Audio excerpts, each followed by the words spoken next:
Guerrilla cricket. Whoa. Guerrilla cricket. Whoa. Guerrilla Take guard, man the barricades, patrol the cover boundary. At last the time is come, this is a cricketing emergency. Hear this call to arms for every cricket revolutionary. Take up your bats and stumps for the test match insurgency. At first they tried to silence us, but we would not be silenced. They threatened us with lies, so we threatened them with violence. Che Guevara, Sangakkara, Joseph Stalin, Douglas Jardine, Robespierre, Darrell Hare, Vladimir Lenin, O'Brien Kevin, guerrilla cricket. It's not about the winning, it's about how many rules you break. Even in cricket commentary, this is the best advice to take. Pick guerrilla cricket, it's the finest choice you'll ever make. There's so much more to cricket than rev counters and a slice of cake. At first they tried to sanitize us and clean up our act, but people like it filthy, and we know that for a fact. Fidel Castro, Lenny Pascoe, Carlos the Jackal, Umar Akmal, Mahatma Gandhi, Grant and Andy, Brendan Behan, Austin Ian, guerrilla cricket. Stick with us, cause you know we're not the kind of thing that you see on the TV and the radio. So vive la revolution. First they tried to buy us, but we would not be bought. Okay, we were, but then we ran away, and we will not be caught. Would not give up the ghost when they left us all for dead. They decapitated us, but we just grew another head. Chairman Mao, Jamie Howe, Ho Chi Minh, Asif Din, Václav Havel, Graham Saville, No Surrender, Percy Fender, Che Guevara, Sangakkara, Joseph Stalin, Douglas Jardine, Robespierre, Darrell Hare, Vladimir Lenin, O'Brien Kevin, guerrilla cricket. 15% discount, that sure sounds a heck of a lot. 15% discount, you can drink and share. If you go through one bottle every hour, every day, that's enough for you to get as pissed as Ravi Nair. Just go to pontingwines.com.au, all one word, /Guerrilla Cricket, all one word, and enter the code, one word, or lower bloody case, GC Ashes 2023, and get your case. It's part fear, it's part excitement, but mainly anticipation, as after vastly different warm-up starters, England and Australia finally reach the main course of the summer. 5 Ashes tests packed into a 6-week period, and the acid test of Stokey Cullen Ball against the newly crowned world champions. It's a lot to ask of cricketers. It's a lot to ask of commentators too. Good morning, good afternoon, good dawn, good dusk, wherever you are in the world. Welcome to Guerrilla Cricket as we celebrate our 10th summer with one of the most mouth-watering series of recent times. I'm Gorilla Hendo, Nigel Henderson, and alongside me I have fellow big beasts in many ways to open this historic occasion. Although I think for a moment we're having a minute's silence for the victims of the dreadful Nottingham attacks. And so I suppose we should fall silent briefly for that, should we not? Okay.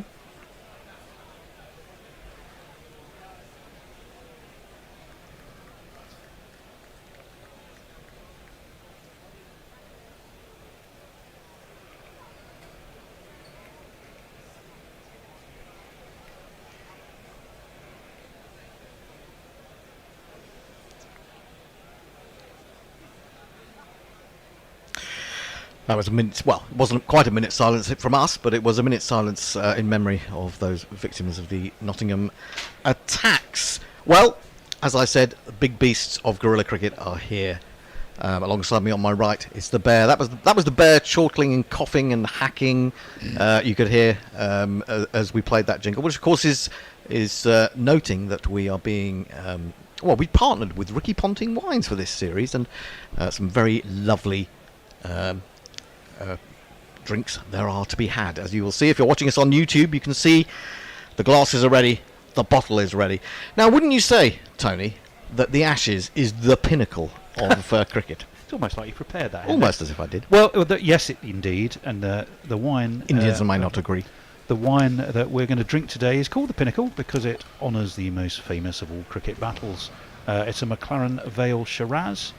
And, we're quite looking forward to getting stuck into it. And you can too.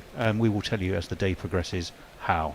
Absolutely. Well, the most important news is the toss. Well, I suppose the toss and the teams, isn't it? Well, we knew England's team 2 days out as the waiter that is Grubby comes to pour the first of the lovely red nectar into the glass.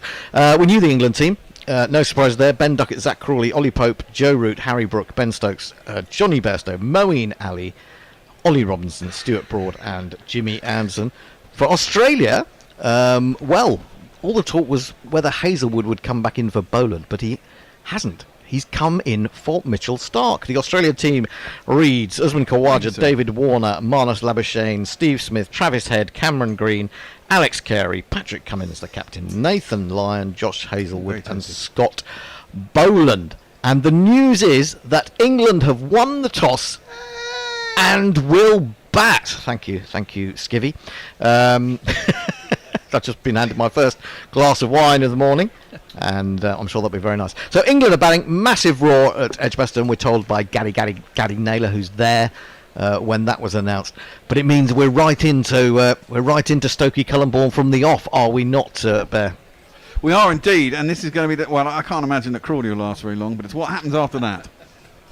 I think this is the right call. Obviously, I was scared that they want to toss their bloody bowl like India did, and that was a bad mistake. It's going to be the best conditions to bat. It's only going to get more humid, and there's some weather around on Saturday. Get some big runs on the ball quick in Bazball style, and then get them in. Hopefully the ball will be hooping around for Jimmy and Ollie and Stuart, and the weather heats up. It gets humid. Yes, indeed. We'll jingle up the batsmen because they're waiting to go. They're waiting to get out there. Is this Zach Crawley's first Ashes in England? I believe it is it not? I believe so, yeah. Yeah, didn't play in the 2019, did he? Did he play in Australia? He did play in Australia. He had in Australia. one good innings of 70-odd at Sydney Cricket Ground. He's Yeah, going to go out there with... test. he's going to go out there with Ben Duckett, who's been in... in quite a contrast. He's been in great form. They're on their way. They punch fists and stride out to the middle. Let's jingle them up. Zach Crawley was a cricket player, a damn good cricket player. But he was moved from the middle order to open the batting. Now, trapped in the English professional cricket circuit, Zach Crawley must fight to survive.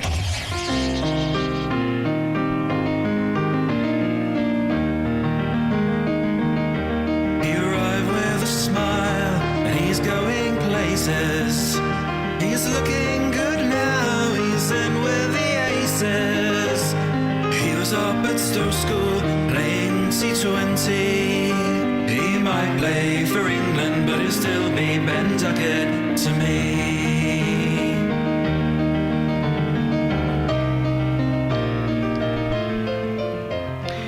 And opening the bowling for Australia is the Australia captain. Paceman Pat, and his baggy green cap. Early in the morning, just before the warm-up, he has to pull out with a dodgy back. Patrick Cummins! All the talk is over. It's time to walk the walk. I didn't get excited until last night, I got excited about literally 6:37 last night. There are 3 slips and a gully on a glorious sunny morning in Edgbaston. From the pavilion end is where Patrick Cummins is going to propel the ball. And it looks like it's going to be the right-handed Zach Crawley who's going to face the first delivery. Have we been joined by anyone yet? Excited people? Loads and loads of them, Endo. Magnificent news. First ball of the 2023 Ashes is going to be allowed any moment now by the umpire, Maras Erasmus. And we also have, as I say, 3 slips and gully, long leg, mid-wicket, mid-on, looks like a mid-off and a cover.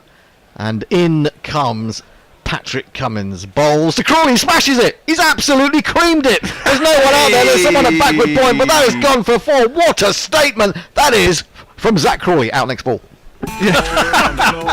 And one more 4 than the 4 before. That's what 4s are for. To get funky on the dance floor. It's a pretty shit delivery. That was a terrible delivery. It was a long full half volley. Possibly I think that's possibly one of the worst balls I've ever seen Patrick Cummins bowl. But well, that'll make Zach feel good. Well, will it make him feel good enough? That's no, the question. Would you have more than 3 slips for Zach Crawley? I think I'd just pack them in there for the first couple of overs. Anyway, here comes Cummins to Crawley, bowls, and he leaves this one, which is shorter of length and better of length in that respect, and outside off stump, through to the keeper it goes, and there is no run. What are you thinking the wicket's going to do today? It's going to be flat as flat can be, isn't it, going to today? Well, you'd hope so. You'd really hope so in this weather, wouldn't you? What England want is a glorious day and a half of batting, and then the clouds to roll in. Well, that's exactly what's supposed to happen. Saturday's supposed to get humid and cloudy. It might rain. There might be spots of rain anyway. But I don't think it's going to get... I was intently watching the forecast last night, and there's a lot of rain coming over Wales. I don't know if it's going to go as far as Birmingham, no, but it's going to get cloudy. Yes, it's in the west, and we're in the West Midlands. He's in again, bowls a little bit of nibble back, and dies a bit the ball on the way through to Alex Carey. Just drops on him on the half volley. And there is no run. Who's with us, Tony? Who's with us? Tell us. I can definitely tell you. Let me see. We have Jay Grover. Lots of people on YouTube. Who's delighted he's here. Morning all, says Warren. I assume the bear is going under. Leah says too bad. No. Doesn't stop over in Hanover on his way home. As I have a DVD set of his 05, 09 and 10, 11 Ashes series I'd like him to sign. We'll mention that to him when we meet him next week. I'll give you my theory on that. And the reason I'm not going under is because it's the first innings of the first Ashes test. Cummins in, bowls to Crawley. Crawley wants a single, and he starts off, and Duckett sold him a bit of a dummy there. Said, no, go back. We could have been in some trouble. Ball is squeezed out to backward point. Tony is really quiet, apparently. We're told by our wine waiter. 4 for no wicket. Now, it's interesting, isn't it? Because if you think back to the last Ashes in Australia, and I always think that the first ball of an Ashes sets the tone. Harmy, of course, in 2006-07. And now Crawley's cracked one through the offside. Of course, Burns was out first ball, wasn't he, to Mitchell Starc in the opening ball of the Ashes in 2019, 18, was it? 19, 20, 21, I can't remember. Few months ago. Crawley's going to take a single as he pushes this one up to mid-on, where it's fielded by Scott Boland. And England are 5 for none. Tony? Well, I'm just going to say that, let me see what else. Mog was saying, he's actually mentioning tracking your erections. I'm not quite sure why, Andy, but so we might want to move on fairly quickly from that. Although apparently 6:37 last night, for some reason, I don't know why. Ajit Balan, I probably haven't said that right, I'm sorry if I haven't. Is it just me, or is there an issue with the website podcast? Website podcast? Don't know, bears in the way. It's the end of the over, by the way. Not quite sure why. We do know that we've got a Zoom issue for other commentators. We're having hot weather issues. Oh, are we? Yeah, that's why everything's frozen on the show. Fortunately, it's all us for the moment, so it won't affect anything.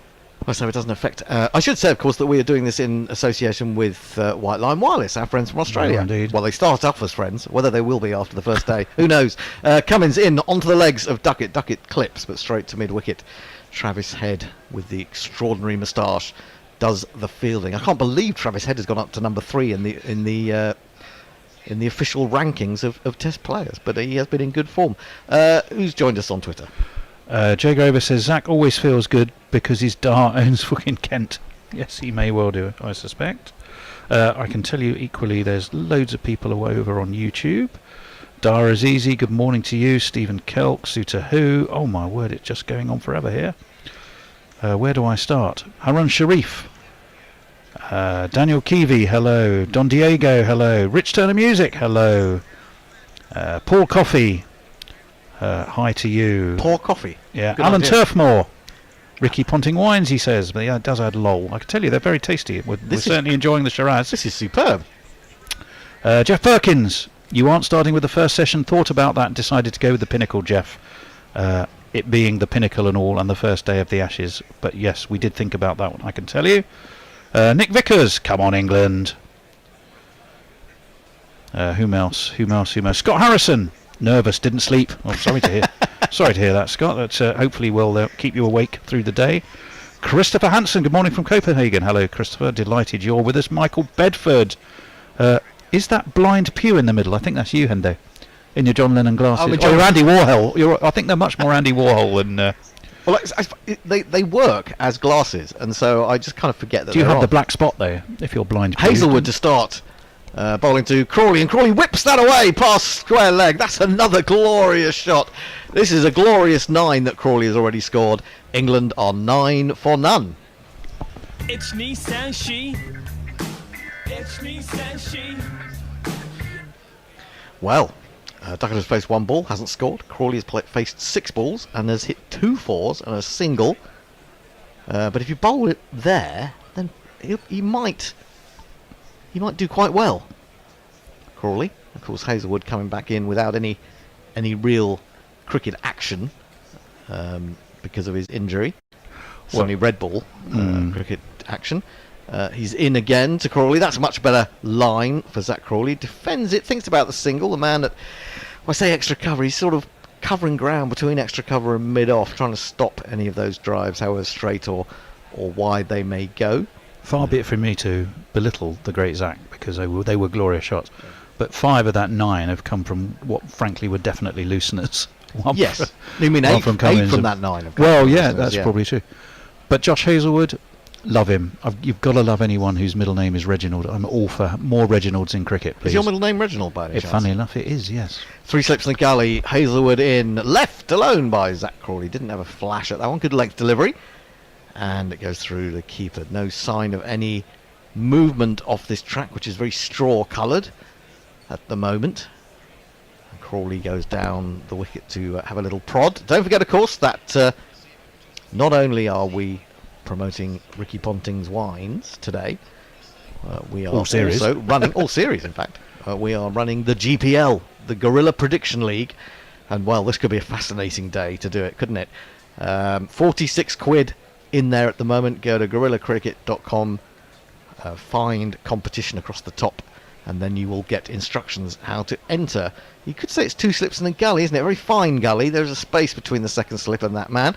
Defended by Crawley on the walk this time, taking it to Hazelwood, but then deciding the ball's not there to be hit, defends it, and there is no run. But do you not think it's interesting though? You know, first balls of Ashes, as sort of laying down a marker. Harmy comes to mind. Burns bowled out leg stump by Mitchell Starc, and of course it went horribly wrong from England from that point onwards in the last Ashes down under, and now Crawley has smashed Patrick Cummins, the Australia captain, for a glorious 4, first ball of the morning. Packed Edgbaston, glorious weather. What have we done to deserve this? Well, what have we done to deserve that? It's another beautifully crafted stroke. Oh, hang on. Australia have got wise to this.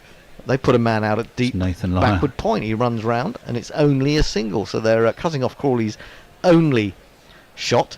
However, he has now moved into double figures for the first time in this series. Yes, I mean, if you look at his scores against Australia in the 3 tests in Australia, I think the highest was 40 odd, and that was sort of at the end in Hobart, wasn't it, from recollection? No, he got 70 odd in Sydney. I think so. I think you'll find he did. I'll double check that for you right now. Hazelwood then in to Duckett for the first time. He bowls, and Duckett is going to get his first run as he gently clips off his hip down to long leg. 77. There we go. England 11 for no wicket. Duckett will keep the strike, and here are more tweets. Well, you know, it's caught me disappearing up into the wrong place. I'm going to stay on YouTube for a minute. A lot of people are pointing out that we are struggling on TuneIn. In fact, I'm not sure TuneIn is up, is it, Bear? Yeah, TuneIn's up. I've restarted the computer. How long ago were they? Well, quite recent, but I will check. Big Brain 61 says tune in, killed tune in. I just turned it off and restarted the computer. It was sounding better when I tested it. Let's hope it works. Alan Turfmore, morning from Burnley, UK up the Clarets. Well, yeah, good luck next season. We've got claret in our hand. What are you talking about? Up the Clarets. Well, we have a Shiraz, but so yeah, okay. Claret to me. Claret to me, oh Lord. It's tasty, and I finished mine. Can I have some more, please? You have to ask the wine waiter. Scott Harrison, did Strauss not once smash the first ball of the Ashes straight to point? Can't remember. This is Cummins bowling to the left-handed Duckett. Duckett defends a foolish ball back to the bowler, who can't field it cleanly, but they will prevent there being a run. The wine waiter at Grubby is back, and he's just handed it. He's getting a little... he's gone a bit Manuel on us now, rather than Grubby. Basil Fawlty now. He started off all charming, maitre d' style. Doesn't take long, does it? Couldn't be supercilious enough as he carefully presented the bottle. He was, sir. He was. There it was, just sir. Get down that your neck. Exactly. You could just start pass it down the line. Cummins bowls. It's a straight ball, but he nips across his stumps a little bit there, and Duckett turns it away. It's one of his favourite strokes, along with a little cut backward a square. That'll bring him 2 runs. England move to 13 for no wicket. Duckett moves to 3. Crawley has 10. There's so many people. It's where to start, Hindu. There's just so many. Well, I'll talk about the GPL. 46 quid Do in that there. for a second. And you have to estimate how many runs you think will be scored in the day. You have until lunch to make your decision, but make sure you get it in there before 1 o'clock. Will it be 1 o'clock? Yes, it will. I thought we were still on Australia-India time for a moment from last week. Cummins into Duckett. Duckett turns him again. Pass square leg. Going to be another easy 2 here. In fact, that might go all the way. 2 men in pursuit. Head has more or less given it up, and Hazelwood was never really that interested. He was just ambling around the periphery. 4 runs to Duckett. 1, 2, 3, 4. Get on the dance floor. 1, 2, 3, 4. Nice. Well, England are dancing at the moment. How long will they be doing so? It's a little bit of a lacklustre Australia so far, I have to say, and it looks like a good toss to have won. It certainly does look like a good toss to win. Yeah, maybe Australia think, this bad's bullshit, they're not going to do it to us, and just thought they'd turn up, roll up, and everything would go right. Well, it may still do. True. Wait till 2 sides have batted, of course. Well, it does look a fairly friendly track. Here is Cummins to Duckett. Short ball, and he pulls. Didn't really get up as much as I think Cummins intended, so he ended up sort of swiping that from around his waist down to long leg. They take a single. There's no noticeable deviation in the air, and there's no noticeable deviation off the pitch, which suggests to me quite a good batting wicket. Doesn't it? I mean, sometimes you get one or the other, but at the moment there doesn't seem to be anything. Labuschagne is trying to rectify that by shining the ball vigorously. Of course, there is Scott Boland to come and be very, very afraid of him, who had a fantastic game against England, didn't 6 he? for 7, wasn't 6 it? for 7. Was that his debut? It was his debut, Yeah. yes, indeed. Yes, I think I did hear some of that. I was probably hiding under a duvet at the time. 18 for no wicket. Cummins has gone for 12. Zach Crawley, the right-hander, is down to face Cummins again. He's in, back of a length, outside off stump, left alone, through to the keeper. A little bit of a movement. Fraction, not do you much. think so? Yeah, just a Nothing little.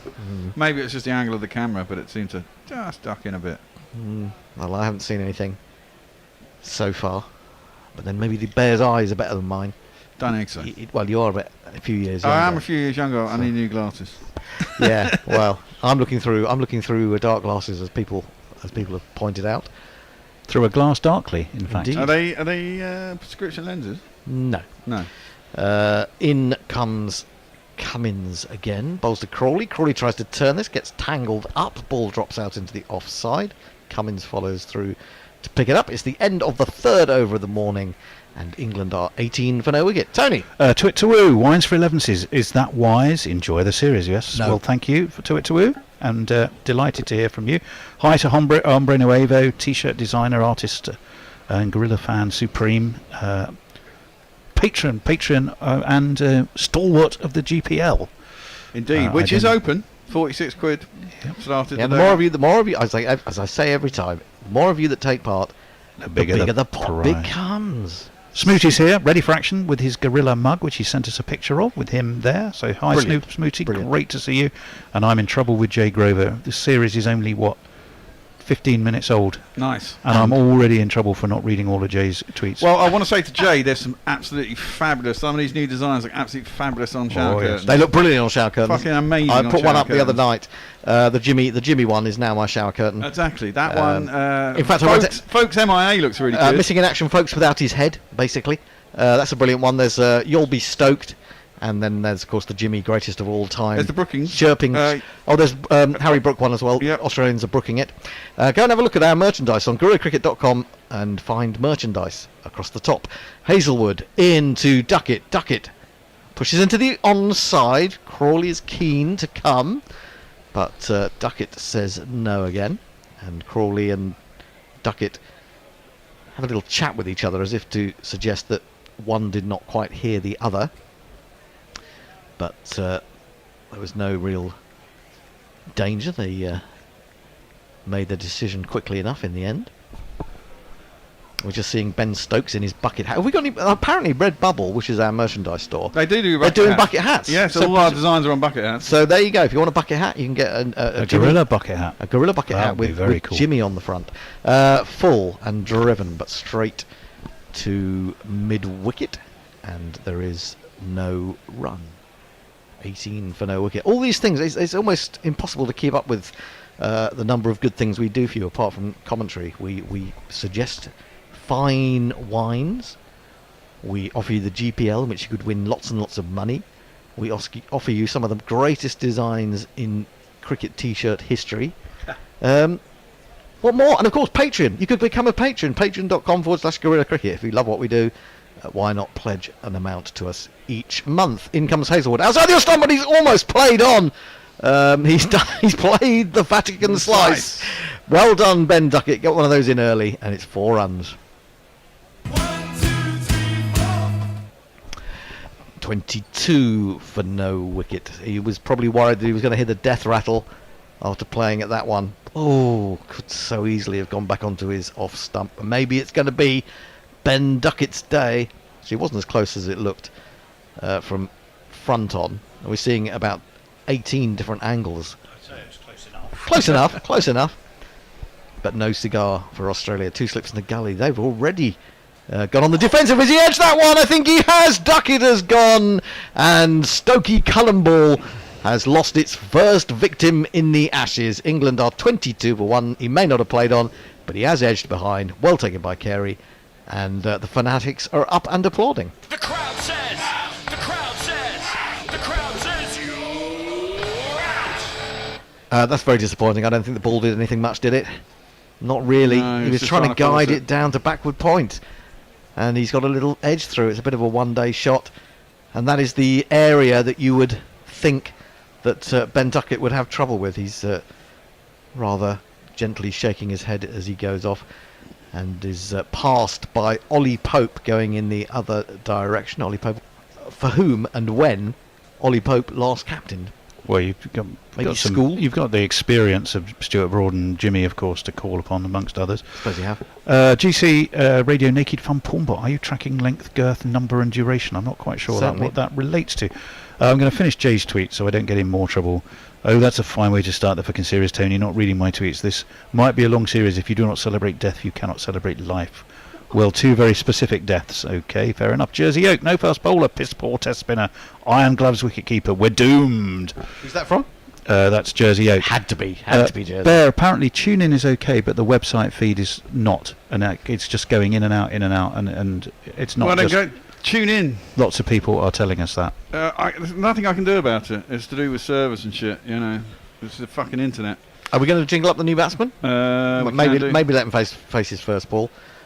So it's 2 right-handers out there now. Hazelwood is in, and he leaves a ball that was probing around the off stump or just outside, angled into him. And that is the end of the over, is it? No, Yep. no, I don't think it is. Still 22 for 1. Let me give the batsman a jingle. We got a poke, take a good hard look, it's Ollie Pope, it's Ollie Pope, it's Ollie Pope, take a hard look at Ollie Pope.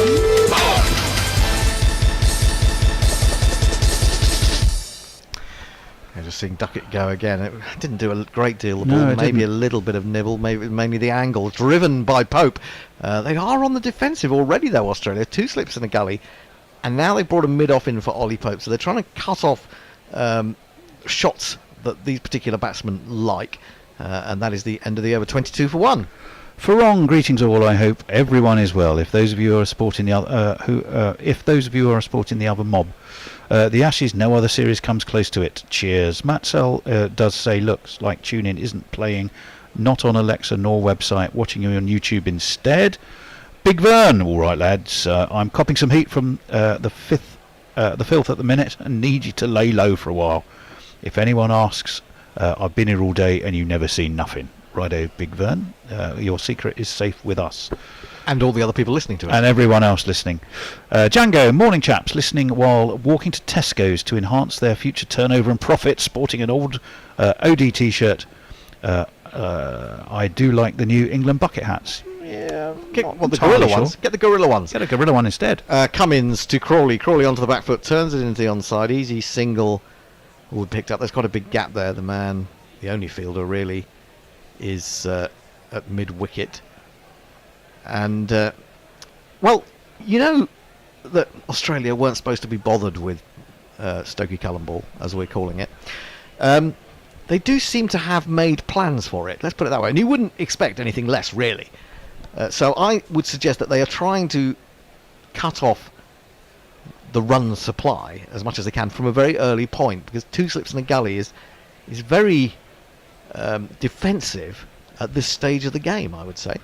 Yeah, that doesn't excuse Duckett. Just Oh no, dabbling. not at all. I'm not excusing Duckett at all. This is defended by Ollie Pope up to mid-on, and there is no run.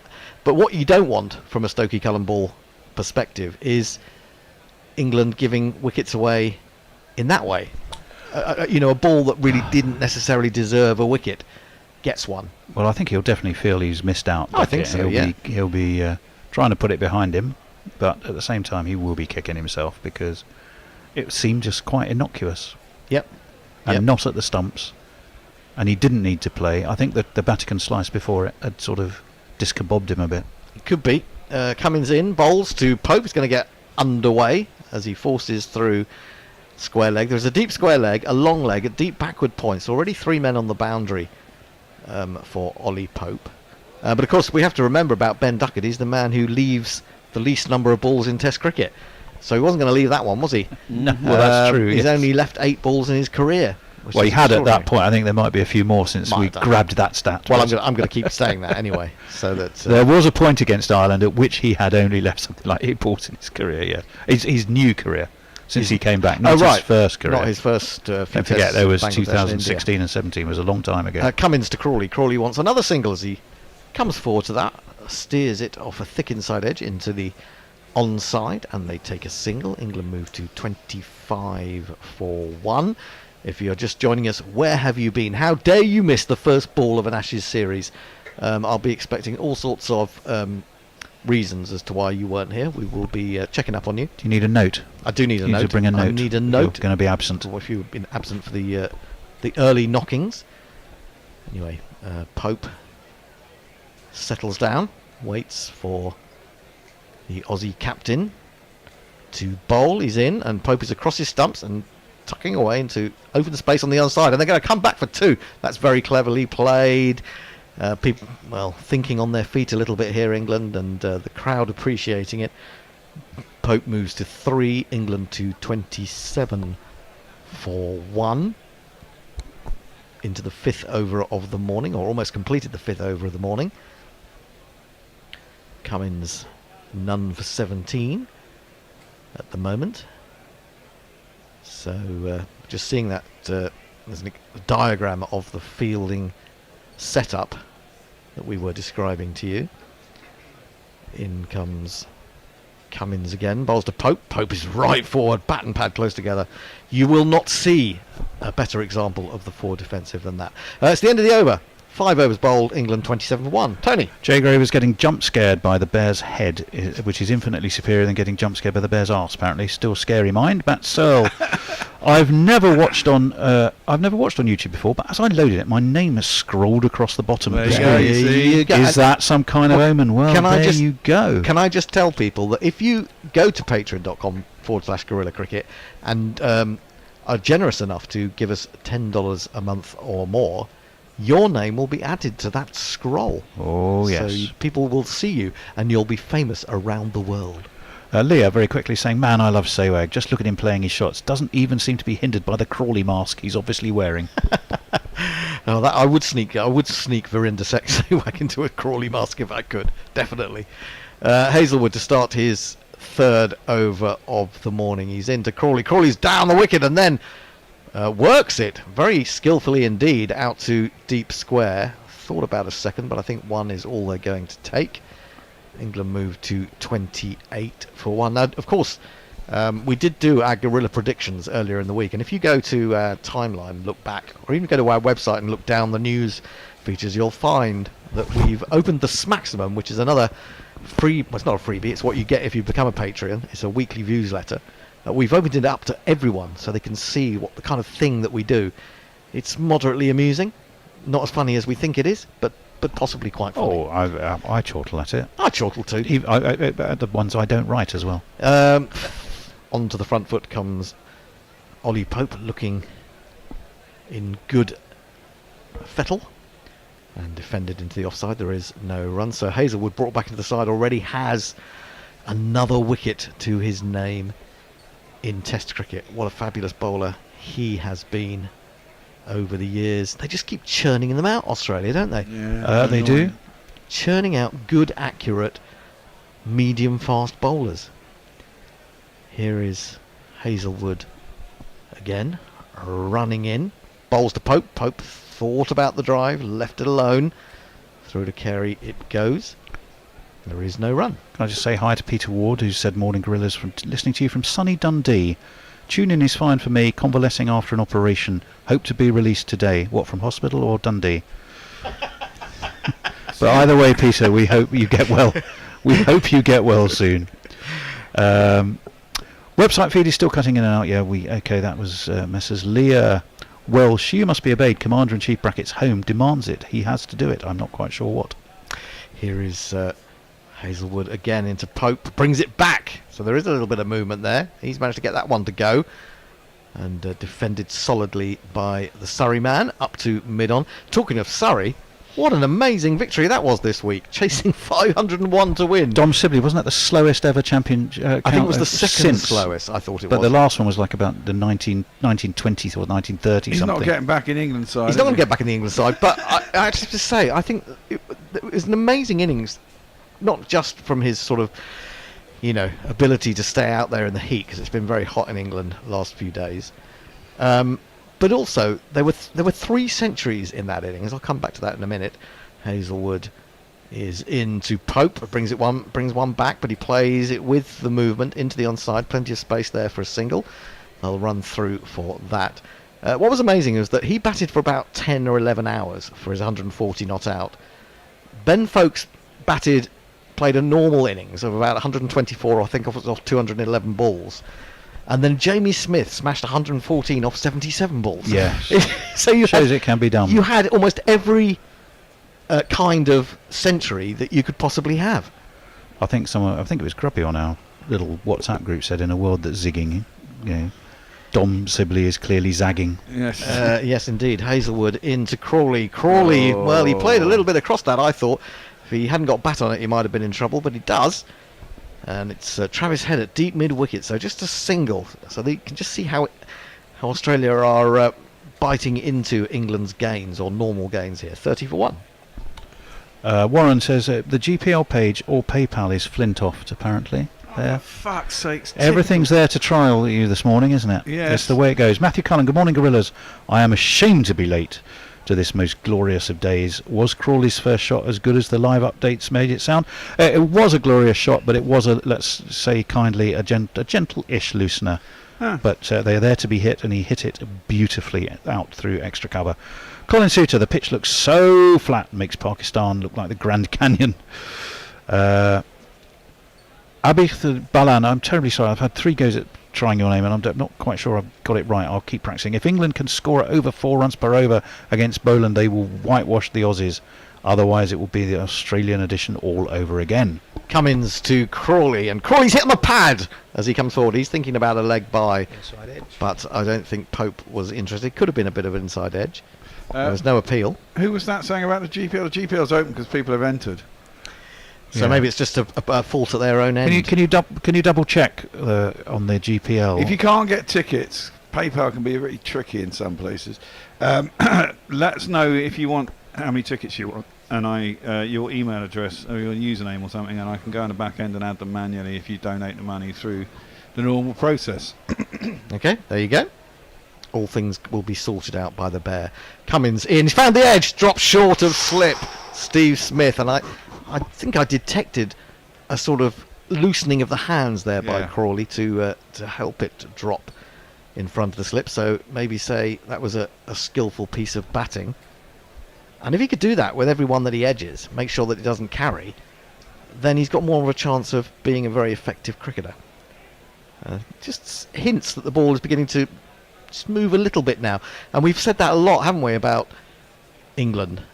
Conditions in England. It often seems to be that these balls don't swing or move until 5 or 6 overs have gone by. Cummins into him, he's forward, he wants a single. There's Crawley, he's hit up quite high on the bat, but they're going to come through for that one anyway. 31 for 1. Crawley moves to 15. Pope has 4. Still going on to at the 5 and over. 7th over of the day. Well, their running between the wickets has been terrific. I mean, they're looking to put runs on literally with every ball. Even if they're defensive shots, they're looking to run. Well, they can, because Australia have gone so on Yeah, the they defensive, can't they? I mean, they've put players out on the boundary already to stop the big shots, but they can then pick up singles. I mean, they could pick up 6 and over just by running it into the onside. Cummins into Pope. Pope rather scratches at this outside the off stump, gets a thick inside edge up to mid-on. There is no run. How are we doing for time, chaps? We're doing a change at the end of this over. I'm still here, aren't I? I'm still on. No, Tone. Oh yeah, both of you are. Cat's joining you. Are you going to have to, one of you's going to have to come in? I'm going to have to swing over to my right to take over the Bears spot. And who's on socials? Me. Yes. Means I'm going to get me. I've got my phone. Sorry. An iPad over there. I hate that iPad. It's rubbish. It doesn't work, and it turns itself off the whole bloody time. It runs out of battery as well. Yeah, well, exactly. What's the point of that? Cummins in, bowls, onto the back foot goes Pope, drops it into the offside, easy single. Clever run gathering this by England, who moved to 32 for 1. It's a real cat and mouse game, isn't it, so far this morning? Australia gone on the defensive to stop big shots. England responding with lots of quick singles. 32 for 1. Just what you want. They'll find some gaps sooner or later. I mean, this is it. Or they'll get a wicket, won't they? Well, yeah, absolutely. I know which one I'd go for. You didn't go under then. You should have gone under, shouldn't you? Yeah, I should have done that. Should have done. But I was expecting Crawley to be the one out. Yes. This is troubling because he's not out. Yeah, exactly. Exactly. Tom Brumbers, by the way, has just told us tune-in's working fine in my Tesla, driving to work in Beaufort, South Carolina. Cummins in, bowls to Crawley, goes up on his toes to defend this one that's just slightly back of a length. Up to mid-on it goes. End of the over. England 32 for 1. Crawley has 15. Shall I play a jingle? Pope has 5. Play a jingle, reminding people how they can... No, this is fine. All right, okay. McLaren Vale shines clearly through. Sweet, soft, warm tannins for you. A palate rich with berry fruits. Black pepper, nutmeg, and cloves. A big, rich complexion. Finesse, texture, and elegance. Ashes, the pinnacle.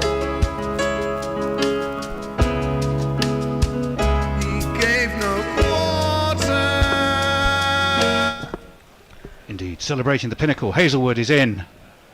And that one is steered away towards cover. and there is no run on this occasion. 32 for 1. It's been an eventful start. First ball of the morning, crunched away through extra cover by Zach Crawley.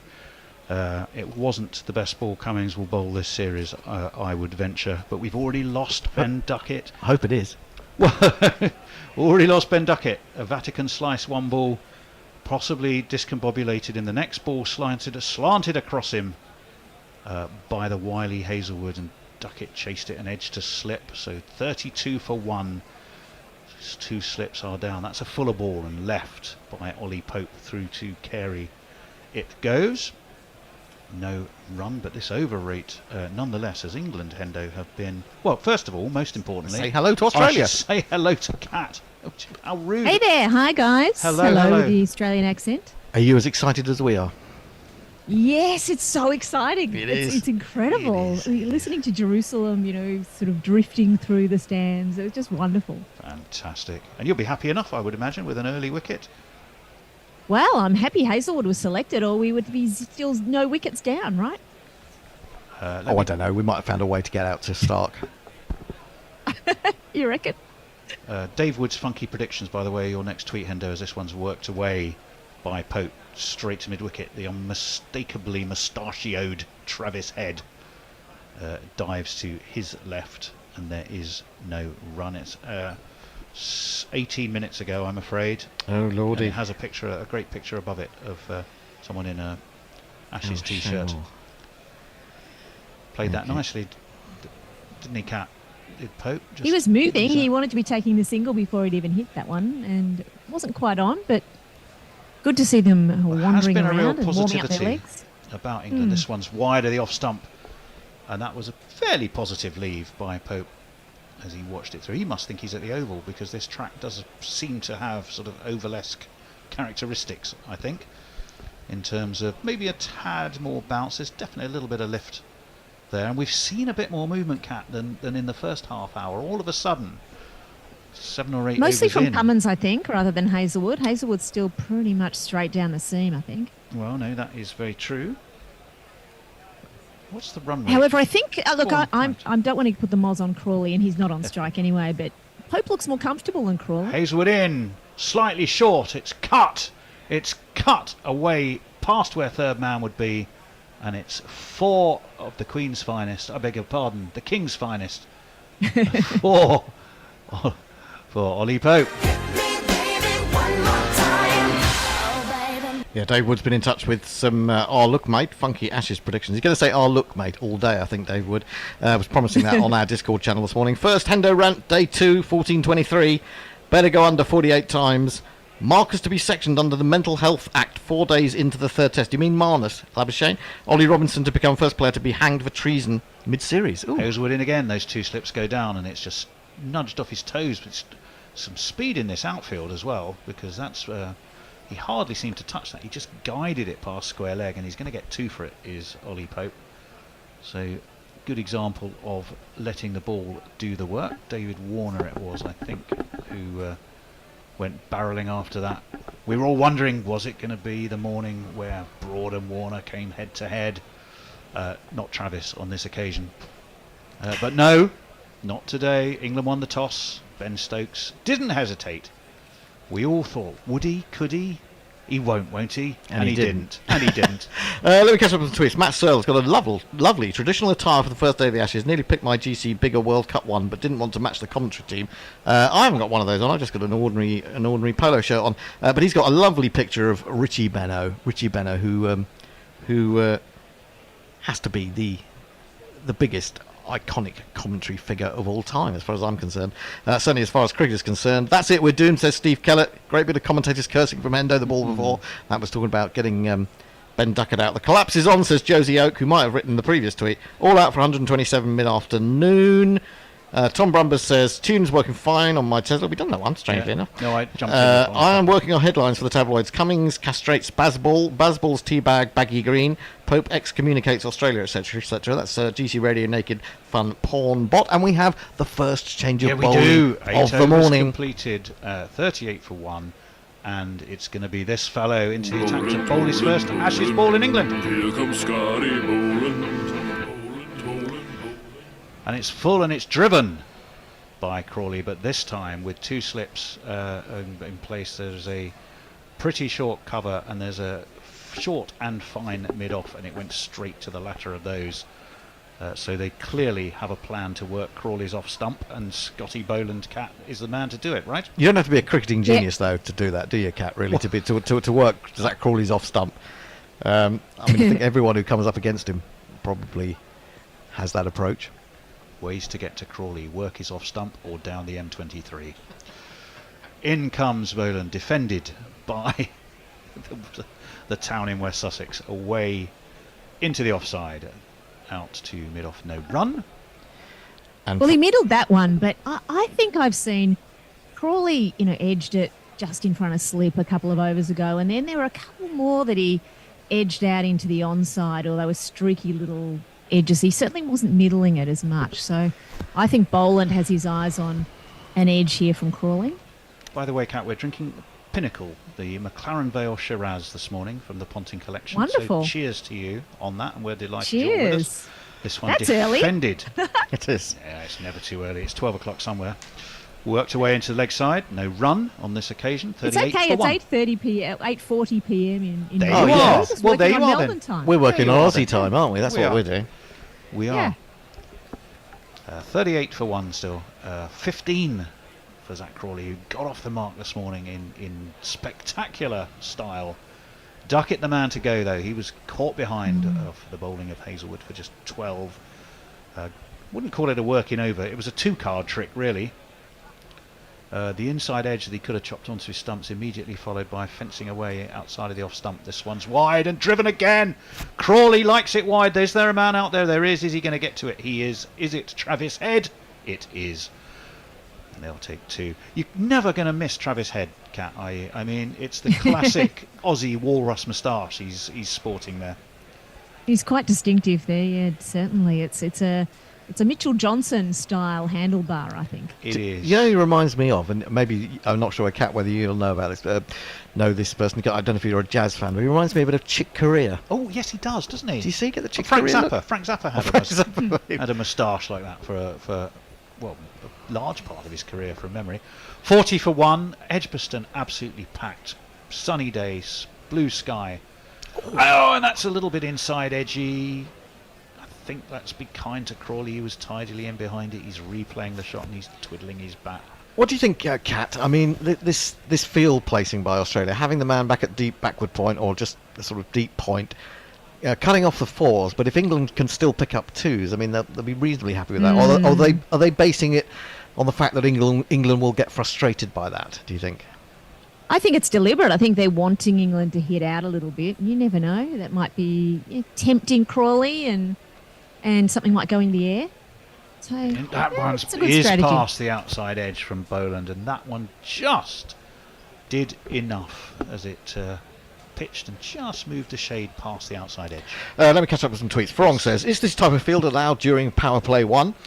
Jay Grover says, I cannot find the bucket hats. Bear, can you sort out the bucket hats? Because we don't want to miss out on sales. If Jay Grover's got his money ready to go for a bucket hat, let's get on it. Moderately entertaining, but not as funny as we think we are. Is this the Gorillas or my mother, says Dan Keevy. Message just says, the last time I recall all 3 commentators boozing at the start of play was during the last but one Ashes series from the jet lag bar. The first session was fine, the second was quite loud, and the last session a complete shambles. Is this a Ponting plot? Could be the Bears just come in and shouted something. Not quite sure what it was. You should try... Bucket's hats are in Redbubble. So go to Redbubble and go Gorilla Cricket and you should be able to find them. And there's a link on YouTube. Jay, if you want to go on Whenever YouTube. the bear answers a question, he might as well end every sentence with "you idiot." I know, absolutely. Oh, now, very early on. Whoa, what a change in this is. proceedings, after only What a 9 change this overs. is. Interesting Look who's coming stuff. into the attack. It's going to be this fellow. He's the Aussie's leading spinner. He's lying. He's not too bad, and that's true. He's lying. Well, what do you make of this, Cap? Fantastic decision, mixing up all of the bowling just to see if a change in bowling will unsettle these 2 batters. Well, I think it's a good call. Why not? He's got a sort of backward square leg as this one is driven away towards a wide mid-off by Pope. There is no run. 40 for 1. Gentle Yeah, it's a start from Lyon. shortish. It's a shortish leg, isn't it? It's an interesting fielding position right there, and just the one slip. But also coming round the wicket, which I think is interesting. So he's got two opportunities. The one that goes straight on for the edge, and well, the idea of spinning one back if there is any turn. Onto the back foot. That one kept a little bit low, or it was pushed through. Actually, to be fair, it was one he just sped through and kept low. Did Nathan Lyon. Defended. I should say he's working his way round the unmistakable form of Marais Erasmus. So he's bowling very wide indeed. So you have Boland. In actual fact, you have Boland's bowling with an umpire from Boland. Oh yes. So there you go. As that one is swept, reverse swept in fact by Ollie Pope beautifully. There is a man down at third man. It looks to me like Captain Cummings. Was I right?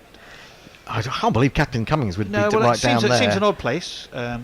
Maybe it was Hazelwood. It might have been Hazelwood. And then that's interesting as well. I think we've got Marnus under the lid there at short leg. Yeah. Marnus was putting the pads on before, and of course we have Smith. Although reverse swept again, but again it's going straight down to. I still think it does look like it does look like it definitely is not Joshua Reginald. No, it's not. So whoever it is, it's Patrick Cummings. No, I don't think that is. I think that's. But where is he? Let's see when they zoom back out again, because I genuinely thought it was Cummings twice.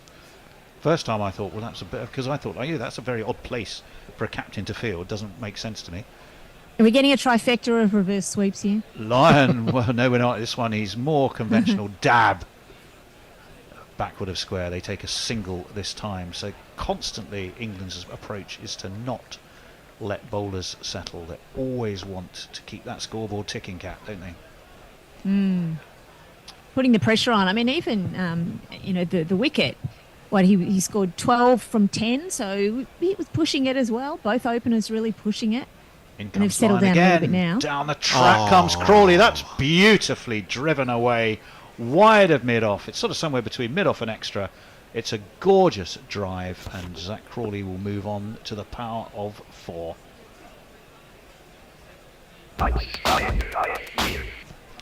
Let's do some tweets. Sean RW is saying to Adam Rutherford, try guerrilla cricket. Quite right too, hope you are. Mog says, I'm feeling very unsettled already with this odd display of Crawley prowess. I guess he's due for this once every 3 years bit of brilliance. Jay Grover says, I read the Smaximum just so I can sub-edit Hendo's copy in my head. I do it all for Tony. Did you find any mistakes? I'll be curious. Anyway, I'm in the process of baking a lime cake, says Leah, as tomorrow I'm hosting probably the queerest cricket tea in all of Germany. Don't worry, you lot will still be with us. A lime remotely. cake? A lime cake. Oh, Leah, that sounds wonderful. Nice. Is that like send me the recipe, lime please. cake? Was able to get PayPal to work after a few goes, says Warren. Diane Patterson says, apparently Tony Bishop could not read history as old as yours. Sorry, Mog.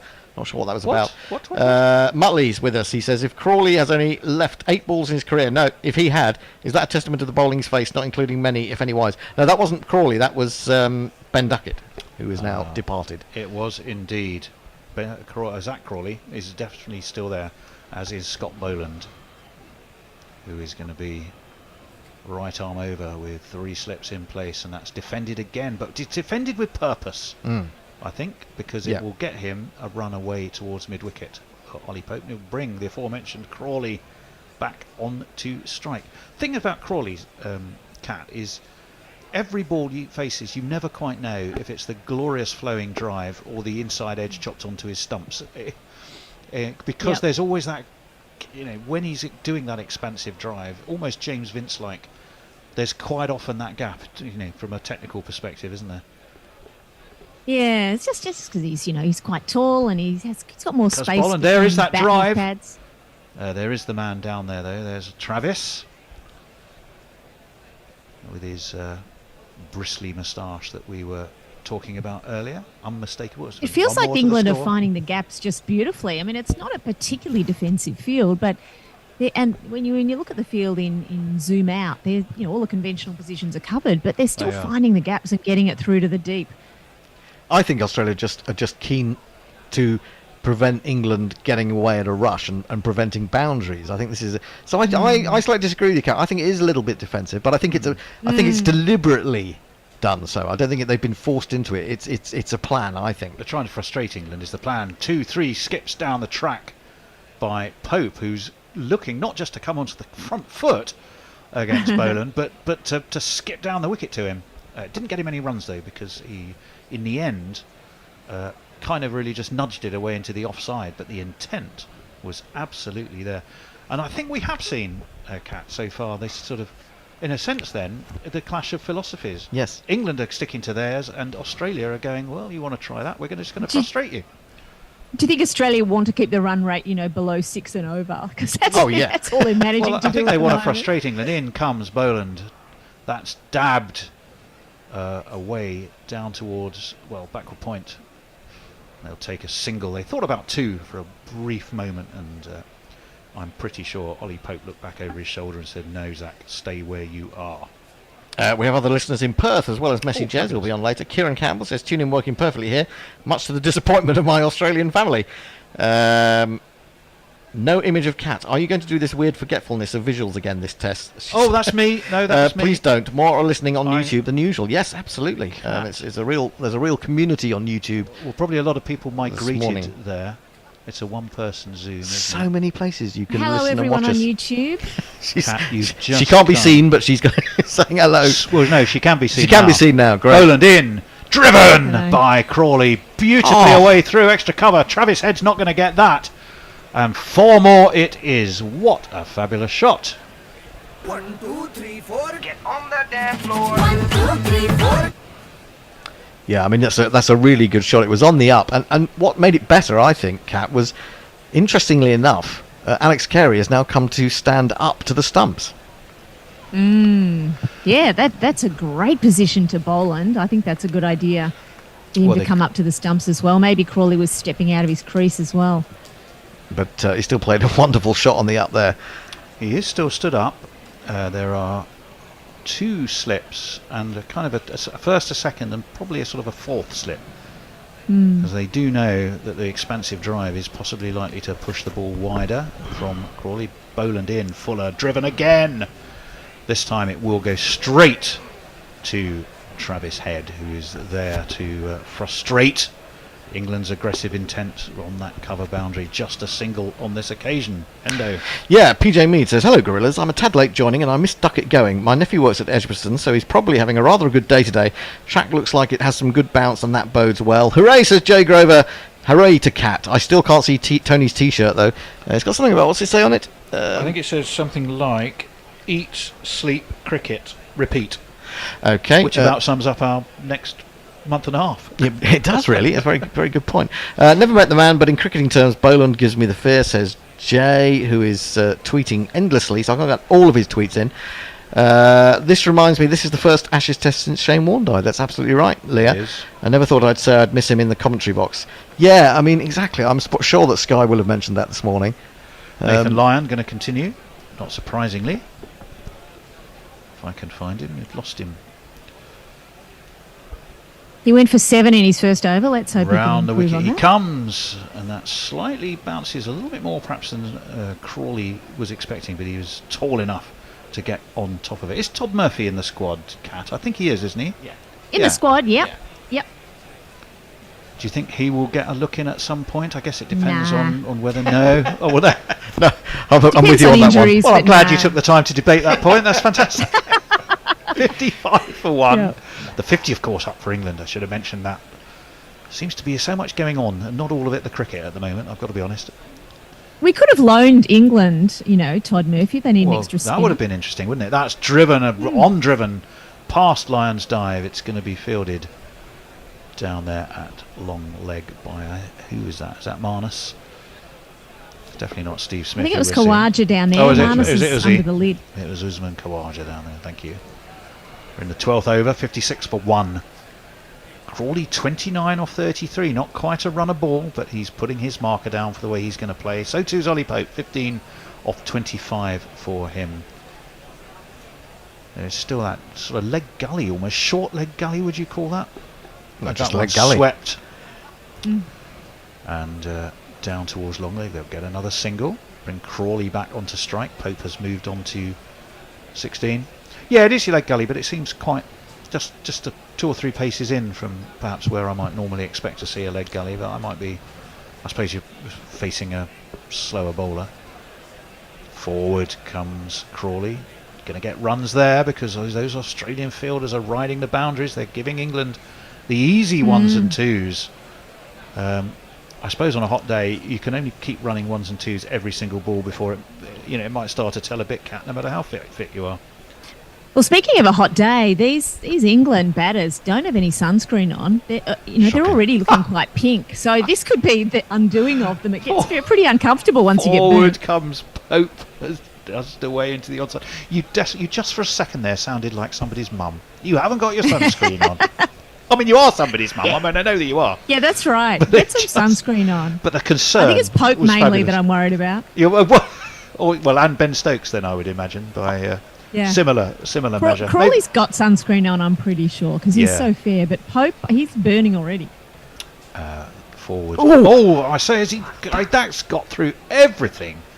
Ashan Raza, the other umpire, he's looking on.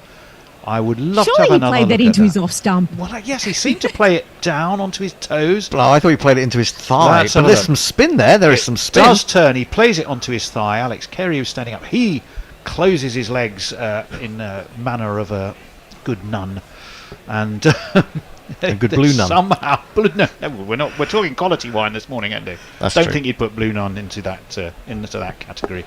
I'm going to miss out one or two tweets from people that we've mentioned a few times already today, just to catch up a little bit. Chris DeQuire says, stuck in the middle of exam marking season, one ear tuned to GC, wearing We Get On Air Because of the Bear t-shirt in pastel pink to add to the beauty of the day. Matt Searle says, search on Redbubble for Gorilla Cricket, then filter by design. Then you get everything that the design can be printed upon. Hats should be in there. So that's for Jay. Morning all, let the games begin, says Mayank. Well, they have. Where have you been? Oh, fantastic looking. Are we into the next over? Yeah. That was Boland, which was just about defended away into the offside by Pope as he came down the track again. Let me just finish this off. It's Messi Jez sent out a picture of the Ashes bucket hat with the Ben Folks missing in action design, and it looks brilliant. So that's 8 minutes back on our timeline if you haven't seen that. Have a look at that if you can. He's from Frankston Peninsula, is Boland. Whereabouts would that be, based on Melbourne geography, Cat? It's south of Melbourne. It's not quite beachy, but it is close to the coast. Defended by Pope down to back point. Another easy single. So when you say beachy, am I sort of heading St Kilda way, or am I sort of moving? No, much further across out to of Phillip Melbourne, Island so or very something? much outer suburbs, almost right on the outskirts of right, Melbourne. A reasonably rough area in historical terms, but much more gentrified now. Like so many cities, 60-1. We're in the 13th over. Crawley, who's facing smash to the first ball of the morning from the Australian captain away towards cover. That one's left though by Crawley. Careful, watchful, and Carey dives to his right in front of first slip to field comfortably enough. What's significant about that is that it's really started to move after it's gone well past Crawley. It did. Well, we've seen turn for Nathan Lyon, quite distinct turn, and we haven't had the first hour's play yet. We've seen some movement in the air. First 2, 3, 4 overs, it looked like the best batting track in the world. But so there's Australia now starting to find some things there. That one's driven again. That's through point this time. Should just be a single. I anticipate to see Travis Head looming into shot, and indeed he does. And once more, it's just a single. Interesting when you're looking at the replay of that ball, the last ball of Lyon's over, previous over, where Crawley, I think it was Crawley, played it onto his thigh pad and then it shaved the off stump. If he hadn't slipped his own thigh, that would have been played on. So very, very fortunate there for Crawley. Excellent placement when he played that was on. Indeed. We've got the 3 slips are already in place. Boland has 2 balls left this over. That's full and worked off his legs tidily by Pope. That's away towards mid-wicket. Nathan Lyon called back into action, having been bowling from one end. This time he is called into action in the field. It's 62-1. Plenty of Australian fans there in their green shirts and yellow caps. David Warner is giving us his performing seal impression. 62-1 it is. Boland, Grubby's helping himself to some more Pinnacle. That's driven though by Crawley, and that's beautifully away past mid-off for one of these. What a shot! Zach is on fire.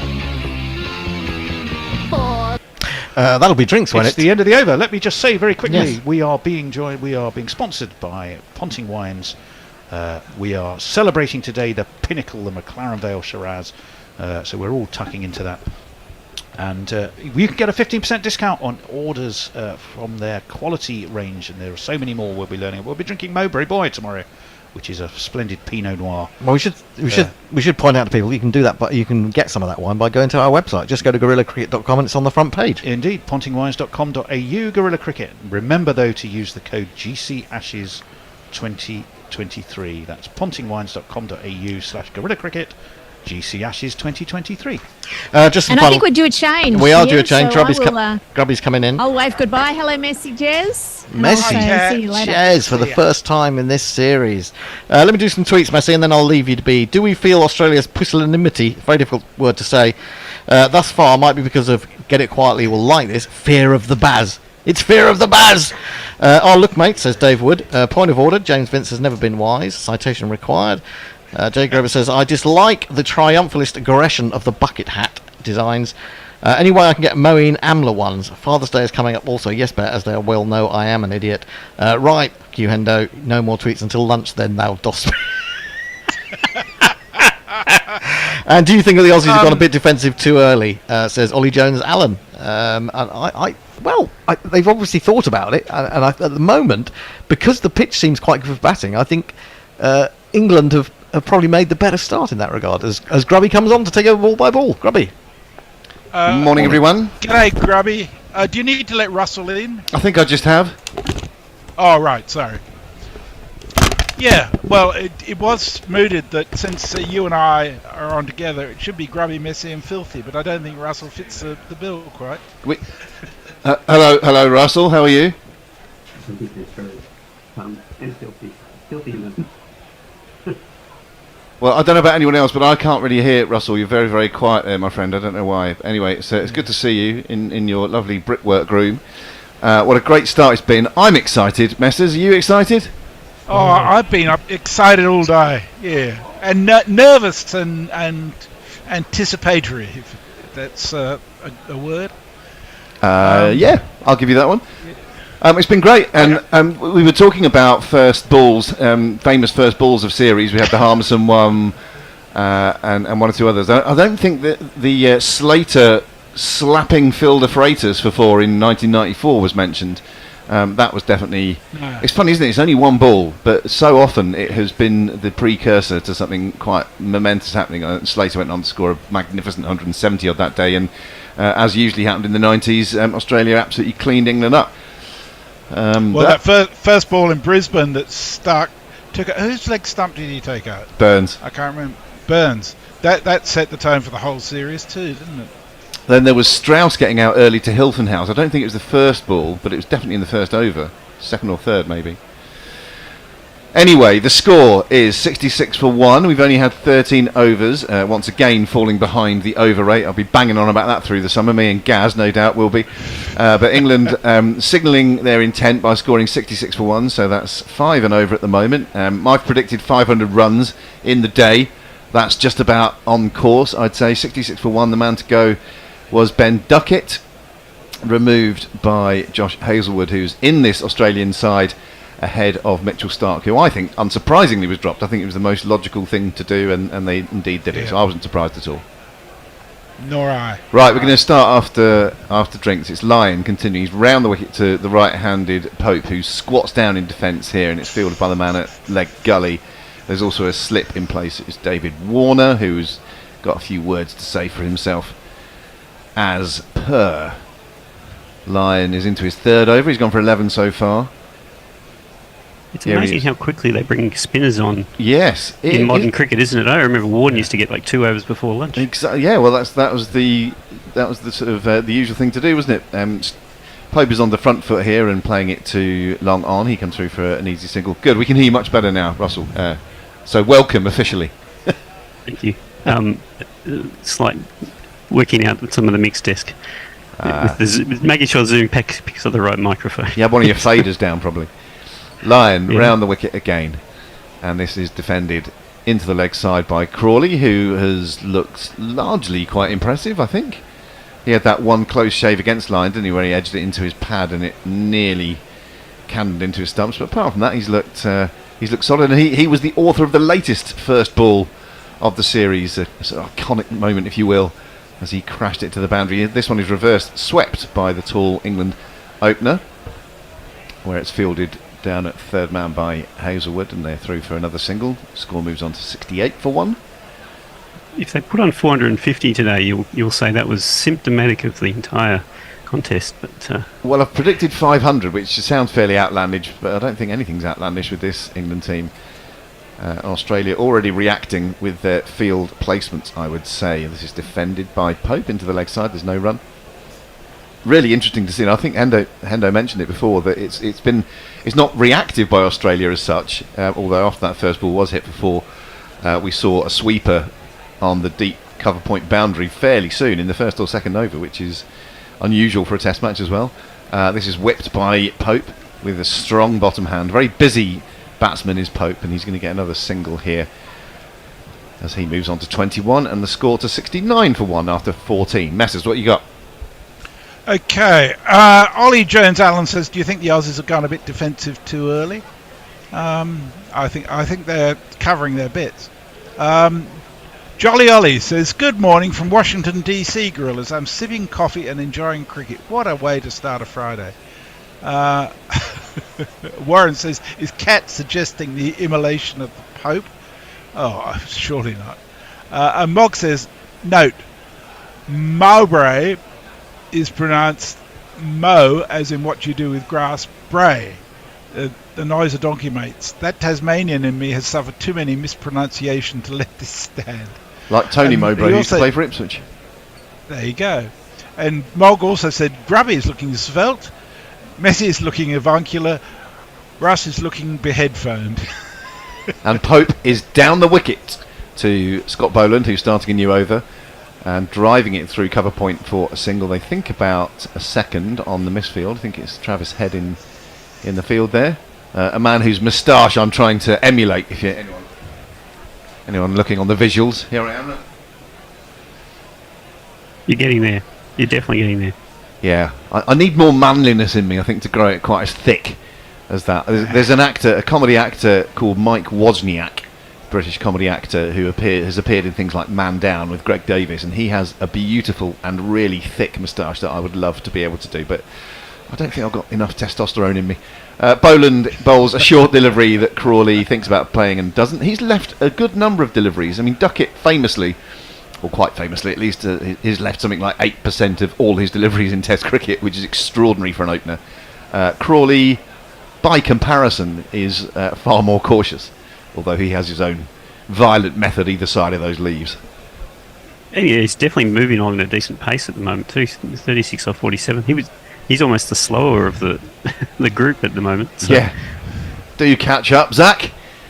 Here he is, facing up to Boland again, who bowls now just outside the off stump, and very minimal foot movement, as is the way these days, but he's carved this backward of point, timed it beautifully, and that's gone all the way to the boundary for one of these.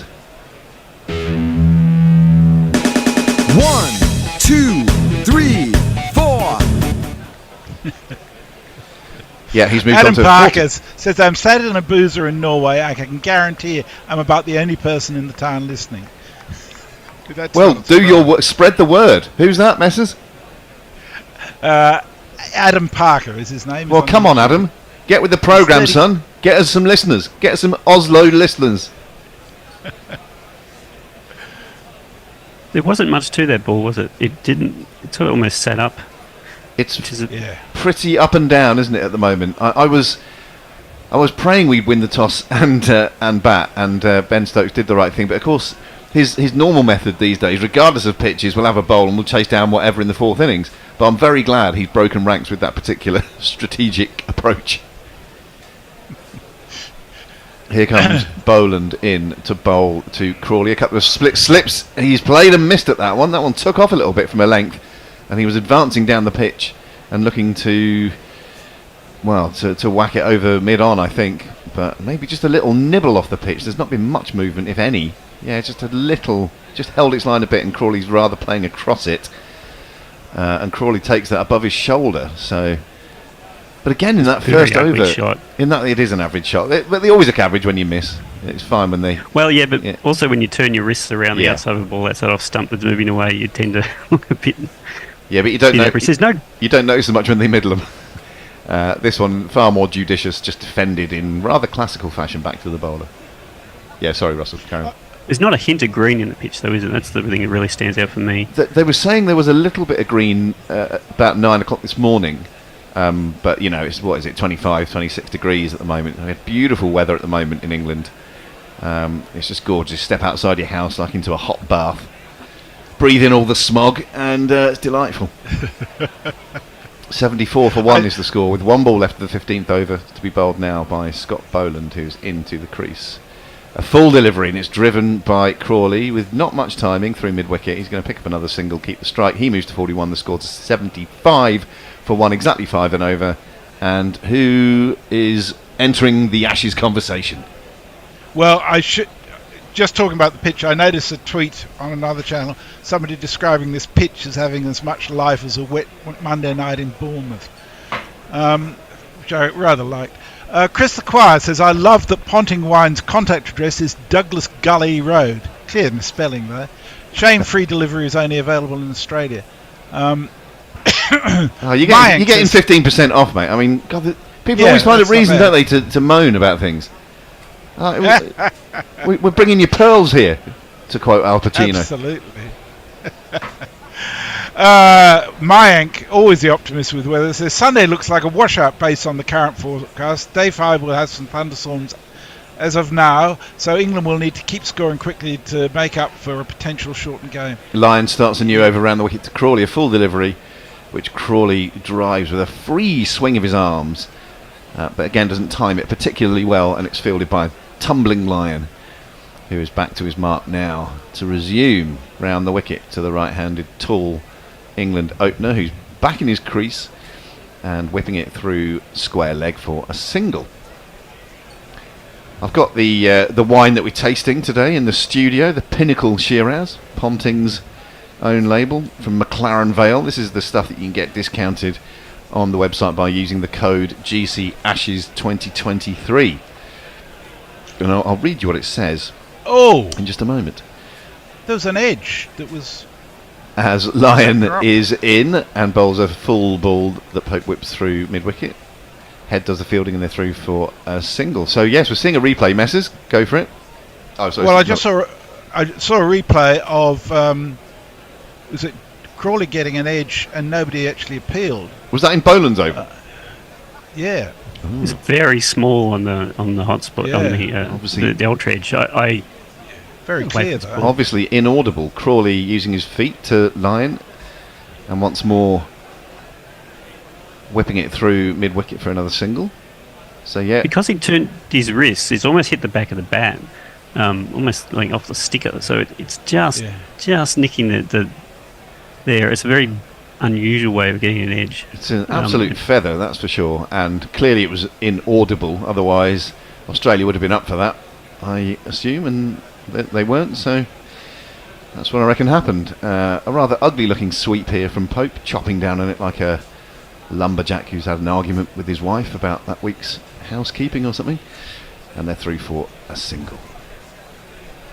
Well, I won't mind that. It was not that far away from hitting him on the pads as he stepped across the stumps. So I think a few of these England batsmen have done that, exposing their leg stump, and we might see one or two come a cropper in that way, just going a bit too far across.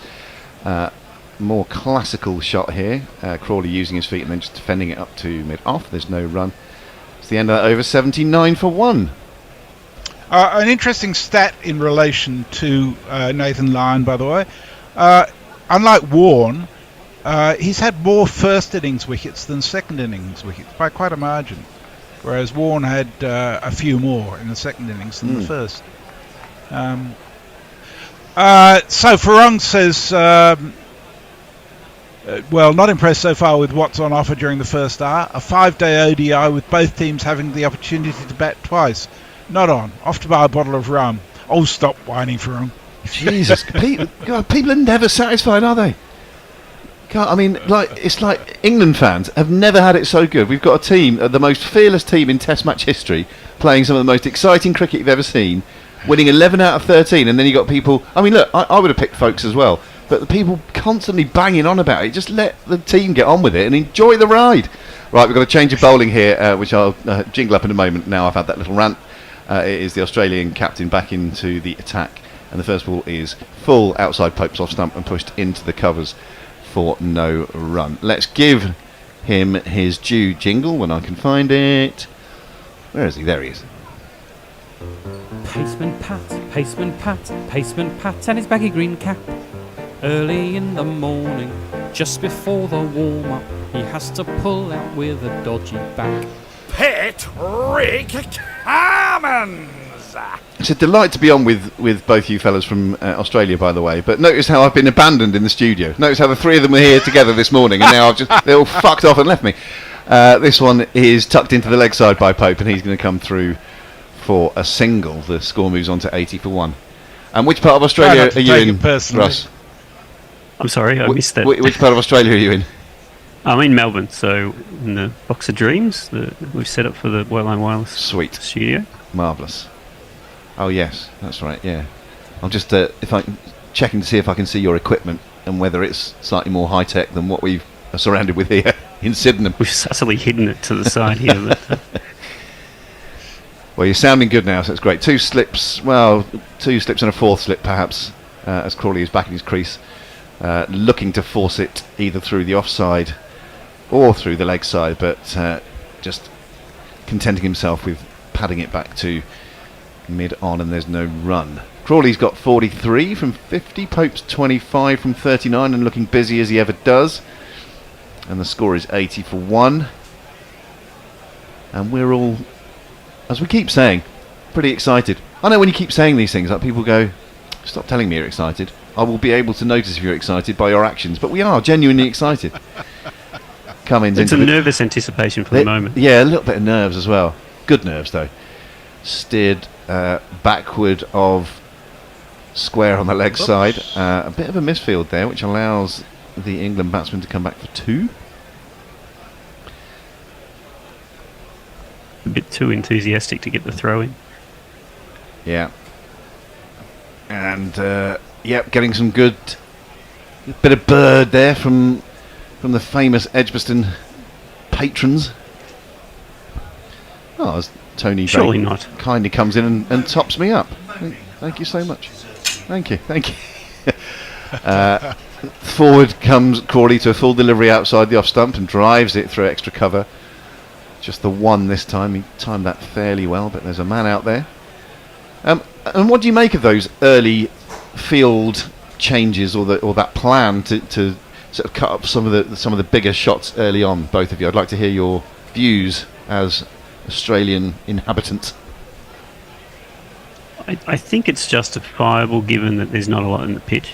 If I thought there was more movement, I'd be like, well, back yourself. But if you think that there's not a lot going on, you've got to be patient. Another drive from Pope, backward of point, fielded by the mustachioed Head once more, and that completes the 17th over. It's 84 for 1. Mog says, God, I love me some Mike Wozniak, absolute hero and taskmaster, and I believe soon to be the little Alex Horn on the kids' version of it. Sweet. Warren says, in the excitement to get on the GPL, I went woefully low. The GPL is open for another 40 minutes until lunch, where you get the chance to pick how many runs will be scored today for the cost of £1. And currently the pot is a little over £50, so get in there. It's good. So we've had a few entries this morning then, which is grand. And as Hendo's always keen to point out, the more of you play, the bigger the pot. Have you entered this morning, Messrs? I know you like. I've actually got no money in there, and I'm a bit short at the moment, so I've decided to. I'm sorry. Well, maybe this is your chance to swell your coffers. Line starts a new over. Pope back in his crease. and turning it just behind square on the leg side, and they come through for a single. Yeah, Messers do well with Messers not playing today. Then all those numbers ending in 3 are open for everyone else. That's right.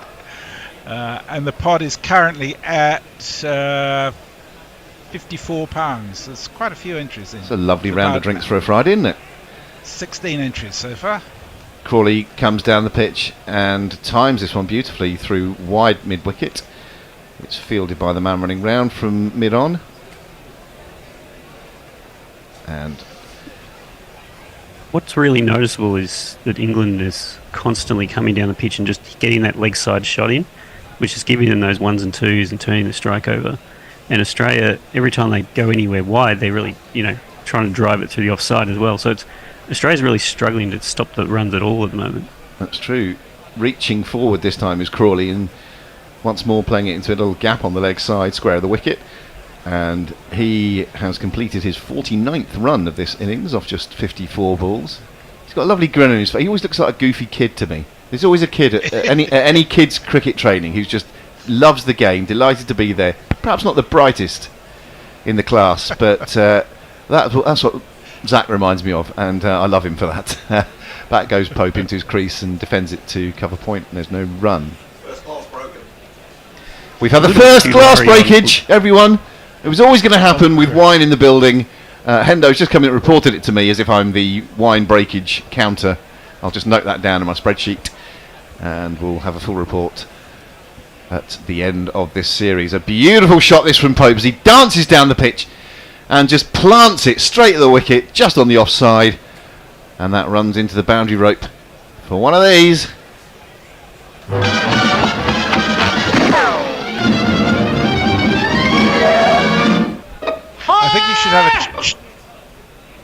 I think you should have a chart in the green room of breakages and what stage each day they were. 81 minutes into play on day one. It's not bad, is it? No. It's not bad. We've held the fort until then. It's like Top Gear's. This is a huge appeal for LBW, which is one of the more ridiculous things you've ever seen because it's pitched about a yard outside leg stump. So Cummins will not be reviewing that unless he wants to make himself look an utter fool. However, there is a mid-pitch conversation. Don't make yourself look an utter fool. He's making himself look an utter fool. An utter fool, I tell you. Fucking hell. What a waste.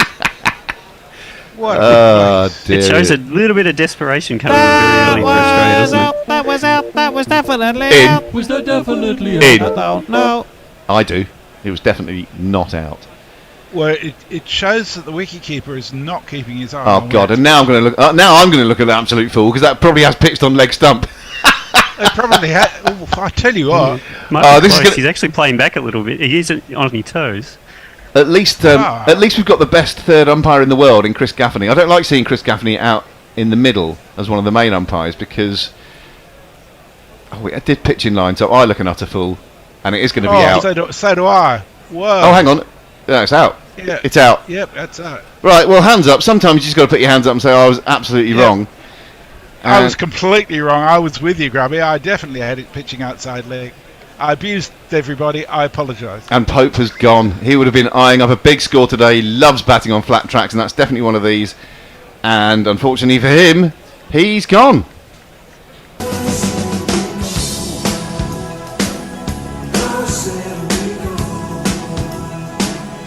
It was nipping through.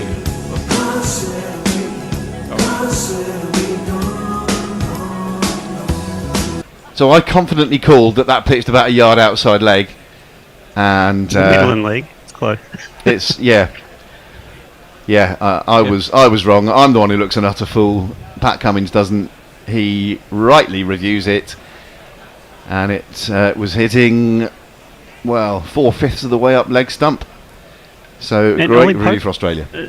As well, we called earlier that Lyon would like him walking across his stumps, and he kind of did that there a little bit, playing across the line. Yeah, it's a great bit of bowling, and I've always quite liked that line from an off spinner coming round the wicket. You do give yourself two chances: one to get the batsman nicked off, and the other it brings bowled and LBW into play, and we saw that there. Terrible calling from me. I'm not going to apologise because I don't like apologising. So there you go. Never bet about against Pat Cummins. That's the rule. No, I know. I'm never playing poker with him. Right, so England's premier batsman has walked to the crease. It's this fella. His voice is high-pitched and ginger hair like a pict, but massive runs he has hit, so there's that. Introduce yourself. Joe Root. Introduce yourself. Joe Root. Introduce yourself. Joe Root, actually. Full delivery. We started anew over here. It's Cummins who's bowled to Crawley, defending it back up the track with no run. So very, very clever, skillful bowling from Nathan Lyon. Well over 400 wickets. He's on his way to 500 wickets, isn't he? Yep, it's 470 odd or something. 480 something. It's ridiculous. I mean, he's really good, but I never think of him. I mean, this is part of his brilliance, is that he's almost goes under the radar sometimes. I think slightly shorter. That was 488. 488. Slightly shorter and steer backward a point, and that is Crawley's 50. So will we give him a little jingle for that? Yeah. 50 runs, you're 50 runs. Well done, well done, well done, well done. 50 runs, you're 50 runs. The job has only just begun. Imagine if Crawley carried his bat after all the chat. Australia, are we happy with that? Because that would imply some sort of collapse at the other end. What Lyon does really well is he gets about 4 wickets a game, and that's a lot actually for a bowler. Yeah. Particularly when you've been bowling on Australian pitches. Root facing his first ball, and it's full, and it just scuttles through to Carey behind the sticks. Root was looking. He played that rather lazily, I thought. It was outside the off stump by a good set of stumps, and he just looked to lay his bat on top of it, and was playing the shot almost on the walk. So there are nerves there, even for the most experienced players.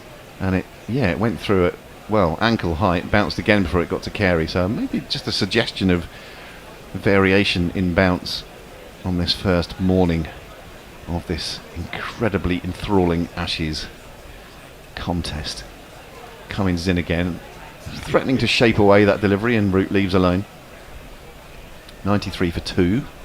Even Stevens probably so far, chaps, would you say? Just about, I think so. So obviously England's scoring very quickly, but 2 wickets in the first morning is basically, I always say that's even. So yeah, if it gets to say 100 and a bit for 3 at lunch, then you'd say that's been Australia's morning.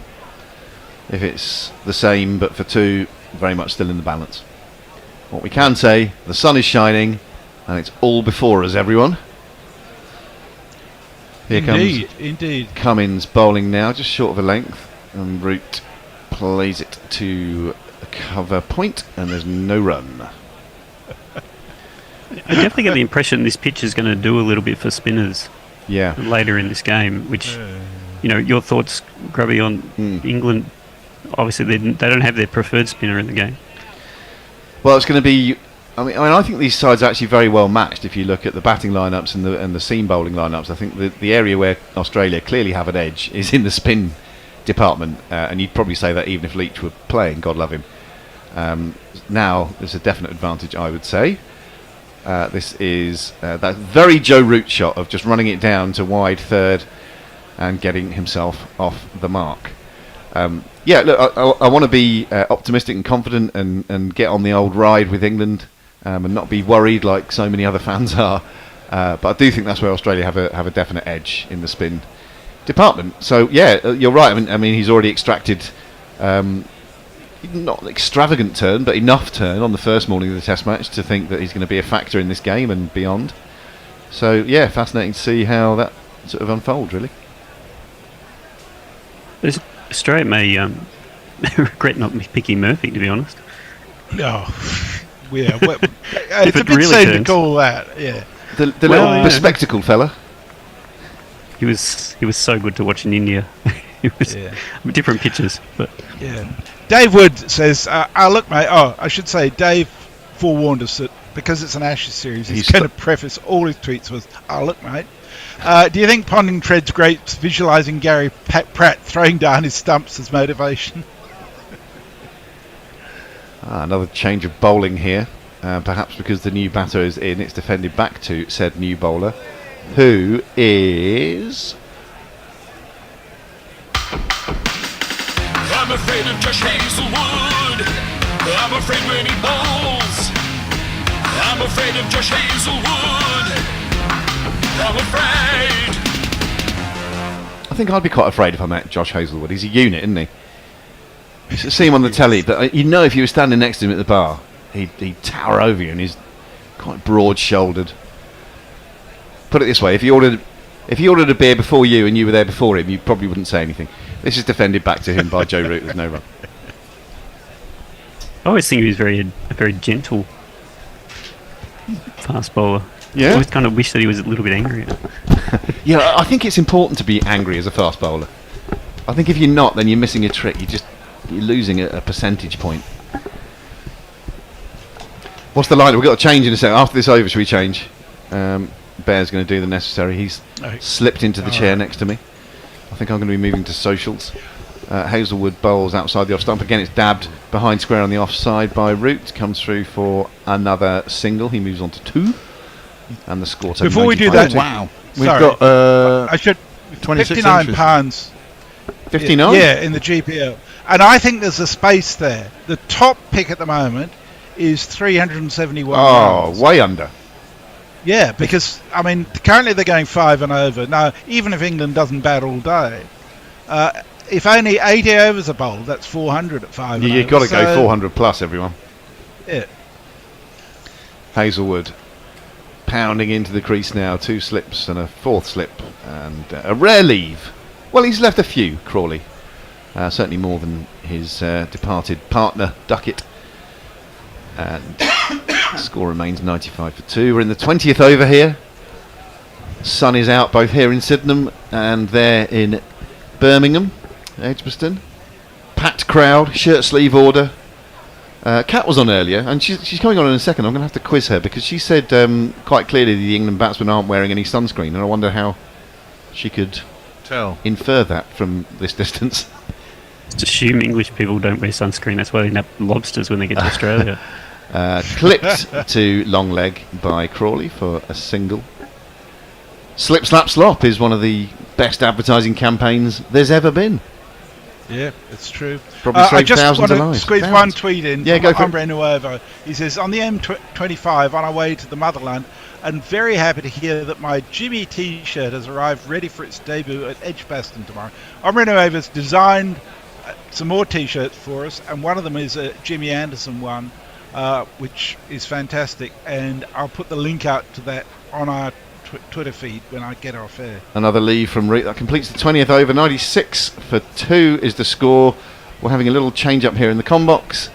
Bear, do we need to let somebody in? Can't see anyone there. No. Kat's joining us. Okay, well, let's keep talking then. And Grubby, you're on social, so Leah is the next one from about 15 minutes Thank ago. you, Messrs. Thank you, Russell. We've got Kat back in. Hi, Kat, how are you? Hey there, good, thanks. I really love how Messages leaves you with 15 minutes of tweets to catch up on. That's glorious work from you. Yeah, Messi. exactly. Do you want the iPad or the computer? I'll just go on my phone, thanks. All So, right. Kat, I was just saying before you came on, wanted to pick you up on something you said before. You said clearly the English batters aren't wearing any sunscreen. I wondered how you could tell. Well, I think that it was Crawley looked like he was wearing sunscreen. I could just tell by how red. Who was it? Was it Pope? Yeah, it was Ollie Pope. Anyway, he's safely back in the Better leave your change commentate now, rooms now. sorry. Here we go. We have Cummins bowling, and this one is squirted to mid-wicket. I think it was Pope. He was just turning red, and a couple of times he had a bit of a look at the back of his upper arms, and you could just, with that slight look of panic of, oh shit, I've will I missed a call for bit. the sunscreen? I think he's the sort of lad who could go pink even through factor 50. Yeah, maybe. He's Maybe annoyed with indeed. himself sitting up there on the balcony. He'd have been eyeing 150, I guarantee Yeah. you. It's exactly the sort of pitch. I mean, obviously a very high-class attack, but anyway. It's not really doing much, is it? Indeed. So anyway, we have Cummins coming in. He's in his 7th over. Crawley on 51 is on strike. It's short and it's pulled and it goes out through mid-wicket, heading out towards the boundary, and the outfield is rapid. It is 4 runs. It's Nissan She. It's Nissan She. I reckon in about an hour's time after lunch, the Hollis stand is just going to be absolutely mental. That's England's 100 up. Yeehaw! In 20 overs. Woohoo! Now, 100 for 2. Now, I'm going to get Gary here. This overrate's fucking appalling, Kat. They got fined, what was it, 100% in the final? Yeah, look, I think they started okay, but they've been really pathetic. And, they should be... They were a little bit faster than the World Test Championship. But anyway, 2 slips and a gully. This ball swinging in a little towards Crawley. He squirts the ball out through point, and they get a quick single. I think it's way too slow. I mean, they're going to be fined again, and they're going to start to lose points from the new World Test Championship, right? And of course, runs. It's got to be runs. It's the only way you can. Yeah, it has to be runs. And not only that, they're going to lose the Ashes 5-0, so they're going to be on negative points by the end of the time this finishes. Very nervy world champions. Yeah. So that's right. I mean, they're world champions, so, England is not treating them with the respect they deserve here. Anyway, it is Cummins again coming in and bowling. This time it squirts off the edge but drops just short of gully. The huge unit that is Cameron Green. Cameron Green. Enormous, that boy. He looks like a different species. He's right there next to Davey Warner, who must be there at slip or somewhere. He looks like a little koala next to him. Yeah, exactly. Yeah. We're seeing a replay of this, and you'll talk us through it. It was nicely guided actually by Root. He was trying to do a Root shot, which is guided down at third man, pick himself up a single, but Cameron Green is too large, and he managed to get across and cut it off. Indeed. Root is on 2. He's faced 9 deliveries so far. Cummins searching for his first wicket. This one's straying onto the pads. Root flips it away out through deep square, and Lyon cleans up there. They get a run. Now, I don't want to see him do it now, but I do want to see Root reverse scoop fucking Cummins and Hazelwood over the slips for 6. I don't need it now, but by the end of the day, I want to see it. We must have everything now. Now. We have no patience. We want everything all at once.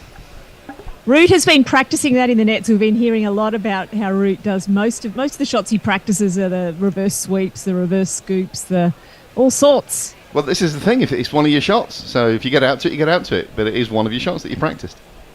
Yeah. True. Anyway, it's a Crawley now. The strike rate's almost 100. England are 102 for 2. This one, though, just a forward defensive. And that is the end of Cummins over. And the score 102 for 2 after 21 overs. Over to Grubby. Yeah, I've got to do a bit of a tweet canter. Leah, what is this 5 runs at over trundling? Brian, afternoon all. I've just managed to get an early mark from work. Thank you very much. Warren is with us. Colin says Crawley looks like a simpleton with that bell end grin. Mog is with us. Dr. Elliot Bulmer. Summer is officially here thanks to Gorilla Cricket. Amen. To whom will the breakage be credited, says Leah, about the breaking of the glass a few minutes It was ago. Hendo. He tried to blame it on everyone else, but it was Hendo. He just basically stuck his foot out and kicked a glass of wine over. Good day, friends. Whenever there's an Ashes, I'm reminded of Twitter's early days when everyone kept tweeting the Ashes, who, as it turns out, was a woman in Massachusetts, says Brian Barish. You know the stupid thing is? Sorry, Kat, over to you. Anyway, we have resumed here with Hazelwood. First ball is left through to the keeper. Yes, that was a woman with the handle The Ashes. That's right, wasn't it? Yes. We had her on Test match. I think everyone had her on whatever they were on because we had her on Test match. Well, she's had her 15 minutes, so we can move on from her. Exactly. Mayank, collapse now on. Aussies could skittle them for under 200. You fool. Colin Suter. Oh, Grubby, that really needs to become a jingle, that wicket. Which one? Oh, the one with the tag, I guess. Yeah. Didn't realise more than one person could predict the same amount of runs, says Muttley about the GPO. Get on quick. Yes, anyway, Root is facing up to Hazelwood. This ball back of a length, wraps him on the pads. Half-hearted appeal, nowhere near serious. Oh, Steve Smith thinks it's out, but it's not. No, it's not. It might have been pad, bat. Could have been bat, pad, don't know. What I'll say is Hendo kicked over a glass of wine. Who's the mug who cleared it up? I did. Hendo sort of hung around going, oh, look, there's a bit of glass. Why are you telling? What do you want me to do about that? I don't know. Might be some sort of arbiter. Go and tell him off. Hendo. Go and tell him off. Get 100 lines. Right, I will not stick my foot out in a careless manner. We've got a couple of tweets from Tony Bishop. I don't have to read them because he's next door. Sean Barry. So Moeen's going to win it for England by spinning out the Aussie lefties in the 4th innings? Well. Ooh. So it's lovely the way you guys stop just as Hazelwood comes into bowl. This is squirting just between gully and point, but safely. There's no one out there. Well, there is. There's Lyon out there, and he pulls it up in the deep, but there's no danger of that being a catch. We're professionals, Kat. Yeah, anyone would think we could see what's going on, Kat. Yeah, it's incredible. That was a And bit also, aerial, actually. I'm about a second behind you, so it's really perfect for me. Yeah, it's good. It's good. No, that was a little bit of a full shot, wasn't it? He kind of played across it. It was a bit outside edgy. It went aerial for a while, but it went dead square, and there's no one out there. Mog, Crawley with a 50. Fuck, says Mog. That's someone actually. Crawley's well beyond 50 now. He's 56. And there's just one slip in a gully now, and this little ball dabbed to point. There's no run on offer there for Well- Crawley. 103 for 2. If he opens the Ashes with his 1 in 30 test innings, which, you know, he's always going to be, because that's, Baz says, he's not consistent, but, you know. And if he gets that, and it's a double 100, that's great start. Yeah, look, he's already done his job here. Really, for, he has. for yeah. England, but of course now he's in as a batsman. Any batter worth his salt at this point goes, now you got to book in. But that's not the way his team plays. No, so who knows? Anyway, we have Hazelwood again. This is the 5th ball of the over, and it is back of a length and just played softly by Crawley defensively. Steve Keller, I will not have your negative thoughts. I'm not reading that. For wrong, we've already told you it was Hendo with the broken glass. Woy Pum, I guess Crawley getting 50 runs mean we've 50 runs more than we expected. Yeah. Oh dear, he must have a very sad life, Mr. Josie Oak. He's never happy about anything. Seagull feathers are floating on, and they've got attacked outside the window. Warren also It's with quite us. a point. We could easily have England here at, 1 for 50 or something, rather than 2 for 103 for 2.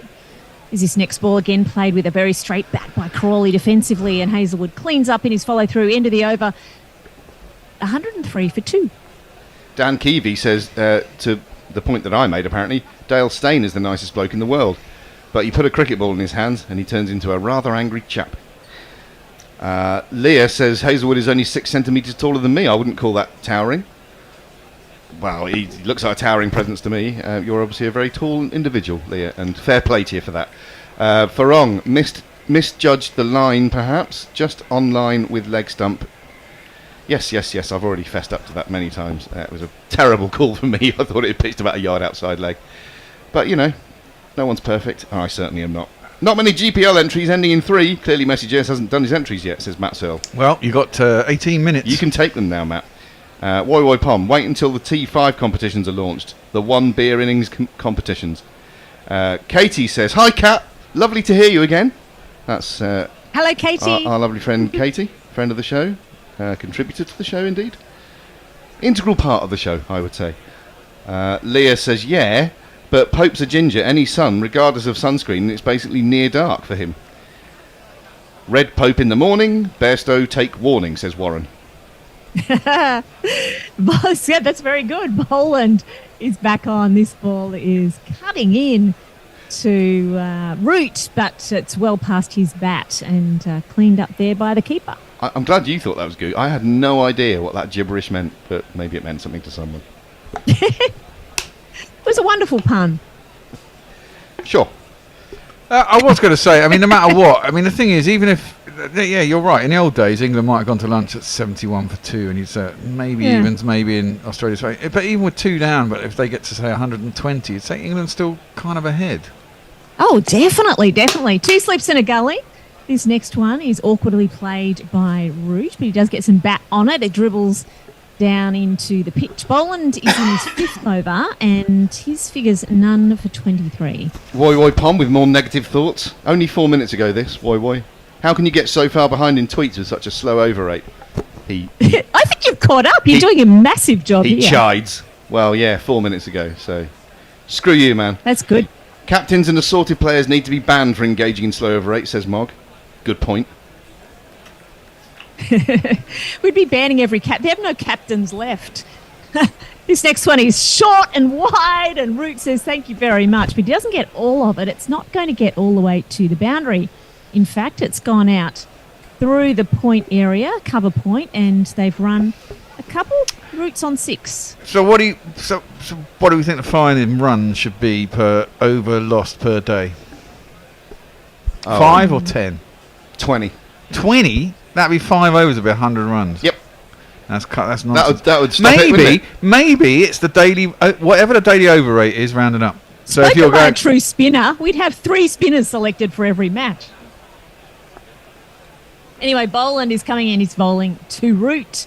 Root pushes the ball out again through the point area, backward a point. There's lots of runs here. Yeah. If they just give soft hands and drop the ball down. Well, I think that's Incredible. what England's openers did early doors, wasn't it? When they saw that Australia had spread the field from quite an early moment, there were lots of quick singles. See, intelligent batting. Exactly. This is the only thing that Bazball does, isn't it? Rather than leave the ball, which you do in Test cricket, or you defend it into space and don't really take the run, England kind of face it like, well, okay, if we hit it in space, we just run, or we try and find a space because we can't hit a 4. Ooh. So we have a mid-off and a mid-on and a conventional field. This one is almost edged through to Carey, and he takes it down the leg side, although it went over the top of off stump, I think. Give us a description of that one, Bear. Well, it cut back in. I think it was a little bit of wobble seam. It certainly hit the seam, and it did cut back in. It went between bat and pad. It missed off stump, I think. It didn't go over the stumps. It was close to off stump. Close to the edge, close to off stump. And Steve Smith was looking agitated. It's excellent bowling. This is what Boland does so well. I sort of put him in the same bracket as Ryan Harris or Vernon Philander. Yeah. Yes, creating a lot of chances here. This next one, though, Crawley is pushing to square leg, and there's no run. Just a messenger for you here, Kat, at the moment. Brian Barish. Hi, Kat. All capitals. Hello, Brian. I'm missing commentating with you. It's always great when you're on the comms as well. Naked Fun Porn Bot says, is Chris Woke producing and cancelling tweets? No, but there is some mug reading them out at some ridiculous pace at the moment. Yeah, he's doing well now. As we said, he's doing well. If you miss one, you could be forgiven. I mean, you're doing a miraculous job to catch up here. Well, unless you're Jay Grover. He doesn't forgive much when it comes to the absence of tweet reading. It's gone a bit quiet, Jay. Maybe it's time for him to change his medication or something. I don't know. Well, we've got 15 minutes left. If they can get 3 overs in, it'll be 26. So they get 4, 27. Which will still be...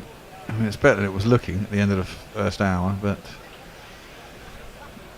Yeah, with a few from the spinner. Yeah, 5 or 6 from the spinner already, isn't it? Well, it's Hazelwood this time. He's going to be bowling to Root. Root's on 7. And he's just, again, using soft hands, getting it down to third. And there's a sweeper that comes around from deep point. They get a run, an easy run. Root gets runs there every single time. Kat, is there ever a shot anywhere in cricket that better sums up a cricketer than that little guide down to wide third that Root's just played? Yeah. But yes, that's great. He and Kane Williamson do it all the time. Brilliantly. Yeah. Yeah, if there's a little bit of a gap any bit of width, is. It feels like there's gaps everywhere. England are finding them so beautifully, and this time Root showing some intent, advancing down the pitch, but he's just pushing the ball to mid-wicket, and there's no run. What do you reckon Australia would have made of their first encounter with Bazball? Do you think they'll be frustrated? You know what? England are playing Bazball, but unfortunately Australia are also playing Bazball, and they should be playing They should be playing something different, and that might help. This is the beauty of it, isn't it? Everyone says that, but everyone gets sucked into it. And that's the beauty of finding those little singles. I really hate the term Bazball. Okay. I really hate Stokey Cullen ball. Yeah, that's better. But I don't think we've seen, I mean, scoring at a decent rate this morning, of course. We've not seen the kind of the scoops and the ramps and all that stuff, which I think is an integral part of it. Root is facing up. Hazelwood is bowling, and this is defended. And Hazelwood is not playing Bazball; he's playing Hasball. Yeah, yeah, but you don't see that until later in the innings, really, until batsmen are settled, and England will get if they can get to lunch without losing another wicket, and then they'll come out after lunch. They'll settle in for 3 or 4 overs and try and tick over, and then some shots will come out, and then they'll get to 200, 220, and then I think if they haven't lost a wicket by 220. So you'll start seeing things go. It's just being uber positive, isn't it? And basically. You don't always have to play those shots to you score don't. quickly. Exactly. You have to hit the gaps and get the singles and get 5 or 6 and over, which is easily doable. So 2 runs so far from this over, and this time Root's on the drive. It goes straight to mid-off, a misfield and a deflection, and they run through for a very well-run single. I'm leaning forward, Kat, so I can see your microphone, because Brian has a point about that. He says, also shout out to Kat's microphone, which apparently doubles as a lightsaber. Oh, yeah. Yes. That's good. Is it USB? It either shows blue on my face, which is not great, like that, or it shows blue onto you. So, yeah. Anyway. Slightly Blair Witch Project when you shine it on your face there. Yeah. Creepy. Hazelwood not getting through this over as quickly as he should. It's short and it's pulled, and Crawley's getting it all the way out to the deep, but will be pulled inside the boundary. They've run through very smartly, getting some exercise here. And the score, 111 for 2. One more left in the over. Leah's involved in some conversation about what various short form competitions would be called. F5, I presume that's FUMP or something. I don't know. Mark Green says Peterson knob on the telly. Yeah, it was Peterson and bloody Tubby Taylor for a while. It was awful. Tubby. I quite like Tubby. No one likes Tubby. He's the worst commentator ever. Anyway, just one slip and a gully this time for Crawley, offering a standard defensive shot. And he has not edged it for some time. And that is the end of Hazelwood's 7th over. And 112 for 2 is the score. I liked it when the 12th man, Billy Birmingham, did his thing about Tubby and sort of took the piss. The thing about Tubby in a lot of those 12th man tapes and CDs was that he'd always be chewing gum. Tubby, lose the fucking gum.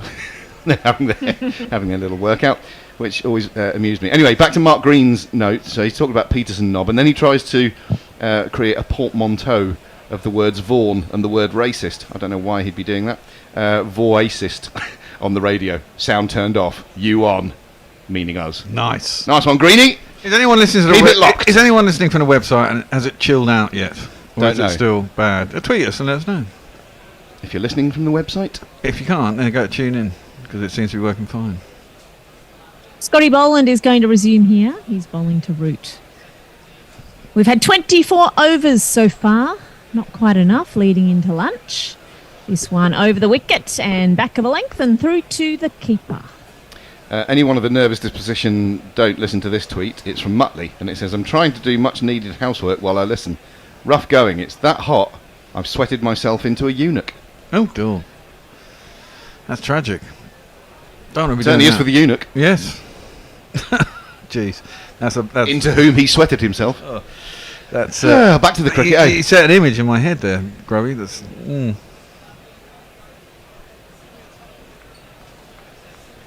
So, Scotty Boland, another one placed right in the slot. Root advances down the wicket but just defends. And thank you whoever reminded me about the blue microphone. If I put my finger over the top of it, it doesn't cause so much of a problem. So that's what I will be doing. Dave Wood on the overrate debate says all players should be made to drink the alcoholic units equivalent of overs short before the next day's play, just to keep things interesting. P.S. Oh, look, mate. Wow. Yeah. In vodka. Iced vodka. That's quite a proposal. Another one in exactly the same place, Boland. He's doing what his captain has requested. Root is defending. Root is 10 from 24. He's not playing Bazball. He's playing Root ball. Yeah, but Root's so good he can catch up. 11,000 test runs for this man. Amazing. Muttley thought that your mic was a tanning mic, Kat. And I've got a belter of a tweet here from Ravi, which I shall read at the end of the over. End of the over coming in 3 balls time. The score remains at 111 for 2. This one is down leg side. It's a loose delivery, and it's been absolutely punished by Root all the way to the final leg boundary for 4. Yeah, got dragged too straight, didn't he? Got a bit frustrated, dragged straight, and it's a great shot by Root. Just hit it fine enough to beat the fine leg and whiz down to the boundary. 4 more runs. So, 5 off the over?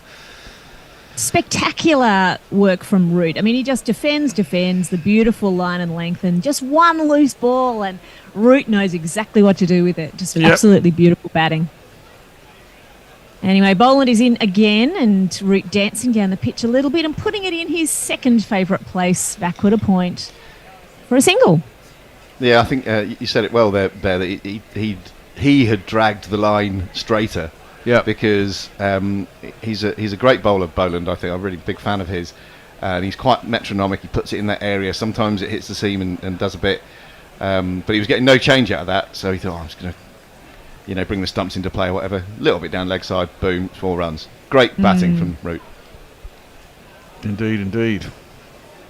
1 to come. The score 116 for 2. And this time Boland puts it in his favourite place. And Root again defends. End of the 6th over for Boland. The 25th for Australia, 116 for 2. And over to any tweets. Well, tweet of the day so far, I think, from Ravi Nair. Read your discussion of over rates. 1, it's fucking boring and pointless. 2, as I've said before, it's fucking racist. Stop doing it, you moaning muppets. Now, I say it's tweet of the day, not because I love it, because I think much of what you said is nonsense there, Ravi, but it's lovely that we have such strong opinions and that we're able to air them and field them and discuss them in a grown-up fashion. Well, I don't understand why it's racist. No, I don't get it why it's racist Yeah, it either. does seem a bit. And also, if you're only bowling 80 overs in a day rather than 90 overs in a day, which you're supposed to do, then you can rest your fast bowlers more. Yes. And all that sort of stuff. So actually, I'm going to come back at you, Ravi, and say that my theory, or my belief, is that if you are bowling slow over rates, it's cheating. Yeah. Anyway, they're going to speed it up now because Lyon's in. And Lyon is bowling around the wicket. And Root plays an indoor cricket shot on the bounce to first slip. Yeah, tries to late cut that, very late. Couldn't quite beat Stevie Smith. He's still sat there at slip. The only late cut we had today was Stark being dropped. Yes, indeed. Yes, that's a very good late cut. We have Marnus under the lid at leg slip. And this one is driven square, turned around the corner square through square leg or mid-wicket area, and they get 1 run. See, I don't, if there's 4 overs short, it's annoying, but it doesn't really bother me. But 10 overs is a bit excessive, I think. And if you're going to only bowl 80 overs in a day, 86, you can't, especially with the extra half hour. Okay, fair enough. But so Crawley is on strike, and he is turning the ball through square, backward of square. It goes out past the umpire, and the wide fine leg comes around, and they're getting loads of runs in this region, and Crawley's on 60. The score 119 for 2. But I mean, at this rate, they're going to get 1 more over in after this. So I have 27 in this. If they bowl the same amount in each, thing, then I guess they might catch up the extra 3 overs in half an hour at the end of the day. So Lyon's line around the wicket here, and this one was a little straight. Again, driven through square out into the deep for a single. Yeah, England looking good. 120, there you go. 120 in the first thing. That puts them on par for, 360 plus an extra half an hour. It's 400 runs in a day. And presumably, if they haven't lost wickets, they speed up. Extra half hour for a lamentable over rate. Well, yeah, it's de rigueur, isn't it? I mean, there's no... the extra half hour's guaranteed. This one is hitting Root on the pads. There's probably an edge there as well. There's a half-hearted appeal. I mean, I do remember in Pakistan, didn't we get a few days where they didn't actually use the entire extra half hour? Well, no, because the sun... Well, yeah, but they still managed to get the overs in even before the sun went down, generally. So last ball of the Lion over.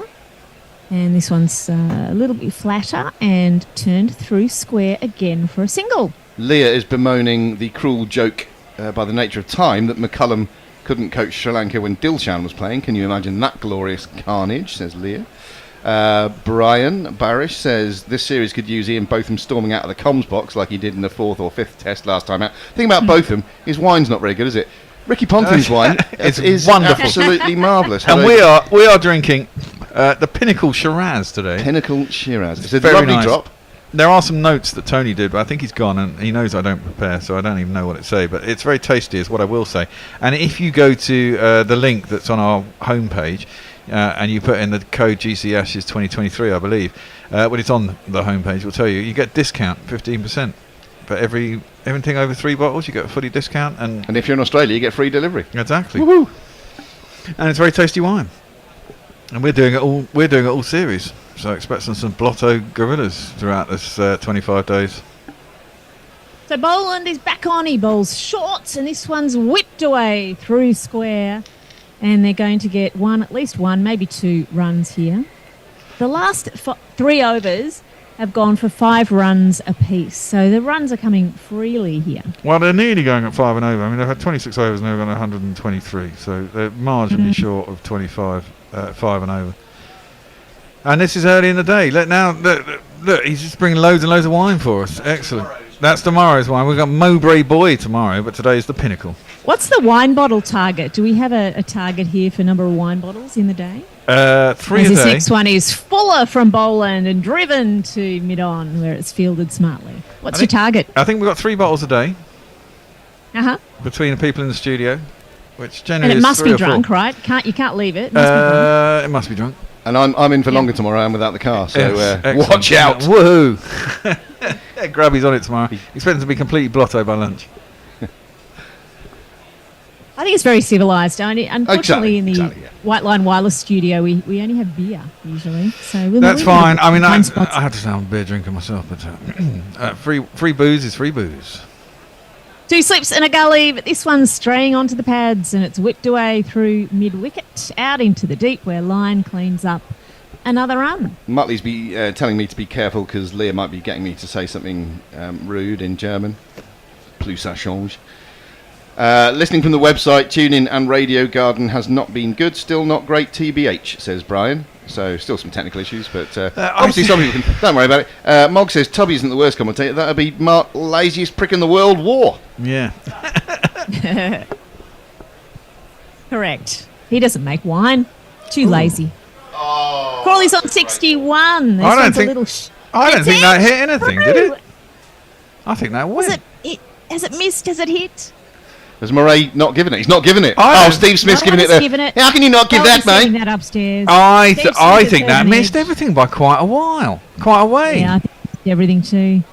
Cummins is deciding we don't have a timer clock here. They've reviewed it. I think That was out. That was out. That was definitely out. Was that definitely out? I don't know. I thought that missed everything. I Well, think they just went a long way. It I was an agree. I think exceptional it missed ball. everything. After my enormous gaffe with the Lion dismissal, which I said was pitching a yard outside leg when it was pitching on, it was out. I'm sort of loath to say anything here. Well, However, it looked like it missed everything. I agree. It did look like it missed everything. I will have to have a look here. Pitches. Steve Smith hasn't exactly been on the money with his Oh, it ears might today. have. Actually, you know what? It might have flicked the glove. Oh, it's flicked his finger. Has it? I I don't think know. it's his glove. Or is that him It's very- take? Now, because Crawley's too tall and it's almost Yeah, out of he's shot. Yeah. It's flicked his glove. That's why. Ooh. That's why. Because it wasn't anywhere near the bat, so I didn't see his glove. No. So he's gone just before that'll be lunch then, won't it? That's a shame. Run, It's out. rabbit, run. That was a run-out Crawley's jingle. pissed. Anyway, that's annoying. He's not happy. He reckons it didn't hit his glove. The crowd says, you're out. Well, it Right. clearly did. I'll leave everyone. That was the lunch break. It's been marvellous today. See you back again tomorrow. I'm running away. Bye. Yeah, you're running away. Okay, we'll give you a quick roundup. It's England have gone into lunch at 124 for 3. That's wicket just before lunch. Really annoying. Are you happy, Kat? Well, I think that, those people who think that there might be 400 runs today, that's supposing that Australia doesn't have to bat. I think, Australia could be batting by the end of today. They could be. Just based on the way the wickets are falling. Yeah, they are. I mean, I have to say, England's batting, especially now they brought Moeen in. I mean, he's going to come in at number 8. England look good for 400 on this track. 400 might not be enough. I mean, the thing is, are the conditions going to change as the weather's going to change over the weekend? There might not be a lot of rain, but I think it'll get a lot more humid. There might be some swing, and obviously we've got Jimmy, who's number 2 bowler in the world. So all is well with the world. Root is still there. Harry Brook gets his first innings straight after lunch. Now that's going to be fun to watch. So Stokes, I think you're Bairstow right. and With Moeen Moen still to coming come. in, you've got a deep batting order. Yeah, here for they England, have. so I think you're going to be okay. I think so. We'll see.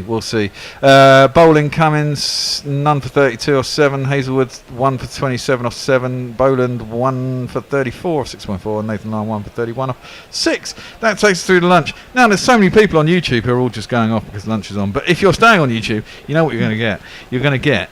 what are you going to get? I think I might give... Dice cricket for all those people out there? Or podcast? Some kind of replay of something, surely. Who's that weirdo? We're going to go right back to the beginning of this Who's That Weirdo, which I think has Bumble, David Lloyd on it. And Lovely. I will see you later then, Bear, and catch you another day. Alrighty. See you later, Cat. Bye. Who's that weirdo? Chris Harris, Kevin O'Brien. Who's that weirdo? Good morning, good afternoon, good dawn, good dusk, wherever you are in the world. Welcome to Gorilla Cricket and the 4th episode of our big fat pod quiz. Who's that weirdo? It's a test of skill, knowledge and overactive imaginations, separating the live cricketers from the dead cricketers and those who aren't cricketers at all but sound like they might be. I'm Gorilla Hendo, Nigel Henderson, and today's edition could be our most competitive yet. We welcome back, after her dismantling of Grubby 78 in their meeting 2 weeks ago, everyone's favourite county cricket matterer and natterer, it's Annie Chave! Yay! Yay! Tell us that you've got a new edition out, haven't you? I've got a new edition out, edition number 13, which is unlucky for some, and it's a new look magazine. I've got some youth to design it for me. A youth. Have you seen it, Bumble? Oh, I've given it away. I was going to say, she's got it picked out today because she's up against cricket royalty. The man who's probably the most famous voice in the business, the man who's been player, coach, manager, umpire, eventually commentator. Ladies and gentlemen, it's only Bumble himself. Hello, Bumble. Welcome to Gorilla Cricket. Yeah, I should never have done this in the first place. As soon as I knew it was Annie Chafe that I'm up against, I know that I'm going to get the silver medal here. It's... Now listen, Bumble. Surely, when you were manager and coach of the England team, you didn't go into the dressing room and say, "Look, we're going to come second here." I need more positivity from you. I'm a realist. I know exactly where I stand here. I will be doing my best, as they always say. Right. You're setting me up for a fall, Bumble. I'll tell you. Yeah, it's reverse psychology, isn't it? Reverse psychology, is it? How can I compete? When I'll play the game. She is remarkable. There's so many ways. Anyway, what do you think, Bumble? What's your thoughts on the Test match and what's been going on in Pakistan? I did see that you've been a little bit under the weather, but did you manage to get to see much of the Test? No, I don't have Sky now. Really? Why would that be? Yeah, well, I've been obviously I follow it and I listen to Aggers a little bit and Simon Mann, and it's quite remarkable. And the latest stuff that's come out from our captain, he said he might even declare before they've had a bat. He might. I'm a bit worried that the fog is going to be so bad that he'll declare and no one will know. We were up there. I've been to Multan, and I know that it can get foggy, and so they will lose some time. Yeah, in the mornings and the evenings, it looks like the first hour is going to be a bit tricky, doesn't it? Oh well, that's good. Maybe I can stay in bed. Yeah, stay in bed a little bit longer. That would that'd be fine, wouldn't it? Yeah. What do you make, Bumble, of Joe Root batting left-handed? I mean, that's stealing your thunder a little bit, isn't it? Well, He's quite good at that. This morning, I've seen Jimmy Anderson bowling left-handed. Really? Yeah, Jimmy Anderson has bowled very acceptable left-arm spin this morning. Wow. Do you think he's been taught by Jofra Archer? Because I remember seeing Jofra Archer was doing a bit of left-arm spin a couple of years ago as well. He might be less injury-prone if he bowled that as well. The way I think that Jimmy has sort of kicked it on to Jofra. Right. Oh, really? Okay. So Jimmy was he was the man who came up with the left-arm spin, and he's coaching Jofra in the subtle arts. You were a left-arm spinner, weren't you? So I mean, you might have some input there. Yeah, and I perfected that. You know how they call them the shooter and the zooter and the this and the that. I had the gazonner. Gazonner? The gazonner, it's the one that goes on and doesn't spin. Oh, yes, the gazonner with the arm, that one. That's the one. That's the only ball. I didn't bowl anything else, just the gazonner. Not the gazunder, which is something else. Goes underneath. Burrows under the pitch. I don't think you can go under the stumps. Anyway, moving on, I should sort of introduce the other member of the team that's here today, and that is, of course, Tony Bishop. Hello. He's alongside me. He's going to be giving us all sorts of info. He's the Osmond to my Armstrong. He's the yin to my yang, and he's my driver to the studio. Not as and here he is. Or as interesting. Anyway, and he's not as interesting as any of them. Anyway, I will give everyone out there a quick read through of the rules, because I forget them halfway through anyway, so don't worry about it. If you get things wrong, we'll just laugh about it, and no one will be any the better. We'll claim that it was meant. Basically, contestants toss to start with and can elect a bat or field. Then the host, that's me, gives contestant A a name and a nationality. And contestant A has to decide whether they are a live cricketer, a dead cricketer, or not a cricketer at all. In which case, they have to say, who's that weirdo? They get it right, and it is a live or dead cricketer. Contestant A then has to guess their current age or age at death for a bonus point, which they get if they are within 3 years. If they get it on the nose, they get 4 bonus points. If contestant A is wrong, the question is passed over to their opponent, who goes through the same process. If it is a weirdo, i.e. not a cricketer, age is not required, but you can take a wild guess at the source of their notoriety. It could be a musician, a poet, a businessman, businesswoman, weird record breaker, comedian, politician, etc., etc. So I'm going to toss, and I'm going to let our guest, special guest of the day, Bumble, shout. I'm going to throw it up into the studio air. I'm going to drop it completely, and you can say heads or tails. Heads. Heads. It's tails, would you believe? Honestly. Honest love. So, Annie. Always go tails, Bumble. Come on. Yeah, I should have done, shouldn't he? I always went heads. I always called heads when I was captain. Well, there you go. It's tails. So, Annie, you can just choose whether to bat or bowl. I'm going to go bowl. You're going to bowl. So the first named person is going to go to you, Bumble. Are you ready? Are you steeled for it? I'm ready. Yeah. It's like Jeff Thompson just coming up and going wang. Terry Burrows, England. Live cricketer, dead cricketer, or who's that weirdo? Terry Burrows. Terry Burrows, who's that weirdo? You know him, don't you? You're absolutely right. You've got points already. Oh, damn it. Oh, no. Clever for us, is Bumble. And you can have another guess for a bonus point. What does he do, Terry Burrows? Was he No, I'm going to say a crown green bowler. Oh, it's a good guess. It's a good guess, but I'm not going to give you an extra point because it's not. He's actually the fastest window cleaner at the National Championships in Blackpool in 2009. Tell us a little bit more, Tony, about Terry Burrows. Well, yes, I've been at great pains to make a few notes about him. He is, as you rightly say, the fastest window cleaner that he won in Blackpool 2009. Held in Blackpool, of course, to commemorate the 80th anniversary of George Formby's When I'm Cleaning Windows. It takes Terry, known as Terry Turbo Burrows, less than 10 seconds to clean more than 6,000 square inches of glass. Wow. He's a martial arts specialist. He's in the Guinness Book of Records. He's also been a karate and a boxer, specialist and a boxer, which he attributes his speed to.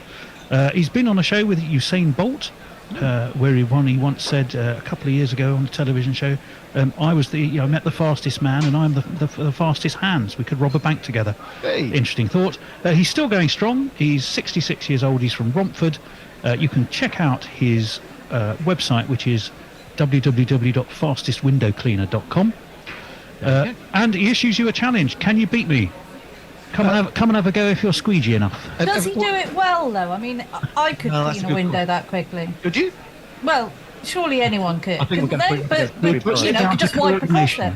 Coordination, due to his martial arts skills, is what he attributes his speed to.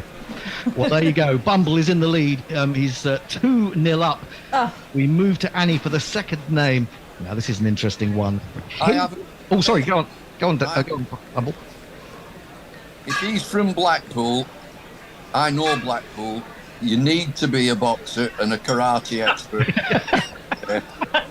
Yeah, well, I mean, they don't tell you that when they go there on Strictly, do they? They make out it's a really lovely place. But well, it is marvellous for everybody that lives in Blackpool. Absolutely. He says, yes, disappearing off He's good, but he won it in Blackpool. But there you go. So he's an Essex lad. He's obviously going to be a bit violent. Okay, Annie, moving on. Your first name today is Hendrik Witbooi of Namibia. Is he a live cricketer, a dead cricketer, or who's that weirdo? Hendrik Witbooi of Namibia. It's a good name, isn't it? It's a great name. It's a fabulous name. I'm going to go for who's that weirdo. Oh, you've done it again! I can't believe it. It's an amazing start to this week's competition. He is a weirdo. He's not really a weirdo. He's a very admirable character. Do you want to guess what he might do? He works in social services. Well, in a sense, I suppose that's right, isn't it, Tony? Going back a bit. I'll let you make the decision on that one. It's on the very edges of acceptability. Okay. Well, you tell us what DRS Eden would be twitching and not too sure about that. Tell us all about Hendrik. You'd have to review that one, Joel. Right. He is, as you rightly say, Namibian. He was the first African political activist to take up arms against German imperialists. His face is on banknotes in Namibia. He was born in Pella, Northern Cape, and died near Valgras in 1905, killed in battle indeed with the Germans. Oh. He was the chief of the Khoisan people, a sub-tribe of the Khohoi, and he led the people, the Nama people, during the revolts against German colonial rule. His diary and complete correspondence has survived and become known as the Hendrik Witbooi Papers, and it's stored in the National Archives of Namibia. Yeah, I knew that. You knew. I knew. I mean, I'm sorry. It was just the way it fell, wasn't it, Bumble? You would have got that without any problems. Oh, nailed it. Nailed it completely. Well, we're going to come back to you for number 3. It's all going incredibly smoothly this week, which is unusual. Anyway, how about this one? Gogumal Kissenchand, India. Live cricketer, dead cricketer, or who's that weirdo? Say it again. Gogumal Kissenchand. I mean, I hope I've got the pronunciation right, but I could be mistaken. Gogumal Kissenchand, India. Dead cricketer, live cricketer. Who's that weirdo? He's a dead cricketer. You're absolutely right. You're storming away with this, Bumble. What on earth is going on? I can only imagine you've actually played against him. Do you want to tell how old he was when he died? Have another guess for a bonus point. He was 58. No, I'm afraid you're well off the mark there. He was 72 when he died in 1997. Tell us all about Gogumal Kissenchand, Tony. Well, he was a diminutive right-hand bat from Karachi in Sindh. He died in Baroda in Gujarat. His chief claim to fame, however, he had a very modest record in just 5 test matches for India, 4 of them against Australia, and he only averaged 9. However, despite that modest record, his chief claim to fame in international cricket is that he is the bowler off whom Don Bradman got the all-important single to reach his 100th first-class 100 in 1947. Wow. 28. That's a great claim to fame. Are you sure, Bumble, that you perhaps didn't play against him in a warm-up game in India? I think you probably did. I just had the name somewhere, and I thought, well, he's not recent, so I think he's dead, sadly. Sadly, he's dead, yeah. He's 25 years dead this year, I'm afraid to say. Any more about Gogumal, or is that more or less? That's pretty much it. He averaged 9 in his 5 tests, 4 against Australia. He got 44 in Sydney. That did help India on their way to the draw. It's the only draw they got in that series. They lost all the rest. Okay, so we move back to Annie. Now, Emma Slater, England. Live cricketer, dead cricketer, or who's that weirdo? Emma Slater, England. Emma Slater, that's a really nondescript name. You know, it could be anything, anywhere. I'm going to say, who's that weirdo? You're absolutely right. Oh my goodness me, this is incredible stuff from you two. Absolutely brilliant. Emma Slater is indeed. You haven't given me a chance. Well, I'm going to ask you who you think Emma Slater might be. What did she do? What is her claim to fame? I think she's a piano teacher. Piano teacher? Well, that's plucked out of obscurity. I think that's a pretty good guess. No, she's not actually a piano teacher. She is the 2-time world gravy wrestling champion. Sure, of course. Knew that. I'd find that hard to believe. Tony, tell us a little bit more about Emma Slater. Well, yeah, it didn't quite strike the wrong chord with that one, Annie, I'm afraid to say. The competition, she's won it since 2007. The World Gravy Wrestling Championships have been held in the village of Stacksteads at the Rosen Bowl Carvery. She has indeed won it twice in a series of knockout rounds. Men take on men, women take on women, wrestling for 2 grueling minutes in a thickly padded pool filled with cold gravy. I want to see it. The judges pick a winner. Judges pick a winner for each bout. Their decision is based, of course, on wrestling ability, but more importantly, the quality of their fancy dress and the outrageousness of their antics. Winners are anointed, of course, by having a bucket of gravy poured over their heads. And now our Emma is from Oldham. Yeah. Ice Station Zebra. 36 now she is. She won the competition last against Roxy Afzal, who competes under the name of the Oxo Fox. I'm surprised, Bumble, you haven't been asked to do the judging for that, seeing as it's in that neck of the woods. Have you never been asked to do the World Gravy Wrestling Championships? I've been in the pub. I know the. Oh, you know the Well, pub? There you go. It must be. I'll tell you what. It must be serious stuff because in the most recent event, Sky Penty, aka Wanda Gravy, she won it despite having dislocated her arm in a fierce bout against the Oxo Fox. And the referee, who I think is also the landlord of the pub, a chap called Stephen Claxton, had to put her arm back in place as she carried on and went on to win. Oh my good. I prefer to eat gravy personally, although probably not after someone's been wrestling in it. I'll give you a quiz question. Go on then. Yeah, go on. Quiz within a quiz. This is Stacksteads. Okay. Yeah. Which Lancashire bat opened the batting with Everton Weeks and went on to become England manager and came from Stacksteads?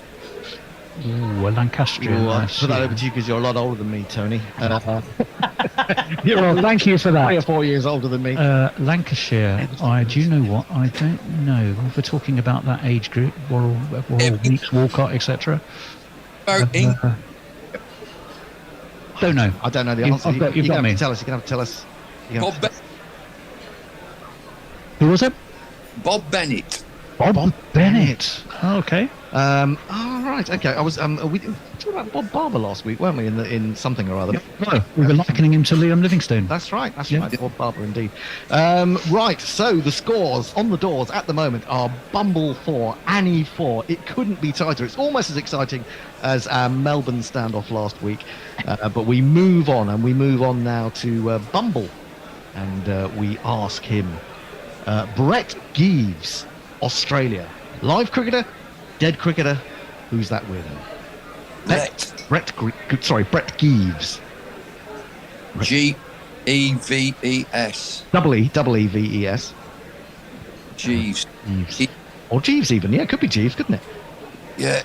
Jeevo. Yeah, Jeevo. Oh, you remember Jeevo? Oh, Jeevo. Good man. He is a present cricketer. You're absolutely unbelievable, Bumble. What is that? Are you sure you haven't got someone prodding you from behind a couple of times? I know, man, you might like that. I think that's a different show entirely. There's no stopping him at the moment. Brett Geeves is indeed a live cricketer. Do you want to guess about how old he might be at this particular stage? Bonus points. Oh, I didn't see that. I saw your mouth move, but I didn't hear. 22. No, you're nowhere near, I'm afraid to say. He's about twice that age. Well, nearly. He's actually 40. What do we know about Brett Geeves, Tony? What do we know about Brett Geeves? Well, he's from Claremont in Tasmania. His nickname is Banger, a bit like Marcus Trescothick, isn't it, Annie? Wasn't he called Yeah, he's Banger. Banger, indeed. He's played for Australia, Tasmania, and a couple of games, indeed, for Delhi Daredevils latterly. Right-arm fast medium bowler, right-handed batsman, briefly part of Australia's short-form setup. A back injury, sadly, at 29, forced him into retirement. In his 2 ODIs against Bangkok and South Africa, Bangladesh and South Africa. Bangladesh, South Africa, 2008-2009, took 3 wickets at 26, had a best bowling of 2 for 11 versus Bangladesh in Darwin. In his only T20 international, took 2 for 35 against South Africa at the Wanderers. He got Herschel Gibbs and AB de Villiers, though, quite cheaply, but Australia still lost. Good names to get, eh? Yeah, good. There you good go. batsman to get. Okay, so Bumble moves into a 6-4 lead with just one more name before we take a break. And we're at the break. What we have, Bumble, you may not know about this, is we have social justice warrior stroke right-arm seam bowler Chris Woke, who writes a regular column for us. He's going to be talking about things that have been upsetting him this week. So we'll have a little break. It doesn't mean you actually get a break. It's just like we do it and then we fill it in, if you get what I mean. Anyway, moving on to Annie, and she's going to look to draw level. How about this one, Annie? Arthur Fielder, England. Live cricketer, dead cricketer. Who's that weirdo? Arthur Fielder. Well, he's been made to sound like a cricketer because of Fielder. It's made to sound old because of Arthur. Exactly. So he's either an old cricketer or I think he's who's that weirdo? No, you're wrong. You fall behind.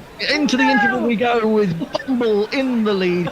He is not a weirdo. You can throw it to Bumble now. Yes, I've got to pass it across. No, don't give it to him. Dead cricket or live cricket? That's all that's left for a bonus point. Dear Arthur is a dead cricketer. Yeah, you're right. You're absolutely right. So another point to Bumble. He goes to 7-4 in the league. He's a dead cricketer. He died. Age? What age did he die at? He died at 74. Oh, I'm going to give you 3 more points. My goodness, you are running away. Sorry, 2 more points. Running away with this because you're very close. He was 72 when he died in 1949. Tony, before we go to Chris Woke, tell us more about Arthur Fielder. Well, yeah, it is a wonderful piece of nominative determinism. You're absolutely right. He was a fast bowler for Kent and England before the First World War. Was born in Tunbridge in 1877, the year, of course, of the first ever Test. He was the first player to get 10 first-class wickets in an innings, which he got in the Gentlemen and Players match at Lord's, took all 10. The feat it was accomplished in 1906, although the Gentlemen won the game despite that.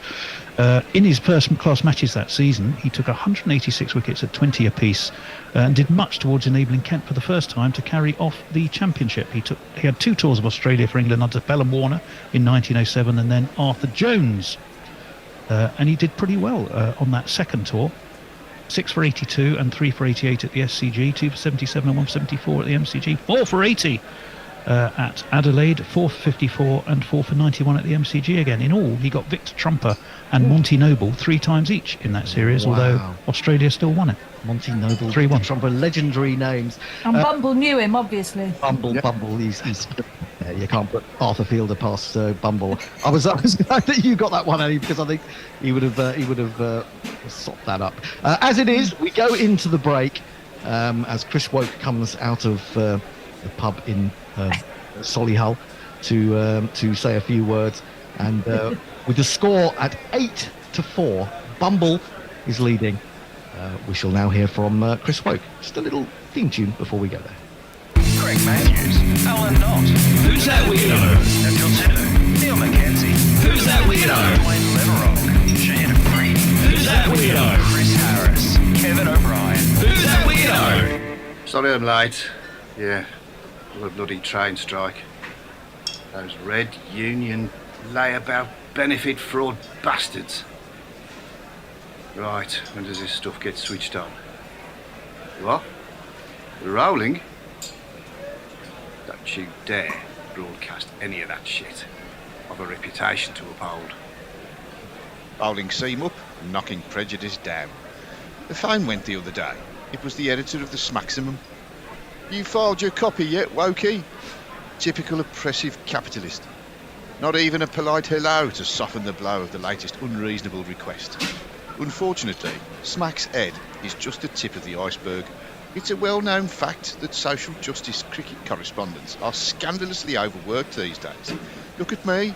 In the last fortnight, I've been expected to deliver not only an entire piece on the Interplanetary Solar System Cup, but also an audio recording outlining my forced inclusion programme. It might not seem this way, people, but every single word is an excruciating drain on the resource bank of my genius. What's more, all these different formats make it doubly exhausting. My woke load is simply unmanageable. One of the specky grey beardy dinosaurs at Gorilla was depressingly unsympathetic. In my day, cricket writers would regularly knock out 1,000-word articles every day at week and still have the strength for a couple of features at weekends. You didn't see those lads rushing off to matron with a sore wrist. Lads, matron. This is the everyday sexism we've come to expect from this mob, sadly. Well, this wage slave has had enough. It's time to make a stand. From now on, I shall be operating a one-day woke. This means that within any given 14-day period, I shall insist on 13 days of rest, all expenses paid trip to the spa at Leamington, and 3 meals per day at Birmingham's organic food village, Leaky Blinders. That will leave me fully fit and firing for one day a fortnight to craft world-class content for you, the deserving cricketing public. Busting, eh?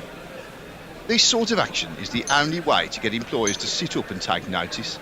If they do not heed our message, they risk burning people out. And that will only add to the climate change emergency we're all facing. Remember, as England's men found out under Mike Atherton, one out, all out. Until next woke, comrades, ta-ra, me ducks. Greg Matthews, Alan Knott. Who's that weirdo? Abdul Sidhu, Neil Mackenzie. Who's that weirdo? Dwayne Leverock, Shane Freed. Who's that weirdo? Chris Harris, Kevin O'Brien. Who's that weirdo? Thanks very much, Chris Woke. He's always got his finger on the pulse, and I think you should all follow him. He's also available to be read in our weekly news and views letter, The Smaximum, which is available to Patreons, patreon.com/Gorilla Cricket, if you'd like to support the work that Gorilla Cricket does. We are back, and Bumble is 8-4 in the league. It's going better than you could imagine, isn't it, Bumble? Delirious, are you? You've moved rooms, by the way. You look like you've moved rooms, have you? Yeah, no, I've just moved hands. This time we're going to sleep, so I'm now holding it very primitive. It's an iPhone, which I'm holding in my left hand. Oh, is it? Oh, it's a very good picture on an iPhone, I have to say. It's absolutely brilliant. Although probably shouldn't. Other sort of phones are available, I should say that, shouldn't I? Right, moving on. It's Bumble's turn, and the first after the interval is the great name of Ronald Saggers, Australia. Dead cricketer, live cricketer, or who's that weirdo? Ronald Saggers. Who's the weirdo? No, you're wrong. Yes. Chance for Annie to come back into the game. Dead cricketer or live cricketer? Annie? Live cricketer. No bonus point for you, I'm afraid to say. You're all totally wrong. He's a dead cricketer. Everyone knows Ronald Saggers is dead. What's the matter with you two? I can't even pass it over for anyone to have a guess how old he is. He can only just have died, surely. Well, it depends it depends whether you think 1987 is fairly recent. Yes. I'd like to think that, but unfortunately it isn't. Ronald Saggers is a dead Australian cricketer. He died aged 69 in 1987, and Tony's got more information about him. I may be, what's his name? Richard Osman, but I don't think Alexander Armstrong ever punches the air with quite such glee and delight at guests getting things wrong. But then we go. He is indeed, sadly, alas, a dead cricketer. He died at the age of 69 in 1987. Did Ronald Saggers. He was born in Sydenham. What, Sydenham? Sydenham, New South Wales. Not Sydenham, New South Wales. We are, of course. Though he died in Sydney, he is no relation to Martin Saggers. Played for Australia and New South Wales as a wicketkeeper and batsman. Quite tall for a wicketkeeper he was. Very useful right-handed bat. He scored 1,888 runs with an average of 23.89. His one century being his 104 not out against Essex in 1948, when the Australians put on 721 in one day. So was that 1948? Yes, in 1948. That was the Invincibles, wasn't it? Yes, it was. That was the Invincibles. 6 tests in all. He averaged 10 and a high score of 14, which he got versus South Africa in Johannesburg. And Australia, which was in 1949, and Australia won that by an innings. He was understudy a lot to Don Talon, somewhat restricted his opportunities, as Bumble will no doubt know. You know a bit about Don Talon? Yeah, I met Don Talon on the centenary test, so that would be 1976. Wasn't it? Australia. Don Talon, he had a brother as well. There were two of them. Talon. Hey, you're having me on there. You're talking about Birds of Prey now, aren't you? No, he was a real character as well. I mean, a proper Australian larrikin character, Don Talon, and he had his brother. We'll have to look it up. We'll have to look it up. We'll do that at the end of the show. Moving on then, unfortunately for Annie, she failed to take advantage of Bumble's failure in that particular instance. We move on and we say to Annie, Rafiqul Alam, Bangladesh. Live cricketer, dead cricketer, or who's that weirdo? Rafiqul Alam.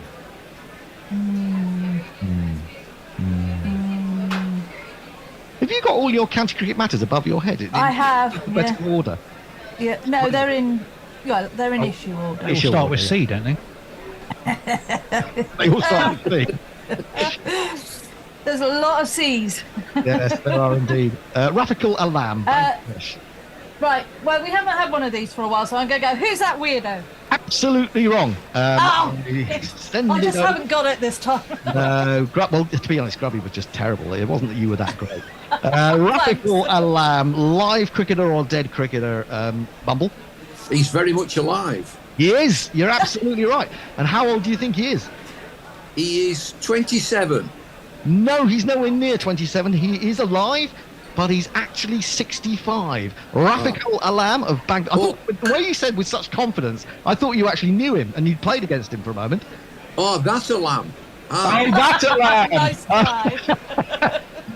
Right, it's so easy to get your alams mixed up, isn't it? It really is. Tell us more about the live cricketer, Rafiqul Alam, Tony. Rafiqul Alam, yes. He's 65, as you rightly say. He was born in 1957 in Dhaka as a right-hand bat. He's also been a match referee and a national selector for Bangladesh, renowned for his aggressive batting and all-round qualities. He first played for them in 1980. He represented them in 2 ODIs versus Pakistan and Sri Lanka in 1986. In the first versus Pakistan, he made 14 or 43 balls. Was caught Ramiz Raja, bowled Wasim Akram. Versus in There's another actor. There you go. In the second versus Sri Lanka in Kandy, he only made 10 off 20 balls. Bangladesh lost both games. But a man of Lancashire, of course, got him out. There you go. Rafiqul Alam, a Bangladeshi live cricketer aged 65. Moving back to Bumble, we only have 4 names to go. It's really hotting up. Bumble has 8. Annie has 4. He had 8 before. I know, but he didn't get the last one right. Oh, did no, he? that's true. Yeah, that's why I didn't give him any extra points. Oh, okay. I was going to, but you know. Now this is an interesting one. Anakali Akasha of Sri Lanka. Anakali Akasha, Sri Lanka. Bumble. Do you want to sit there? Who's that weirdo? Oh, you're just instinctive. You're just purely instinctive. It's that speed with which you played Lillian Thompson. You're absolutely right. She is a weirdo. She's a she as well. And what do you think? What do you think she does? What do you think she does? Or did? It is Lanka. Anakali Akasha. Anakali Akasha. I think she's a musician. Ooh, you're quite close, but not close enough for a bonus point, because that would just be cruel. Half a point, how generous are you feeling? Half a point, well, I want to keep... No, he's winning too much. He's winning by 2 minutes. Yeah. I think I'm going to go do away with the extra point there.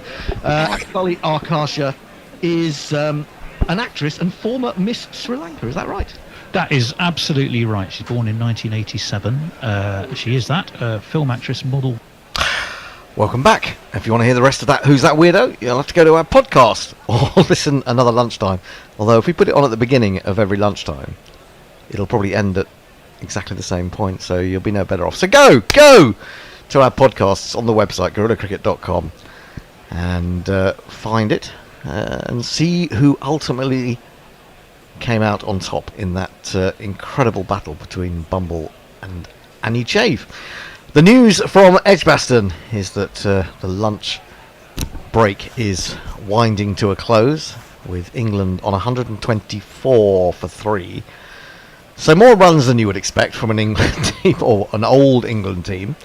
But the 3 wickets have to be a bit of a worry, especially that one right on the brink of the break, when Zach Crawley was forced from the crease by Scotty Boland. A ball that jumped on him and flicked what looked like the bottom thumb. He didn't seem to think he'd got any edge on it, but then maybe the thumb is the most well, that's generally part of the course, and he doesn't think he's hit anything generally.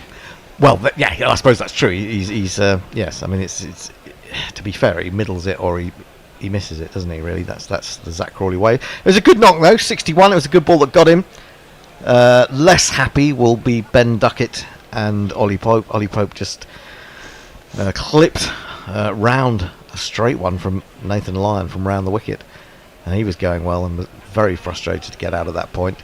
That was an LBW that went to review, and then Ben Duckett was out, just feathering the returning Josh Hazlewood through to the keeper. Yeah, there were 2 good reviews out of those 3 from Australia. They look like they've brought their planning game to this match. They went defensive and killed the runs, the extra value runs through cover very quickly. So England will have to work to some extent for all the runs that they get, and they will get runs on this wicket because it looks fairly flat, and as Stokes requested, not a lot of movement. A little movement, a little bit more than there was first thing. It looked very benign in the early few overs. I mean, I'm not even sure that Hazelwood's ball that got Duckett was doing a great deal. I think he was just playing a little bit away from his body. He likes to play those little chop shots down to third man, doesn't he, and square of gully. On this occasion he didn't get enough on it at all. I suspect that's probably due to the Duke's ball needing to have the lacquer moved off one side before it starts moving at all. Yes, I think that must be it. As I say, it doesn't seem to swing from the word go. Anyway, that's the voice of Jason G. Hiscox. He's joined us and he's brought milk, which is fantastic because now we can have a cup of coffee. Also joining us from the weather cave deep in Western Australia. Is he there yet? He's not. He's not here yet. We're missing messages. Do we need to let him in? No, he's logged in, but he's not there. Not on camera as yet. Right. Well, he's probably feeding the ducklings or something like that. Whatever Australia say, they have taken a different approach to Stokey Cullen ball, as we call it. They have. They played traditional cricket the Australian way. But wouldn't you say? I also thought that they were very much on the defensive early on. I mean, they took out slips quite early, and that might just be because there wasn't much movement. But they had a guy back at deep backward point very early on. They had two men at they had a man at long leg and deep square. At one point, in fact, Ollie Pope turned a ball there and picked up two. I think they were trying to negate the really big flashy shots. So, for example, with Crawley, someone that you expect to drive the ball a lot, they were trying to ensure that he only ever really got one or two for that shot as opposed to four, so that it could never really get away from them. And I think they did that pretty well. Yeah, I think they're backing themselves as a bowling unit to bowl enough balls in the good area to get 10 wickets in 70 overs. Well, I think they will do if England's players don't get out to poor shots. And to be honest, there's always a chance of that in the Bazball era. But also those shots that they got out to, the likes of Duckett and Pope, weren't really Bazball shots at all. They were just poor shots, really. I haven't seen them, so I can't comment. But well, I think Ollie Pope's in particular, he's just hit across a straight one. He has a habit of doing that at the moment. You know, he hasn't kept the bat face straight and then turned his wrist. He's literally come down across his pads, which is sometimes not the best thing to do. But of course, we shouldn't expect much from Pope because he's playing north of the Thames. Oh, right, okay. So yes, it's only when he's at the Oval that he really flourishes. Well, that's not entirely true. He's got a big double hundred in the UAE, of course, in the Champion County game from several years ago now. The teams are back out in the middle. They've got 2 balls remaining in this Boland over because Crawley went to that one for 61 from 73 balls. Very good knock. He's going to be bowling, though, to that other Yorkshireman. Yep. Not Joe Root, the other one. This guy.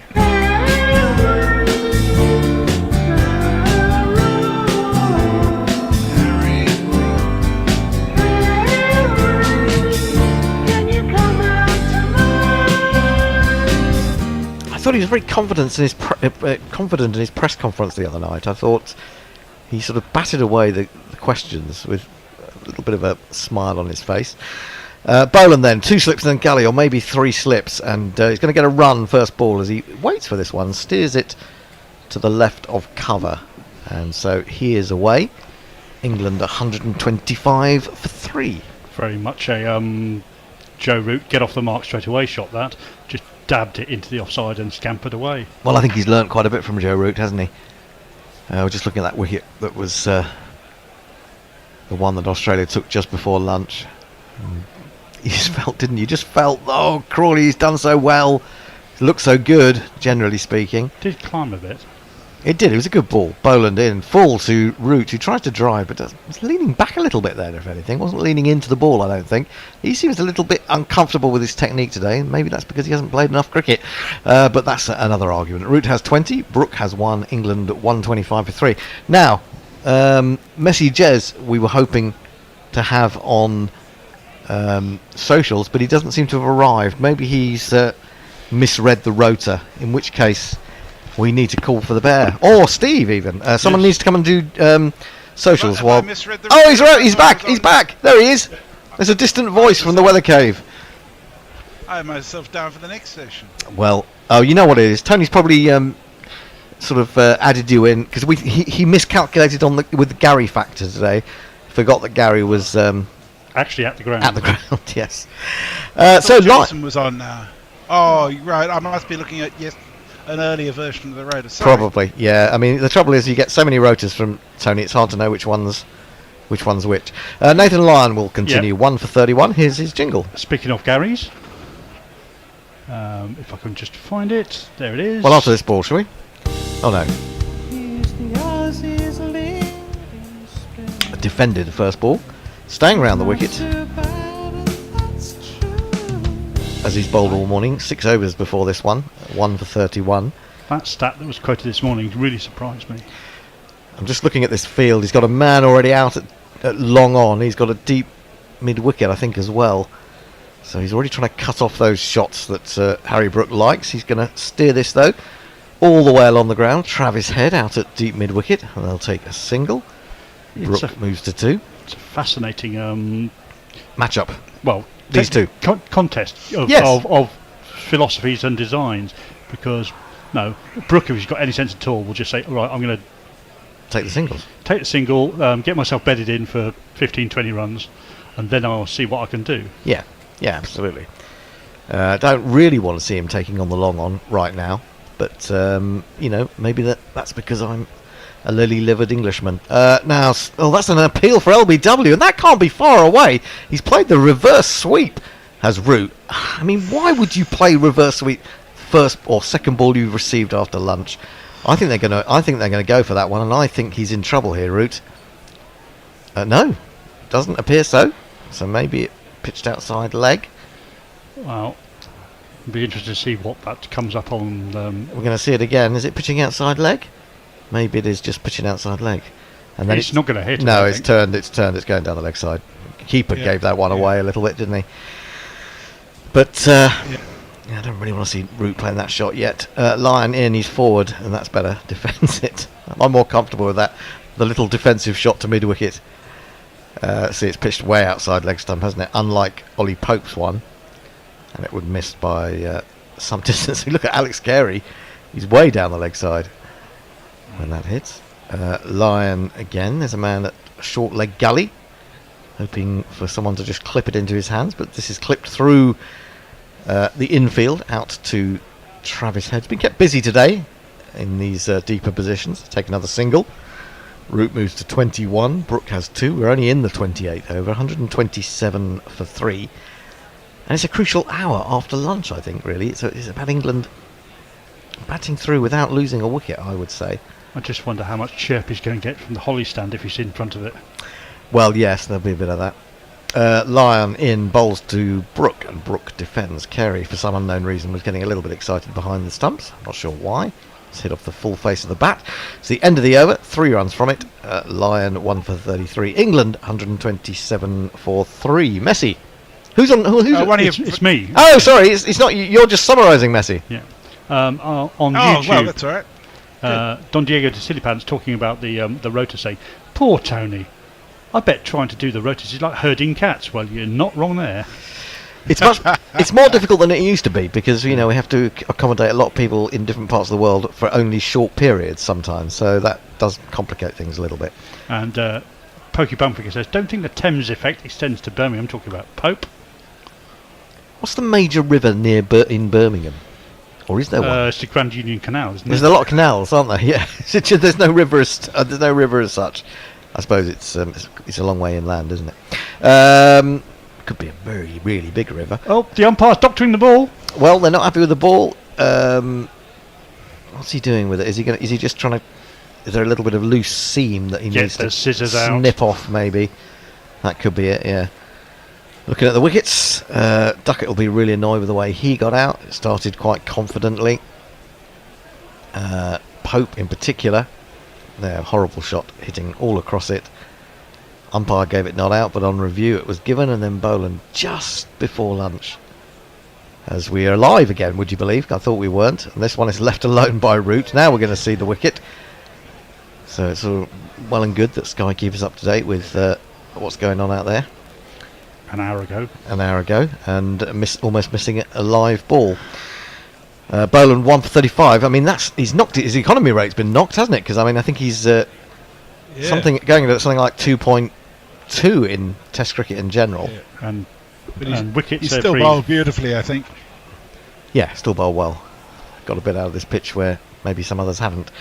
He's in again, bowls to Root. Root comes down the wicket, then waits for this one and plays that little brush shot down to deep backward point. Takes another single. He goes to 22. England 128 for 3. Interesting to see there's a bit of cloud cover now as to whether it might have any impact on the capacity to swing the ball a bit, particularly when reverse swing comes into effect. Well, that's interesting. Yeah, it's not dark cloud, is it? It's a mixture of blue and fluffy bits at the moment. Little fluffy clouds. And Boland is in, bowling to Brook, who gets half forward and then seems to get an inside edge onto his pad. The ball rolls out into the offside. There's no danger.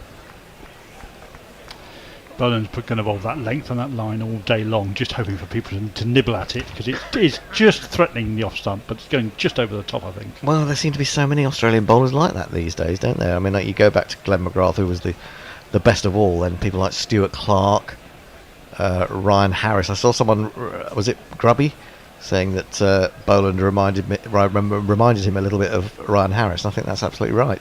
Not quite as bulky. This is just dropped down to the man peeling off at the end of the slip cordon, Cameron Green. They take another single, 129 for 3. So quietish start after the break. England happy to pick up the runs where they're available, but nothing extravagant so far. Pirate Badshaw. The key. Go on. Sorry. Go on. No, catch up on threes. Pirate Badshaw says, sounds like you need a rotor of rotors for help of Tony. Leia says, do you see that absolute Bradman of an ex-PM of yours had a new job at the Daily Heil? Because he's such a good journalist. Oh, you're kidding me. They've already given him a job. Oh, my God. It's just he obviously had one, because otherwise he wouldn't have resigned, would he? Boland in, bowls. Back goes Root. Jabs it to point, but then holds up his bat to say to his partner, I don't think there's a run there. Oh, and I wonder what outrageous salary they put him on, and how that compares with the average journalist working at that particular organ. Anyway, 129 for 3. That's for chatting about another time. Maybe tonight well, when I get home. Working on his organ is his specialty, isn't it? Sorry. Well, I think I'd refuse. I mean, I occasionally work for that newspaper group, occasionally being the operative word.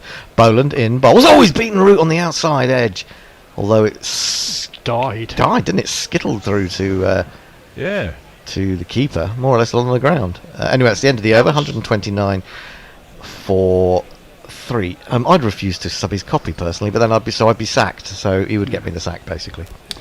Dave Wood has said, oh look mate, just an FYI for Hendo, though geography really isn't my strength, I believe the UAE is slightly south of the Thames. Has been said by a couple of people. Yeah, fair point. Mayank takes us to task, says, using that crucial first hour is really lazy, do better. Okay. Crucial first half hour. We got a new crucial first hour jingle, and I played that last week.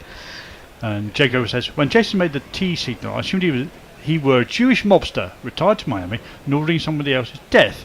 Now he's not reading my tweets. Proper high fucking dudgeon. Down the wicket comes Brook and lifts this from outside leg stump over the top of extra cover. We saw a lot of that against Pakistan and New Zealand, and he's picked up his first one of these. Now,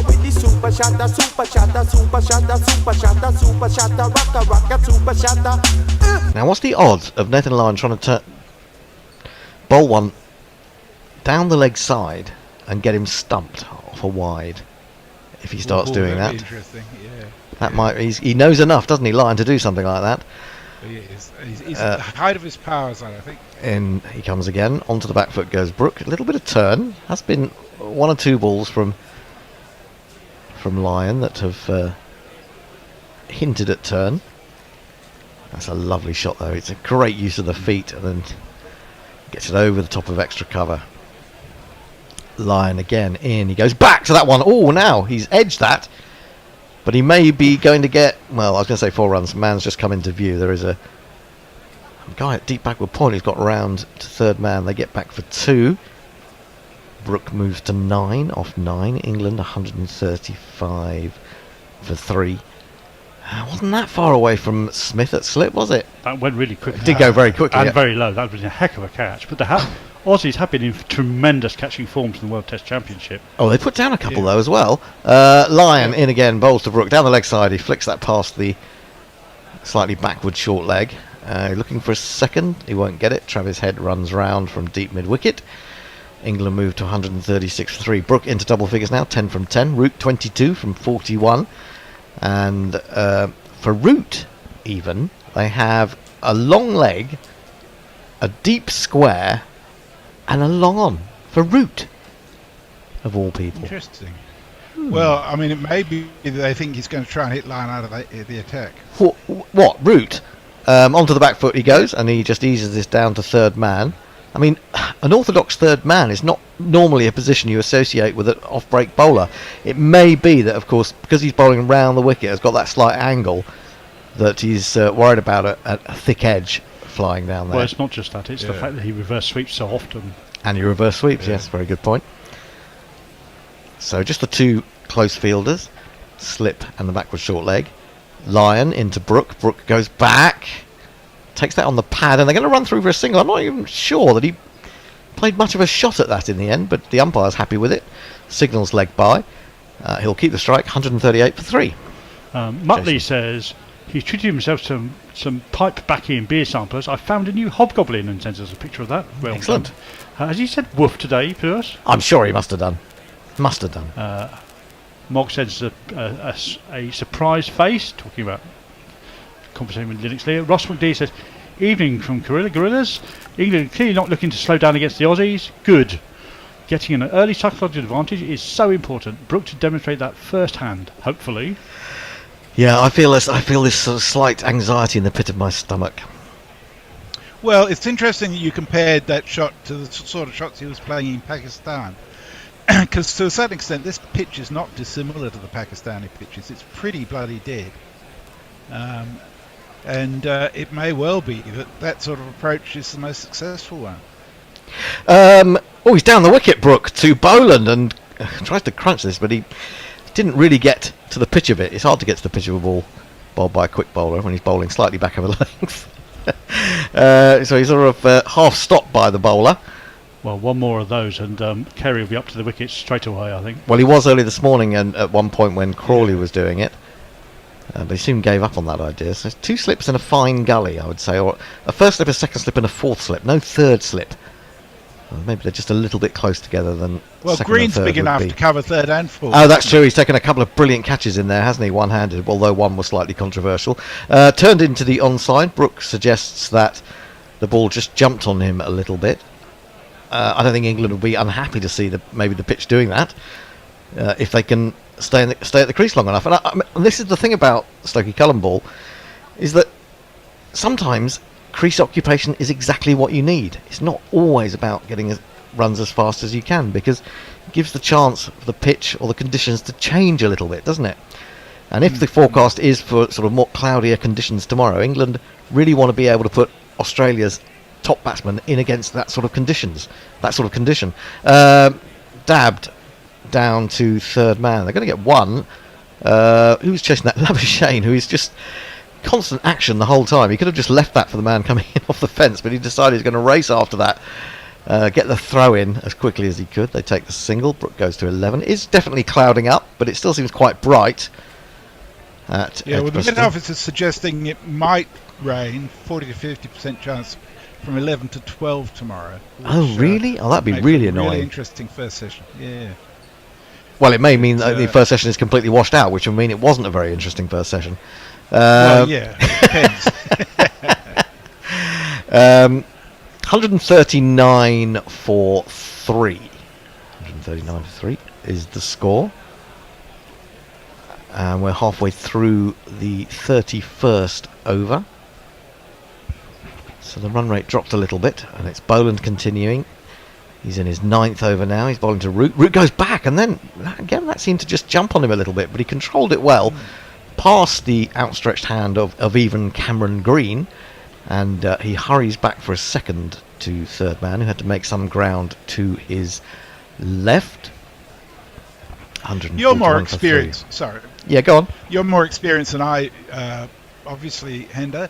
This pitch looks about as brown as any first day pitch I can recall seeing in England. It is pretty brown, isn't it? Yes, I agree. I mean, we've had a lot of dry weather over the last... Well, I know but there have been some thunderstorms around, haven't there? But no water. Root waits for this one, chops it away down to third man. He won't get a second this time because he's hit it too quickly. And so he has to settle for the 126 to him, 142 for 3. I mean, they can control how much water they put on it, surely. The pitch area is not that huge to actually put water on when it's not raining. It's always difficult, I think, with pitches, isn't it, as to how much you water them and how much you don't, and if there's a lot of rain around anyway. And when, more importantly. And when, yeah. Boland again into Brook. Brook plays a glorious flowing shot in front of square. He's probably going to get 2 for that. It wasn't much foot movement, but the hands went through it beautifully. Travis Head's been very busy on the boundary today, and they get back for a second. It's the end of the over. England are 144 for 3. Ravinair has joined us. He sent us a tweet, retweeting himself, in fact, explaining to us again why over rates are racist. But I actually don't understand, Ravi. You said, why do we never read your tweets about that? I thought we did. Basically, it goes back to the 80s and Australia trying to neuter the slow bowling, fast bowling tactics of the West Indies. Okay, that's a fair point, but that doesn't mean that everything about over rates now is racist, does it? Because I actually thought, if you think 26 overs bowled before lunch, and 5 or 6 of those overs were bowled by Nathan Lyon. I actually thought it was actually the two bumpers and overall that actually did more to neuter the Aussies. Onto the West Indies. Onto the back foot goes Root, and he'll take a single into the offside. So I'm not trying to censor you, Ravi. I mean, quite I did read make that point. Make that point. Absolutely. Out when he originally sent it. Well, there you go. Maybe you weren't listening, or you popped out of the room or something. I did say at the time that I thought it was rubbish. But, well.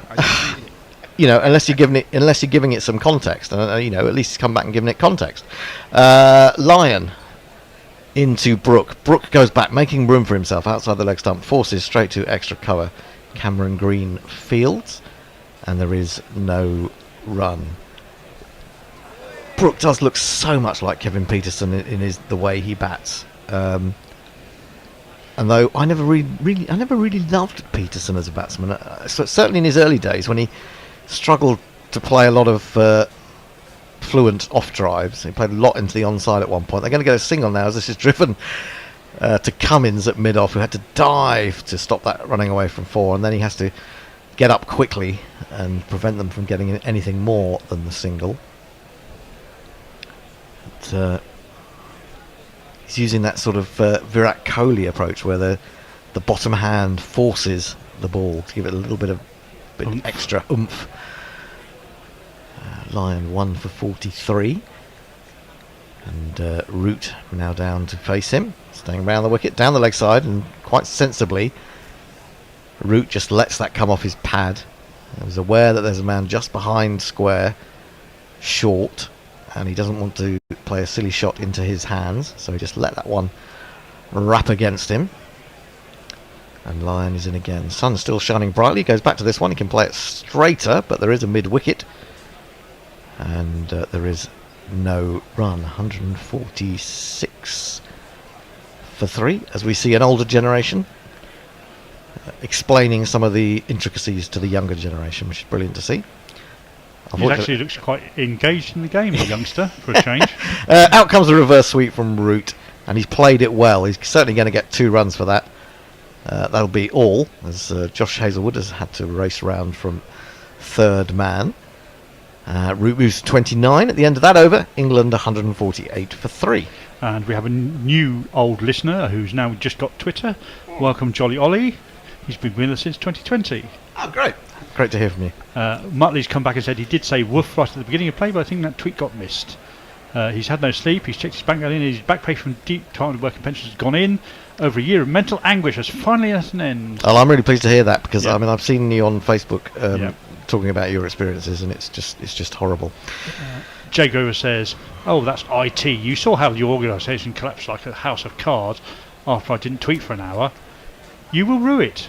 I still can't figure out how to get the Marine Amla design on a bucket hat, though. Sorry." Oh, really? Talk to the bear. Talk to the bear. Yeah. We'll have to look into that. Boland's going to start his 10th over. It's going to be bowling to Brook on 14. He's in, and Brook waits for it, and he plays the Joe Root shot, just allowing the ball to come right onto him. He's going to go back for a second. Intelligent batting. In fact, no one's come into picture. It's gone for 4, I think. It has indeed gone for 4. Very good placement from Harry Brook.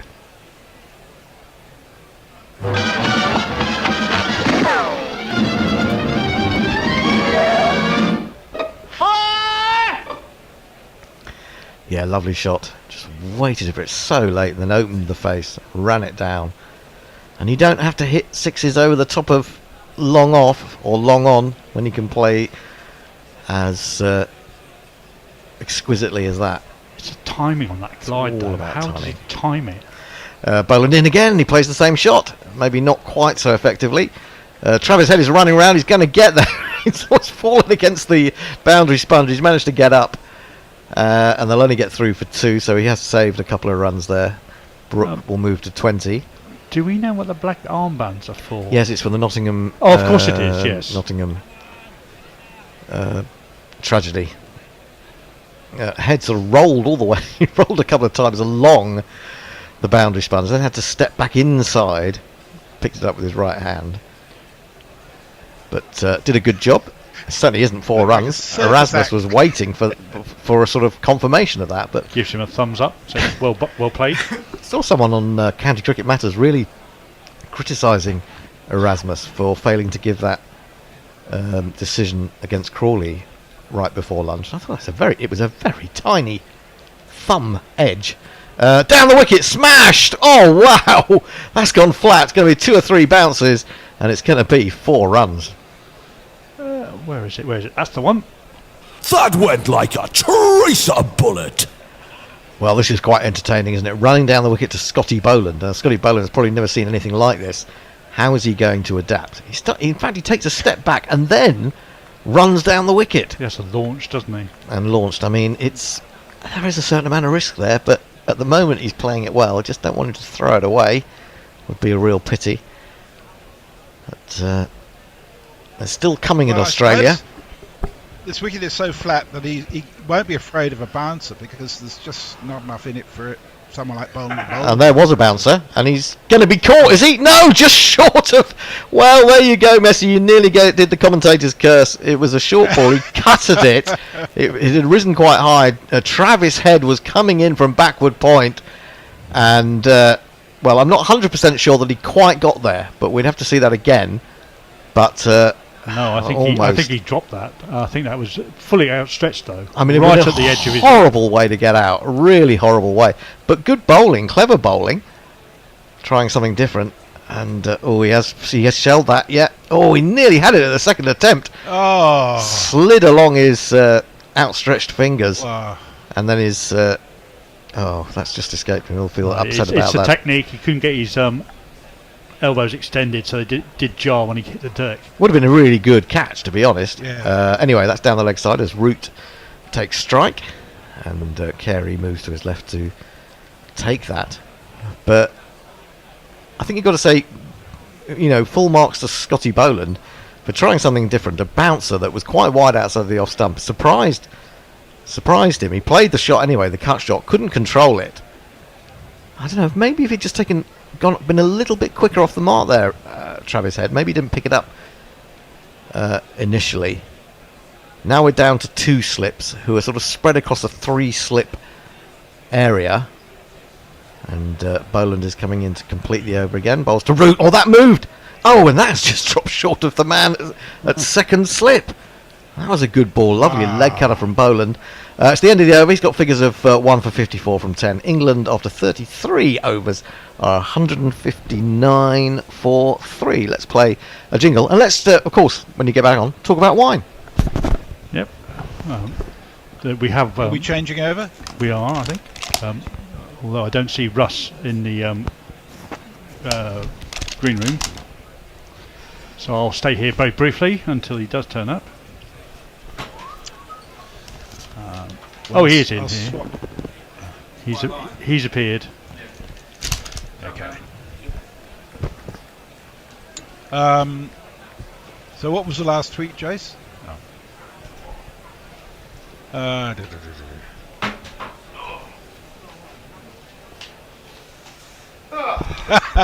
afternoon, boys. It's all quite exciting, isn't it? Yeah, it's interesting, isn't it? It's never dull with baseball. No, Lyon is around the wicket to Brooke, who goes back. He should have been out probably in the last over, but wasn't. And he defends that back to the track. And there's no run. Yeah, we're being sponsored by Ponting's Wine. Yay! And here's a bottle of the Pinnacle Shiraz 2021 McLaren Vale. Very tasty. We've had some this morning. And you can get it with a discount because you're Gorilla listeners. On the back foot goes Brooke, punches it out to cover, and there's no run. You follow the link on our website, and you put in the code, I believe it's GC Ashes 2023, all lowercase, which is also on the website. And you can get yourself 15% discount on anything over 3 bottles. And it will be delivered to your door, and you can drink along with us. Because we've got quite a lot of it to drink in the Ashes. That one's defended out to the mid-wicket, and there's no run. You realise when I first read the discount code, I thought it said G Cashes. That's interesting. Well, we're hoping to cash in, but yeah. Hey, Brookie, 25 off 24. Lyon is up to the crease. Bowls horrible down the leg side. Brooke could have probably more of that. It might have been just an inside edge on his bat. Might have just been a leg by. It is just a leg by. It's spun past inside over his bat, and there's going to be one of those. It's going to turn by day 3, 4, 5. Could be quite interesting on this wicket. It's very dry. And it looks like it will turn. England will get last benefit of that, and with all the lefties in the top order, with the exception of Smith and Labuschagne, as I said, I don't think that Moeen was the worst pick out of the lot, bearing that in mind. It would have been interesting if they'd gone Ray and Ahmed, because he's got a good googly and he bowls it quite regularly and quite often and pretty accurately as well, so he could have been a pick, but I think they just think he's too young. So that's clipped out to deep mid-wicket, and there's no run. It's too much on his shoulders to come into an Ashes. But that would have been the other obvious option. There's no one else here to bowl, really, in the spin department. It's an indictment of the system if that's happening. By the way, you may want to change the screen to let both Russell and me on it. Oh, right, yeah, okay. Defend it back to the bowler, and there's no run. I shall do that now, Messi. Thank you. There you go. YouTube's bumping along today, isn't it? Oh, yeah. I think some of the sound problems may have encouraged people to go to YouTube and discovered how wonderful it is to be able to see us. Yeah, the problem with the audio is it was nothing we can do about it. It's all to do with, where you are, what your bandwidth is, and da-da-da-da-da. There's enough bandwidth on the Vozcast server. There are some things I might try between tests that might change it, but yeah. So is that the end of the over? Yeah, it was the end of the over. Do some tweets. Neymar Butland says it's 6 a.m. in LA. I'm up and my eyes are open. I would prefer 1:39 for no wicket, but hey. Jay Grover says, oh, sorry, they've done that one. Mog says, just out of interest, what would it take to get one's tweet said, well, the word, which isn't allowed, or anything that is particularly offensive directed towards other tweeters or towards commentators is what I tend not to read because it doesn't add anything. Ravi says because still the discussion about the over rates, he says it was because it forced the West Indies to play spinners first Viv and then Roger Harper just to get their over rate down. They couldn't play their preferred attack. Yes, well, that's defended into leg side and there's no run. Well, yes. Nowadays, of course, they'd just been fined loads of their money, and they wouldn't have been happy about that either. As Well, I Australia thought, will be. Yeah, I really do think it's time that they found some in-play penalties. Yes, system, it has to be runs based. 5 runs the- and the- over. Well, I don't know. Maybe you. Yeah, I don't know. I mean, 5 runs and over doesn't sound a lot, but if you say it's 380 at the end of the day and you're 5 overs short, suddenly you're 425 behind. Yep. Well, the field restriction thing in T20s works on the whole, I think. Yeah, that does. Oh, that one's jumped a little bit on Root, but he gets right behind it, defends it out the offside, and there's no run. I have a different opinion on this, Messi, and it's that I don't care that much. I don't care that much. Let me put it a different way. Are we bored right now? No. No. If there's lots of boundaries being scored and wickets going, of course not. The issue is the stuffing around, and we see this if you follow MLB and where they put in a pitch clock. That's made a huge difference to the timing. Personally, I think we need a amount of time you can have between overs, the amount of time you can take between balls, and as long as the game's moving, I don't care if you bowl all pace bowls and we get through 12 overs a session, as long as you're moving. But if we're in a situation where you're bowling spinners in 12 overs, that's a different problem, right? Oh, that's a lovely shot from Root. Beats the man diving. I think Josh Hazlewood. No, Josh Hazlewood bowling, so it must be Pat. Skipper Pat as can't quite get across to cover that off at mid-off, and it's raced past him down to boundary 4 runs. 1, 2, 3, 4. Yeah, that's true, but that's a different description of the same thing, though, in my view. Well, it's Rice. not, because it takes twice as long to bowl a pace over as it does a Jadeja. Yeah, I over. agree. I agree with that. 3 times, I'd say. But, Like, I don't want to see spinners bowling for the sake of spinners. No, that's not good cricket either, right? That's true, but equally, the one point that Gary does make sense with his chat, as that's worked into the leg side and there's no run. If you're going to go into a game with 3 pacers and a spinner, and you can get away with 12 overs an hour, you put less mileage and you've got more options for your bowlers because you're bowling slower, because your bowlers aren't getting as knackered as quick and the time is being used up slower, and therefore the changes are slower, and therefore you might only need 2 or 3 changes within a session, which allows everyone to bowl, or 1 or 2 bowlers to get through 2 sessions and not have to bowl a third. Whereas actually, if you had those extra 6 overs, at some point someone might be knackered and you might have to have a knackered bowler bowl some. That's nicely driven by Root. Not sure he's got all the timing on it. He hasn't. He can't beat Pat Cummins, who chases it back from mid-off. They probably only get 1. They do. England move on to 166 for 3. But I think we see the opposite, where they catch the overs up by bowling spin for a certain amount because they know that's faster, and it's not really about the time that they're taking between overs or the time they spend talking or the drinks breaks that come out every 2 overs for the batters because it's hot in England today. And they're the bigger problems. Indeed, but I mean, for Australia, this isn't hot, is it? I mean, this is like fucking winter temperatures. No. Well, except 25 in England is like 35 in Australia. Well, in Perth, anyhow. It really Hazlewood is in, cut nicely by Brooke, and it's misfielded by Head down at third man. And in fact, he's palmed it off onto the boundary, and it's going to be 4 runs.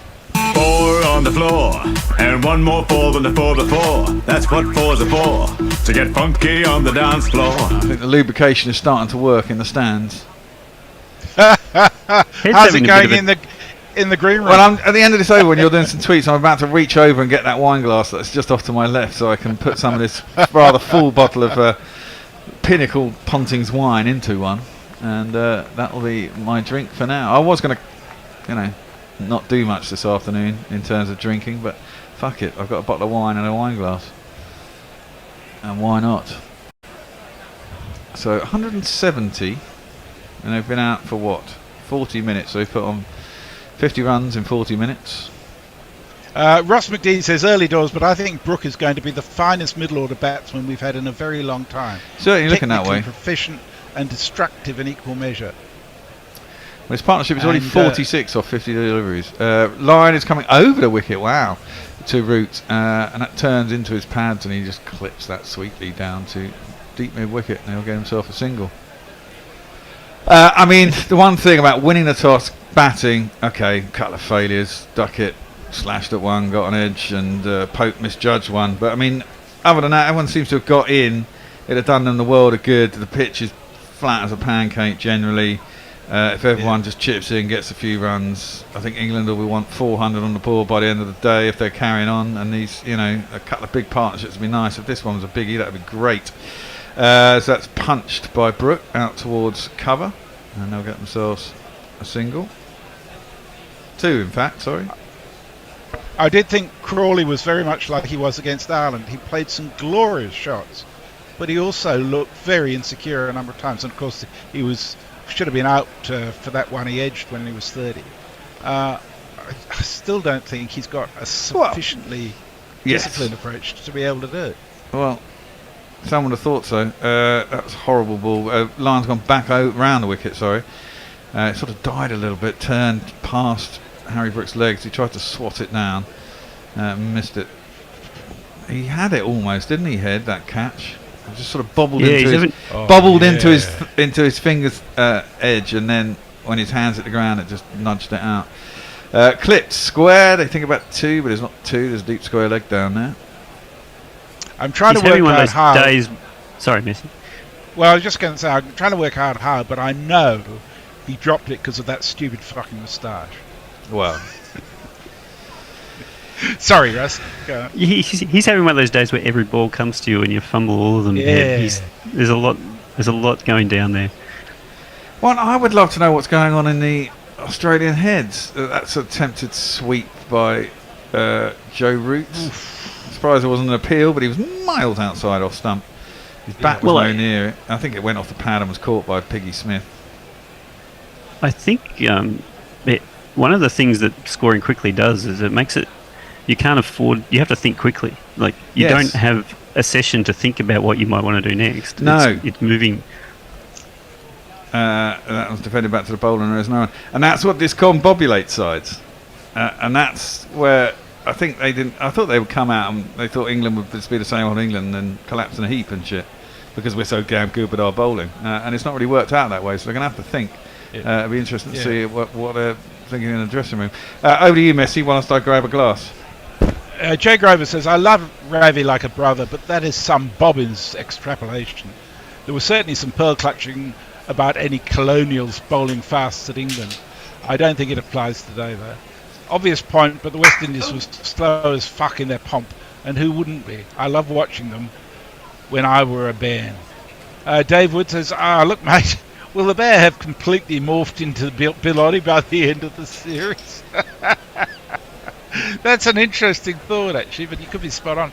You reckon I look like Bill Oddie? You know, weirdly enough, a friend of mine who I went to university, a very good friend of mine's, one of her best mates was Bill Oddie's daughter. Oh, well, I never actually met him. Well, I might have met him once or twice, but I don't know. Anyway, Hazelwood is going to continue. He's into Brooke, who just drops it into the offside, thinks about a run, it's not there, and they don't. And Neymar Butland says, how am I supposed to get that Shiraz out here? He's in LA. Oh, you go to the website? In Hollywood and drop your name? I suppose they can send it to the US. If you go to the website, if it can be delivered to you, they will let you know. Oh, there you go. There you go. And if you can get the code in, you can get the discount. Brookie's facing up. He's on 32 off 31. He's nearly caught up with Root. He's 36 off 59. It's full, and he defends that one nicely enough up to mid-on. And there ain't no run. Hazelwood's not particularly pacey today. 86, 83 miles an hour. Boland's been bowling in low 80s. I mean, it's not the quickest Australia attack we've seen. No, I felt that Hazelwood is actually. England hasn't seemed to be as comfortable attacking him as they have for the other bowlers. Probably because of the bounce as much as anything. Yeah, he's got. I mean, a few have jumped. It has to be said. I thought the one that got Crawley was a prime example of that. I think that got up a little bit higher than they thought. That's clipped out to mid wicket by Brooke. Can't quite beat Warner, who's at mid wicket, quite deep. And they decide not to go for the single. It's the ankle high ones that have been a surprise, I think, on the first day. So many have bounced in front of Carey, including even the first wicket with Duckett was very low. Yeah, I noticed one of the ones that kept low that beat Root's bat was from Boland, and he was bowling a scrambled seam and actually hit on the flat, not on the seam at all, hit on the flat bit of the, or the leather side of the actual ball and just scooted along through. That's left alone outside the off stump by Brook through the keeper, and there's no run. Be interested to see if they give Cameron Green a go soon, just to see if he can get something with his height. Yeah. I think it's going to be a hard tour for bowlers for this entire test, isn't it? I mean, I can see England get 400 here quite quickly, and then Australia getting it slower. But it'll be interesting if Australia gets a lead, because I think line will really start to come into play on those third and fourth. If Australia has a decent lead, that'll be the interesting part. Indeed. Just drops into the offside by Brook, full by Hazelwood. There is no run as it goes out to cover. If not, I'd be relatively confident that England could chase down, but bowl Australia out on that final day, because it doesn't look the pitch might just start to break up by then. Yeah, I mean that's it. They've got a spinner and they're going to bowl last, and you'd hope to make that count. But in order to do so, exactly that, they've got to have a lead. England will be wanting 400 plus here, one would have thought. That's full again by Hazelwood and defended well by Brook. Back down the track, there's no run, right on top of the ball. Not really troubled. And there's no run. Now the question is, go for it, Messi. The weather may well interfere. I mean, Sunday afternoon is not looking good on the forecast at the moment. There's a good chance we'll lose some time then. But it also might affect the atmospherics and allow the ball to swing, and of course England are probably better exponents of swing than they are of seam. Yeah. That run rate finds when batsmen take guard every delivery and have gloves. Yeah, it's. I mean, Smith has new gloves every ball goes basically. And that's why I'd just set a clock, get the umpires to enforce it. On the back foot goes Root, shovels it into the leg side. Is it wide enough for mid-wicket to get two? Nope. The man on the boundary, presumably Travis Head. It is indeed, with a horrible tash. Fields it and it's a single. That's almost Boone-esque. Not as quite as big a slug as Boone, but it's getting there. He was an annoying fucker. He still is. He's a match referee. Yeah. Still as grumpy as ever, I imagine. Lying around the wickets. That jumps up. Oh, he's bowled him. I don't believe it. The luckiest fucker in the world. Brook, that's jumped off Brook and sort of rolled up his pad, went over his head. He lost it. He didn't know where it was gone. It's just gone over his head and landed on leg stump. That's really unfortunate for Brook. You have to feel a bit sorry for him there. Could have kicked it away as well. I don't think he knew where the ball was. Look, it's just come onto his pad. It's gone right up in the air. He's not really watching where the ball's gone. It's dropped right behind him and just rolled back onto the stumps. That's really unfortunate. Oh, that is doubly unfortunate because Carey was trying to catch it. Yeah, he didn't know where. No one knows. The one thing he should say is he wasn't really watching where it was going. You flipping muppet!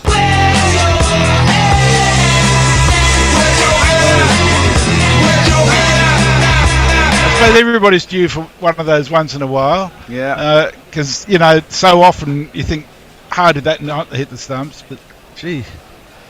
Right, here we go. Skipper. Ben?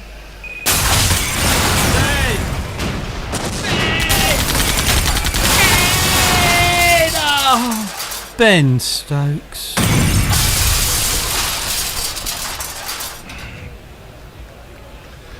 I feel a bit sorry for Harry Brook there. He was looking pretty good as well. And Lyon somehow picked up a second wicket.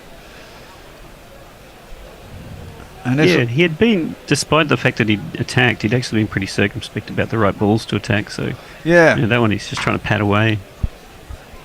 It just went the wrong side, didn't it? It came off the pad, probably off the inside of his leg, so it went over him rather than out to the leg. But Australia won't care about that. They've got another one in the hutch. It does show the amount of spin that Lyon puts on the ball, that he's getting that kind of bounce off the player. Yeah, true. He does give it a rip. But Stokesy, he's probably not batted that much in the last 5 months. Let's see how he goes. I bet he looks scratchy. And is he going to try and wallop him out the ground first ball? That wouldn't surprise me. And it wouldn't surprise me if he was out.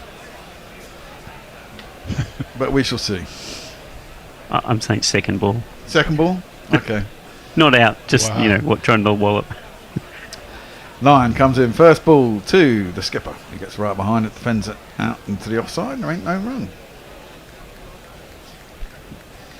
You see what England's trying to do? They're trying to get to 300 as quick as possible because then they can really let loose. But they're losing wickets along the way. I think there's a couple of giveaways. I thought Crawley was a bit unlucky. In fact, probably 3 giveaways, you'd have to say, out of the 4 wickets that have gone today. On the back foot goes Stokes, defends it out square on the offside, and there's no run. Well, that's the price of playing that way, isn't it? You're going to lose wickets that sort of way if you play that sort of way. It's a trade-off all the time. To what extent do you think they've analysed this trade-off? Well, oh dear. Stokesy tries to reverse sweep that one. Gets an under edge that goes between his legs. So it's going back towards the stumps. Right, someone's asking me a question. Kusha Kalaria saying, there's a whole bunch of questions here, but it was trash in IPL. He only scored 1 century after he got out under 20 runs, blah, blah, blah, blah, in every other match. Maybe you can... I don't think the IPL's very good. No, exactly. Stokesy gets himself off the mark, clips it out too deep mid-wicket, gets himself a single. Maybe less. I can't remember what... He's trying to say something here. In every other match. It's more than expected. 5 or 6 hours for the day to end, yes. How do we put headphones on for so long? Wow, we do switch in and out. Kushi. Don't you worry. It's not me for the whole day. Brian Barish has a question for me. It relates to Bluey. It says, I can't hear the Postman Pat jingle now without thinking of Lucky's dad in the cricket edition of Bluey, whose name is Pat and who's also a pace bowler. We might need to amend the jingle, Mog. Matt Searle says the issue with run penalties during the match is the question of when do you apply the penalty. It could easily affect declaration decisions depending on when they get applied.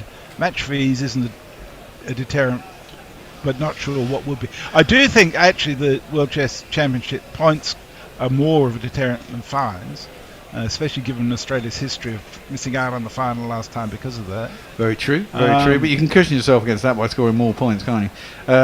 In a full run. That's left alone by Stokes through the keeper, and there's no run.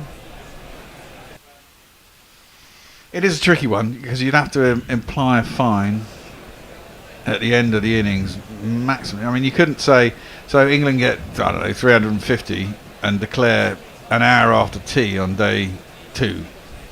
And then at the end of the day, Australia get fined, however, they bowled 110 overs and get fined 5 runs and over for overs short, and they were 8-9 runs short of where they should have been. That's left alone by Stokes through the keeper, and there's no run. But Australia have already battered because the end of the day hasn't happened. So then Australia end the day on 42 for whatever, none, say. And England had 350. But then at the end of the day, instead of being 308 behind, suddenly an extra 36 runs get added to England, and suddenly you're back to where you started when you came out to bat. That would be quite weird. So I don't think you could do it like that. That would be fucking chaos. Yeah, it would have to be applied at the end of the innings. You would have to say, in this time frame, you were supposed to bowl at this many overs, and you didn't bowl it by the end of the England innings. Therefore, in England's innings, you are fined 36 runs, and that will be added to their score now from when you come out to bat. Stokes comes down the track a little bit to Hazelwood, defends it out to the covers, and there's no run. This is a bit more traditional cricket. 1 off 7 for Stokesy.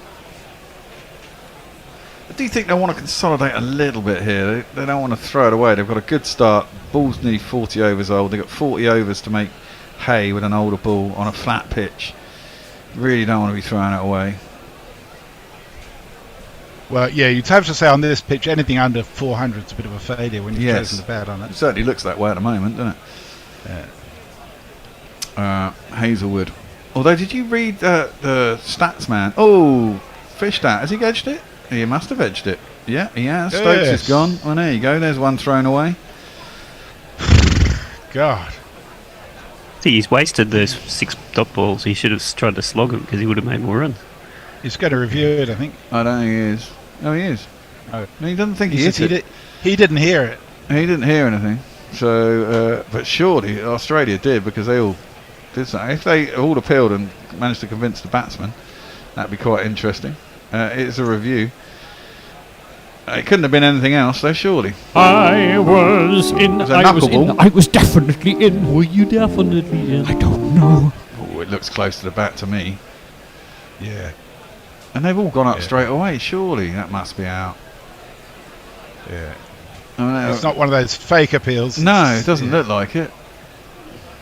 It's not a lot on the ball to indicate that it would has deflected or anything, but often beautiful with a delivery though. Yeah, just across him, wasn't it? Moving in and then straightening away. And it's exactly the sort of ball that he didn't need to play at and shouldn't have played at this stage of the innings. I think you're right. Yeah, they should have been seeking to consolidate a bit. It was one of those ones, full and across. And Pirate Badger says, do we really want permanently knackered bowlers in Test cricket? I really don't see what that serves other than further... Yeah, there's a big edge. He's edged it. Yeah. Don't you worry. Then further eroding the balance between bat and ball. Are you saying that the over rate is going to knacker the bowlers? I mean, you go back... I just happened to look up a test in 1948, an Ashes test. They were bowling 105 overs in 6 hours at that stage, with pace bowlers bowling most of the overs. It's, you know... And some quite fast bowlers. So it's not possible, that hard. Messi. It's about the time that they waste though. That's why I would actually not worry too much about who's bowling and how many you're doing. It's you got 30 seconds to change ends, and if you need to jog that, then you need to jog it, and you've got 20 seconds to turn on your run up, and if you don't make that, then we're going to no ball you. We'll just keep doing that until you get on with it. And as they've started that in the Major League Baseball, and it's taken an hour off game times, basically, in one season. So there's no reason cricket couldn't do it. They do it in tennis. They do it in lots of sports. I think you may be right. You're convincing me, Russ. I'm a very convincing person. Oh, dear. Jay says, I don't know if anybody else has observed this, but I'm slightly confused about why Brooke is being painted by the press and teammates as being stupid. Sorry, not very mentally complicated. He doesn't seem thick to me. Light Roller says, so next is Stokes, Bairstow, then Mo and Ali. That's quite a batting lineup. Well, not with Stokes here anymore. Bairstow and Ali. Bairstow, yes, probably. But, hit and miss sometimes. Mo and Ali, I don't know. Could be good. Could be shit.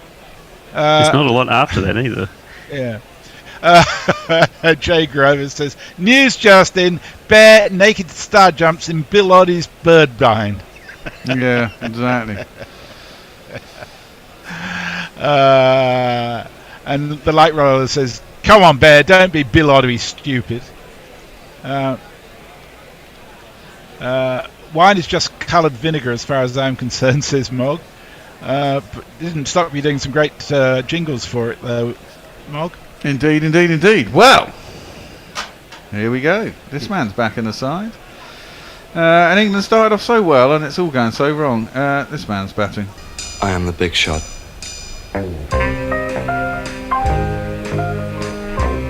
You heard me right the first time, name of Bachelor Johnny Cool. Occupation Big Shot. Thank God for the Bonzo Dog Doodah band, eh? Indeed.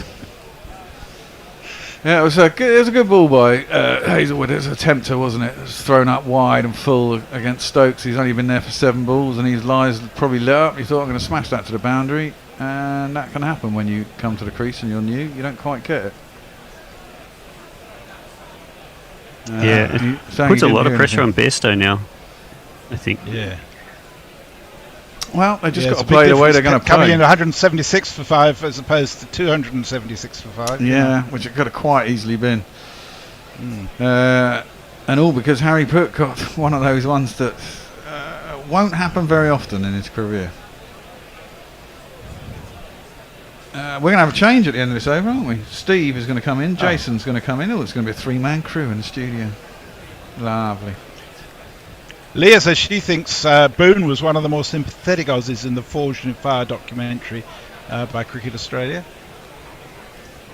Warren says clicking on the GC Ashes 2023 button takes you to the Netherlands website. Is this a cunning plan by Armchair Cricket Podcast to get buckets of wine? No, it's shipped from the Netherlands, I think, isn't it, Bear? It's shipped from the Netherlands, yeah. There's an appeal for LBW against Bairstow, but I think it's angling down down leg side. Cut back in, maybe.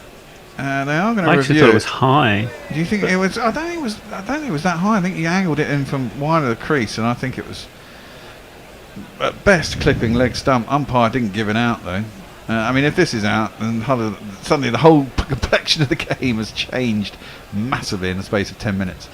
He's bowled it wider of the crease. He shoved it down a little bit down leg side. It's hit him high, and it's probably hit him in front of middle and leg and going down. It's going down. Maybe high. It's gotta be, it might be clipping leg stump, down. but it hasn't been given out. So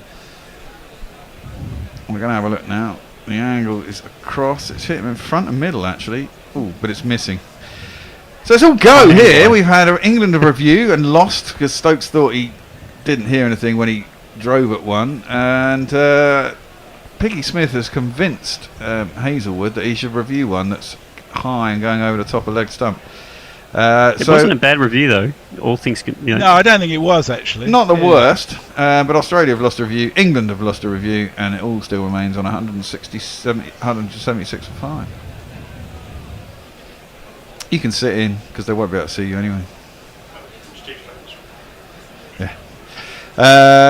Hazelwood is up to the crease, bowls, and Bairstow just guides that out into the offside, gets himself off the mark with his second ball. England move on to 177 for 5. And that's the end of the 39th over. You two are in. You two are out.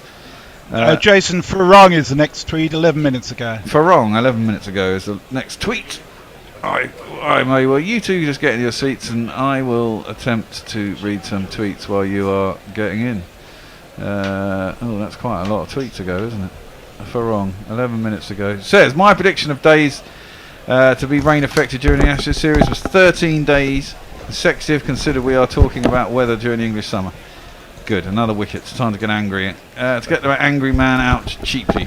Cheers! Ooh, Farong. Oh God, I forgot Farong. You're bloody Australian, aren't you? 250 all out now, South Spangy sign. Glad I didn't buy the Australia or Brooking It bucket hat now. Bloody West Yorkies. You can tell he's from Keighley, says Jay Grover. Fucking shambles, says Mog. Brian Barrish says they were bowling more back then, Messi.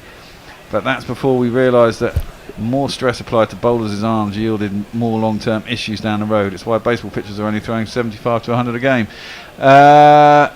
Over to you. Thank you very much, Bear, and good afternoon, everybody. Nice to be here. Day one of the new Ashes series, an exciting day. And Lion is continuing into his 13th over. First ball to Bairstow is just punched into the offside. Lion in again outside off stump, and Bairstow makes a firm forward prod of that one, and another dot ball. So talking about angry men, Mr. Hendo next door is going apeshit. Apoplectic. He was apoplectic after the first ball from Stokes. Of course he was. Anyway, he'll calm down by the time we finish off this little session. Line in again. This is flicked through the leg side by Bairstow. Diving field. Is that Warner? I can't see. Doesn't gather it properly, and there's a chance for Bairstow to add a second run to his score.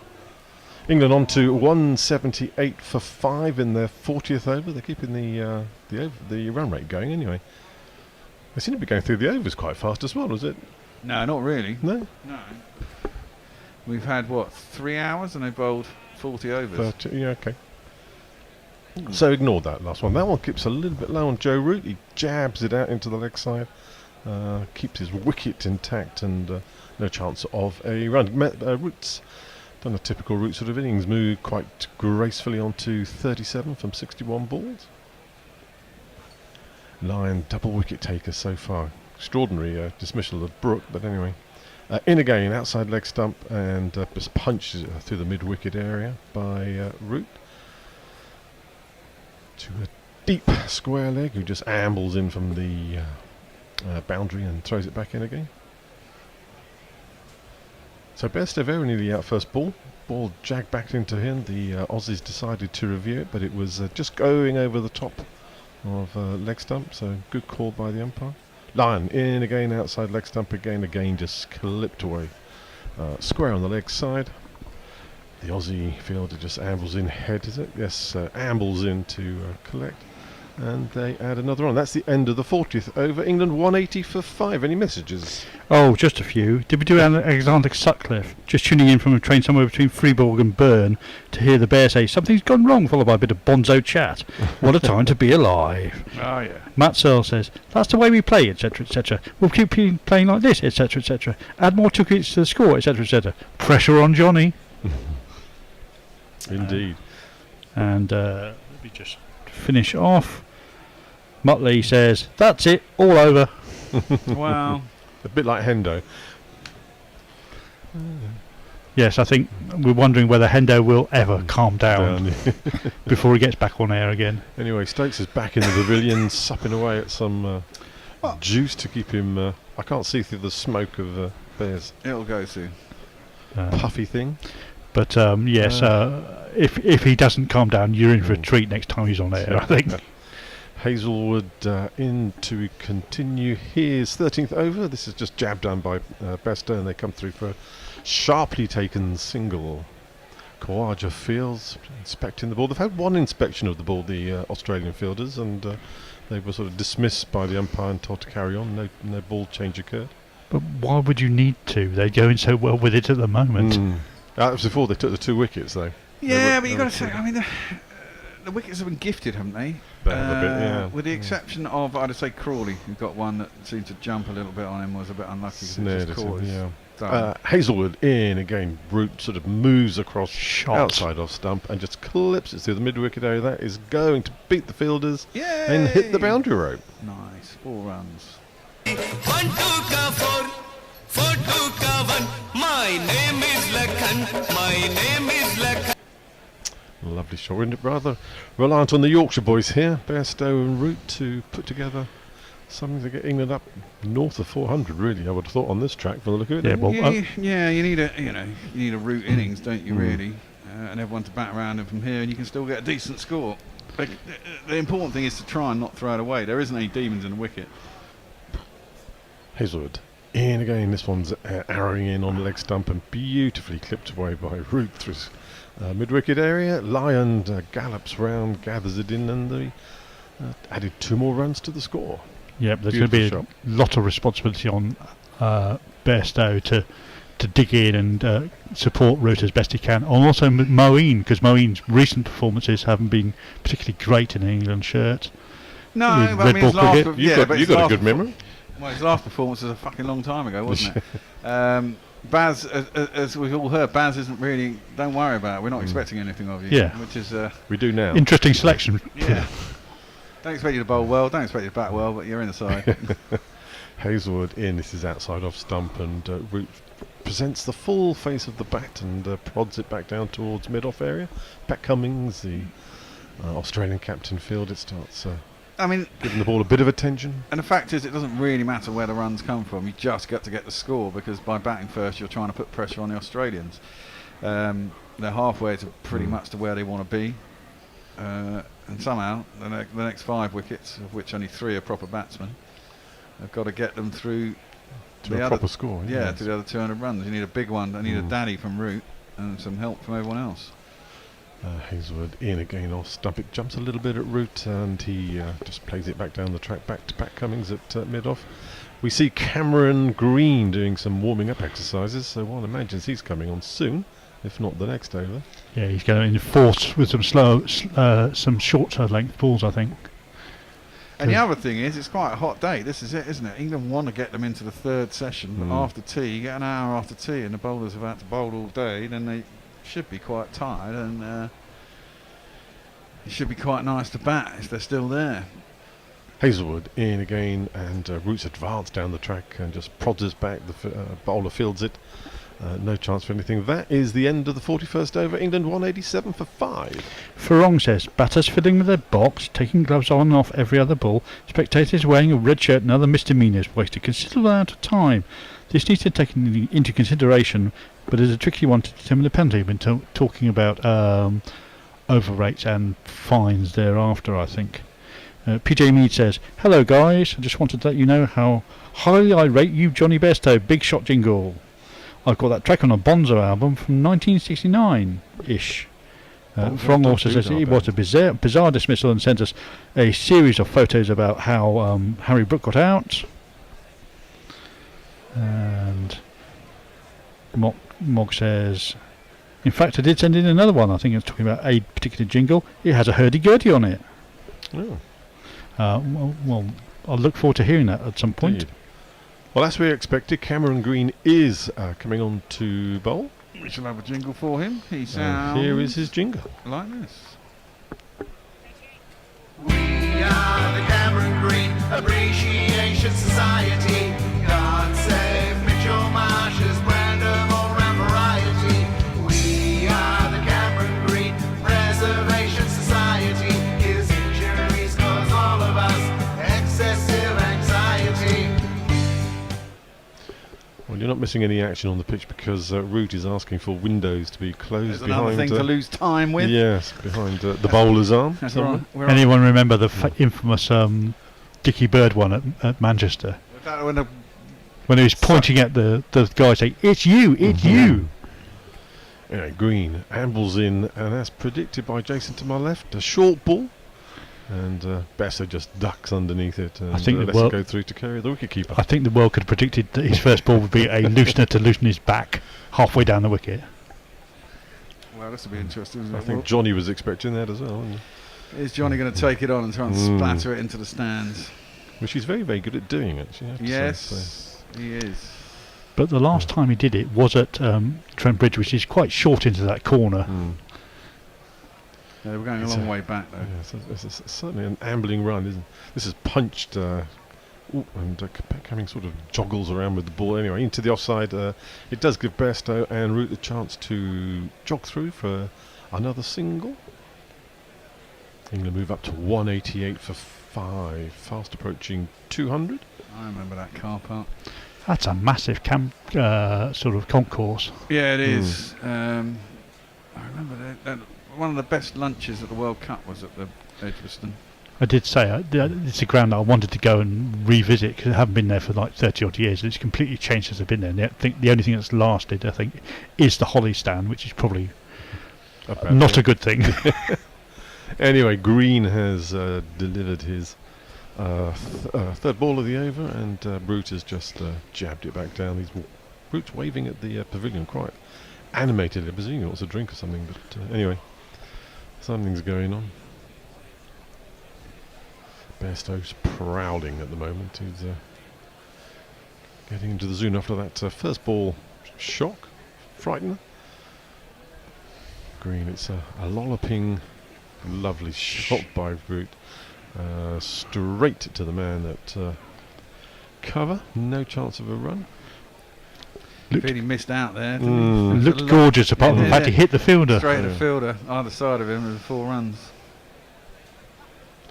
Johnny Bairstow's Test career, 10 matches in 2022. Sorry, 10 matches, 19 innings, 1,061 runs at an average of 66. We could do that again this year, please, Johnny. 600s and 150. Crikey. Good stuff. Green in. This one comes jabbing off the inside edge of Root's bat, goes out on the leg side where it's fielded by Mr. Warner, I believe. No run. He's inspecting his bat with Mr. Root. He's obviously. I mean, the thing is with England, if this fails here, they're still not going to stop, are No, they? no.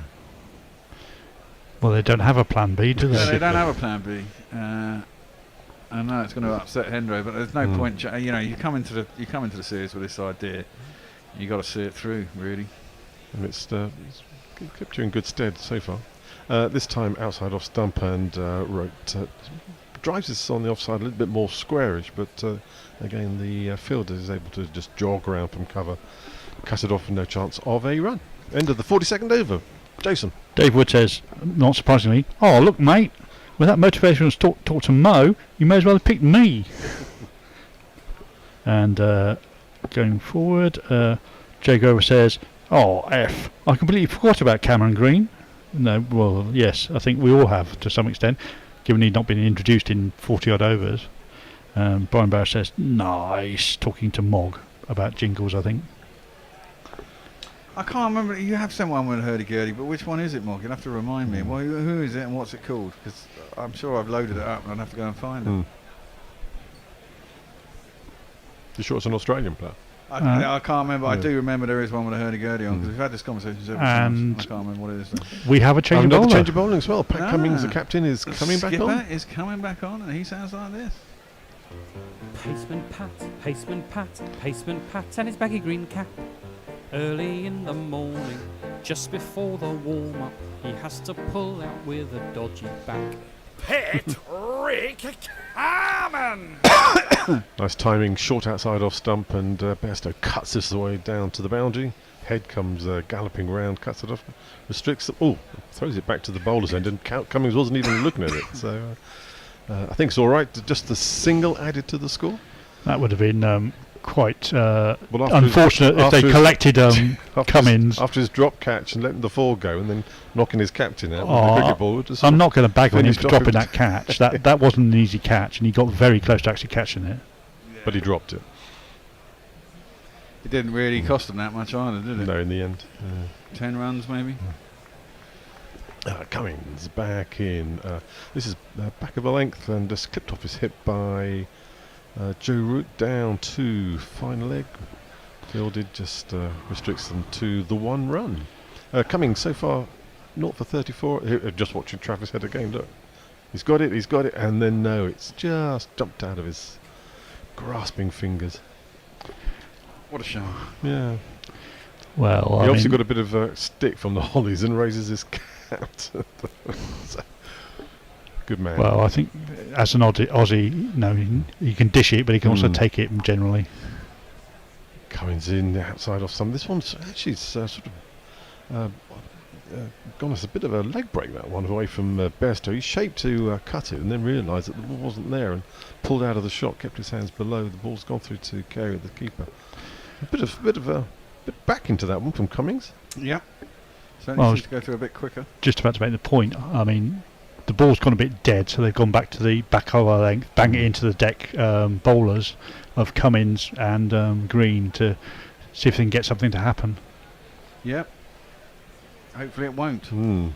Except for runs. Yeah, it's Cummins in again. This is Fuller right on off stump, and Bairstow has not really moved his feet very much, but he's got back on to ball, just jabbed it out to mid off. He's waving at Carey, the wicketkeeper, for some reason, but anyway. A lot of chat going on, I suspect. He's gone gardening now, has Mr. Bairstow.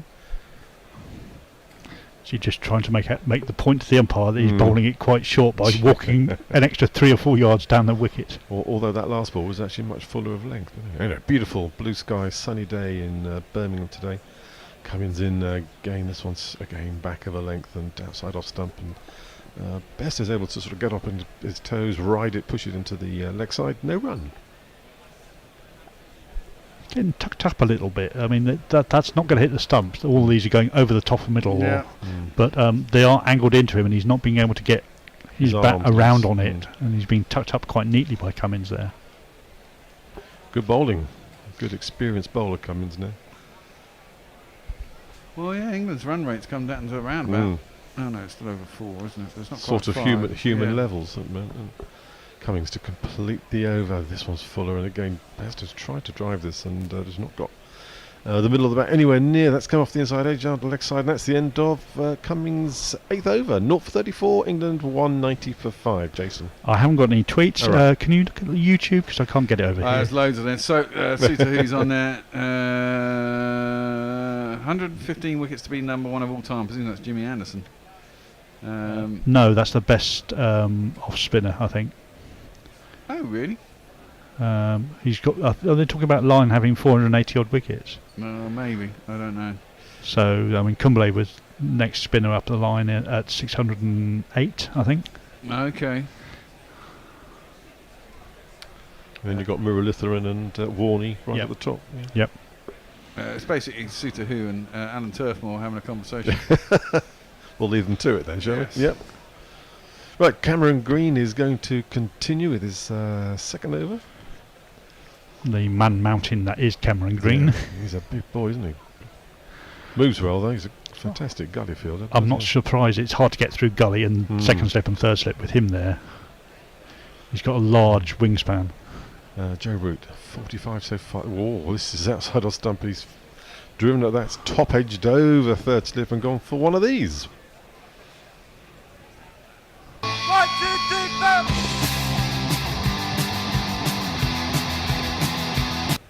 Is it me or did Joe Root deliberately play that up and over? That's not where he wanted that to go. Yeah, right I off the don't top. know. I No. think he was trying to play it up a little bit. Not that high, maybe, but he's happy enough. Bear's giving you the benefit of the doubt there, Joe, but I'm not. That was not what you wanted to do. Anyway, you got your 4. One short of a 50. This is outside off stump. Stroked beautifully square on the offside. Deep fielder, Travis Head is there. Was that line? One or the other. And that brings up his 50. Long drawn out grinds and flashing cameos. Quite accumulation that just grows and grows. Plucky or lucky, inducing reverie. These are a few types of half century. 59th Test 50 to go with 2900s. A good return. Green in again, outside off stump, and Besso just punched this away on the offside. Sorry, Jason. And the small amount of 11,000 plus test runs now. Yes, now. About 11,050 now, I think, isn't it? Yes, it was only just over just 11,000. The no ball by Cameron Green there. So another one to the score. We've got a jingle for that as well, haven't we? Yeah. Over the line! Huh? I'm sorry, Smokey. You were over the line. That's a foul. Endo comes in looking rather dapper. Oh my word, that was a... Anyway, Green's bowled it. It's outside off stump, and Bearstest has an almighty swipe at it. It got nowhere near it. It's gone through to Carey, the Aussie keeper. That was really not a good-looking shot. He came down a track with it, didn't he? No, I don't think so. No, he just stood a and waft. delivered. We don't want any more of those, please, stood and didn't Bearstest. deliver. At least he didn't get an edge on it like Stokesy did. Yeah, you don't need much on it, eh? Just a feather. Green in again outside off stump. Beautifully punched by Bairstow. This is definitely going to go to the boundary. He stared that one all the way to the sponge. That is a very, very Bairstow shot. It is very. That kind of punch, It's basically. that just that punch with the wrist, basically. Yeah. There's no bat movement, really. No foot movement either. Boom. It's just boom. Gets it between the fielders, and the away. result is 4 more runs. England's kit is made by, that's Andy Murray's company, isn't it? Is it? Yeah, the one with the eagle wings. I did not know that. I think so. Green in again. This is on leg stump, and Bairstow was just guided around, and the man at sort of a wide fine leg has come galloping round and restricted them just to the single. England have moved on to 201 for 5 in the meantime with that boundary from Bairstow. 200 is up. Do you have a jingle for that? No.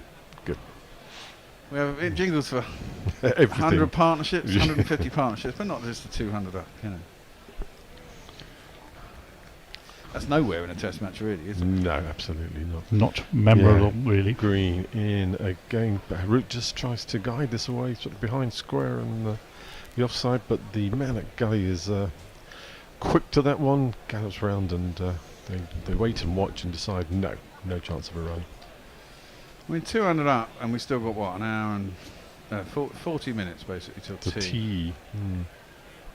Just watching a highlight reel of Joe's better boundary shots. That one didn't make it to the boundary, but it was a nice off drive anyway. Clips through the leg side. He is elegant to watch, isn't he, Joe? He is. He really is. He's got so much time as Apart from that one. I think that was kind of deliberate, actually. That was a lovely shot. Unfortunately, the fielder was there, but still. A very good 50, and actually what England needed. He needs to go on and get 100. Yep. At the very least. Don't want to put the kibosh on him, but it's what we need, Joe. Yep. Are they taking drinks or something? They may well be. It's 3 o'clock. I should just get in with a couple of tweets. Warren Davis sends a picture to us responding to Linux Lear with a bloke puncturing a very large ball. I think that's a metaphor for puncturing Baz ball. Well, the answer is they're not taking drinks because Cummins is back in again and Bester has defended it. Jason. And Leah responds with a tweet about in remembrance of Bazball, which died at Edgbaston on the 16th of June 2023. Its passing is mourned by a large circle of fans of thrilling cricket. The body will be trampled into the ground by the Australian bowling attack. They haven't really done it, though, Australia, have they? I mean, England have done it themselves. They've gifted a few wickets, I think. You know.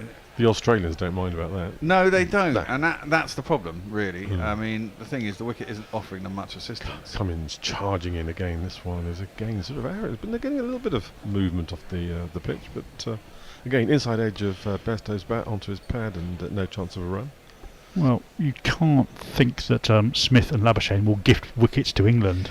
Well, the one person I'm interested to see bowl at Smith and Labuschagne is Ollie Robinson. Yeah.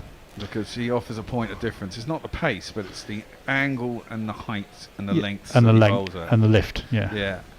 Yeah. And he could be the golden ticket against those two. Could be. I say could be. He might not be. I mean, they're fucking irritating, the pair. Cummins in again, outside our stump, and this is punched away behind square on the offside.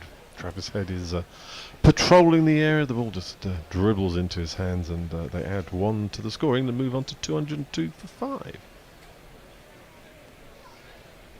We need a stand like they had in the World Test Championship final. The Travis Head and Smith. Yeah. These two can do a stand like that. Doesn't even have to be that big, does it really? We're still here tomorrow watching them back. Yeah, that'd be lovely, wouldn't it? Oh, pardon me. Oh, thanks, Bet. It's all right. The temperature's gone up again. Yeah, you know, it's hot in here anyway. It's hot in here. You'll never notice. Cummins in again. This is short, but it's leg side, and Root just sways to his right and lets the ball go through to carry the wicketkeeper. And a dot. Owen Morgan and Mel Jones. Or listen to us. Listen to us. A lot of arm waving going on with Mel Jones, isn't there? Yeah. She's being very expressive to EOIN Morgan. EOIN. Owen. Again. Packed Edgbaston today. Good to see.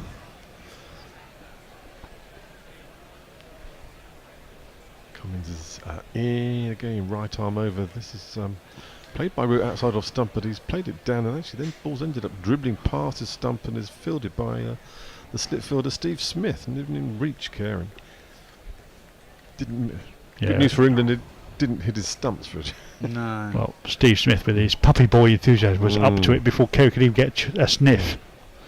Camera's zooming in on Moeen Ali, padded up, and not decided which bat is coming out with 2 from the look of it. I'm sure he'll decide before he gallops down. I'd love to see him if he smashes 50 and it's in double quick time. I'd just love to see it. But this time tomorrow afternoon. Yeah. Cummins has started and Root's just pulled away because someone's moving. Oh, it's a fucking idiot! Get out of the fucking way, you twat! A guy wearing bright pink top, a bright pink. It's an ECB flunky, basically. I don't know how they do it. Do they not know the fucking rules of the game? Do they not watch? He obviously didn't. Anyway, Cummins has strolled back to his mark to try and complete his 9th over. He's past the umpire. This one is again. Oh, this is a very confident shout. It's wrapped into the pads. I think they're going to review this. I think he got an inside edge. Yeah, I think that's just angling down as well. I think. Sang high as well. Be interesting to watch Hawkeye in that one because. Anyway, the DRS timer has timed out, so they're not going to review it. I thought that was close. If he had missed it, if he didn't get an edge on that, I thought that was quite close. Yes. It's quite an Just angle. watching it again, it's... Oh, it's quite high, actually. What am I He on didn't about? get I don't think he got a bat on it. It's No, probably going over. it's actually virtually up at his thigh pad as well, isn't Yeah. it? Jason. Brian001 says, finally made it to Northampton for the cricket. England need 350 minimum. I heard Burr say it seems Australia wasn't expecting England to score so quickly. Why? England have been very successful late scoring quickly, so why would they change? Well, no, they wouldn't change it, but this is it. I think Australia thought that. I mean, I think it's fortunate that the weather and the wicket have really helped here for England because, you know, if it had been overcast and a little bit cooler and there was something in the wicket and England had tried this, they could have got themselves in trouble. I mean, it's a perfect example. It was a perfect time to actually try and do it and try and succeed at doing it because the wicket was going to be flat, it's going to be hot, it's going to be great to bat, and the wicket looks just really flat. So England have got a chance to get it away. And I just think they thought that they're better than they've done. You know, I think every team we've come up against has said, "Well, they're not going to do it against us because why would they do it against us? Because we're better than that." But it's just positivity. Anyway, Cameron Green is going to continue. First ball of his third over is short outside off stump, and Bairstow's just rocked away. We did get Hawkeye on that potential LBW against Root from Cummings, and as we rather anticipated, the ball was flying over the top. And of another leg no stump. ball. And another no ball. Yay! Over the line! Huh? I'm sorry, Smokey. You were over the line. That's a foul. I mean, given how slowly he gets to the crease, Cameron Green, I'm not quite sure he's managing to do that. But he's got very, it's a very long way over. It's about 3-4 inches over, that one. At least that. But he's got very long levers, so no, it doesn't take much per stride to do that. In again. Oh, this one has died in the pitch and just missed Bairstow's off stump. About third bounce, I think, we got to Carey behind the stumps, but Just did die, didn't Yeah. it? He did catch in the seam. He did catch the seam and did go. Yeah. They're just little dead spots in the pitch, I think.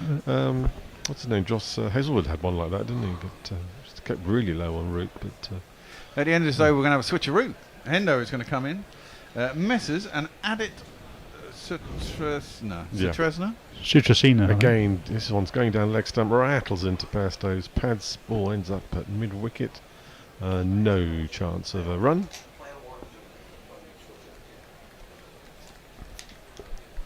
A lot of hand signallings going on in the studios here from Hendo and It's drinking time. Oh, it's getting the Ponting wine down. Yeah, we're going to tell you how you can help enjoy yourself. Yeah. And the picture of the Aussies on tour, the boxing kangaroo. This one is short again from Green, and Bairstow's decided to pull this behind square. Fielder has intercepted it before it reaches the boundary, and they've taken two. That was Harris down on the boundary road. So who's he on for? There's a lot of switching and swatching going on. You'll never be able to complain about Gary Pratt again if you're Australia. Mr. Ponting. I would say he got lucky there because he didn't get a hand on it at all, did he? It just went into his thigh. On my guess is he's on for Lion or.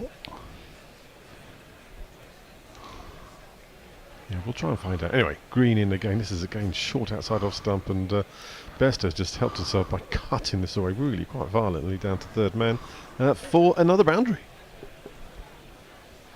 Giuliani had his reasons for selecting his landscape seasons. There were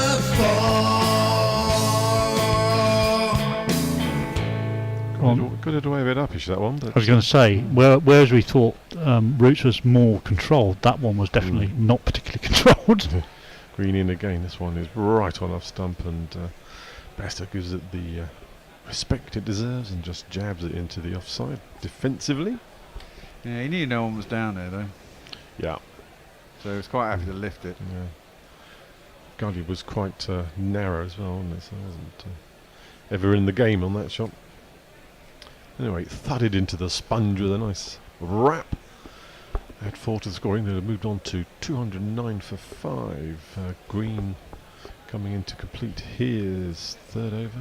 Jogs in, past the umpire. And Bairstow's thinking about a run. Ball's gone to mid-off. No chance there. End of the over. England 209 for 5. And we're swapping round. Okie doke. Whilst you're doing that, 15% discount, that sure sounds a heck of a lot. 15% discount, you can drink and share.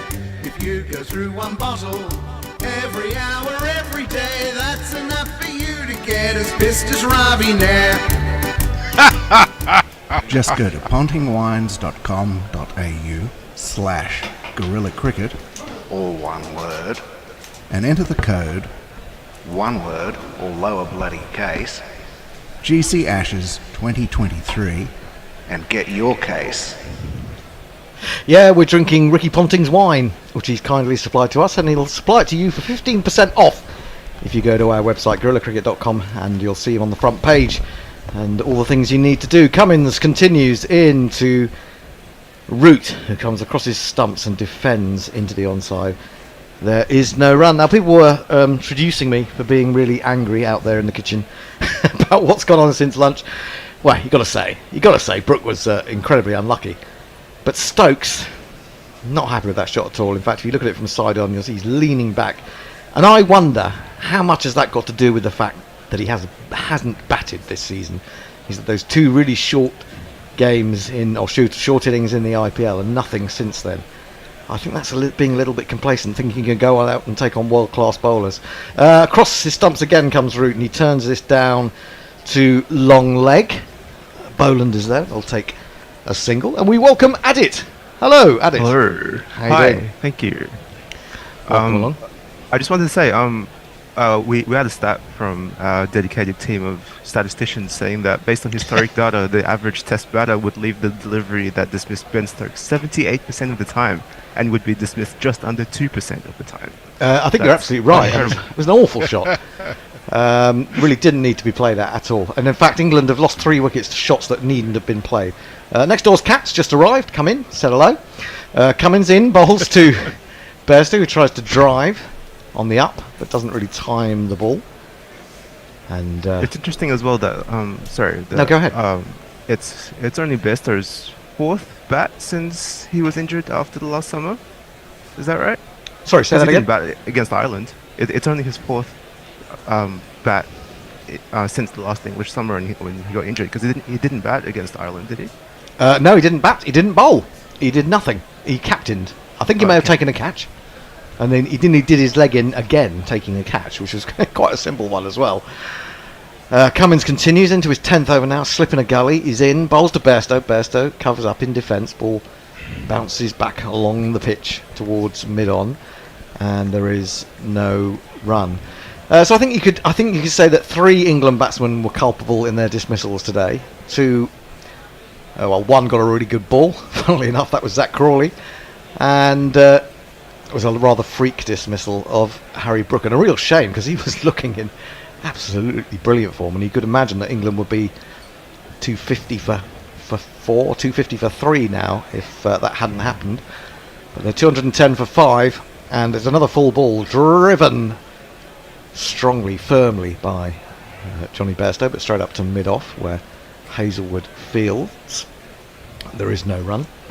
And I do want to tell you now, if you are a student aged between 18 to 22, you're a first generation UK Indian student or UK born Indian student, we may have a fabulous little job for you. We were contacted yesterday by a casting director looking for 10 people to take part in an online advert for a bank. Cummins in, bowls, flicked away beautifully by Johnny Bairstow, timed that really well. It's only going to be a single though, as it runs out to Lyon on the edge. England moved to 211 for 5. There's a 1-day shoot. You need to be 18 to 22, male or female, and you need to be able to play in a game of street cricket for this advert. And if you are interested in that, or you know someone who might be and is absolutely dead keen on cricket, you should email andybets87@gmail.com. I'll give you that again a bit later. His casting director who got in touch with us yesterday. So if you know anyone who might fit that demographic, get on to them. Absolutely. Anyway, back to the cricket. We're looking at various deliveries. in the way that the seam is slanted, the way that the fingers are placed, and the way that the ball therefore goes down the wicket. We've got the wobble seam amongst them, scrambled seam, as Hazelwood in particular we were looking at. Lyon 2 for 55 is going to be bowling to Bairstow on 19, and we've got some tweets. We have heaps of tweets. I'm not quite sure where Jason got up to though. A couple of people have pointed out, Ravi and Diana Patterson, that on YouTube it says WTC Day 5 and not Ashes Test 1 Day 1. So might point that out to You're Bear. absolutely right, Bear. Now, here's an interesting technical issue. Warren said, I was going to send some Ponting wine to Moody Ponds, but can't ship to Australia using the GC offer. You can if you're in Australia. It's important to understand that the website redirects you depending on where you are. Start of new over from Lyon, round the wicket to Bairstow. Bairstow just prods forward and just asks around, says, can I go for a little walk? And they say yes, and he does. And nobody tries to run him out. So you can get it everywhere, can't you? Yes, and in Australia you can not only get 15% off, at the moment it's got free shipping as well within Australia. But if you want to send it to somebody in Australia and you're not in Australia, you'll need to log in using a VPN to make it think you're in Australia, if that makes sense. Yeah, I've never found those VPNs work for me for some reason. Even when I tried to pretend to be you, Messi. I tried to pretend to be you to watch Wimbledon on iFollow, and it still didn't work. They must have a way of working it out.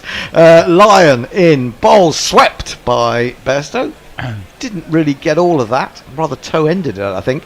Just run along the ground to Travis Head, who's getting through an enormous amount of work in the outfield today. Some of it good, some of it not so good. Yeah, it's kind of the designated outfielder for today, and that looks quite painful in the back of Marnus Labuschagne's calf. Oh, did that hit him? Is that? Oh, that was why it redirected from behind square to in front of square. I think that's what it looked like. Yeah. We're into the 48th over of the day, 212 for 5. So I think Australia would be pretty happy at this stage. Lyon in, bowls, back goes Root, and then forces a ball which he hits, or his impact point is outside leg stump into the offside, which is not really well packed. And Cummins has to run around to his left to do the fielding from mid-off. They take another single. Root goes to 51. Bairstow 20. England 213 for 5. I don't know, do you reckon that Australia's ahead? Because I think it's fairly even. I thought it was... I think one less wicket you'd say it was even. I think the loss of Ben Stokes was a massive blow. Lyon in, bowls, defended on the front foot by Bairstow, past the bowler towards mid-on. Maybe that's just my English pessimism kicking in, and you're Australian, and perhaps feeling you might have had more. But surely, when you've lost the toss and England have chosen to bat, I think 5 wickets at this stage, be quite happy with. Back goes Bairstow, defends the full face of the bat. Lyon runs in front of Warner at mid wicket and does the fielding, and there is no run. My pessimism is telling me that England are going to have the best of this batting track, and it's going to get much harder to make runs on after the second day. So I tend to agree. One more wicket. If Bairstow gets out, then it's a big difference. Yeah, I agree, and that's beautifully played. It almost looked like he was offering up a shot, a catch to mid-off, but he's actually rather sort of gently picked that up over the top of him, and it's gone away for one of these. 1 and 2 and 3 and 4. That was a really well-controlled shot, wasn't it, from Bairstow? Yeah. It's got a man out at long on, and he thought, no, I'll go over mid-off instead. So, good thinking, intelligent cricket, and well executed. Ajit, any thoughts? Yeah, yeah, Bairstow is definitely showing a lot of intent, and I do agree with the two of you in that the state of the game kind of rests on this partnership, doesn't it? Yeah. And maybe to a lesser extent, how mowing goes. Yeah, I mean, you always feel as a batting side you want to have another decent batsman below you, don't you? When there's a partnership developing. Anyway, change of bowling. Scott Boland's going to come back into the attack. 1 for 54 from 10, and this is his jingle.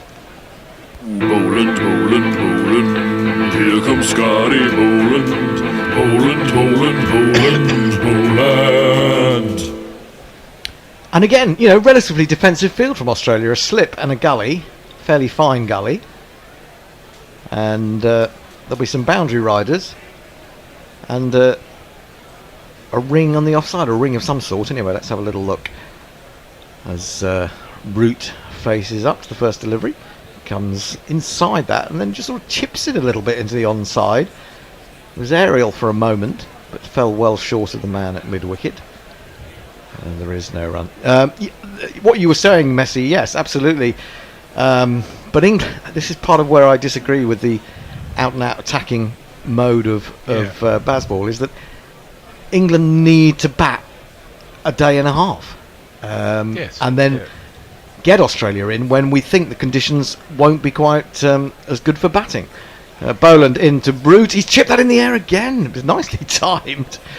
It's gone straight up to Khawaja at mid-on, who sort of stood there and thought, hang on, I thought for a moment that was coming to me on the full.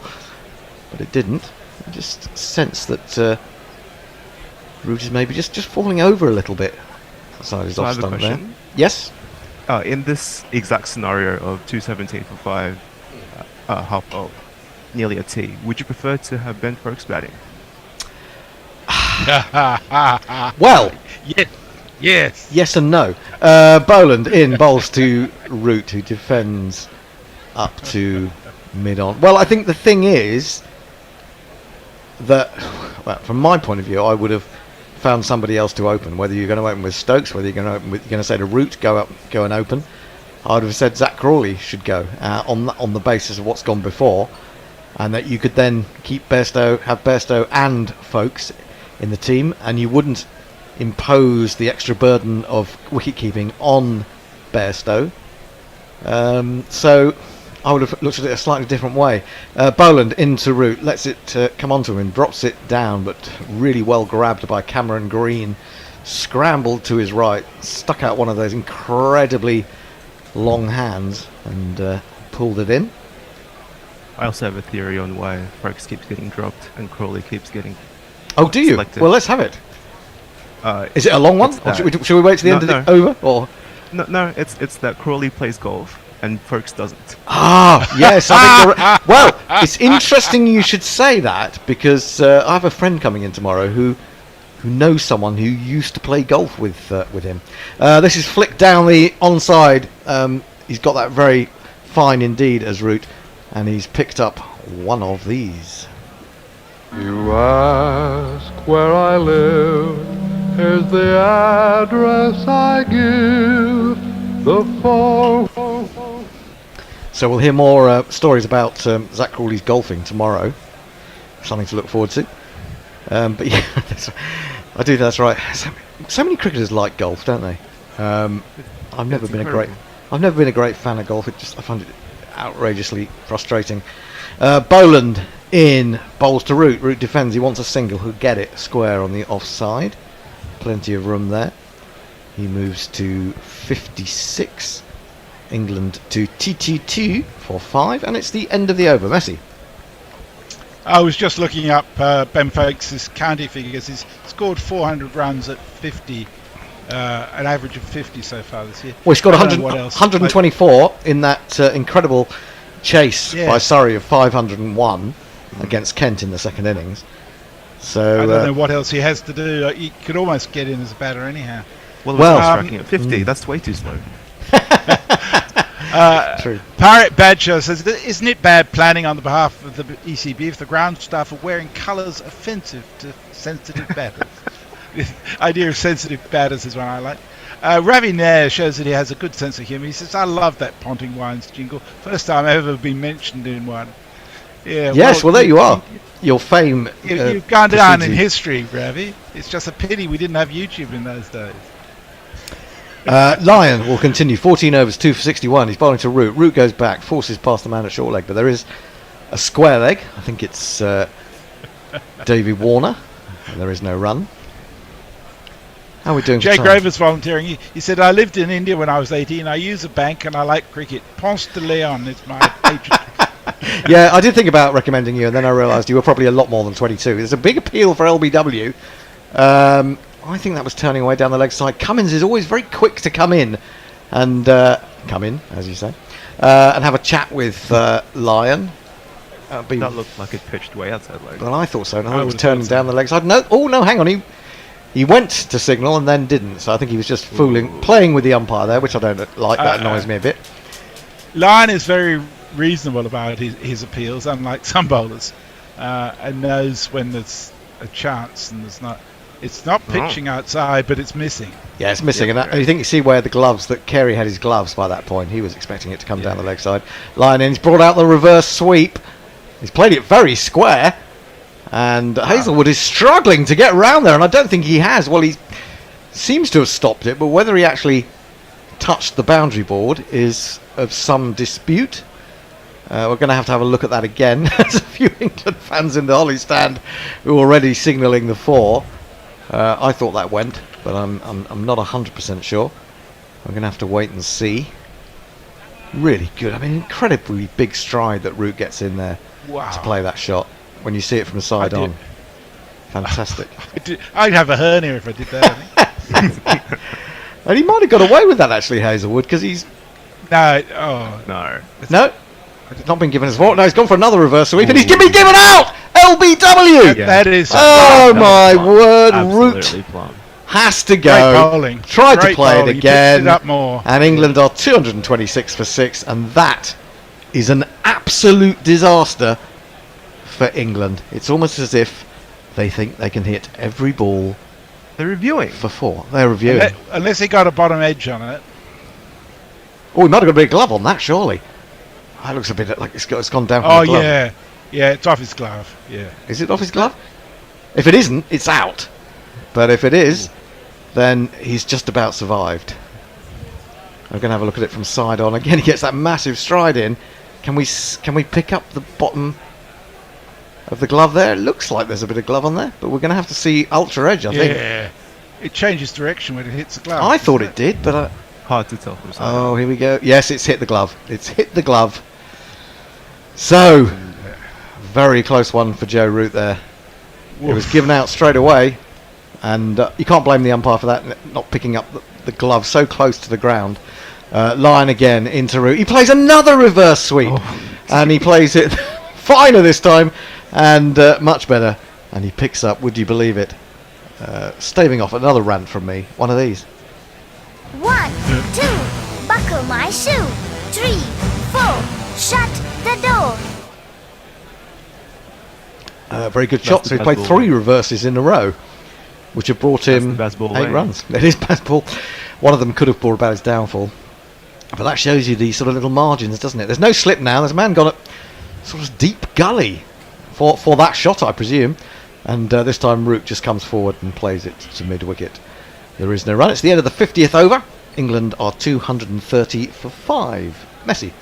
Smarty is asking, he says, my very talented nephew might be interested. Can you tweet the info? I'm just going to write down. Casting director's name was? Andy Betts. Andy Betts 87. BETTS 87 at gmail.com. So we'll put that out. We'll put that out, and I'm pretty sure he's casting director. I mean, it's not the kind of request we get very often, but I can understand why they would have come to us. But we don't really have anyone of that demographic working with us at the moment, do we? Joe Root 65, Johnny Bairstow 24, and England are 230 for 5. Haroon said 48 overs. 2 overs to go in this one-day game. I think Bairstow needs to hit a couple of sixes. Needs to get a bit of a move on, doesn't he? 24 off 37. What's he in the team for? He's going to be facing up to Scotty Boland now, who's it's funny how he's become Scotty already. Worked by Bairstow, should get 2 runs here. Hazelwood approaches, takes it onto his right hand, gets his body positioned for the throw, and they get back comfortably enough. Bairstow to 26, England 232 for 5. Now, I've been talking about Patreon.com. We haven't had any new patrons today, despite the fact that we've had loads and loads of listeners. And if you want us to be here for matches like this in the future, please become a Patreon, even if it's only $2 a month that you give us. You get some extras for that as well. You get podcasts and news and views letters. In comes Boland Bowles, a rather ugly drive from Bairstow, who then practices swinging that back over mid-on's head. Well, it needed to be played a lot better than that. This partnership now worth 56, 232. Sorry, Adi. No, sorry. Go ahead. I think the Scotty nickname mainly comes from commentators outside Australia. I don't think he was Scotty before the Ashes. No, last year. we ruin everything, don't we? Scotty Boland coming into bowl to Bairstow. Oh, and that's in the air. It's only just out of the reach of Cameron Green at Gully. Oh. It's going to go down to the third man boundary, and it's going to bring him one of these. I'm four. Have you met me before? He wasn't in control of that shot, was he? No, Bairstow? not at all. Really no foot movement at all. Horrible. And it wasn't that far away from Green. Who looked dejected there with his sad puppy dog eyes. He did a bit of a sort of Superman dive there, didn't he? And don't think he was ever going to get really near that. And then Bairstow practices the cut shot that he meant to play. But anyway, looks kind of like Jadeja's sword celebration. Oh yes, a little bit, doesn't it? Yes. Boland has gone for 65 runs. He's not been treated like this before. He's in again to Bairstow. Bairstow clips into the onside.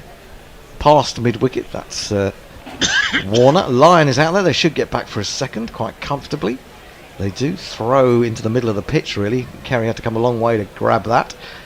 Bairstow moves to 32.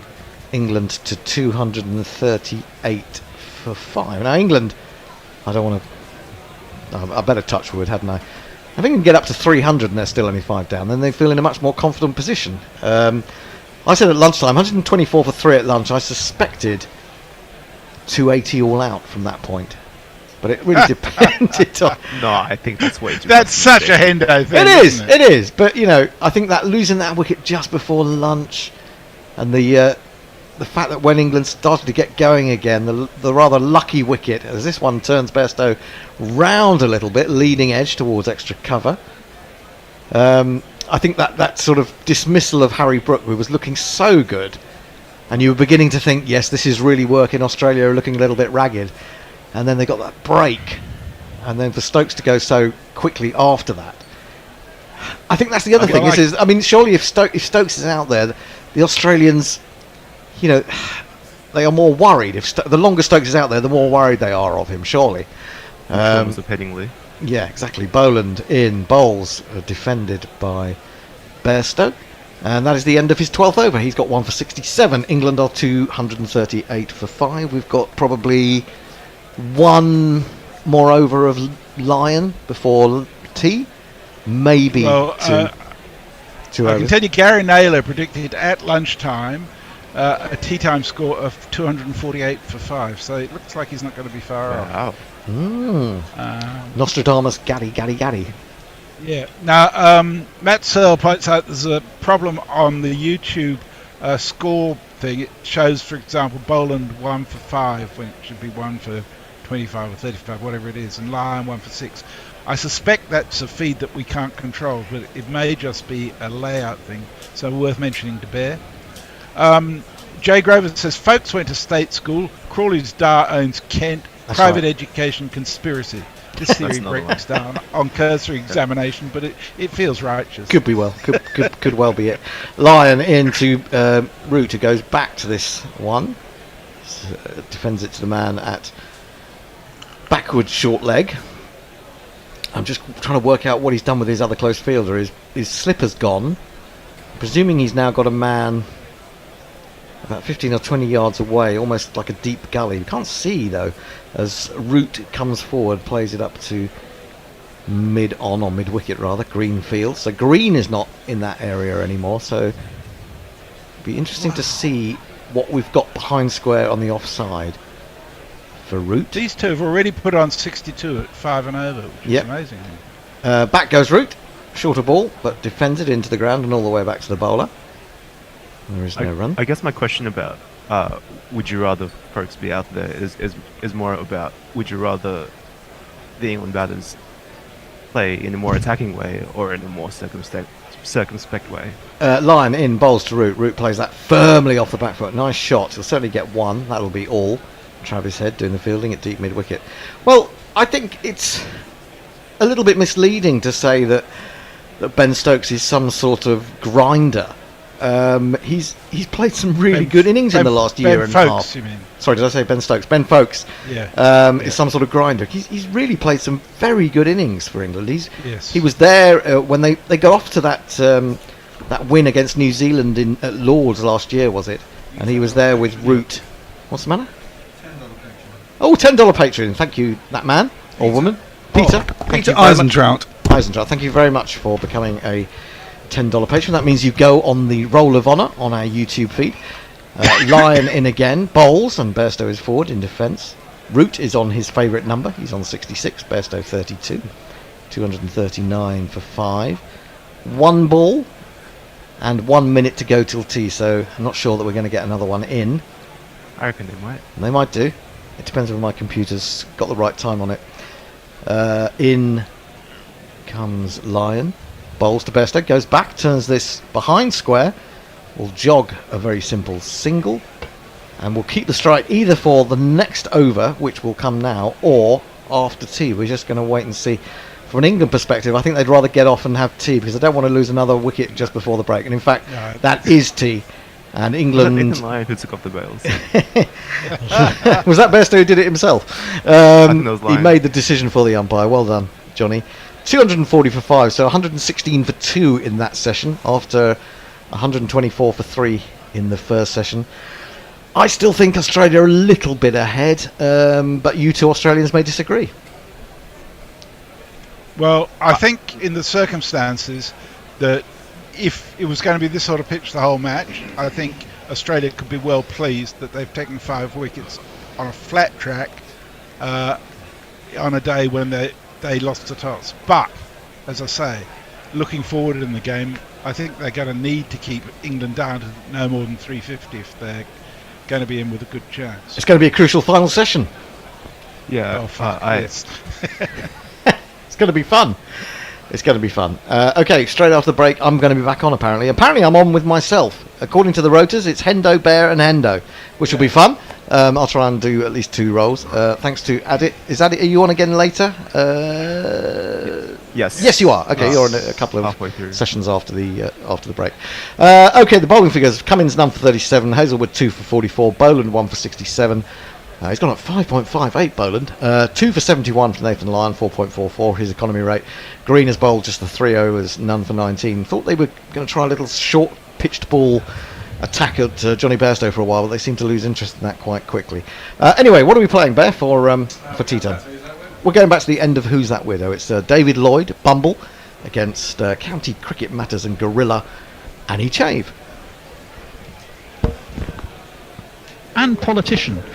She was crowned Miss Sri Lanka in 2000. Give her a point. Him a point. She does so many things. She could have named anything. Well, it doesn't say sort of plumber, electrician, general handy person here. But no, she might even be a cricketer on the sly. She could have been, yeah. But she was crowned Miss Sri Lanka in 2004, represented Sri Lanka at Miss World in 2004 beauty pageant. She's also worked as a brand ambassador and fundraiser. She's got her own YouTube channel if you want to go and check her out. Okay. It's Anna Carly Live. You can find her on YouTube. She's not a window cleaner. She's not a window cleaner. Window cleaner. Although you might want to clean your windows to have a look out and see what she's up to. She probably wrestles with gravy though. She probably does. Oh my goodness! Give them the chance. Everyone does that sort of thing. It's like bog snorkeling, isn't it? Right, moving on. We have 3 names remaining. The first one for Annie. You're gonna have to get some. I'm gonna have to get it. You're really gonna have to go here, Annie. Gajanand Singh, United States, live cricketer, dead cricketer. Gajanand Singh. Oh well. Stop it. He's teasing you now. He's teasing you. Live cricketer. Yes, you're right. Yes. I think he's done himself down there, Bumble. I think he's given that away a little bit. Gajanand Singh, US, is a live cricketer. And what age do you think Gajanand Singh might currently be, Annie? 31. Oh, you're so close. I'm going to give you an extra point anyway, because it makes it more fun. There are actually 35, and that's only. And we always say if you're 3 away, we give you a point. But you did 4 away. We're going to be kind to you because that's the way we are. That's the way we roll here on Gorilla Cricket. Gajanand Singh is indeed a live cricketer, age 35. Tell us what you know about him, Tony. Well, he's from Berbice in Guyana. He's a left-hand bat, left-arm medium bowler. He plays, as you rightly said, for the USA, but he's played for Guyana, Amazon Warriors, and did play for the West Indies under-19s as well. He hasn't really made much of an impression in first-class cricket. He averages 25 in just 10 matches that he played. But his his most valuable performance came against in the presumably the CPR. Against Trinidad and Trinbago Knight Riders when he made a quick fire, I'll get it out in a minute, quick fire 39 to steer his team to a decent score of 159.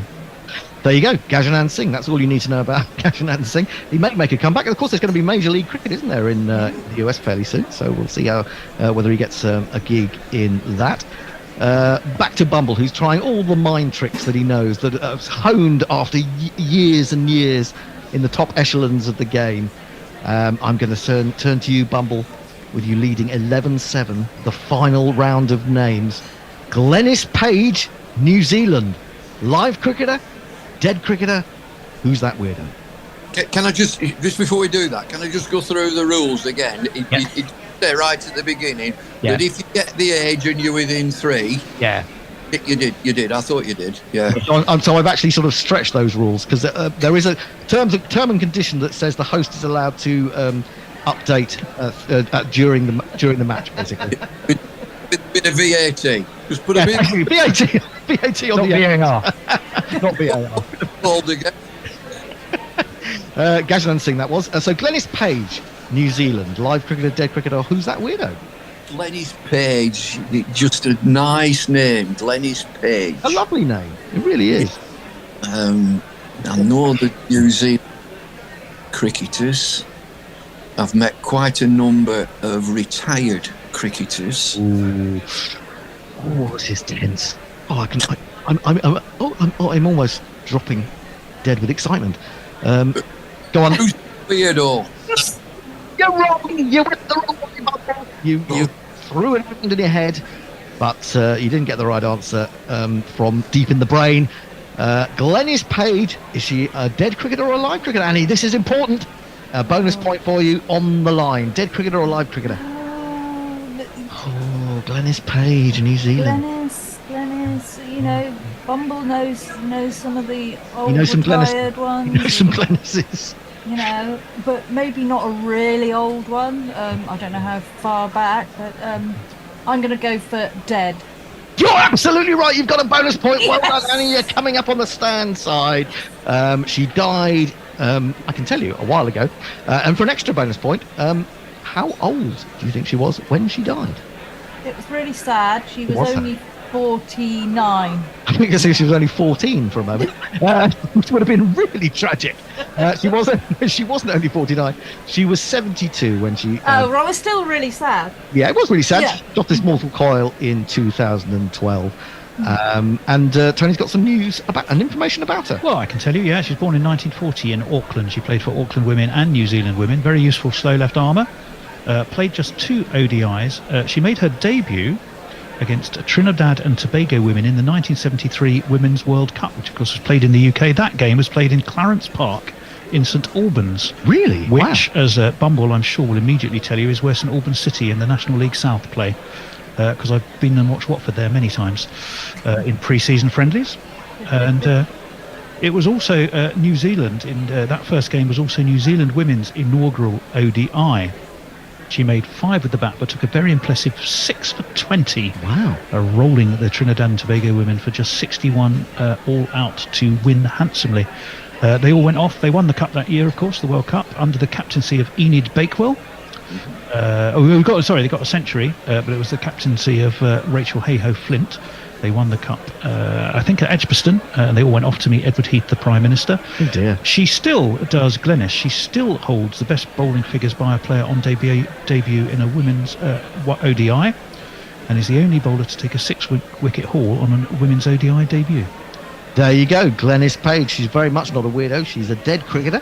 And that makes for a fascinating final name that we are going to give to Annie. Now, let me look at the scores. Bumble has 8, 9, 10, 11 points. Annie, reigning champ, has 2, 4, 6, 7, 8 points. So not only are you going to need to get this right, Annie, you're going to need to get some subsidiaries right as well.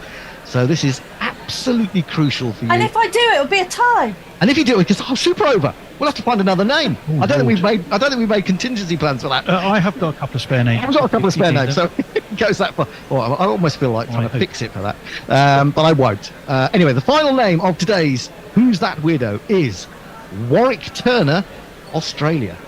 Live cricketer, dead cricketer, or Who's That Weirdo? Warwick Turner. Warwick Turner. Definitely Who's That Weirdo. You're absolutely right. You've got 2 points. Oh my God! You're within 1 point of Bumble. Poor old Bumble can't believe it. His head is in his hands because all you need to do now is tell us what you think Warwick Turner of Australia does. Now think deeply about the kind of mischievous things we get up to here on Who's That Weirdo. You're going to have to sort of run it through.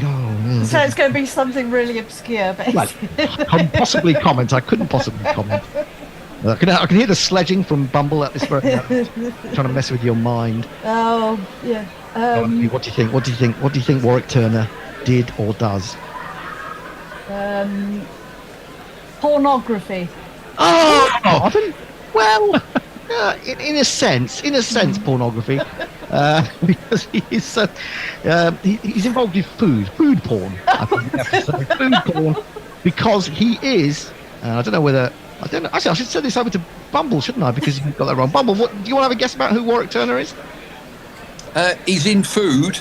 Yep. Yeah, good. Well, good. Very good. You're absolutely right. How far in food is he? He's a very famous restaurateur. Oh, if only he were. I'm afraid you don't get an extra point for that. It means you're going to probably come out on top. We're going to have to add it up in a minute.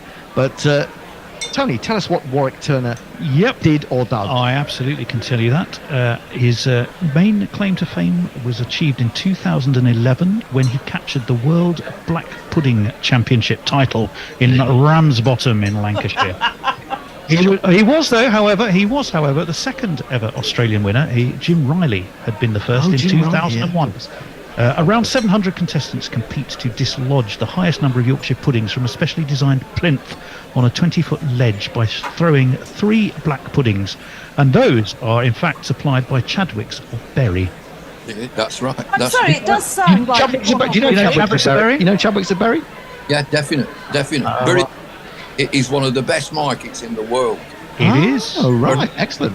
Yeah. The ultimate Lancashire delicacy, Chadwick's original black puddings, is a Bury institution opened in 1929 and now run by Mary and Tony in Bury Market. Yeah. Bury Market. There's good local knowledge, Bumble. Cannot beat a black pudding. Absolutely magnificent. No, they are all handmade, of course. Seasoning, according to either Mary or Tony, is the key, but the recipe is a closely guarded secret. For the best results, you either briefly boil, then split open and cover with mustard, or pan fry, preferably in bacon fat. Do you make your own black puddings, Bumble? No, I get them. Sometimes I get Chadwick's, but everybody around here would be selling very black puddings. It is fantastic. I mean, you can't beat a black pudding. It's fitness food. It's health food. Do you think that was why England took their own chef out to Pakistan to ensure that they had black puddings on the menu? Black puddings out, they'd have been all right. I think they would have done. Maybe that's what it was. Maybe I was going to say that was what made them sick the day before. But maybe that's what sort of impelled them on to compel them to victory, I suppose. I'll tell you what, I'd really like to go to this competition one year. Go on then. Tell us more. Competitors have 3 turns in an attempt to knock down as many Yorkshire puddings as possible. They're arranged in a pile of a dozen, and they have to throw underarm from a purpose-built stand called an ocky. The competition dates back to the 1980s, and clearly it celebrates Rose's rivalry between Yorkshire and Lancashire. Warwick Turner himself comes from Australia's Gold Coast. He dislodged 8 Yorkshire puddings from that ledge. Black puddings, you mean? And one, what did I call them? Yorkshire puddings. Get your puddings right. No, I was. You throw the Yorkshire puddings, or the other way around. No, you show the black puddings to dislodge the Yorkshire puddings. Oh, but anyway, he won 100 quid for his trouble. There were windy conditions and showers, which rather hampered his throwing. but nonetheless, he definitely achieved it. More than 1,000 spectators supported the event, including an appearance by the Hairy Bikers, Dave Myers and Stephen King, Brilliant. who also took part and were in with a decent chance of winning it at one point. The latest event, I can tell you, was won by in 2021 by Andrew Ferrier. Sadly, though, I don't know anything about him. Well, there you go. If you want to know any more about Andrew Ferrier, Black Pudding Champion, World Black Pudding Champion 2021, you'll have to go to Google yourself and find out. I think I should get a point because it was fairly pornographic. Yeah, well, it was, wasn't it? It was kind of food porn. Yeah. If I give you a point, I'm going to have to go and do an... No, it's okay. I'm not... You gave me a point extra anyway. So. You've had your chance. You've had your chance. You've been dethroned as Queen of Who's That Weirdo, I'm afraid. And the new champion of Who's That Weirdo is none other than the voice of cricket himself, Bumble. How do you feel about it? How do you feel about Bumble? I mean, you didn't expect it, but you must be delighted. It's emotional. I mean, I've never. Let me gather myself just for a second. But more importantly, I'm absolutely thrilled to have won. And do I book my own flights, or do you book it? Well, so I take it it's a fortnight in Barbados. Yeah, we could have a word with Gladstone. Well, we'll give you a discount. We'll mention them. We'll see if Gladstone will get you on a flight. With Black Opal. If Gladstone's involved with Black Opal, isn't he? Yes, he is. Yes, he is. That's right. And he's Jamie Smith is his oppo. Right. Yeah, looking forward to it. I'll probably want to stay at Westmoreland if you can get me in at Westmoreland, or at the other one where it's a very nice golf course. Is that the West Coast or the South Coast? Which do you prefer? It's called the Platinum Coast. At Sandy Lake. I do apologise. For a fortnight, I'll pick my dates. Let me pick my dates. Yeah. And I'll just send you the bill. Okay, yeah, we'll do that, and we'll ignore it. I think you were hoping I was going to win. Strike, that's the problem. Yeah, it won't reach it because there's a postal strike on, I'm afraid. But anyway, that is it from today's Who's That Weirdo. It's been another nail-biting, extraordinary competition between Annie Chave and Bumble, the voice of cricket. And Bumble has come out 11-10 winner. I'm wondering, Bumble, is there anything else in cricket now that you want to do? I mean, now that you've been on Guerrilla Cricket and won Who's That Weirdo, in addition to all the other roles you've had in cricket, what could possibly be next? Commentating with a bit of luck. Oh, you can come on, you can come commentate with us if you like, anytime. You're absolutely. It's an open invitation.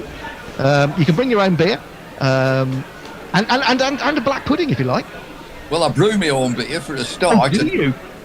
And it's one of them. It's one of them beers that you need like a safety net behind you. It's 6.5%. Way. Ooh, that would be dangerous in the middle of the night. Don't give that to the England team in Pakistan at the moment. Absolutely not. They won't need any more encouragement. They don't need any more encouragement. It's absolutely true. It's been absolutely great fun having you on, Bubble. Thank you so much for giving your time and joining us here with Annie Chave today. We are incredibly grateful.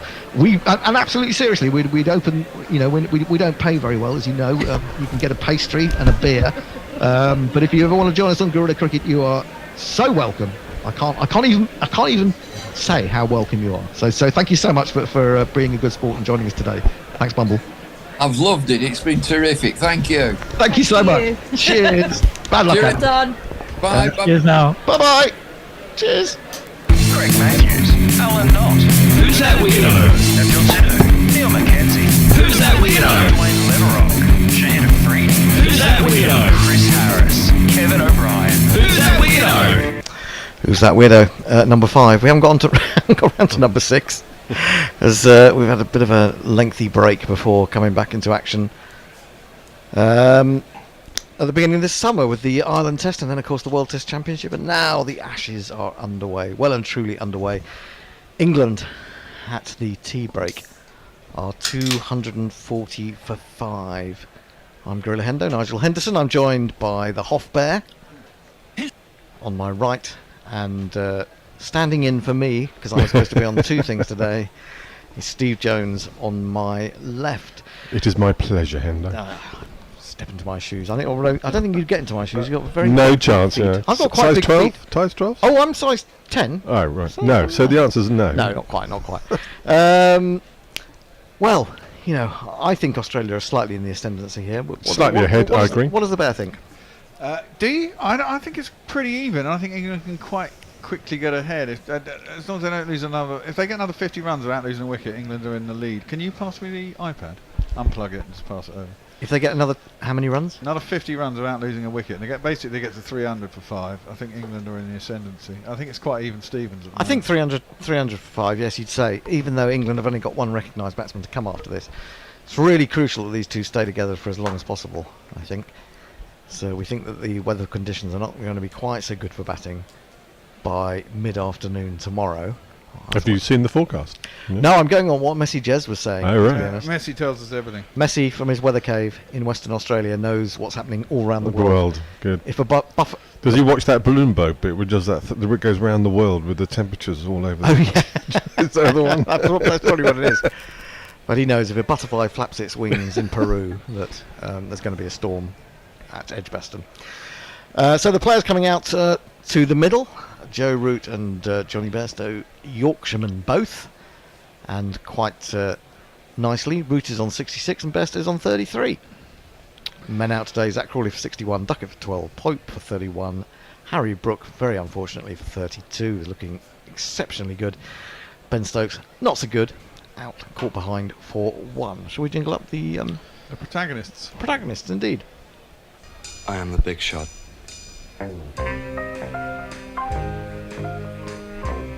You heard me right the first time, name of Bachelor Johnny Cool.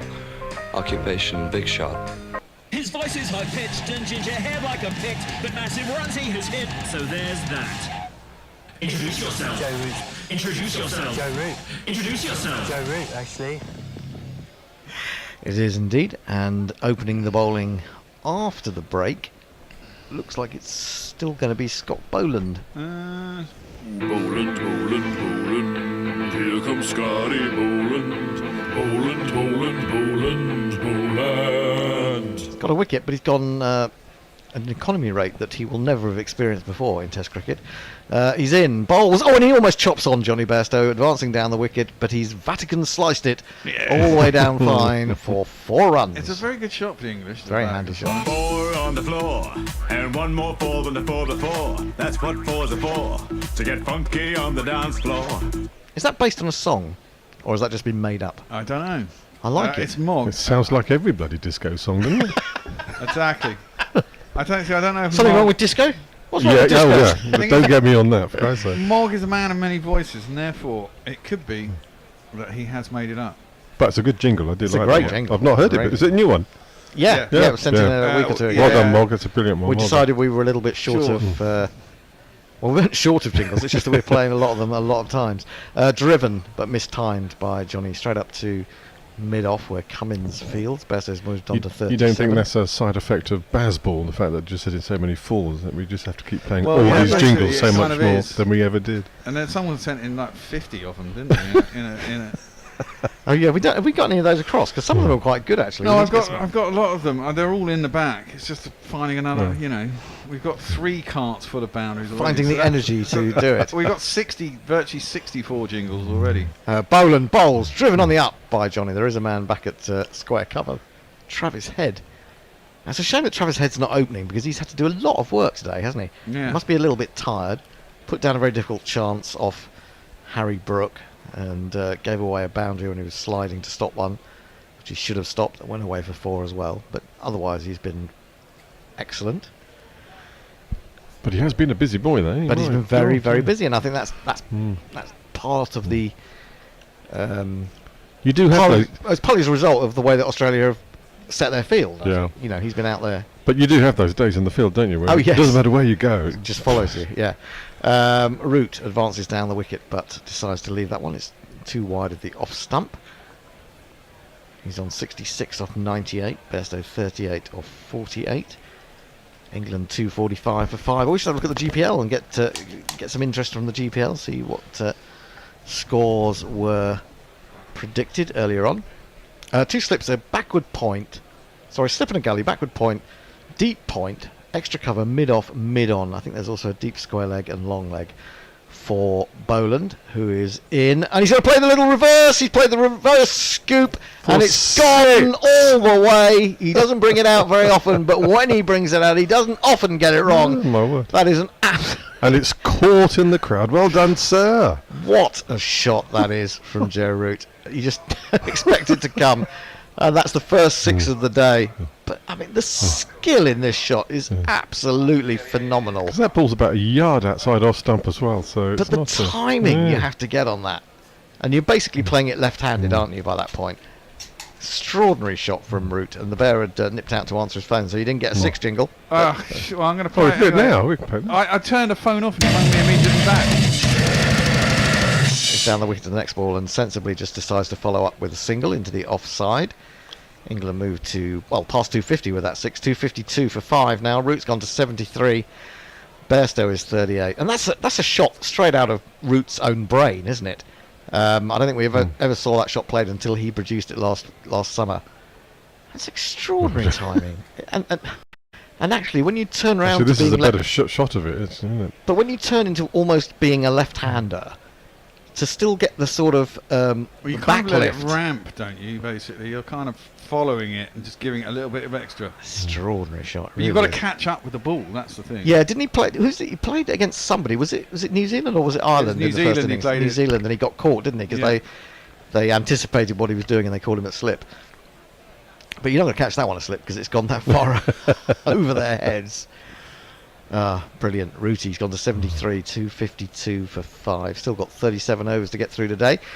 Will undoubtedly be going into overspill, even though Nathan Lyon has been operating for 16 of the 53 overs delivered by Australia so far. He's going to continue. He's got figures of 2 for 71. Now, he is not a man who lacks sun cream. He puts it all over his head and looks like Nosferatu. They slip, slap, slop in Australia, don't they? Slip, slap, They've been slop. doing it for years. Well, especially if you've got absolutely no hair on your head. Yeah, That very wise. really is kind of vital, isn't it? Labuschagne has just gone off to get a helmet. Presumably he's going to come in close somewhere. Let's see where he ends up. Has he gone to backward short leg again? Yes, he has. No other close fielders that I can see. Lyon round the wicket to Root. Root goes back. Dabs it into the offside. Oh no, there could be trouble here because Bairstow had come halfway down the wicket, and then Root decided no. He rather sold him a dummy there, and Johnny Bairstow says, "Okay, fair enough." But luckily, there's no one really in the vicinity to take advantage. Lyon again around the wicket, bowls to Root, reaches forward, plays it off his legs straight into the hands on the bounce of. Extraordinary. Labuschagne. There isn't another close fielder in, isn't there? It is interesting, isn't Very, it? very defensive. They field. presumably got someone at backward point for the reverse sweep. Someone in the crowd for the next scoop. Yeah. He's in again, bowls, and this time he plays it past the short leg, but there is a square leg backing that up. So there's no run. Someone had spotted that I forgot to change the background. Ah. And we're actually sitting at the Oval. but we'll quickly transport ourselves. Also, I think it says Australia v India as well on it, doesn't it? Comes down the wicket. Oh, God, and it does. I thought there's a I bit changed of that. mixture of bat and pad. The ball squeezed out towards mid-wicket. There's That no is run. very true. I can change that too. Let me just do some shit. Well, we did have some sort of teething problems this morning, didn't we? With tune in and various things. There is a man at sort of backward point. He goes on to the back foot. He's going to ease a single into the offside. There's a big gap there. Plenty of singles to be had. Oof, there we go. We've just moved over. Oh, that looks much better. Oh, that's better. Looks miles better. That looks much greener than the Oval was. 253 for It's sunnier 5. here in Edgbaston as well, isn't it? Yes. It's a pretty nice day in Sydenham. It's been so warm the last few days. Not as warm as it got last summer when it went up to 42. I'll give it a chance. It'll get I there. know it will get there, It'll won't it? Yeah. Lyon in, bowls to Bairstow. Bairstow steers this through mid-on, wide-ish mid-on. The mid-wicket was too square to get to that. Khawaja does the fielding. They take a single. Bairstow moves to 39. Root has 74. England are 254 for 5. Who's on tweets? Bear. Well, he's doing things at the moment. Technology things. He'll be back with you if you're tweeting in. Just be patient. So what's that? They've got about 12 of the 50 runs that Bear wanted them to get before so far. 14 they've got. 14, yes. The 6 helped a lot, didn't it? The 6 did help, yeah, that's true. So Hazelwood 2 for 44, Boland 1 for 79, going an economy rate of 6.08. A man who's gone at 2.2 throughout his Test career. Just getting things right. He's getting the match right at the top of the screen and the grounder right now. Amazing. It's amazing anyone found us. Yeah. Boland, it looks like, will continue. I do have quite a lot of tweets, actually. Okay, well, we'll try and catch up. No, you don't? Okay. But I have a few. All right, well, we'll catch up with them if we can between balls. Bairstow, 39. A lot of England players have got in and got out today. Let's hope Bairstow's not going to be another one. In comes Boland, bowls, he drives, opens the face, beautiful shot, past extra cover. That should run all the way to the boundary for one of these. 1, 2, buckle my shoe. 3, 4, shut the door. So Boland going for lovely shot. For Beautiful. runs, Beautiful at a rate cover drive. that he's never experienced before. Yeah, he doesn't expect this, does he? No, he doesn't expect this. That's just increased his economy rate as well. Yep. So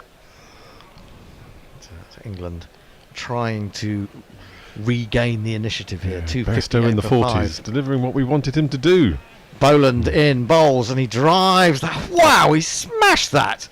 What the a stop. timing on that was superb, but it was an absolutely stunning stop diving to his left from Khawaja.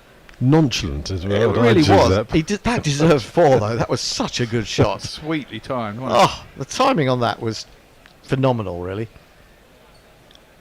And that must have hurt stopping that. It's a little bit. He almost landed on it, didn't he, as well? Going to see it again. It was so good, they just can't stop showing replays of it. It was good cricket all round, actually. Good cricket all round. Good cricket all round, as they say. Boland again into Bairstow and always chops down onto his boot and it rolls out to extra cover and he gets applause from his teammates. Does Scotty Boland, now 1 for 83, 258 for 5. Bairstow on 43, Root on 74, trying to repair the damage that those wickets of Brooke and Stokes did to England's progress this afternoon. Slip in a gully, backward point. Extra cover is in there as well. He tucks this one away. He gets his head down. He's running very fast. Is he turning blind? Well, he was, but he's still going to get back for 2. Easy. That is what Bairstow brings to you between the wickets. He's so rapid. And he just got his head down, decided there was going to be 2 from the word go, and got back. He goes to 45. And, no threat of his broken ankle slowing him down, is it? Well, that's a good point, isn't it? I mean, yes, actually. He did say, I remember reading a thing about him saying... While they're watching him, look. You will notice that I have a different gait, but I can't notice Oh, it. really? Yeah. I think that's why the camera was concentrating on his feet exactly. then. But it doesn't look any different to me. Boland again into Bairstow, and he's down the wicket and he crunches that square, but I think there's a man out there. There is. It's that man, Travis Head again. He's had a busy day, is Travis. Very busy I think day. there are 3 Travis Heads on the pitch. It does feel like that, doesn't it? Bairstow moves to 46 within a strike of another 50. Bairstow's up in the game a bit here, isn't he? He does appear to be, yeah. But I mean, maybe he's taken a bit of a.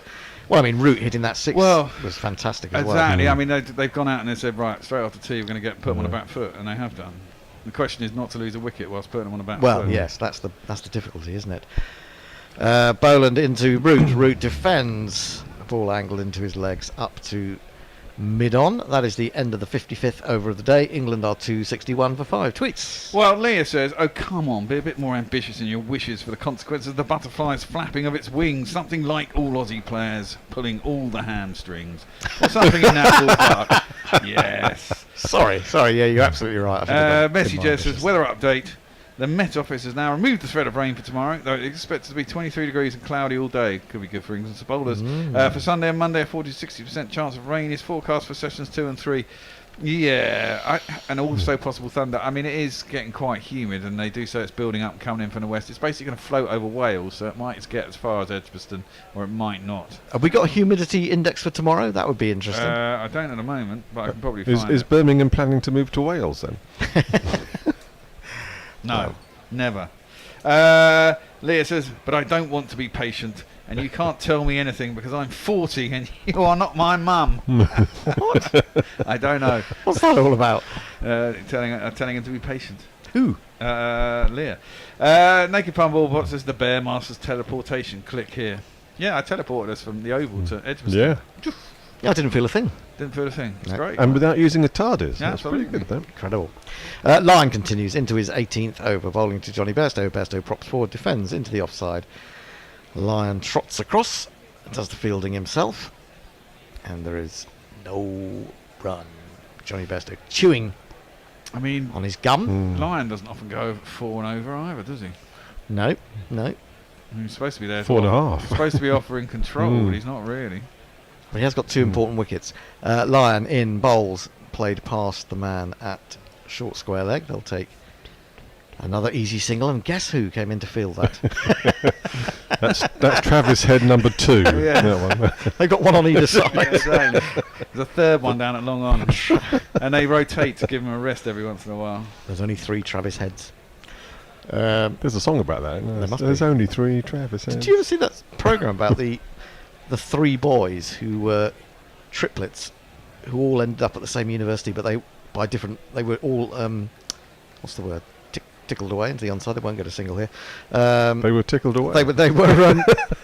They were removed from their birth mother, and they were all adopted really? separately, and then they all ended up in a similar place, and people thought they were different people, if you see what I mean. Yeah. They kept being mistaken, and then they discovered that there were 3 of them. It's a really good show. I think it's on Netflix. Pushed up. Based on a true story? Yeah, or? it's a true story. Yes, it's not a. It's a documentary about them. It's not a comedy. It's not a film as such. It's not a comedy. No. Defended to mid wicket. I can imagine that being a comedy. Well, yeah, you could make a comedy out of it. Lyon in bowls to Root. Root goes back, forces, but finds Warner at just in front of the square leg umpire. Good over so far from Lyon. Very good over. Very good over. In the Very context tight. of the whole game. Very tight, frustrating. England a little bit. 55.5 overs. That's a nice number, isn't it? And Root is on 74. He waits for the next one. He's prepared to play that out for a maiden. England remain at the end of the 56, 262 for 5. More from you, Bear. Is this scoring surge an indication that England want 350 by the end of the day? Asked Brian. Quite possibly. They might want more than that, to be honest, because they're going to get an extra half hour, so they're going to get 2.5 hours in this session. They've scored 120 odd in each session so far. They might be looking to get to 400 by the end of the day. Colin Tutor says, it's an old ball on a flat track. Of course, Root and Bairstow are going to score some easy runs. That's the point, isn't it? You're into the final session of the day. You have got, still another 24 overs till the new ball is due. You want to make hay here. You're pushing on to 400 by the time the new ball pops along. I think you'd be going very. I mean, the new ball's coming in 24 overs. You would have to get 140 off 24 overs. Seems a long way away. That doesn't seems it? quite a long way away to me. Even if they're going Well, no, Baseball gear fifth but I mean gear. that's the thing. I mean, you're into the last session today. The bowlers should be tired and make they should be. more bad balls. They more should be. boundaries. I mean, you've only got to up it. They scored 125 in each session. They've only got to add an extra 15 runs in an extra half an hour in this session. Basically, 124 and 116 in the 2 sessions we've had so far. Josh Hazlewood comes back into the attack. We'll jingle him up. We got the old Josh Hazlewood. What? I like the old one. The old one that Perko did. Which one's that one? It's the one with Dave Brooks talking on it. Wasn't it? Oh, nuts! More nuts. Dave Brooks. More Dave Brooks. Yeah, but it's him talking on the thing, isn't it? I loved it. Perko didn't love it quite as much. No, it wasn't. It was Dave Brooks, wasn't it? It was Dave Brooks, yeah. Hazlewood. Hazlewood, we'll do him in a minute. Here he comes into Johnny Bairstow, and Bairstow pulls past mid-wicket. Didn't perhaps time it as well as he would have liked. He'll just get a single. Nathan Lyon is out there. Not on this occasion Travis Head. Have you found it? It could be this one. We'll try it. He once No. hit keys wet as stumps. That's a good one, though. He must be good. There's this one. Josh Hazlewood. No, it's not that one. Must be the next one. Might be this one. Josh Hazelwood 3. See, I told. No, it's not that one either. Where's it gone? Oh no. Don't know. Oh well, we'll have to find it another day. It's not called Hazelwood until I can. He's in bowls to Root. Root reaches down in front of his pad and steers it up to Usman Khawaja, who's fielding at mid-on. 87 this partnership worth. The devil's number as far as Australia are concerned. Could it turn out to be lucky for them? 108 balls. That 87 has come. Walking, talking Josh. That's the one. Oh, That's the one. Play it in a minute. It's very short, isn't it? Go on. He's a walking, talking Josh Hazelwood. Walking, talking Josh Hazelwood. It's wrong, is what I say. Walking, talking Josh Hazelwood. He's a walking, talking Josh Hazelwood. Defended into the offside. Good length ball from Josh Hazelwood of all people. I just remember that Perko. We awarded that jingle of the year, and Perko got very upset. Yes. He'll probably get upset again now that we've done it. Yes, indeed. Enjoyed that moment again. Make sure you keep that for the summer. He sounds half dead talking there, doesn't he? Dave Brooke. I think that was after a long night. That was an overnight Ashes that came from, wasn't it? That must be Merv Hughes in the crowd. Yeah, it looked like it, didn't it? Tighter. I get the feeling that this is a little bit tighter from Australia at the moment. Yes. Straighter ball from Hazelwood, defended by Root, who's now gone 7 or 8 balls without scoring. It's a tough life, isn't it? Taking tour groups on cricket tours. Look at the size of him. He's fucking enormous. Yeah. Yeah, I bet he's. And that's just the I bet beard. he's got diabetes. That's just a bit. Oh, they're the Australian fans. Yeah, a lot of them all in yellow. You wouldn't be able to. No, you wouldn't spot those. You know. Bizarre. Now what's happened? It looks like a new helmet is being brought out. So we'll see more of Merv. See a bit more of Merv. Merv Hughes, there he is. Career. Merv the Swerve. 53 test matches, 212 wickets, 28.3. It's not a bad average, is it? Pretty good. Yeah, strike rate good as well. And a very interesting bowler to watch, wasn't he? I mean, his style all over the place, slightly off the wrong foot, wasn't it, as well? He was just a big unit. And he really didn't like English batsmen at all. So I don't know what's creating the delay. Seem to be ready again now. Hazelwood bowling to Root. Root's down the wicket! Oh, and I thought for a moment he might have edged that. Carey was late, wasn't he? Well, he appeals, but he didn't seem Smith confident, was straight did he? up. Yeah, I don't think No, I don't think anyone's that interested. No. Cummings hasn't even moved from wherever he's fielding. So. See, that jumped off a little bit off a leg. The old one is misbehaving. Yeah, but again, he was on walking down the wicket as well, wasn't he? So yeah, but that makes it even more of a jumper, doesn't it? Because he's actually approaching the ball and it's got up quite high. Well, he's got closer to it, hasn't he? I don't know. His bat hit his Might be pad, coming down that's again what by the time it reaches him, but he's further back a little bit. It's Sounds rising. We're going to have a look at the ultra edge. Miles and, away from the bounce. Nothing involved at all. Hazelwood in, bowls to Root. Root turns it with a little bit of difficulty up to mid-on, and that's the end of the over. There, more tweets. The tweeters are being really quiet. Okay. Oh no. Fair enough. He says that. A bit like England's scoring rates. Brian says, can we ask messengers to be our ponting wine ordering conduits if one wants to order wine for delivery in Australia? Oh, is Forthy making an appearance in Gorilla Towers? He is. Next test, he's coming in. Yeah. We're going to meet We're going to meet Forthy in person. Messages. It's not all sweetness and light at Edgbaston.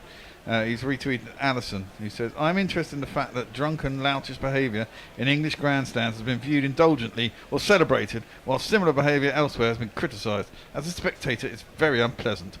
Why don't commentators call it out? Well, maybe they can't hear it. Maybe they're not aware. I mean, if you're just getting comments, you're not going to hear them in the commentary box, are you? No. Brian Barish, he says, from the Be Happy for What You Have department, it is currently pissing down in suburban Philadelphia. Good thing they don't play test matches here.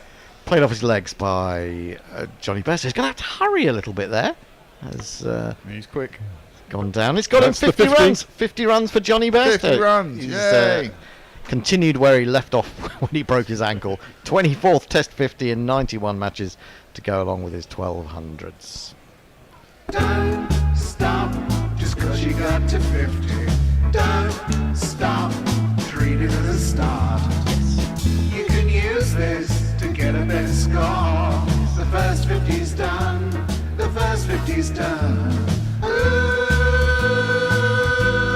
don't look back. Fun jingle, isn't it? Fleetwood Mac based. Very appropriate as well. I was working at Alison's tweeting at Peter Law, so maybe she's an Australian.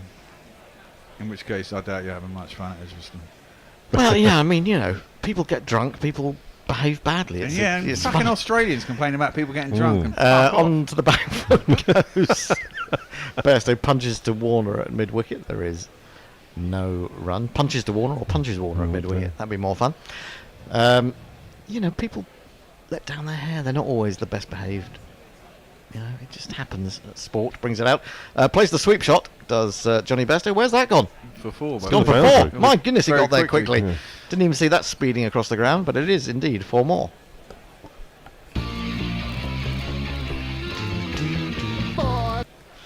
Crikey, that went like a tracer bullet. He didn't really got hold of that. He didn't does. He's a sweet timer the ball, isn't he, Johnny B? When he's Whereas actually, Root often seems to think that he's struggling to get the ball to the boundary. Yeah, Labuschagne took no chances on that. Could have caught that. If he'd stayed down, he could have caught that. Instead of jumping over it. Could have hit him. Lily-livered Labuschagne. Lyon in again. Oh, he's making room for himself. Has he managed to clear the covers? Oh, yes, yeah. he has, over the top of mid-off. And that is also run away to the boundary for 4 more.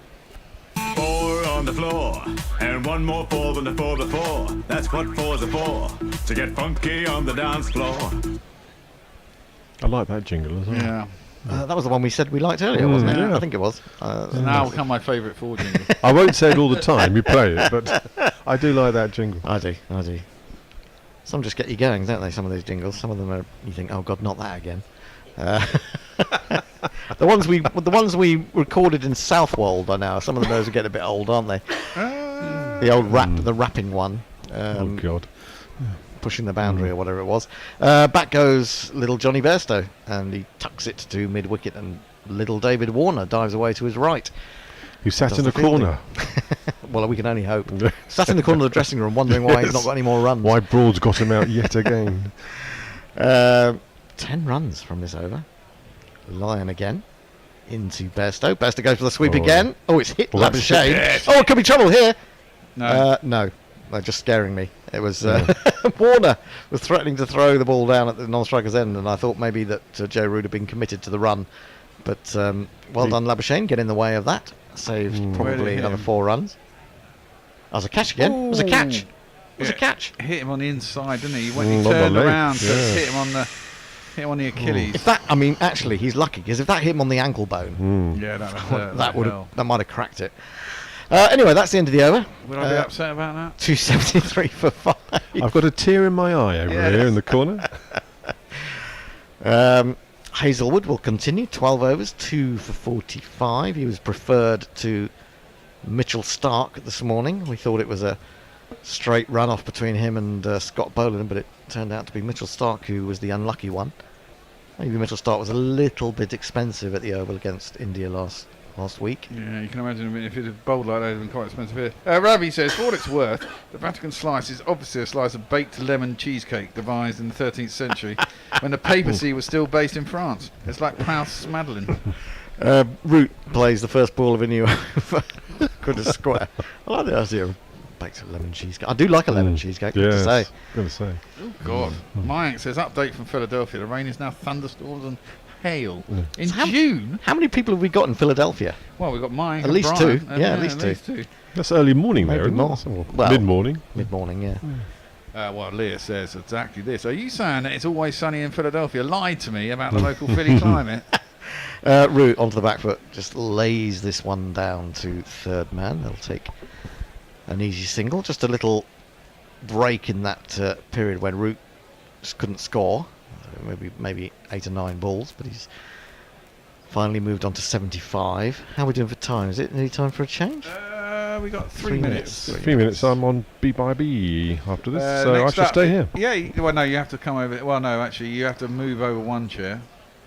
Jason has kind of come in and do jingles. Okie dokie. See, our Australians, they're up all night, aren't they? That's what we do Well, when we're here. It's over there. Crunched on the up by Johnny Bairstow, but can't get it past Labuschagne. Had extra cover, it bounced quite comfortable. Labuschagne was moving quite well there, wasn't he? He was really, yeah. Yes. Hit him He harder doesn't- next time, He doesn't Johnny. normally show much pain, Labuschagne. He did then. I'm not sure whether it's because Hopping. he's incredibly hard or whether he's just incredibly thick. In the sense that, it doesn't register. Anyway, a slip and a gully, extra cover, mid-off, mid-on, mid-wicket, deep backward point, long leg and the deep square leg, I think. In comes Hazelwood again, defended, a good ball on the line of off stump. To Labuschagne once more, no run. 2 more runs for the 100 partnership, just what England needed, really. Yeah, No, absolutely desperately, What really. we were asking them to deliver. Yes. Well, we did say, was it 180 for... They went from 180 for 3 to about 70 for 170 for 3 to 180 for 5. Something along those lines. And at that point, it looked very precarious. Still is mildly precarious, I would say, if they get another breakthrough here. Yeah, the thing is, you kind of feel mentally, if they break 300, you'll think, well, we're in the game. Yeah. Then it becomes easier. You're not necessarily, though. Defended by Bairstow up to mid-on. And there is no run. I think Johnny B's had he's had the English summer. I suppose he missed out on the World Cup, which he'll be pissed off about, but he's had a year off and come back just in time for the other English summer. Well, the thing is, I guess if he'd been fit, he would have gone to Pakistan, and Harry Brook might not have. Yeah, Harry Brook might never have been discovered. in that, to the extent that he was. So that might have been a good break for Harry Brook, if not a good break for Johnny. In comes Hazelwood again, bowls, and he drives on the up, but straight to extra cover again. And that is the end of the over. 274 for 5. Partnership's worth 98. And let's play a little tune, shall we? Well, Or I'm do you just going want to to give do you some tweets? the Jersey Dingler says, I'll leave you with this thought. There's the next T-shirt. Fucking Australians complain about getting fucking drunk, they can fuck off, the bear. And on that note, I'll play you a little marketing. I'll play you a wine jingle. 15% discount, that sure sounds a heck of a lot. 15% discount, you can drink and share. If you go through Who's one the bottle third person? every hour, every day, that's enough for you to get as pissed as Robbie Nair. Just go to pontingwines.com.au/Gorilla Cricket, all one word, and enter the code, one word or lower bloody case, GC Ashes 2020. So we swapped around. It is Lion to continue. This is wrapped Joe Root on the pads, but comfortably outside the line of leg stump. Hello, are you there? Hi, yep. Good afternoon. Good afternoon. Yeah, that looked... Yeah, I was never hitting the stumps in a month of Sundays, No. so... Very forced stump. Yes. That line round the wicket to the right-handed Joe Root. He just punches us into the offside, and they can just amble through for a nice, easy run. One more to the scoring to move on to 276 for 5. So having seen the Australian bowlers toil on this wicket, how well do you reckon Broad and Anderson, Robinson are going to go? I don't think... well, it depends, I suppose, when England start bowling, but I don't think that's going to be much before, at this rate, after lunch tomorrow. So I don't think the track's going to change very much on day 2. I would have thought maybe day 3 something will happen. So Ooh, you are optimistic. Do you think so? I What about England? can certainly think that with the new ball, England could, fall in a rush quite quickly.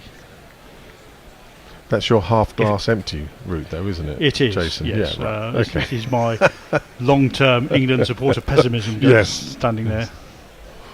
Anyway, line in again, and this is met by Johnny Bairstow dancing down the wicket. He lifts it up over mid-wicket, and that beats the diving Travis Head, number 2, and goes into the boundary for one of these.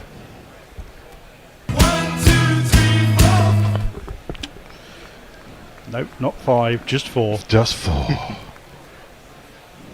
He's Lovely an excellent shot. touch, Johnny Bairstow. Yeah. It's only been his 4th hit out since he got injured. I think he had a second 11 game for Yorkshire and then 2 county games. Yeah. Yeah, And he he got- got against Ireland. Yeah, he he got got a up, ton in the second 11 game, and I think he got a 50 in the first of the 4-day games. So, but yes, limited opportunities.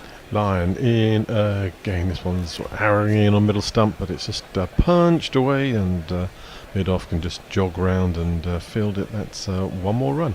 Where are you at it? I am in the Box of Dreams in Rooney Ponds. Ah. In Melbourne. Melbourne. So what time are you there? About 2 o'clock in the morning or something? 1:30. 1:30. Well, thanks for being That's up okay, and joining us here. No, that's okay. I'm very happy to be here. This one is another reverse sweep from Root. It's a bit uppish, but there's a man, sort of a close-ish fine leg field there, and it's he was interested for a moment, but it was never really going to be close to him, so it just drops away. They can handle through for a single. Johnny Bairstow's moved on to 63 from the 69 balls he's faced. Line to complete his over. This one again is punched away down to a deepish mid-on, and they can take another run. At the end of the 60th over, England 282 for 5. Any messages, Jason? Yes, let me just find where we got up to. Brian001 says, Brian Barrow should think himself lucky it's pissing rain in his place. He could be here in Northampton, where we have a very sunny 27 degrees and an excess of overexposed white pommy flesh. Ooh, crispy. Ooh, horrible. Neil Koshwell says, sends us the full version of the 4 on the Floor song. Neymar Butlin says, weather update for LA, June gloom. Good for runners, not good for sun lovers. Feels like a beautiful day in Glasgow. And Leah says, I mean, the English would be right up there for Ashes Down Under if England had any hope of winning a match there. True. And lastly, GC Naked Fun Pornbot says, Hendo Pondus taking hard Australians. Click here. Anyway, this partnership is now up to 106 between the Yorkshire boys, Bairstow and Root. Big contribution that England needed, actually, from 170 odd for 5. It is Josh Hazelwood to bowl his 14th over. Gallops in past the umpire, and Bairstow just steams this through cover for a 4 to the boundary rope. Beautiful shot. Crunched.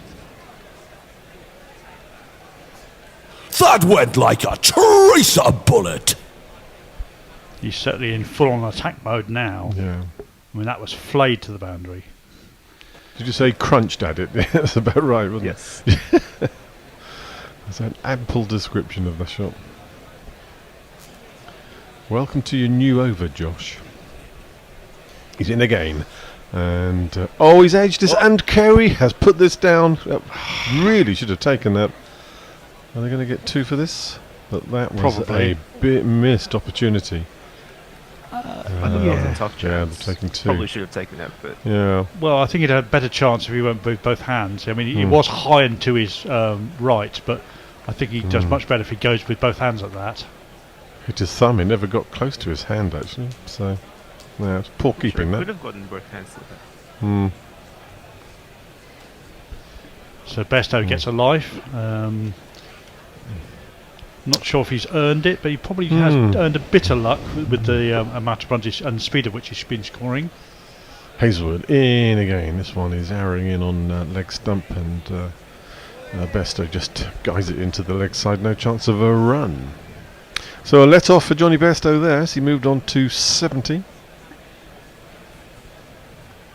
Kiwi's kept quite tidily actually in the match last week and so far this one, but I would call that regulation for a keeper, quite frankly. You sure that's not a first slip catch? If there had been a first slip there. Well, it's the lack of footwork that worries me. I think anyone who's got decent footwork would have caught Hazelwood pitches this short, and Bairstow just thinks I'll dispatch this from my present and hits it to the boundary for 4.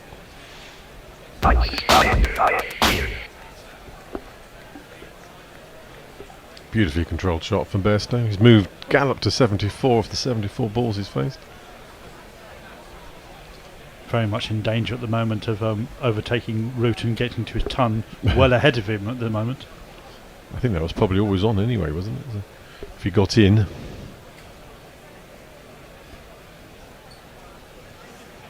So this is what's making me think that that Anderson, Broad, and Robinson might have very. Yeah, it'll be a long day in the field for whoever's going to be fielding. Anyway, that was a punch ball into the offside, no chance of a run.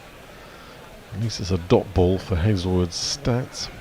Looking at a phalanx of Australians proudly wearing their gold and green shirts. Another look at this missed chance. Yeah, look, we should take that. It is definitely a first step catch though, with the proper first step in place. So Hazelwood to complete his 14th over. This is just jabbed down into the ground by Bairstow. No chance of a run. End of the 61st over. England 292 for 4. Brian Barish informs us that he's just had a tornado warning in Philadelphia. I think you mean hurricane warning, don't you? It'll be very windy. That's all I know. And of course I says, morning all, on the bus to work. Could have been a lot worse when I got up this morning. And Farong tells us, how about a quiz? What unique record does Glenn McGrath hold across all 3 forms of international cricket? Answers on the tweet, please. The idea being, I don't know the answer to that one. I don't, but I expect Ajit being in Melbourne to know the answer to that one. So I would maybe guess something about winning trophies, major tournaments of some description. He could have won a World Cup in all formats, potentially. Oh no. I don't think he would have played the T20 World Cup, especially that. I don't think they had a World Cup in Test format then. No, that's probably true. Last week. Well, no, when Glenn McGrath was playing. Oh yeah, no, he wouldn't have. So it is a Lion to continue into his 21st over. Means he's bowled a third of the overs of the Aussie attack. He's in, and Joe Root has danced down to meet this one. Just punched it into the leg side, no chance of a run. Scampers back into his ground. Practices flexing his wrist to change the direction. Rooty 3 runs ahead of Bairstow now. Lion in again, it's gone for the sweep again. He's got to the pitch of this one. It was quite full again. Doesn't beat him, but just behind square on the leg side. Adds a single to the score. Yeah, safe shot, outside off stump, playing a shot. I don't think more just, And it's the right length to sweep. Yeah, but it was that very full length that nearly got him before. Fortunately, just clipped his glove as it whacked into his back leg. Oh dear, here's the guy with the pink top and the pink hat again. I think that ball needs to be finished. Yes. It's caused him be more an trouble than it's worth. An X-ball, yes. This is an X-parrot. Lion in again, pass umpire. This is short, and Bairstow was just rocked back and pulled it again, just behind square on the leg side to the boundary. It's me, Sanshi. It's me, Sanshi. That was a bad ball that was away. Filth, mate. Half tracker. I think he might have thought Bairstow was coming down to him, so he just pulled it short, but nope, he stayed in his crease. That didn't look It was a faster ball as well, wasn't it? He's allowed to bowl a bad ball, but only one per innings. In a game. Oh, bowled him, and that's the end of Johnny Bairstow. Straight through the gap, and takes the stumps, and that's the end of Johnny Bairstow. Was that well recovered, or just part of the You plan? silly little boy, what on earth were you playing at? Oh! The way they're congratulating Carey, I think it might have been stumped actually. We couldn't see because it danced down the wicket, missed. Yeah, stumped. It was a long, long way out. Neat piece of work by Carey, and that's good by Johnny Bairstow. 78 off 78 balls faced. Stumped, Carey, bowled, Lion, departs at 4:42. Okay. Now comes the big turning point potentially at the innings. The homecoming. Moeen Ali back at Edgbaston. Yes. Well, I haven't got the sound on. I suspect he's getting a fairly rapturous reception. He's back at his home ground, isn't he? Having gone to Worcester for 6 or 7 years. Where is his jingle? It's here somewhere. I might have to search for this one, so you might bear with me for a second. Let's just try and find that. You'll find it's M.M. Ali, probably. Yes, so good they named him twice. Moeen Munir Ali. So a breakthrough for the Australians. Get some back in. England 297 for 6. Moeen Ali 65 matches, 2,900 runs, an average of 28. So if he can sort of contribute something along those lines, then keep Mr. Root company for a little while. I think that was Alex Carey's second test stumping. Only, really? First one in India. Must be a degree of pleasure for a wicketkeeper to stump the opposition's wicketkeeper as well, I should have thought. I'm sure it is. Anyway, line in. 2 more balls of this over to come, and Moeen just rocks back into the offside square, and the gallop through for quite a quickish single. There's a chance of an overthrow, but nope, the Australians mop it up, and so first ball, Moeen off the mark. England up to 298 for 6. Australians keeping with this field, just with Labuschagne in on a leg side right behind the batsman. But no other close infielders. Carey busy waving fielders around. He wants the fine leg to come around finer. So it seems like that has happened. Line in. This one is straight in on middle stump, and Joe Root gives it a lot of respect and just pumps it back down the ground. End of that over. England 298 for 6. Jason. Colin Suter tweets back to us. He says, Tony, I think he means me, is 100% right. If Carey is moving to take the ball on the inside, then he's getting to that. Jersey Tina tells Ajit to turn his sound up a bit. Tom Brumber says, no, it's tornadoes or thunderstorms at the minute. Will be hurricanes later in the year. And Andy Rue asked a question. He says, is McGrath's unique record in all 3 formats by any chance more wickets than runs in each format? That's a really good shout. That's a good shout, yeah. And I'm sure that's true. More wickets than runs. I mean, there are a few international players who have that dubious record. Chris Martin is the one that I think of for New Zealand. Really? I was actually. Oh, look! We're looking at the ball, which has got a horrible tear in it. So one suspects a new box. In fact, 2 boxes of 3 boxes. Boxes of balls that could only be brought out slowly. 2 I was boxes actually and a deal or no deal briefcase. Yeah, I was actually asked by a non-cricketer yesterday, why is it that bowlers are such rubbish batsmen in Test cricket?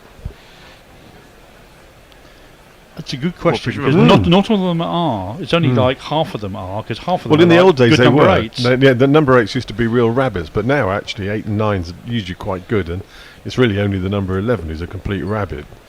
I couldn't give him a really good answer, actually. They never really used to practice. There's an argument that they don't practice enough, potentially. But they're professionals now, so they should practice enough. I did say what you don't realise actually is that professional sport at these sort of levels is so good. I mean, these guys who are number 11 batsmen for Test cricket could come down and sort of play at my level, and actually would be opening and would be scoring 50s and 60s and 70s really quite comfortably, you know. And the rest. And the rest. So it's just a question of sort of the level and the standard that you play at. Pat Cummins is coming back in, bringing himself back into the attack. 0 for 37 off the 10 overs so far.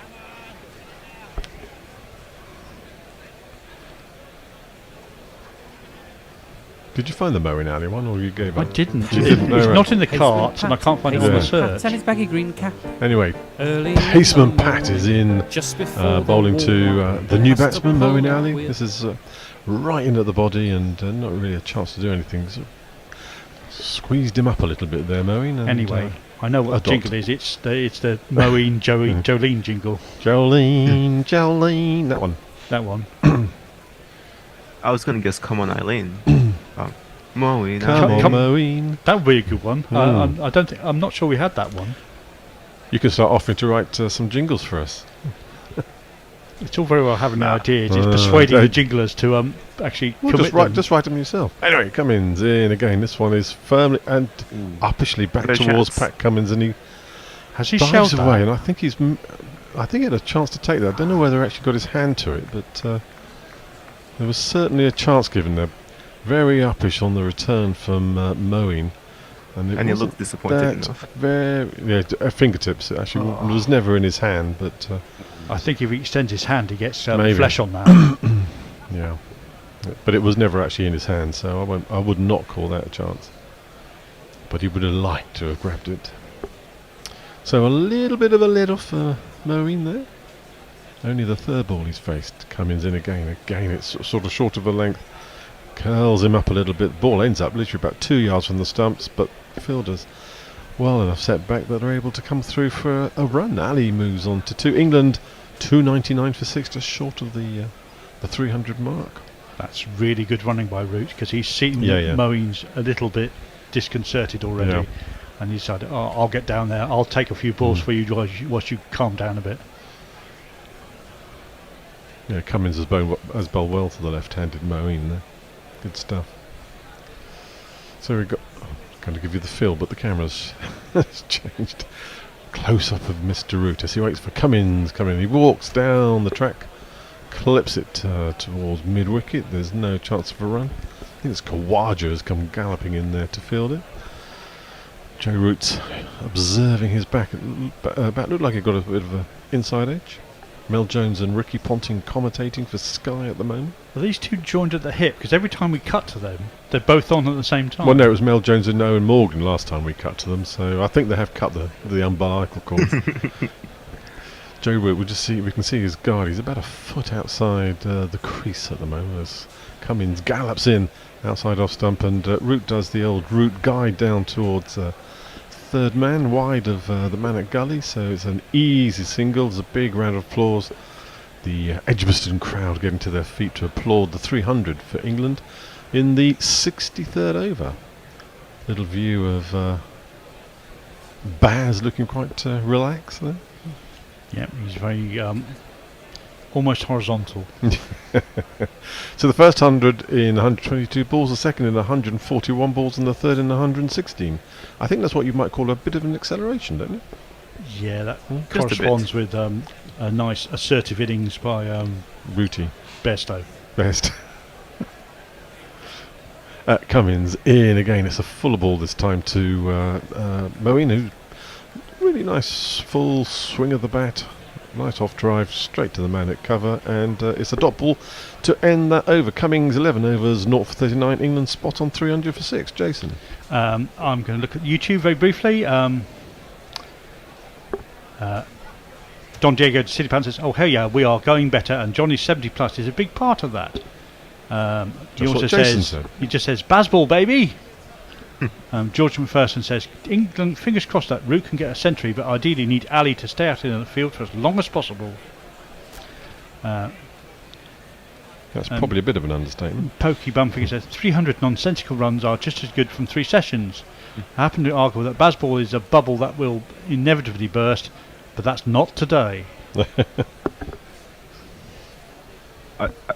I saw. Sorry, I'll wait. The next ball. Okay, it's Lyon to continues 22nd over, and Root has just punched it into the left side. Carry on. I saw a stat that said Joe Root has only scored an Ashes 100 when Roberto Martinez was the manager of Everton. Well, that was a long time ago now. Oh, there's a big appeal for LBW. It's glassed off his leg. It's gone to the boundary. So I suspect it's going to be called leg buys. It is called 4 leg buys. Will they review this? Because Kerry was quite interested in this. Adid, what do you think? I thought the impact was outside off. I don't think they should review. Yeah, I don't think Lyon's interested. So no, I think that was coming back, but not enough. Yeah. I actually thought initially that he'd got either a glove or a little bit of a bottom edge on that. Not according to the umpire. 4 leg buys. Lion wheels in the game. Outside leg, and Ruti just rocks back, punches it into the mid-wicket area, beats the 2 mid-wicket fielders. Man from the boundary has to gallop in and field it. Root has moved into the 80s with that single. And Lion is just about to get his turn. He's about to become the first centurion of the match. I do wonder if at the toss and you ask Pat Cummins what England score he'd be happy with. I wonder if he'd be happy with 350. What do you reckon? Well, it's a good bat for tracking on, is a good track for batting on. So, and unsurprisingly, Moeen has just danced down the pitch to Lion and hoisted it over the top, and it's gone for 4. Is it 4? Okay. Yeah, 1 bounce. 1, 2, 3,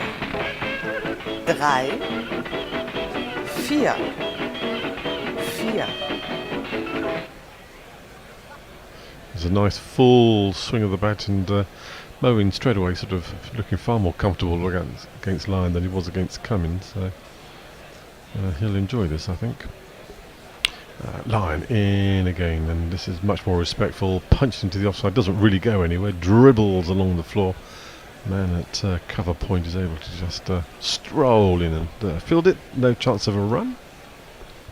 So with that, Lion has actually gone to his century. 3 for 103 off his 21.5 ball so far.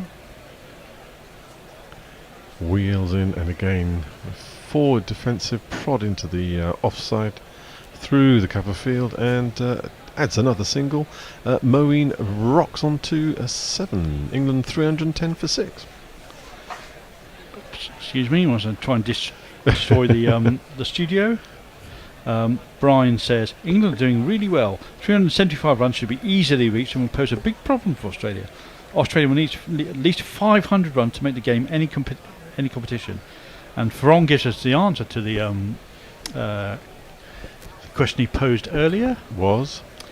And the Mogakbar is that he took a wicket with the last ball he bowled in across all formats. Wow. Great stat, Ferron. Great stat. So I know Brian Barish from the AFL subreddit. Hi, Brian. For those who don't know what a subreddit is, that's on the website Reddit. Right.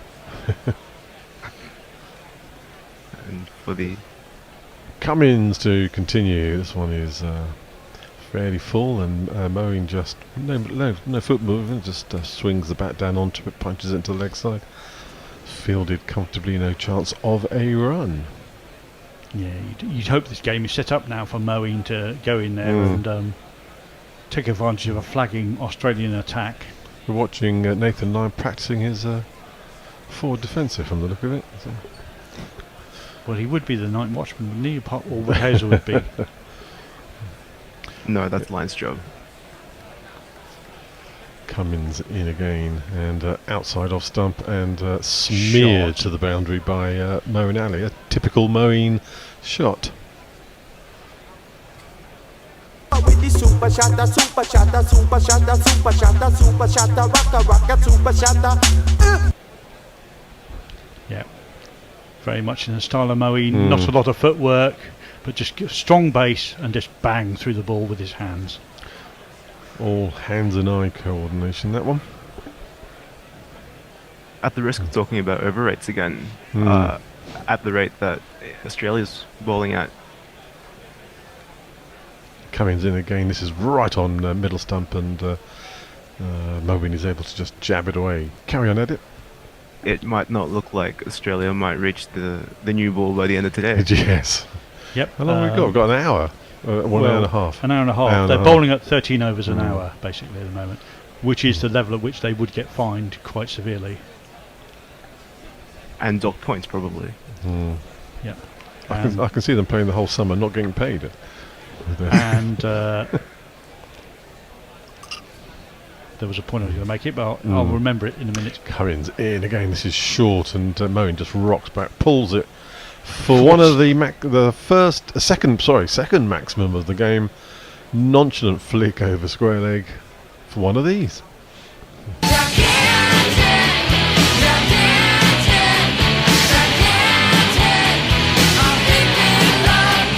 Don't know about you, Adit, but he looked quite surprised that went quite so well and quite so far. Yeah. It looked like no effort at all. It was all timing. There's no real power in the shot. To be honest, I thought he sort of lost control of it. It actually came right out of the middle of the bat. So I was expecting that to be caught about 2 yards inside. And it just kept going and kept going. Well, I'm sure he did that plenty of times in the IPL nets. Yeah. So Cummins reverts to going round the wicket to the left-handed Moeen. This is a mishit. The ball ambles up to mid-on. No chance of anything happening to the score. Ben Stokes looking very relaxed and smiling at the pavilion. Is that Jimmy behind him on the left? No.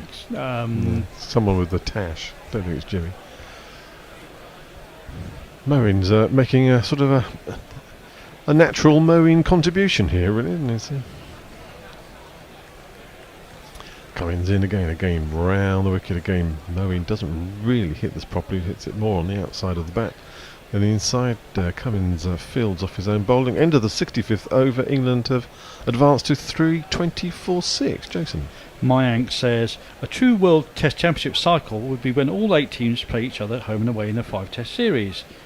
I think you're being very optimistic getting 5-test series out of some of the lesser teams. 70 tests in a 3-year cycle is doable. England generally play 20 to 25 a year anyways. I don't think it's 20 to 25 either. I think it's more like 15 to 20. Yeah.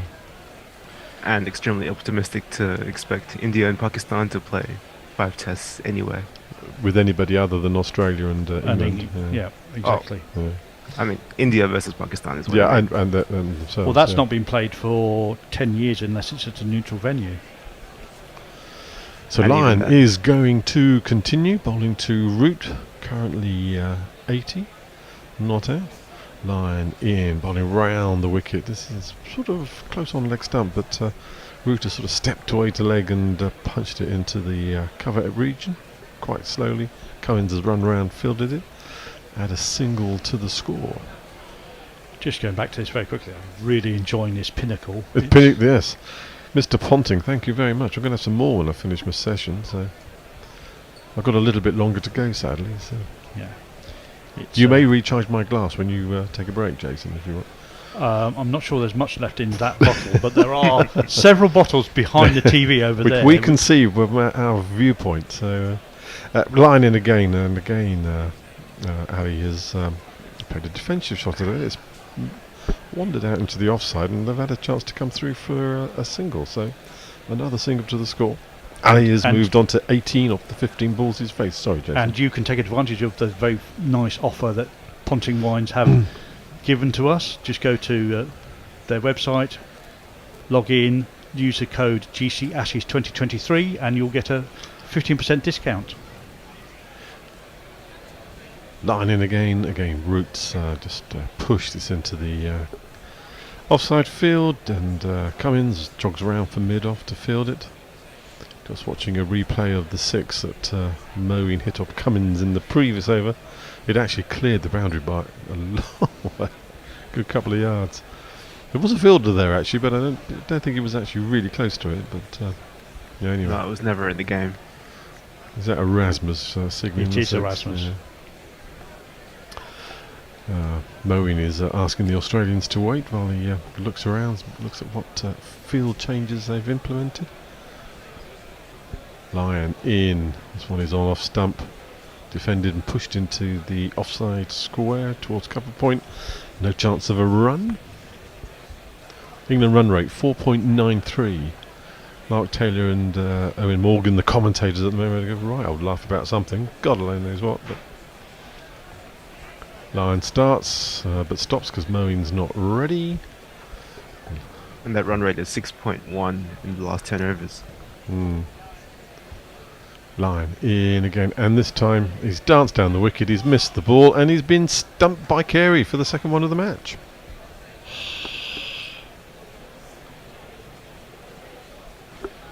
Oh, he's looking for the jingle. Where are we? It was a good ball, actually. It just turned away from Moeen, and he played an air shot all around it. Just watching the replay now. Pitched, lovely little leg break to the left-hander. Easy take for Carey, and off come the bails.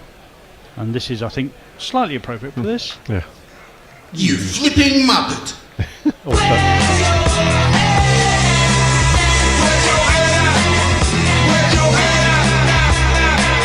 Well, that's a innings limiting wicket, I think. Anyway, 18 from Moeen off the 17 balls he's faced. It's a fairly consistent pattern for Lyon. Get smashed for a boundary, take a wicket. Yeah. Not a bad deal for this pitch, I think. I'll get a couple of quick tweets in whilst we're waiting. Leia sent us a recipe for a cake to Tony earlier. And she says, of course, anyone else with good cricket, all the audience, is very welcome to download and use the recipe as well. It's a citrus fruitcake recipe. Looks very tasty. Adrian Lowe says, not even gay, but when root is like this, ooh. Pirate Badger says, all 8 teams? Yes, we made that point. That's all 9 teams. And Derek Willis says, I did not have Nathan Lyon with 4 wickets on day 1. I don't think anyone did. And with that, we have a new batsman. It is one Stuart Broad. They've sent in the Shitehawk. Oh, that's interesting. It's not the person I expected, but it is the basketball way.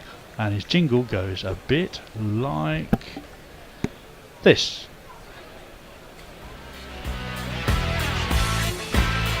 Sweep the leg, Broady. Got the best headband around. Something has got to keep her down. Got the best headband around. Your ego ain't gonna be kept down. Got the best headband around. Even though your hair is thinning now.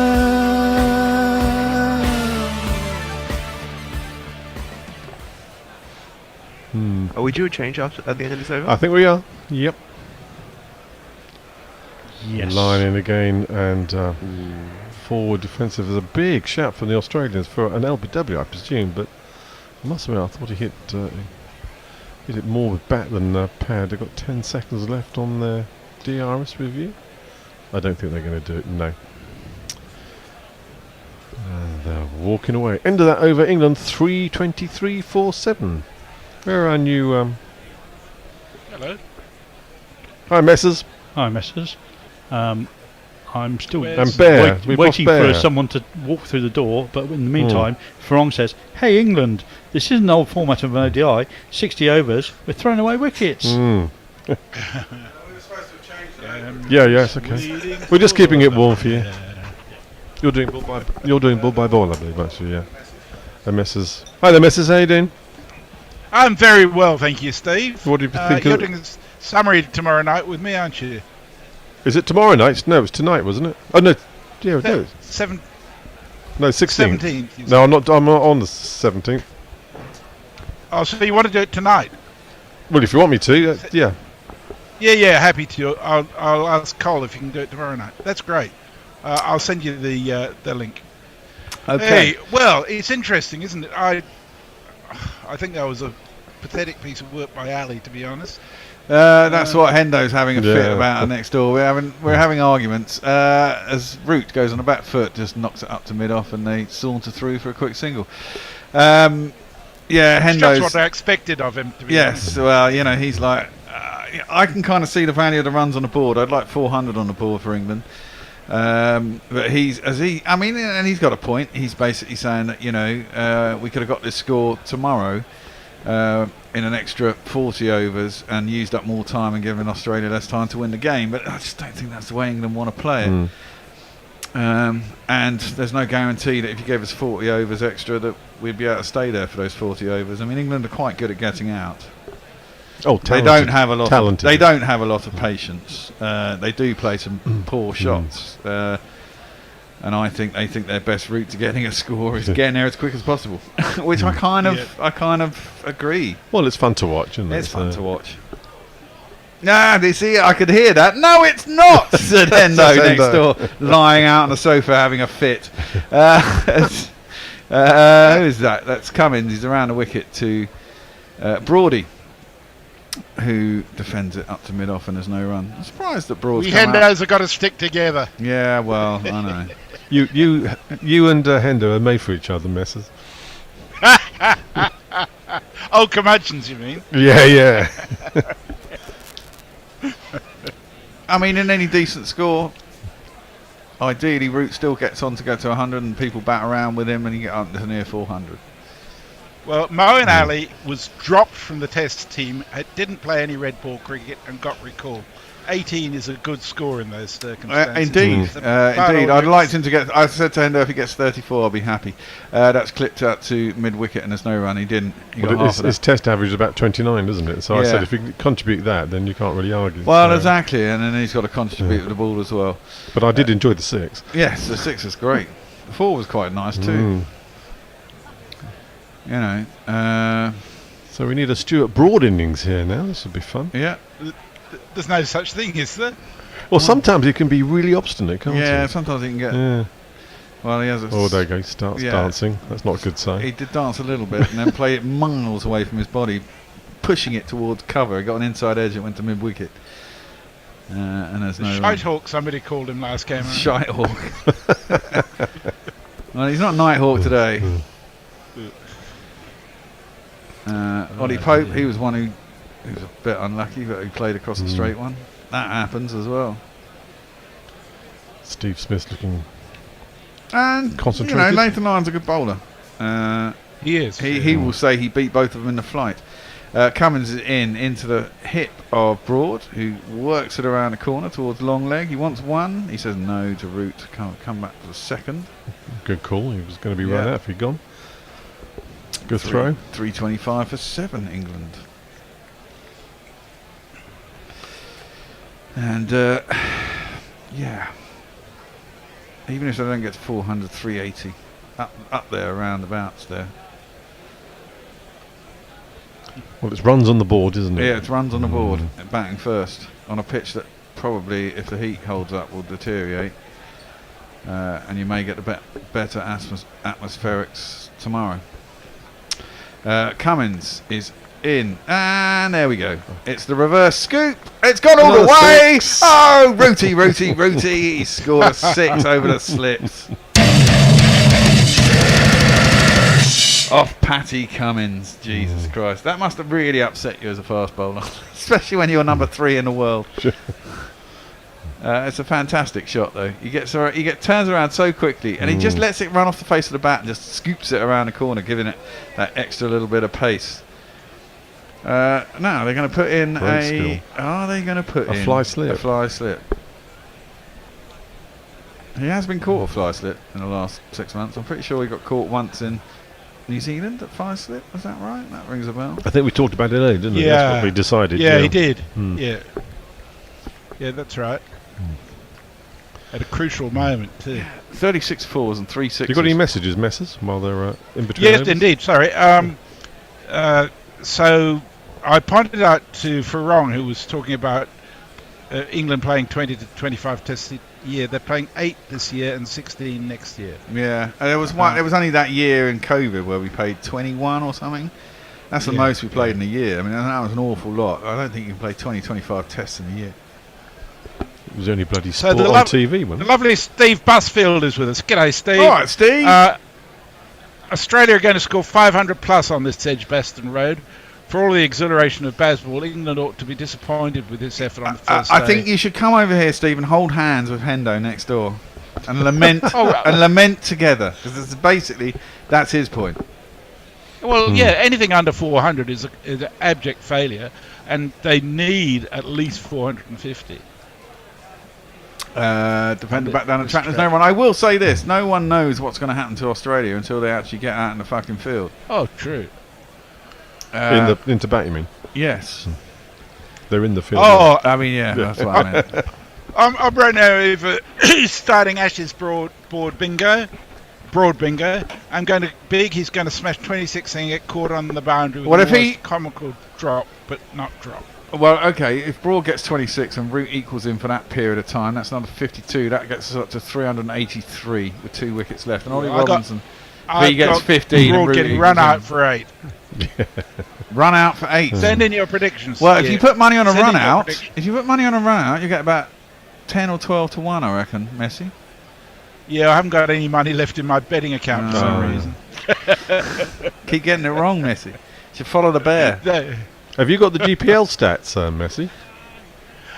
No, I can't get in the back end anymore, so I can't. I have here. Summarise. All right. I understand there's not many people left, is there? High score is 371, which is. Oh, actually, I better refresh it. 'Cause I haven't refreshed it for a while. No, it's 400. It's actually, yeah, you're right. It's 400. North Spain Nick has 400. A penitentiary scores, in Bilbao. I mean. We had 40 people enter today. That's good. So the pot's 66 quid. Yep. Most of them out. El Presidente's nearly out. Ruti just knocks that into the offside. They go it through for a quick single. It was always there. He was imploring. There's your Neil run out there, Messi. Yeah. I think they were just testing it. He's going to hit a 6 and then get run out. So we've got another. Excuse me. We've got another 75 minutes to go. So we could expect probably 16, 17 overs. Yeah, that would take it over. If England are still there, I think we'll be over the top of the GPL. That's a good shot by Broad. He's got down on one knee. He swept that behind square deep. There's no one out there. It's 4 runs. With the super shatter, super shatter, super shatter, super shatter, super shatter, rocka, super shatter. That was a well-played sweep, actually. It was a well-played sweep. Yeah, Broad's not a bad batsman. He was. Broad is one of these batsmen. If you give him 20 balls and he's not out, he'll get you a score, and he'll score some runs and that sort of. He then becomes quite competent, even against a short ball, which really spooked him all those years ago. Lions around the wicket to him now. Tosses that out. Oh, it's a Vatican slice. Another Vatican slice, and I love a Vatican slice. They're very creamy and very tasty. But that one didn't get me full because it only got me 2 runs. Oh, that's the 8, so it's run out now. Well, that's 339 for 7.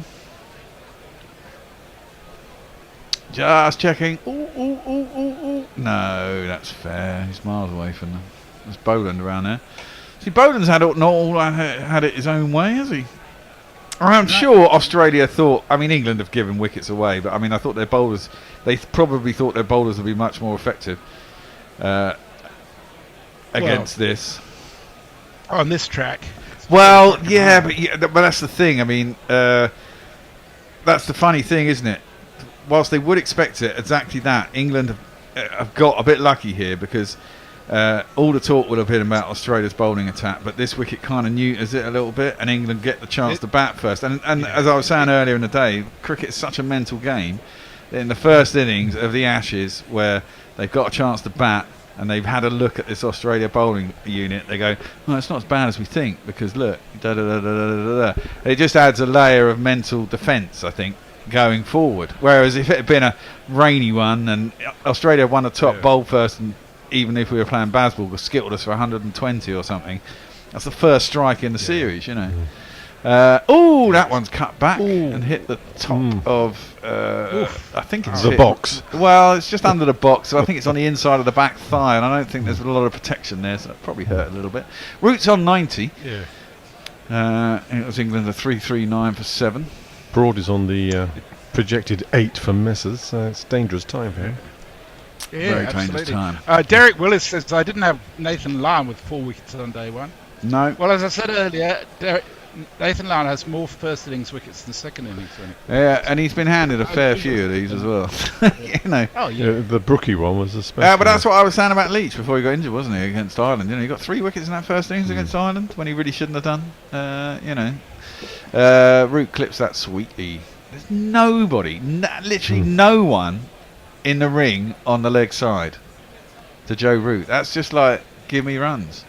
All Broad has to do is not get out. They want Broady back on strike, don't they? Well, they may well do, but Broad's good enough not to get out and get a few runs, then we got to 340. You know, Australia have got things to think about. If they don't get wickets, England are just going to, cruise along. Well, I don't think Broady's going to cruise along. Look, he's going to do an alley quite soon. Well, and yeah, he's less fluent than Ali, so he's probably less likely to. Yes. So he's more likely But to I mean, miss I've it. seen Rooty get handed 30s and 40s quite often, even recently. You know. Like, There you go. well, okay. There's a short one from Cummins. I rest my case back. Broad goes back and tries to pull it. It's really fucking ugly. He misses it and it goes through to Harris, and there's no run. That was a nasty, nasty shot. I think Messers summed that. I think you summed that up. Fucking hell! Well done, Messers. That's absolutely spot on. He just splayed his legs and flung the bat. That is just ugly. horrible. Ugly. Jesus. I mean, as Fred Titmus says, he's moved from being the world's worst number 8 to the world's worst number 9. Yeah, that's not true. Cummins is in. Shorts. Oh, good ball. Here's a good ball. Broad ducks out the way and it goes through again to Harris and there's no run. Dave Wood says, "Look, mate, I got money on Broad breaking the world record for Test ducks this series. He's only 4 behind Courtney Walsh." Oh, really? Wow. Oh, he's still 4 behind Courtney Walsh. But what's his Test average? It's about 18, isn't it? I don't know. I didn't see. Oh, yeah, but I mean, he had a couple of really good years, didn't he? Well, he got that 169. Didn't he, Who, against Courtney Walsh Pakistan? or Broad? Stuart Broad. Yeah. Strike rate. Got Test career. Average 18.23. It's It's bad. if you. Oh, And he's played yeah. 163 matches, so it's not all just early years runs, you know. Yeah, but go to the stats and look at the difference year by year. They're quite.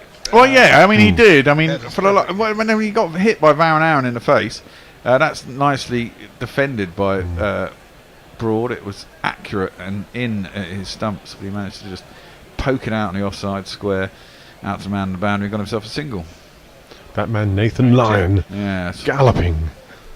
So I'll give you from 2008 on. His average was 37, then 25, then 24, then 36, then 17, 16, 28, 19, 8, 25, 8, 7, 35 in 2020, 6, 16, and 10. So yeah, I mean it's two. It's up and down, though. Yeah. Like a boomerang, isn't it? I mean, those 7 and 8s, I presume that was around about when he got hit in the head. Because there was a period after that where. 2016. Yeah, that's about right. 2018, 2019. Because there's a period where, that's down the leg Ooh, side. we didn't touch it. He didn't touch it. Close, he was following it, Yeah, Rooty, it but he didn't get anything on it. The moment there was, I thought it was a bit of a strangle. It's drinks. Last It's 50 drinks. was in 2020 when he made 62. Didn't he get a he got a 30 odd in New Zealand or a 40 in one innings? He got 42 in somewhere in 2022. Can't tell you off the top of my head where that was. I'll just catch up on a few tweets. Yeah. Seeing as we got drinks. Farong says India are gifted points from, say, Bangladesh, for example.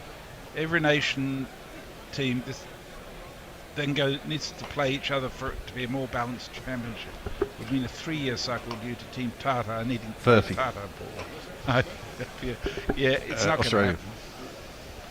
Sorry, I'm just explaining Lias. that Furphy is Australian beer to Steve. Oh, right. From our man Brian. He always sends us lovely beers. Yeah. Usually, this is made in He's Geelong. a legend. He is a legend. Yeah, I've got some in the fridge. That I have a difficulty drinking when I'm on air because it sends me to sleep. So, Leah says, I never thought I'd one day say the only batsman not throwing their wicket away would be Crawley and Pope. Yeah.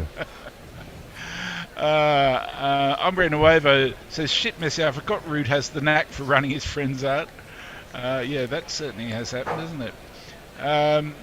Derek Willis says, Joe Root has hit 38 sixes in his Test career. 10 of them have been this year. That's a good stat. Wow. And Matt Sales said, I had 4 entries in the GPL today, but by the time you read this, 3 of them will be done. Farong says, tea leaves are suggesting an earlyish wicket for England when Australia bat. Under 25, yeah, well, Bears definitely. I'm going under that. I'm starting betting again when Australia are in the bat. I'll be betting under Labuschagne under 12. Oh, really? Well, I'm going to try. Rich Turner says you should definitely market it the Vatican slice with Mr. Henderson makes exceedingly good runs. Yes. So we're finally up to date on tweets. There's lots going on YouTube, but it's mostly internal discussion. It's so much there that it's almost impossible to follow through with.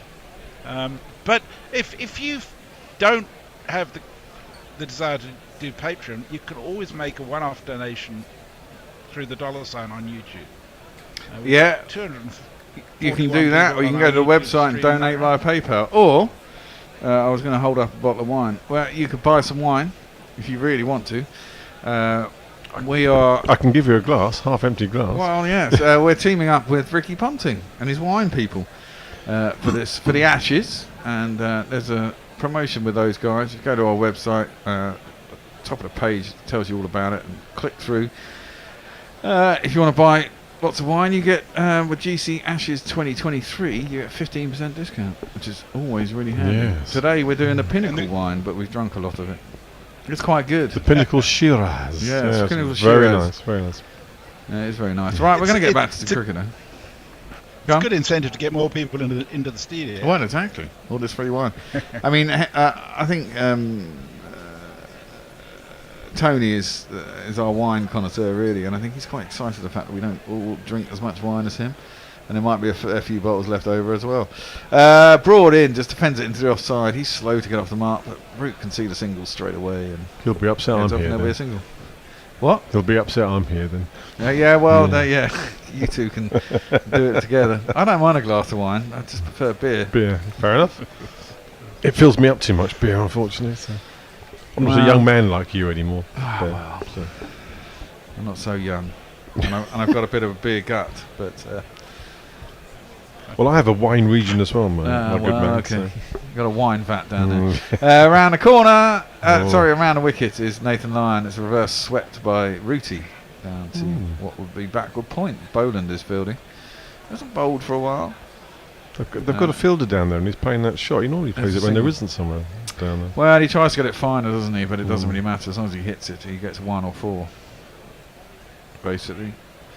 I mean, Lyon, he's got 4 wickets. He's gone for 117 in 24 overs. He's almost up to 5. Yeah, nearly 5 and over. Round the wickets, he comes to Stuart Broad. He's a different kettle of fish, and he just defends it back up the track. It's very studious, Stuart Broad. Yes. He's in double figures, 10. Yeah. Bloody hell. He smashed through Messer's prediction anyway. So. Yeah. It hasn't been run out yet, God damn it. I'm appalled. Lyon around the wicket. Smashed! That is very much a Stark shot. It's basically... Did that come off the bottom of the bat? It did come kind of off the bottom of the bat, but it's a slog sweep, really. It's hit the boundary. Out That's to cow thing, corner. So. And Mitchell Stark would be proud of that. He probably hit it better, and it'd probably go over the boundary for 6. But no, actually, he did better than I thought. So. He got it there for 4 runs, and that's going to be one of these. Yeah, it was off the middle. There's not one boy for me, I must have 2 or 3, I need 4. Studiously defends the next one out to cover, and there's no run. Right, 10 overs off the new ball. Won't happen tonight, though. Well, it will happen tonight, won't it? Yeah. Will happen tonight. Just about, if they want it. They're still batting, yeah. Yeah, because it's more than an hour to go. But that's pathetic. I mean, if they literally end up with only about 82 overs in the day, that's pretty poor. Defended out to cover, and there's no one. The other thing is that Stokes could do something stupid like declare at 6:15, so they get 5 minutes at them. That wouldn't be totally beyond the realms of possibility with Stokesy. Yeah, that would be stupid. Things you don't expect to hear on Guerrilla Cricket, number 14 from Farong. Messers, I have difficulty drinking when on air. Well, there you go. I'm surprised you. I tell you what, the older I get, the less it takes to get pissed. Pirate, or maybe I'm just out of practice. Pirate Bradshaw says the old Intercontinental Cup format of one match against each team rotating home and away every other tournament is probably not the WTC format others want, but for me, nostalgia. Right, we've got a change in the bowling. It's this man. We are the Cameron Green Appreciation Society. God save Mitchell Marsh's brand of all-round variety. We are the Cameron Green Preservation Society. His injuries cause all of us first ball is clipped out to, I think it's Lavishane out there. It was. Deep mid It was wicket. indeed. Yeah. Literally everyone on the leg side is on the boundary. They do. Did you see? They have a fly slip in. They did then, did they? I didn't. Yeah, I didn't they had a notice fly it. slip. Rather. They had one slip in who was wide, probably covering 1, 2, and 3, so around about second slip, and they got a fly slip. And lo and behold, stuff. Stuart Broad's on strike. Yeah. I wonder how that happened. Sorry, Messrs. An important question from your fiddlers. Brian 001 says, if GC Towers gets full of wine and beers tonight, how many coffees will be needed tomorrow morning? There's always coffee in the morning, and then it quickly changes. That's full. He's saying green around the wicket, very full. Nicely driven out, actually, by Broad towards the cover boundary, and that brings up the 350. England will be, it's swinging this way and that. It's kind of on a cusp. Yeah. It's always around about evens. One team gets slightly ahead, then the other team gets slightly ahead, then it kind of comes back to even. I'd say at 350 for 7, it's around about even. England want 400. I think the question Brian is asking you, Bear, is how many coffees should he order for tomorrow? Well, there's me, there's Grubby, there's definitely Hendo. So there's at least 3 of us. So 3. But don't order more than that because they often go to waste, and I don't like wasting your money. Lots of pastries. Pastries are always welcome. 25 pastries. But please. you did. There was one game in the World Cup where you ordered about 6 coffees, and it was literally just me and Hendo here, and I was just drinking coffee, and they were Costas. They were almost like, shots of espresso, and I was so wired on coffee. So I just didn't want to waste your. I didn't want to waste your money. Greens around the wicket. Oh, and That's there you go. Bowled is Stuart Broad, giving it heave ho. He's got 16. I said 16. That'll do me. I said 14 would do me actually. As long as Rusey gets to his 100. But we have to say goodbye to Stuart Broad. The crowd says. The crowd says. Now. The crowd says You're in for a treat right now. Yes. The steam is coming out of The both steam, ears. Yeah, he's about to come on and start giving it both barrels. Not really. Okay. He says. I'm sure I can tease it out of you. Well, you just expect that abroad. There's no surprises. No, there isn't any surprises there. I'm surprised he's in before Ollie Robinson is what I'm surprised at, really. Actually, honestly. I think Ollie's probably a better batsman at the moment. And while Rooty's still there, there's still 20, 30, 40 runs out there, possibly. Well, we certainly want 7, so he gets to his yeah, he certainly wants to get century. 7. He wants to go 100. Well, things are going on in Philadelphia. Brian Barris says, I don't know how things are by Mayank, but we lost power in our building for about 15 seconds, and it's still a bit biblical out. Well, blow. Really? Ooh. Wow. Ooh. Darren Macy says, I will never not love the cheeky look of surprise and delight on Stuart Broad's face when he clubs the ball to the boundary. Yes. He did look surprised. He was shaking his head. Leah says, got a few of these beauties for evening session tomorrow. Come in very nice can as well. And it's a team bar beer or something like that. Imperial Well, IPA. the next man in is this man. Oi, oi, oi! Oi, oi, oi! Oi, oi, oi! Oi, oi, oi! Oi, oi, oi! Oi, oi, oi! Robinson! And Green is into him. Oh, that's good ball. Arrowing in towards the stumps. Attempted Well played. Yorker. Well Well played. jabbed out because it's your first ball. He managed to get his bat down, and it did Ollie Robinson. And got through for a single. Root you on strike 3-5-1 for 8. One more ball, then Hendo will be in the hot seat, giving it to you. I'm staying here and so is Messi. So other than that, not a lot changes. Messrs, can I just ask you a quick question? I don't need to stay here for you to send me the link for. No, the you chat. can do it. Wherever you are, if Okay, you've got a computer. I'll dash home then and talk to you later on. Brilliant. Look Thanks, forward to mate. it. Cheers, mate. Cheers. Green into Root. Oh my word! Somehow that's missed everything and the How stumps. did that miss? He's tried to clip that in the leg side. It must have gone between bat and pad. He didn't get an inside edge somehow. Didn't get anything on the back leg. It's gone over the top of probably middle stump and taken by Carey behind there. And he's not out. There's a little bit of reverse swing, I reckon that is. Oh no, it's gone away. Beating the outside edge. That's an Great absolutely ball. cracking ball. It's angled in and then straightened, gone over the top of middle stump and not caught the edge. That's very unlucky. That's an absolutely peach of a delivery. Well, that is actually reverse swing here, Hendo. And this is day one. Yeah. Which is going to be interesting as the game moves on, because they didn't pick Mitchell Stark, which will be he's a prime proponent of that. That's an absolute fantastic peach of a ball, isn't it? That's about as unplayable as you will ever see. And if someone gets out to that ball, you can't say much about that. But I do think, coming back, I'm not going to rant because 350 runs in a day is good entertainment. But 8 wickets is not so good in the context of the game. I think England needed 450 here. Yeah. And ideally, when you looked at them this morning, you'd say 500. It looks such a good wicket to bat on. And it's Robinson facing up to Lyon. And he's got 2 men in close. He goes back to this one and just drops it into the onside. Well, seeing that last ball, and this is still the back end of day one, and there's a bit of turn in it for Lyon, and it looks dry and straw-like. You don't know what it's going to be like moving forward, do you? I mean, we expected that, but it is quite hot, and maybe the pitch will deteriorate quicker than we think. That's the other but thing. that's my point, isn't it, about the deterioration of the pitch as Robinson goes back, dabs this down into the ground, and then up towards shoulders of Labuschagne Fields, is that it's not just about getting 350 in 70 overs. 350 in 90 overs or 95 overs, 100 overs takes you, into a session of tomorrow. This is defended back to Lyon. And if, as we think, the weather is going to close in a bit and be more humid, be more cloudy, you want to sort of delay Australia's innings until those conditions come into force, really, don't you? And well, yeah, but they might be in force from That's possible. Right from the off tomorrow.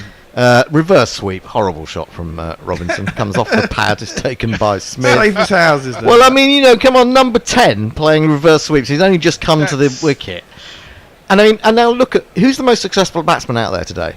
Oh, it's Joe Root. Who's hit the most sixes out there today? Oh, it's Joe Root. Yeah, but how's he hit those sixes, Hendo? With fantastic, innovative shots that he knows how to play. Well, defended to mid wicket, and there is no run. Yeah, reverse scoops over the slips. Reverse scoops over the slips. 2 of those, but he plays that shot brilliantly Really well. He doesn't try to do it every ball, does he? Yeah, he could have been out. He was nearly out OBW to the reverse sweep. Defended into the offside by Robinson. There is no run. He's just a class batsman. He's got 11,000 test runs for crying out loud. Of course, he's a class batsman. But there are other class batsmen out there. I mean, Ben Stokes is a class batsman. He played an awful shot, and I think that if you look at this England lineup, I think you can say that Harry Brook was remarkably unlucky, and I think you can say that Zach Crawley got a cracking delivery. Mhm. I don't think you can say that Australia have had to work for any of the other 6 wickets. They've been donated. They've been donated. Bairstow and Ali, especially. I mean, 2 stumpings on the first day of a test, and not stumpings that were close. Stumpings by 3 or 4 yards. Well, I say, Derek Willis says, "I'm not going to rant," says Hendo. Starts What do you think we ranting. listen for? Well, it's a minor rant. This is tucked away into the onside, and Root exposes Robinson to Green, and I don't suppose that Robinson has the skills. If he's to produce another ball like he did to Root in the previous over, I don't think that Robinson has the skills to keep those out. No. Interesting. I think our audience would be extraordinarily disappointed if you stopped ranting him. Well, I'm trying to be measured about this. I'm trying to see the positives in it. I mean, I am a little bit of a convert, but I just think that there's an element of craziness about it. Full down the leg side, tries to flick it on its way, can't do so. Taken by Carey. And Carey's taken 3 catches and taken 2 stumpings. He's had a great day in that respect. Well, he dropped one too. Well, he dropped one, but as we said, as I think the Bear and I were talking about it out in the green room, because of the way England were playing, they had to push their first slip wider, and Carey was probably diving across where a first slip would have been. Anyway, Marcus Trescothick doesn't look very happy at all. So maybe that's He never looks happy. Doesn't he? No. He does when he's got a sausage sandwich. Short, and Robinson gets out of the way of that one. So it goes through. Yeah, most of us are happy with the sausage sandwich, to be fair. 3:52 for 8. We've got, we're going to 6:30. I mean, you almost wonder whether England would like a couple of overs tonight now, having got into this position, rather than starting first thing tomorrow. Well, I think they'll go tomorrow. If they're still in tomorrow, I think they'll come out and bat. Oh, they will. No, but what I mean is they might, they won't be so disappointed from this position if they get a couple of overs at Australia tonight. Green in, bowls, full ball swinging in. Nicely played by Robinson up to mid-on. He's quite deep, but still not a chance of a single. He's got hundreds in domestic cricket, Robinson. Yeah. He's definitely not a bunny. But, I'm surprised that Green's bowled so little today. Play his 5th over. It's crazy, isn't it? And we were talking... Well, Stark said before the series he didn't expect him to bowl much in the early tests. Oh, really? That as the tests go on, he's likely to take on a bigger load. Defended. As the other bowlers back of a length delivery. Why is that? As the other bowlers tire? Yeah. Is that what they were saying? I mean, going back to the previous wicket of Stuart Broad, and Stuart Broad was batting moderately sensibly, and Green was brought on for a second spell. He's only his second spell of the day, and Jason and I were sitting out in the green room and we're saying, right, he's going to bowl 3 full ones and then a short one. He's going to give him the snorter, and in fact he didn't need to give him the snorter because he bowled him a third short one and a third full one, and he just swung across it from off stump. Horrible. Defended into the offside, and Robinson is going to keep the strike as he runs through for 1. 353 for 8. 73 overs bowled. Robinson is off the mark. Root has 94. Are you on socials, Ben? Oh, yeah, I'm on socials, yeah. Peter Jones says, is Scott Boland descended from the Who's of Whoville? Sends in a picture. Actually, he's not far off. Leah says it's called Steam Brew, messages. Therefore, the cars are designed with a steampunk aesthetic. This is what happens when you arrest Donald, says Dave Wood. You've summoned the 4 horsemen of the apocalypse. On a more serious note, stay safe. I think he's saying that to Brian as well, who's in the middle of crazy rainstorm. Did he forget to say, oh look, mate? Oh, look, mate. Oh, look, mate. Keep on ranting. It wouldn't be the same without it, says Matt Searle. Absolutely. Did somebody say sausages? Yes. Is that Muttley? Is that Muttley? Had to be Muttley. Of course it's Muttley. Should have hosted an espresso party, says Haroon. Lyon into his 27th over of the day. A slip and a backward short leg. He's in, bowls to Robinson, who goes back and steers it into the offside. Warner misses it at mid-wicket. But there's the ever-reliable Travis Head, who spent the day in the deep. Very busy. He must have run more than anyone in the Australian side today. Put the old fitness trackers on him like they do the football should, players. yeah. See how far he ran today. I think he's done more than his 10,000 steps. Yes. 354 for 8. Robinson has gone on to 3, so in fact he already had a run when he got that single at the end of the over. Root is on 94. He's down the wicket, and then you see Root gets there and then doesn't throw his head up in the air, swing at it, and get stumped. Well, he didn't get there, did he? That's the point. Yeah, but my point is he didn't get there, so he didn't play the shot. He just played the defensive shot, which seemed to be beyond Moeen Ali in particular, and to a certain extent Johnny Bairstow, who played horribly across the line.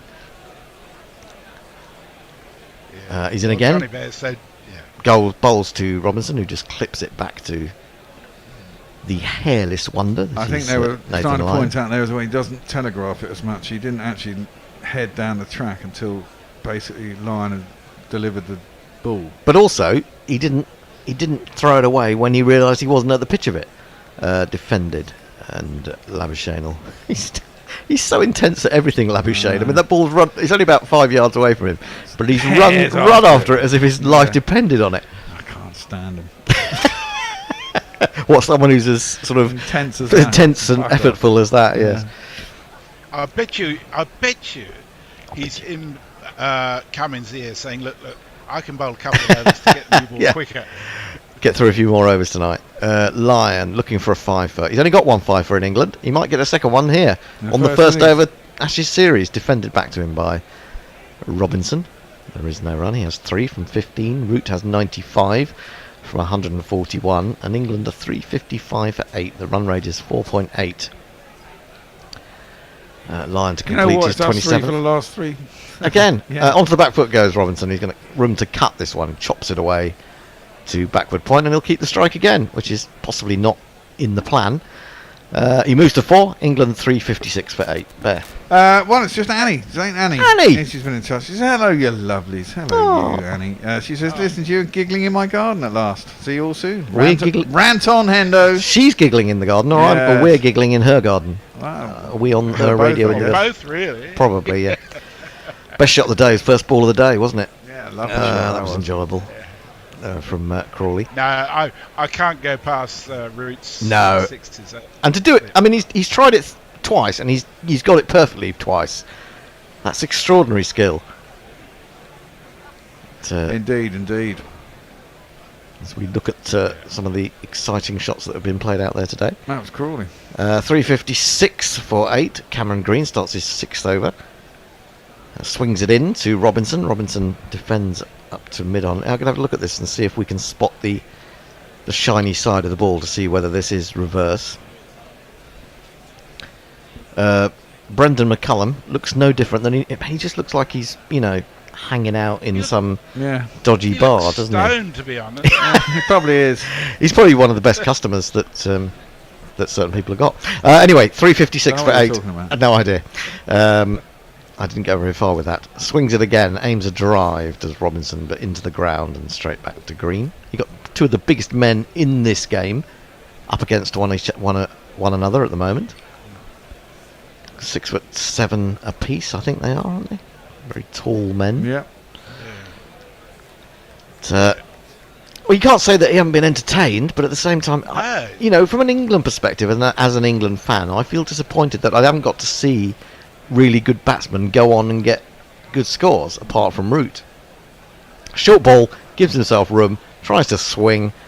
Not sure what the point of that shot was. Horrible, missed it. Keeper. End of. Do you know what strikes me as strange is that, McCullum is encouraging to play attacking shots, but nobody is doing any coaching of them in playing attacking shots at 9, 10, 11. And it would seem to me that there is something you can learn, particularly people like Broad. I mean, Broad knows how to bat. Yeah. He just has forgotten. But surely somebody should be coaching him in that as well. Well, if you're pumping people up to play attacking shots the whole time, I suppose it is difficult for them to come down off that level. Green in again, bowls. That's better from Robinson. He wants another quick single, and he's going to get it as it's fielded by Cummins at mid-off. He is a big unit. He can't pull up when he puts through. He's like an enormous tanker. So Robinson moves to 5. I mean, that's the other thing. Robinson's 5 off 21, but then randomly he plays that awful shot that he played the ball before last, and you think, well, kind of, what's the game plan really? You're going at sort of 25 runs per 100 balls, and then you just swipe at one aimlessly. Samantha G's hoping for 393. Oh right, I presume okay. that's her number in the GPL. Have you put her on the scroll yet? Yes, I did. Down the leg side and nicely steered by Root into the mid-wicket area. They'll take another single. He goes to 96. England 358 for 8. Oh, we got a no ball. We got a no ball. Hey, we got a no ball. 59 for 8. You're grabbing every single you can, Bear. I am. Over the line! Gives Green an extra shot at. I'm sorry, Smokey. Yeah. Over the line, that's a foul. It does. It gives him an extra ball to Robinson, which we didn't really want. But and if he gets out, we'll be very bitter about it. But anyway, in fact, he's got 2 balls at Robinson if he wants them, and he's in. And that's an awful shot, but he's somehow. Well, that's a great shot. Well, it is a great shot, but it's an awful shot as well. I mean, what was he doing? He's gone back. He's completely opened his stumps. And he's played the deftest of late cuts away for 4. It's extraordinary. 4 on the floor, and one more 4 than the 4 before. That's what 4s are for, to get funky on the dance floor. It's a great shot. Absolutely no margin for error in that shot. No, of course not. But give him credit. He's timed it beautifully, and it looked like another no ball to me. It's to me as well. Are we going to get a review of that one? No, seemingly not. So Green in again, bowls him a short one. He ducks under it. So he survived those 2 balls. England 363 for 8. 75 overs bowled. What do you think, I mean, guys, of how this is going to be seen by the wider world of cricket? Well, I do wonder how. This is it. I think, even though you're saying what you're saying, I think Australia will be a bit flummoxed by this because they were convinced. I think they were convinced that England wouldn't be able to do this against their attack, and so it's as much about a statement of intent. But do you think England could have done this against this attack if there'd been more help for the bowlers on this pitch? I don't think they could have done. But that's what I mean. I think everything's kind of worked in England's favour. They've got to make their statement of intent because they've got a flat pitch on day one and they've won the toss. And Australia would have not liked that to be the case because this is my point about cricket being quite a mental game. At the end of the day, England will feel, no matter what happens from here on in, England will feel we were able to do it because we were able to do it there. And so they will take that forward, and they won't be so scared if the ball's moving around to be attacking. No, I don't know. And with all bowlers, if you can get on them, even if it's helpful for them, you can get on them. You can make them bowl the wrong balls. He makes room for himself and cuts away. There is no one out there. They're going to get back for a second. Route will go to 98. England to 365 for 8. But then you go back. Sorry, go on. Wouldn't you agree that any half decent Test batting team should have ended today at 300 odd for 3 or 4 wickets? I think so. Yeah, I think so. And then you've got something to build on tomorrow, haven't you? At the moment, England have got nothing to build on tomorrow, really. Just seeing how many runs they can eke out. This will take him to 99. It might even take him to 100 if he can come back quickly. He wants to, but then decides that might be a bit silly. Throw came into the non-striker's end, and it was a good one. Robinson would have been out by miles. 366 for 8. Route 99. Robinson to face. Who was the person looking for people for his advert? Tony Betts, I think was his name. Okay. Oh, Andy Betts. Sorry, Andy Betts. Why? Have we had any interest? Some people getting in touch with him looking for trying to get in his advert. So he wants 10 people. So Lyon in bowls. A little bit of turn. Pushed back to Lyon, who scarpers across, determined not to allow that to run away for a single. And does well to prevent it. 4 for 127 Lyon. So he's gone for a few, but he's picked up 4 wickets. 4 important wickets. I've tweeted his address on our timeline. Okay, excellent. Lyon in again. There's leg slip gone back, and Robinson perhaps energised by that lovely late cut that he played in the last over. Just dabs this square and runs through for the single. He's into double figures now. Goes to 10 from 25. Root is on 99. Well, it has to be said he can copy Root's late cut better than he can copy his reverse sweep. Yes, and his swing through mid wicket, his aimless smear through mid wicket. I mean, that's all his own. Lyon to Root, looking around. 2 balls to maybe get this 100. Anyone come in on the single? Yeah, they've all come in. There's no slip, but there is a leg slip. He goes back, and that is another 100 for Joe Root. First Ashes test of the series, first day of the series. Joe Root has done it. 100 of 145 balls. Astonishing stuff. 30th Test 100. And his 4th for Australia. People will say he hasn't really done it in Australia. That may be true. But what a performer he is. And it's been a magnificent innings. 10, 20, 30, 40, 50, 60, 70, 80, 90, 100. Congratulations, sir. You are a centurion. What a beautiful innings. What a beautiful... I mean, this is it. I've got to say, as an Australian, I don't want to see England make lots of runs, but I love watching Root bat. Final ball of the over is defended by Robinson. Back to the bowl. There is no run. And the thing is about a series like this, as I'll get onto tweets in a second, is in the opening salvos, it's as much about statements as anything else. The other thing is, it's not an innings that's filled with boundaries. No. 7 4s and 2 6s. So really only 9, extravagant shots, perhaps you would say. Well, it's 40 runs though out of his 100. It's 2/3. That's only 4, but that's quite a small number for 100 these days, in terms of boundaries. Yeah, you would expect if someone getting 100, you would say 13 4s probably, something like that, 13, 14 4s. You look at an average county or 4-day match, I would say. Root's done his job. 1 or 2 others haven't quite. Speaking of that, I don't see any evidence that they brought the boundaries in particularly short, have they? No, it doesn't look that way. No, I don't think so. No. Maybe that was all a ploy, you know. Pirate Badger says, on the basis today, Australia are making plenty of saucisson de Lyon out of England. Potentially 5 over them. And Muttley sent a picture of him in front of his keyboard with a beer. Little late cut played by Root to a ball that was swinging in. Hazelwood has taken over. And that's gone down to third man. They've taken a single. Root moves to 101. Do you want this again? Yeah, go for it. He's a walking, talking Josh Hazelwood. Walking, talking Josh Hazelwood. Walking, talking Josh Hazelwood. He's a walking. Is that Grubby? No, that's Dave Brooke. I think pissed at some point during the Ashes overnight in 2019. I think he's in. Is he in tomorrow? He's in at some point in this test. Oh, good, is he? I heard. Yeah, I seen. Tony was talking about it I haven't earlier. seen Dave for ages. It'll be good to see him. I'm sure once he gets in here, he'll have millions of ideas. Look, someone's given us 1,000 something or others. What will it be? I don't know. Tokens to play on a fruit machine. Flicked away by Robinson. He'll take another single. They are definitely getting a bit of a swing there. Whether it's reverse or not, I'm not sure. Possibly it is. That's Don Diego Silly Pants. In Korea, isn't he? So it's 1,000 Korean things. That's $1,000 in Korean. What is that in I have no idea. real money here in the UK? Joe Root has now got the second highest number of hundreds for an England batsman in Test matches, 30.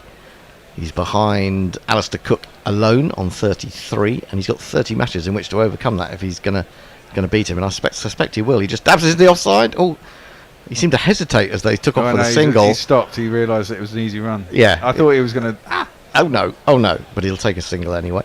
It's 29.95. Says Diego. Don Diego said he found 29.95. Well, thank you very much. Oh, that's a very generous thing. Thank you very very much. nice. Yes, very nice. Is that per month? Taiwanese, sorry. No. Oh, would have been even more generous if it was per month. But there you go. Can't have everything. Kevin Peterson is the next on that list with 23. Then Wally Hammond. Ken Barrington also 20 off 80 in 82 matches. Here is Hazelwood into Robinson, a slip in a gully, driven, or rather a bit of a miss, shoveled, really, That's up to mid-off. It's quite full and wide, wasn't it? It should have been. Might have gone for that. You mean? Pummeled. Okay, I'm back in a second. No, I've cracked. I've got to get a beer. I've cracked. It's late enough over there. He said he'd be drinking. Well, of course, today's been Ricky Ponting Wine Day, and it's going to be that way for the rest of the series. I might have to find a glass to finish the day off. Actually. Well, we got the what was it? The Shiraz, wasn't it? Yeah, we It's had the Pinnacle. The Pinnacle. And if you would like to try out some of Ricky's wines, go to our homepage, GorillaCricket.com. Find all the info. All the info is there. You need a special code. Don't tell anyone. Well, no, tell everyone. Hazelwood tucks it away to. Sorry, not Hazelwood doesn't, but Robinson does. And Labuschagne, as intense as ever, fields to his right at mid-wicket, then hurls the ball at the non-striker's end. They get through comfortably nonetheless. 372 for 8. Root wants a drink. He's a little bit thirsty. He's signalling to the signaling to the dressing room. It could be that he wants one of Ricky Ponting's wines. I don't know. I'm going to go and get. Maybe a glass. that's Ricky. At the end of this over, I'm off to get a glass. Maybe he's signalling to Ricky. One? No, I better not. Not tonight. I'll have some more tomorrow. I'm going to have a bit of Rihanna tomorrow. No, it's not Rihanna tomorrow. No, I know, but I'm still going to sneak a bit of Rihanna tomorrow. Oh, well, I think it's Rosa. You need to put it in the fridge for us. Yeah, I'm going to put it in the fridge later. Okay, cool. There's no room at the moment. Okay. Hazelwood into Root. And he tucks that away. Thought that I got through and hit him on the pad, but he's going to get just the one. Nathan Lyon does the fielding. Nathan Lyon's been busy, and he's bowled a lot of overs. And he's had to do a fair bit of work in the field as well. So it's been a busy day for him. Look at Joe Root's 100. Never in doubt. Never in doubt. I mean, on a pitch like this. There was one LBW he was actually given out, wasn't he? But yeah, he'd gloved it. He'd gloved it, and he knew he'd gloved it. Yeah, he knew. But nobody else did until we saw the close-up. But those shots, the back, I don't know what to call it. The reverse scoop is.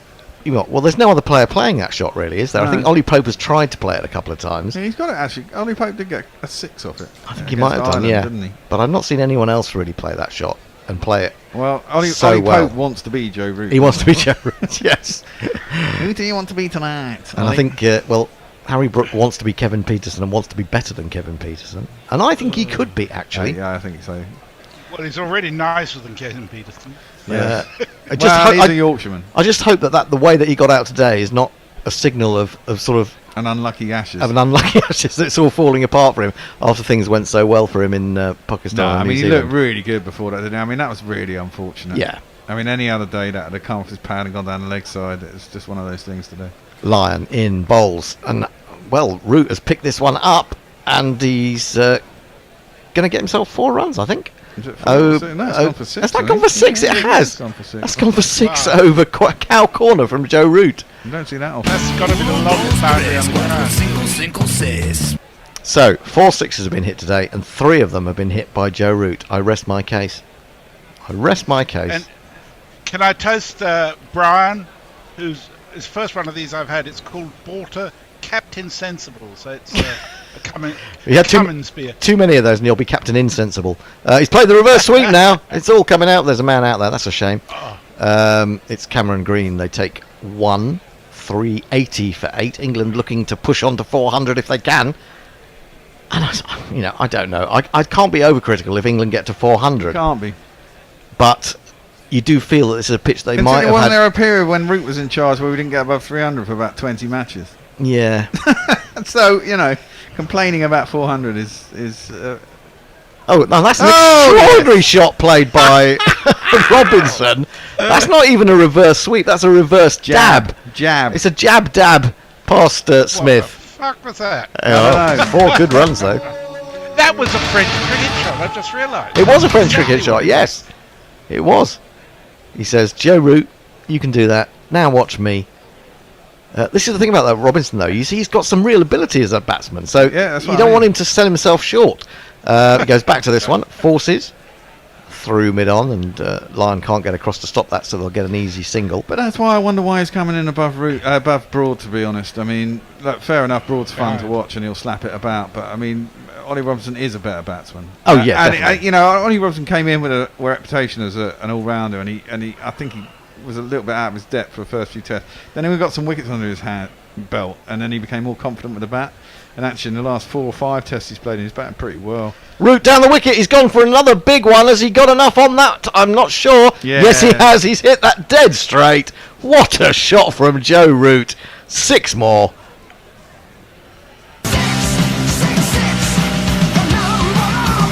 Can I just say to those people who think that Joe Root might have had 1 or 2 more innings in the IPL, here is exactly why. Yeah.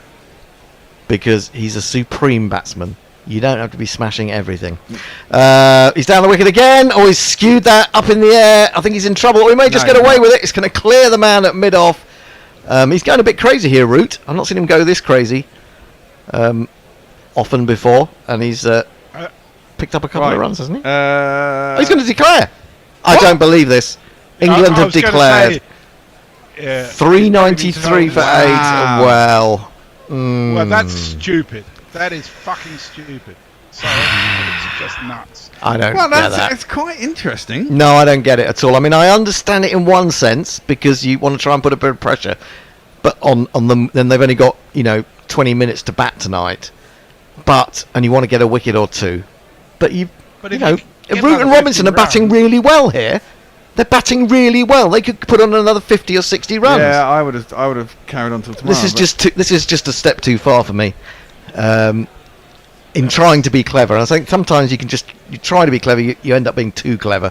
Well, it'll be interesting. We haven't even seen Jimmy. He's had his feet up all day. They'll be chomping at the bit to get an early wicket, and if they get 2 early wickets tonight, that'll change the tune, won't it? Not really, because then I'll just know that Labuschagne, Head and Smith are going to bat all day tomorrow. Well, not necessarily, because then I'll have 2 shots at them tonight, and I'll have one of them in tonight, or both of them tonight. If they can get 1 or 2 wickets, they'll have a shot at them tonight with the new ball, and come back dead fresh in the morning, and have another shot. Yeah, but have to get themselves into. My argument would be that you make them have a long day in the field today, you get them out for as long as you can tomorrow, and then they have to go and bat. And by that time, you hope the conditions have changed enough for there to be something in the air for Jimmy and various other bowlers like Robinson. We are at the opposite ends. I mean, yes. I mean, I can't. I'd have gone until tomorrow, but I can see there's a certain amount of logic to it. Let me give you some tweets in. I worked out at 25 quid. Look, mate, I can send you 1,000 Vietnamese dong. What's that worth? I presume that's what NT is. The Korean currency is called won. Dong. Oh, won. Won. Around 14,000 won or €1. As in wonga? 1,400. As in wonga? As in one. Oh, one, okay. Yeah, but presumably it's won rather than one. Maxwell says, you may rant about some of the shots, but England have scored more today than any innings in the last Ashes. Only one made in the day so far. Yeah, but I don't think you can. I don't think you can compare England in Australia to England in England. We didn't do that well in England last time either, did we? We managed to draw a series. Yeah, I know, but we were pretty poor at points, and we were kind of lucky because, literally Stokes won that game on his own. We should. Yeah, that was extraordinary. That was extraordinary. I mean, I'm watching it again last night, or highlights of it in the on that BBC show. Should have been out LBW. Well, possibly. Quickly, Bear. Mark Zip points out it's time to play his new I Declare jingle. Oh, it is. Yeah, well, I would do, but the Bears just now decided to go off and perhaps get another drink. What do you think, Messi? What do you think? Is this a clever move, or is it one that smacks of just being a bit clever? Yeah, it's hubris. It's arrogant and wrong. I mean, if you got a chance of another 50 runs in your first innings when batting is at its best, why give it away? It's fucking stupid. Yeah. And it's. I mean, yes, he's trying to play games with them, but. Even if they do lose wickets tonight, they might easily have lost them when they first bat tomorrow anyhow. Yeah, yeah. I just think it's just, it's a 5-day test match. And also, the other thing is there's nothing that peeves a fielding side more than a 9th or a 10th wicket partnership. And that was showing signs of developing into a really good partnership. Robinson had begun to look confident. Was timing the ball nicely. Root was just continuing the way he does, and I think you're right. I think they could have had another 50, 60, 70 runs if they'd really looked to it. And I just think, I don't know. I mean, that's not to say I'm not really nervous about Khawaja and Warner batting for 20 minutes, but yeah, that's an Australian look at it, I suppose. How many minutes are we going to have? About 20. About 20 minutes. 20, 25.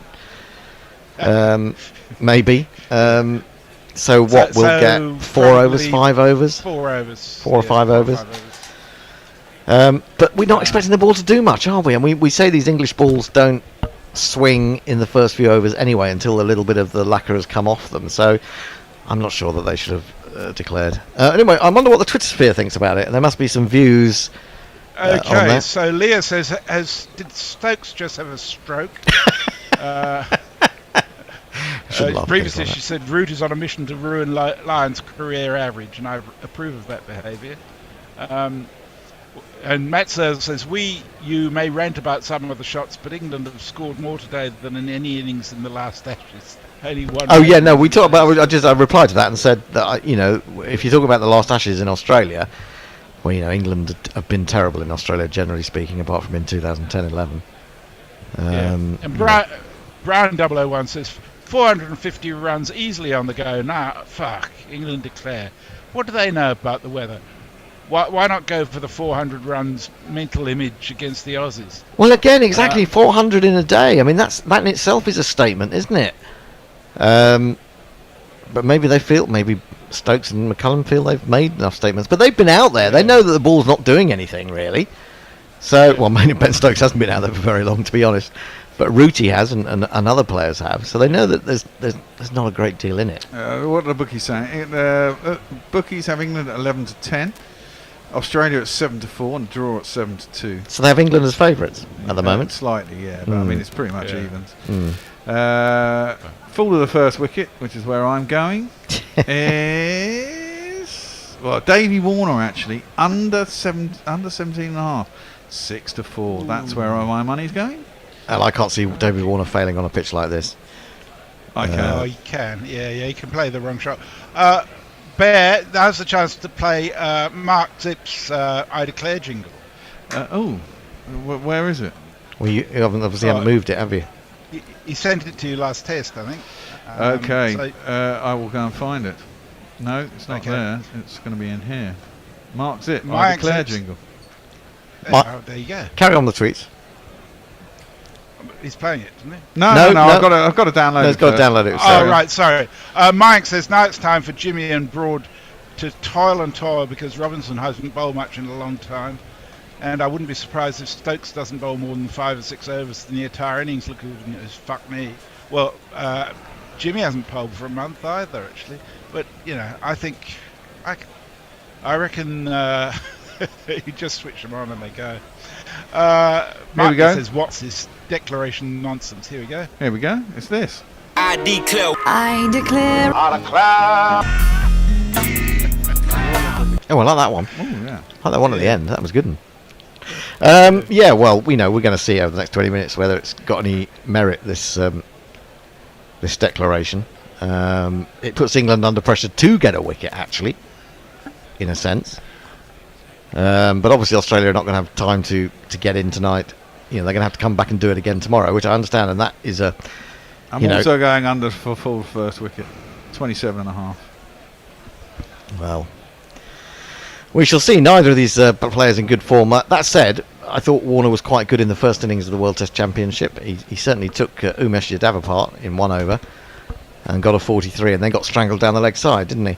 Usman Khawaja. We have a new tweeter. Good. Yes. His name is Sean Tracy X.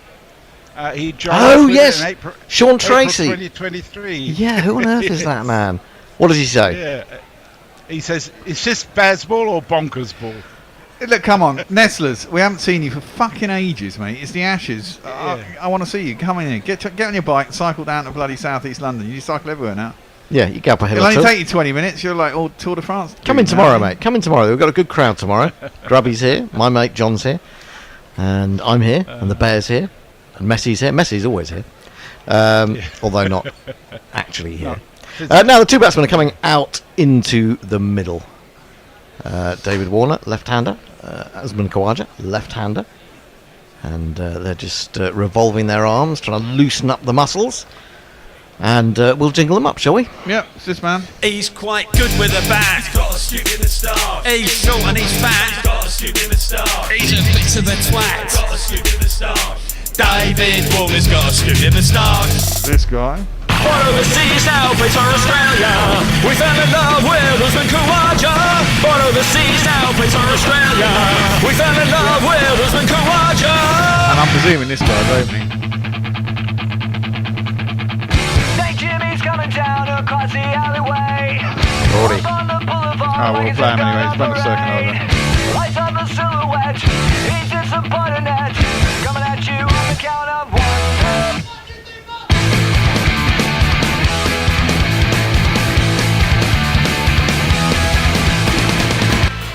Sweep the leg, Brody. Got the best headband around. Something has got to keep her down. Got the best headband around. Your ego ain't gonna be kept down. Got the best headband around. Even though your hair is thinning now. Stuart Broad at the age of 36, going to be bowling from the pavilion end. And who's he going to be bowling to? None other than Nemesis. Well, he's not his nemesis, is he? He's the nemesis of this man, who is indeed David Warner. We've got 3 slips, so not over-attacking. A ring of 3 on the offside. So this is curious, isn't it? Not going full out on the attack, even though they're going to be bowling for about 20 minutes. Here is Broad in, bowls to Warner, goes back. He wants a single. He could be run out here, because Broad is more or less standing in his way. Khawaja possibly couldn't see him, and Warner's not entirely happy about that, I don't think. But he ended up having to scuttle back into his crease. Didn't want to get on strike, mate. Maybe that was what it was. Scrambled seam from Broad, absolutely no movement off the pitch or in the air. He's desperate, Warner, to get a run, get away from Broad. And he practically had run past the bowler in his follow-through before he was sent back. Broad is operating from around the wicket. I'm supposed to be commentating, I think. Oh, you are supposed to be. Yeah, I forgot about that. Have this over. And all right then. Broad in again, full, pushed firmly to mid-off, wide mid-off, and there is no run. England declared on 393 for 8. That's a no ball. And it's a no ball from Broad, so Australia are up and running. They reduce the deficit to 393. Huh? 392. I'm sorry, Smokey. You were over the line. That's a foul. It's a fair old no ball by 3 or 4 inches. Slid a little bit once he landed the foot, so maybe looked worse than it was. He's going to be out off the 7th ball of the over. You're going to be out off the 7th ball of the over. Oh, now that would be nice, wouldn't it? Got a man in a very strange position at a sort of short cover. This one is left alone. There's just a hint of swing from Broad there. Full of ball. And through it goes to the keeper. Still, well, I mean, we talked about the cloud coming in, and we said the cloud had come in a little bit, but it's still quite bright at Edgbaston. It's not closed in at all. That's what England are looking for tomorrow. Stuart Broad has got David Warner out 14 times in Test matches. Jimmy Anderson's got him out 10. So, yeah, actually, there's not a huge amount of difference, is there? Warner concentrating hard, waiting for Broad, looking for the full ball, driven to that man in that short cover area. And who's taking up residence there? It looks like Ollie Pope. If he gets him early, that's it. He's done for the series. If Broad gets him for under 10, I don't know. I think this still looks a good pitch to me. Still looks a good pitch to me. Well, that's what I mean. Even worse if that's the case. Well, yeah. England maybe. Warner's been out against England 49 times in total, so that sort of puts it into context. Yeah. Broad again into Warner. Warner defends solidly. He's going to get his first run this time. Oh, there could be another run out. No! Oh my God! Khawaja has had to end up diving back. In the meantime, England were making a mess of it. To be honest, there was the potential for a run out, but I'm not sure that the fielders actually realised. It was just complete confusion between Warner and Khawaja, and Warner cannot be happy with Khawaja at all. He's desperate to get this single and get away from Broad. And he'd head down, then Khawaja set off, and then he said turn no. round, and he goes flying back. In the meantime, England was still just trying to find the ball, basically. So it remains 1 for none, as the Australian batsman sitting in, waiting to come in, looking rather nervously at a replay of that, thinking they could be out there quicker than they wanted to be.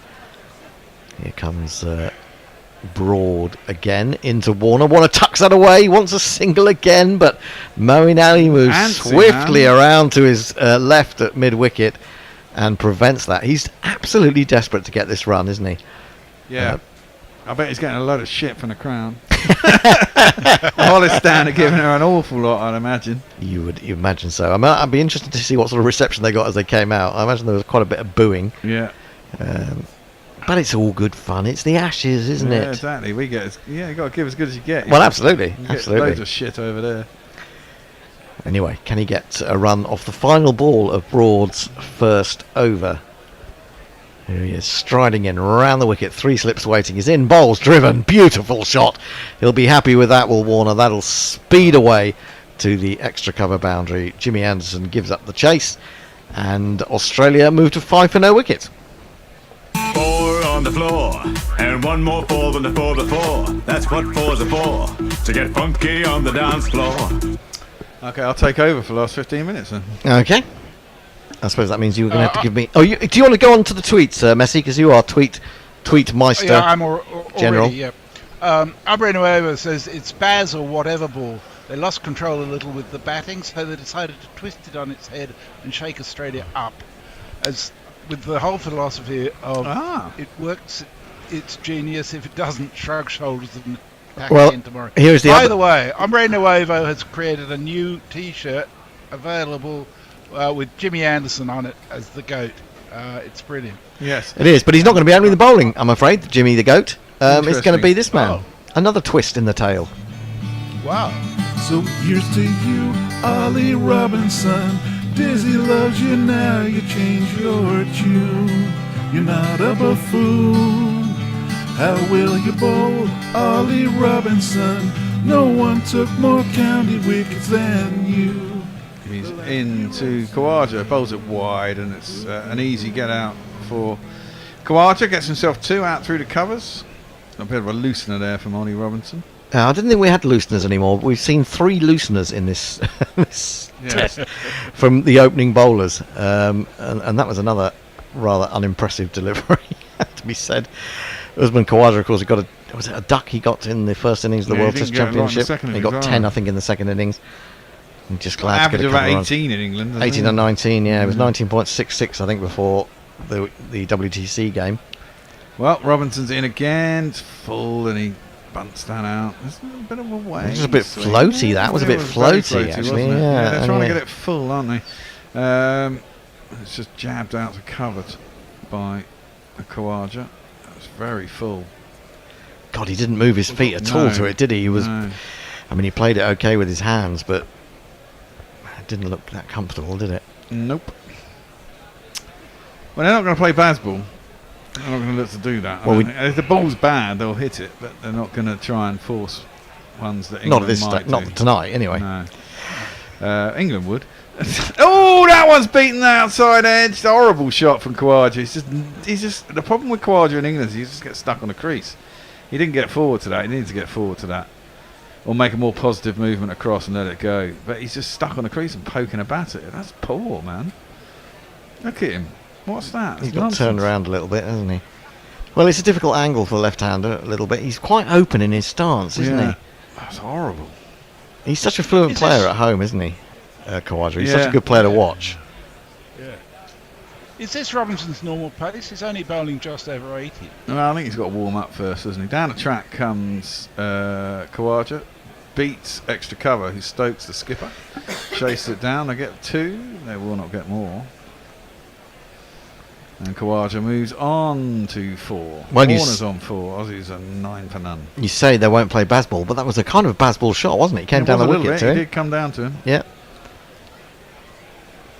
So maybe taking a leaf out of England's book.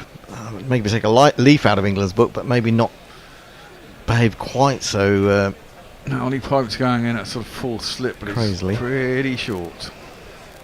He's got to Well, wear he a needs to be helmet. because there's so little bounce in this wicket. That one's across Khawaja again. Lets it go through the keeper. No run. Do you think Ollie just gets 2 overs and then you got to give Jimmy a burst tonight? Oh, you give it... I would have thought so. What time are we now? We've 6:20 yet? You've got 3 overs left probably after this one. If you're lucky, you might get 3 in. Yeah. 3 or 2. So 2 more for Broad, or 1 more for Broad from this end. Maybe Broad comes off after 2 and Jimmy Everyone's gets out 1. of GPL, isn't they? Because there have been over 400 runs today, and we got 3-9. Yeah. 402 is so far the score. Well, So it's- 400 was the top score. Okay. Oh, Oh no! no, Oh no, no! No!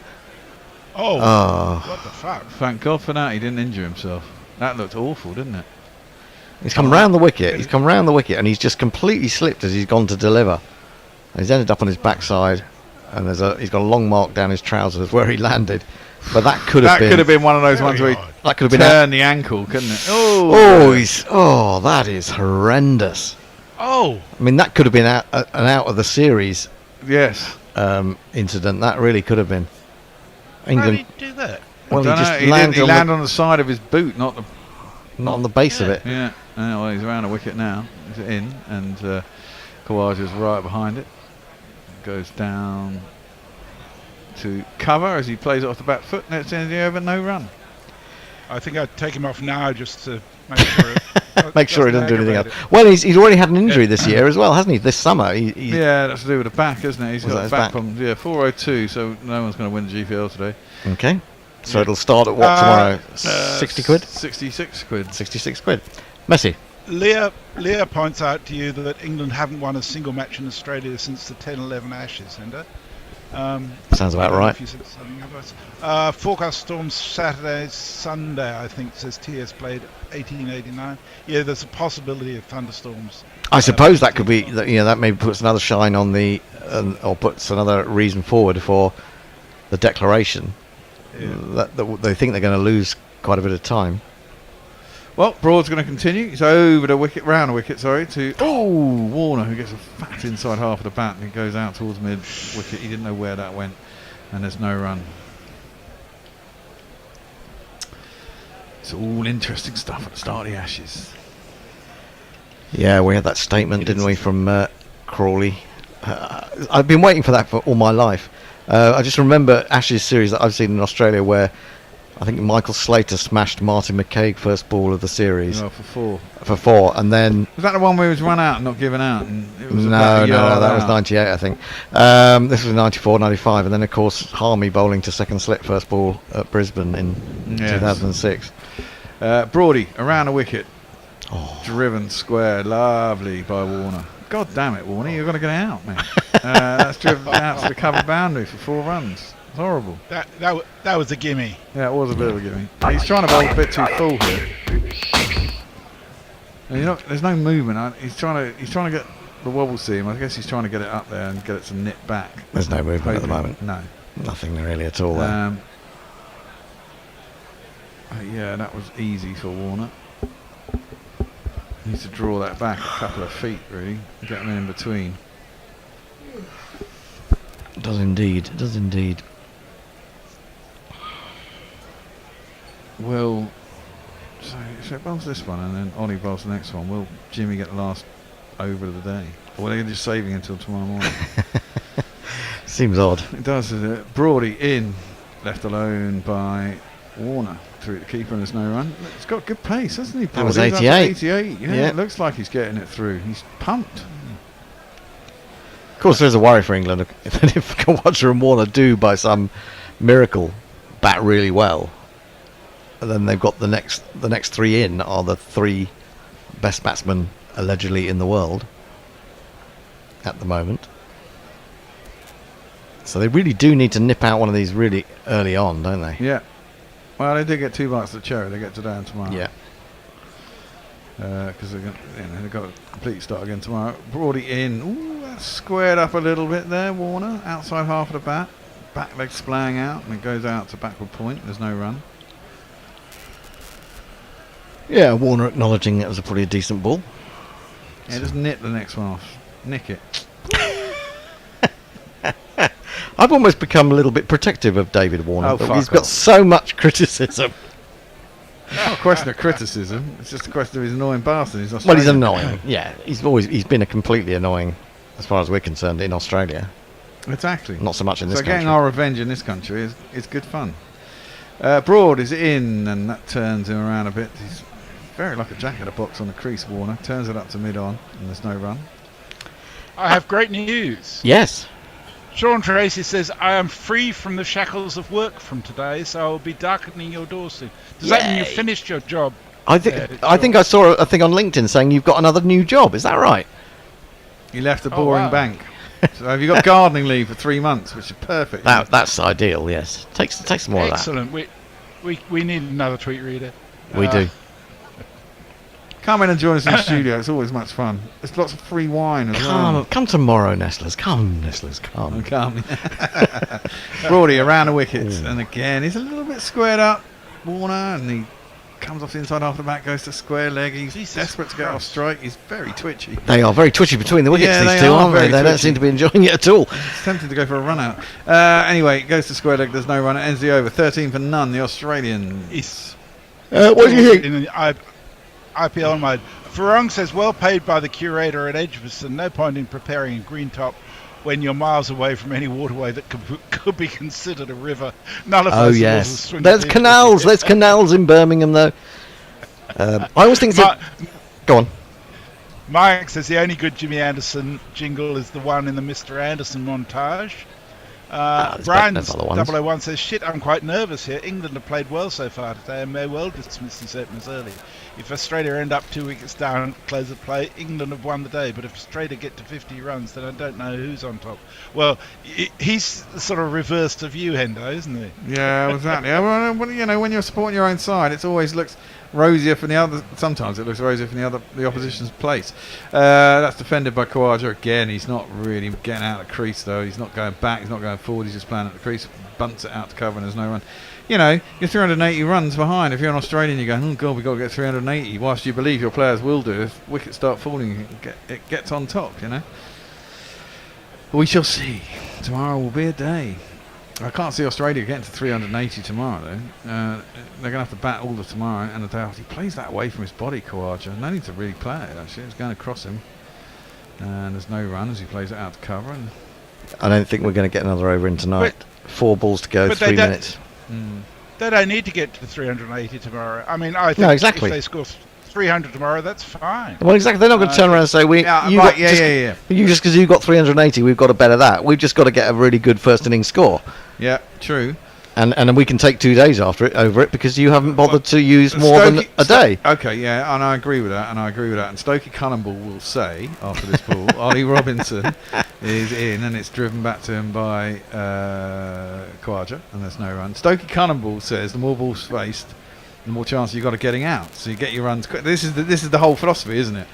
So if Australia are in for if they make it to 140 overs, and then they'll get those things. But if they take their time getting there, there's more chances they get balls to get them out, even though they've got really good batsmen. And that's the trade-off. To cope with the fact, but that's to cope with the fact that apart from Root, England don't have any batters who know how to occupy the crease. Well, exactly, but they do know how to score runs, so you might as well get them.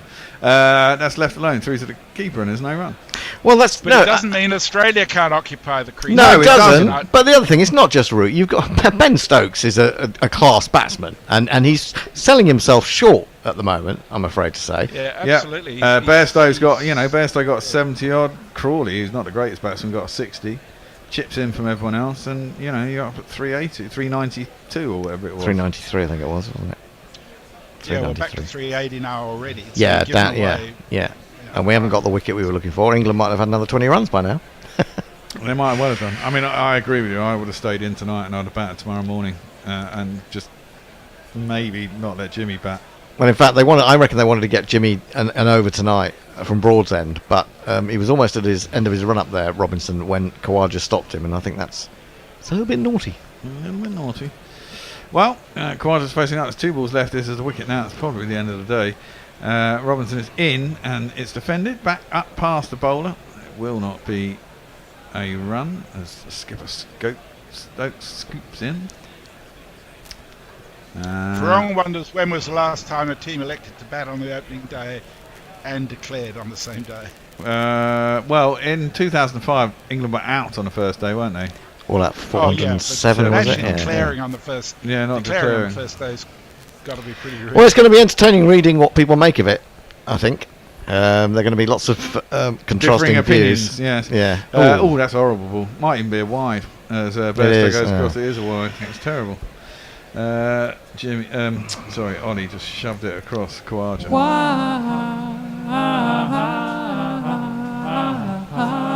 The last chance they had of getting an extra over has gone now. Yes, exactly. The clock has ticked over to 30. What do you think of that? For us, the important question: how many litres of Shiraz were demolished today? Actually, not that many. I think there's still a bottle left, actually. But it's quite good stuff, isn't it? Yeah, it's tasty. Yeah, it's tasty. Yeah. Right, Ollie Robinson, last ball of the day, we think, is in, and it's defended by Khawaja up to cover, and there is no run. Shake of the head by Ollie Robinson. Clap of the hands from the Fanatics. That's the ones. England done all right. They got 393. A ton for Joe Root. Good statement on day 1. A couple of giveaways from the likes of Pope and Bairstow. Moeen. A couple. I think you're being understating that there. Yeah, a bit. Harry Brook was unlucky. Got one bounced off over his pads and over his head and then onto the stumps, which is really unfortunate. That was so unlucky. It's so unlucky, but I'm sure he'll make up for it. The GPL hasn't been won. Yoo-hoo! So there'll be a bigger pot tomorrow. 66 quid, I think, tomorrow. It was good entries today. Yeah. And I think England feel they've done a job. Hendo will say they should have stayed in. I'm kind of tending to agree with that. I do think it was a bit mad of Stokesy to declare. But we shall see. Maybe he is thinking about time lost. That looks like there's going to be some stormy weather over the next couple of days. Might make the bowling conditions quite interesting tomorrow. It's 12 hours from now before they're out again, and things can change in the atmosphere. Thing is, though, even if you were in the England camp and you felt that you'd maybe got it wrong a little bit, under the new regime, you wouldn't really be able to say that, would you? No. Because it's all about bluff, isn't it? It's all about bluster and saying, we can do this and we're going to do this and watch us go. Well, so you can't show any signs of weakness in a sense. No, I don't mean you can't, but I mean, you can still have that opinion. I'm sure they're open to that. And they'll go, well, no, we were right. But, yeah. I mean, that's it. When did it get to megalomania? And then it's not very far from that. And when it gets to I'm Megalomania, concerned. it probably falls apart. You know, to be fair, you have to rein it in at some point. You can't just keep going on forever. It's like speeding towards a cliff. Yeah, you just feel So that Joe Root's left 30 runs out there, don't you? Exactly. Yeah. I mean, England could have been 430 at the close, maybe, all Yeah. right. Yeah. But in Australia coming in tomorrow, facing 430 is much more pressure than Yeah, I being agree. 380 behind. I think they got that wrong. I think they've just tried to be too clever, and it hasn't really come off. The match will turn out as it will, and we will see. We will. Well, Mayak sums it up quite well. He says, Australia are on top, if you ask me. They're batting on day one, no wickets lost, and England didn't even get to 400 on a wicket like this. Yeah, I agree. I think that's a good way of putting it. Yeah. There's quite a lot of tweets there, but... well, let's have them. Yeah, well... Some of them, anyway. If they're not out of date. Opening day of the... how many litres will be down during the series, and how God many... knows. A lot. God knows. Rabinair says, don't forget Don Diego's 30 quid. Yes, we acknowledge that. Thank you so much, Don. Brian says, I forgot to say, if I tweet single sentences, tell me to go home because I'm beard up. Oh, we're not your mother. Colin Soda said about the Robinson fallover, absolutely disgraceful cheating attempt to damage the pitch danger zone. Maybe gets a warning. Mayank is a dramatist when it comes to weather. It says BBC weather shows a total washout on Sunday and maybe most of Tuesday. I suggest going to the Met Office and seeing a more calm assessment of what's going to happen weather-wise, because it's nowhere near as bad as that. What are the stalactites doing in the weather cave? Well, the stalactites tell me, courtesy of the Met Office, that it won't rain tomorrow, that Sunday there is a thunderstorm warning, and that from 1 o'clock onwards there's a 40 to 60% chance of rain. But that doesn't mean continuous. But are we saying tomorrow's going to be cloudy, or are we saying it's going to be a mixture of cloud and sunshine? It's saying cloud all day. Oh, okay. Well, okay. Could be good. Could be fun. Could be fun. And Monday, again, some rain between 40 to 60% rain for the second and third sessions. Monday's my day off. Tuesday's a bit better. So, you're going to be here on Sunday, are you, Bear? I'm here on Sunday. I'm doing the first 3 days, yeah. Monday is my day off for this test, which could be the last day. So, I mean, as ever with the weather, the forecast will change. It'll be what it is. In Parrot Badgerous finally says, unable to voice criticism, vote now for a glorious decade of total baseball, all objectors to be shot. Yes. Yeah, absolutely. Well, I'm not an objector. I'm very conscientious, and I think that I like it, but I do think I want to see some modifications. Basically. Yeah. I'm fine with it. Yeah. All right. Well, just to remind you all that Steve Jones and I are going to do a roundup, which will be on our YouTube channel in about an hour for anybody interested in going back over today's play and the discussion on the important points in it. We've had loads of people on YouTube today, which has been brilliant. I think one of our best days on YouTube, from what I've seen, in terms of we've had a consistent viewership on there, which is really good. We've had lots of wine. We've had wine, and tomorrow we will be having a bit more wine. We'll be having another one from the Ponting, the Ricky Ponting range, and I'm looking forward to that. Indeed. So until tomorrow, goodbye from me. Goodbye from me, and it's goodbye from him. Goodbye from me. Bye. Guerrilla crickets. Whoa. Guerrilla crickets. Whoa. Guerrilla. Take guard, man the barricades, patrol the cover boundary. At last the time is come, this is a cricketing emergency. Hear this call to arms for every cricket revolutionary. Take up your bats and stumps for the test match insurgency. At first they tried to silence us, but we would not be silenced. They threatened us with lies, so we threatened them with violence. Che Guevara, Sangakkara, Joseph Stalin, Douglas Jardine, Robespierre, Darrell Hare, Vladimir Lenin, O'Brien Kevin, guerrilla cricket. It's not about the winning, it's about how many rules you break. Even in cricket commentary, this is the best advice to take. Pick guerrilla cricket, it's the finest choice you'll ever make. There's so much more to cricket than rev counters and a slice of cake. At first they tried to sanitize us and clean up our act, but people like it filthy, and we know that for a fact. Fidel Castro, Lenny Pascoe, Carlos the Jackal, Umar Akmal, Mahatma Gandhi, Grant and Andy, Brendan Behan, Austin Ian, guerrilla cricket. Stick with us, cause you know we're not the kind of thing that you see on the TV and the radio. So vive la revolution. First they tried to buy us, but we would not be bought. Okay, we were, but then we ran away, and we will not be caught. Would not give up the ghost when they left us all for dead. They decapitated us, but we just grew another head.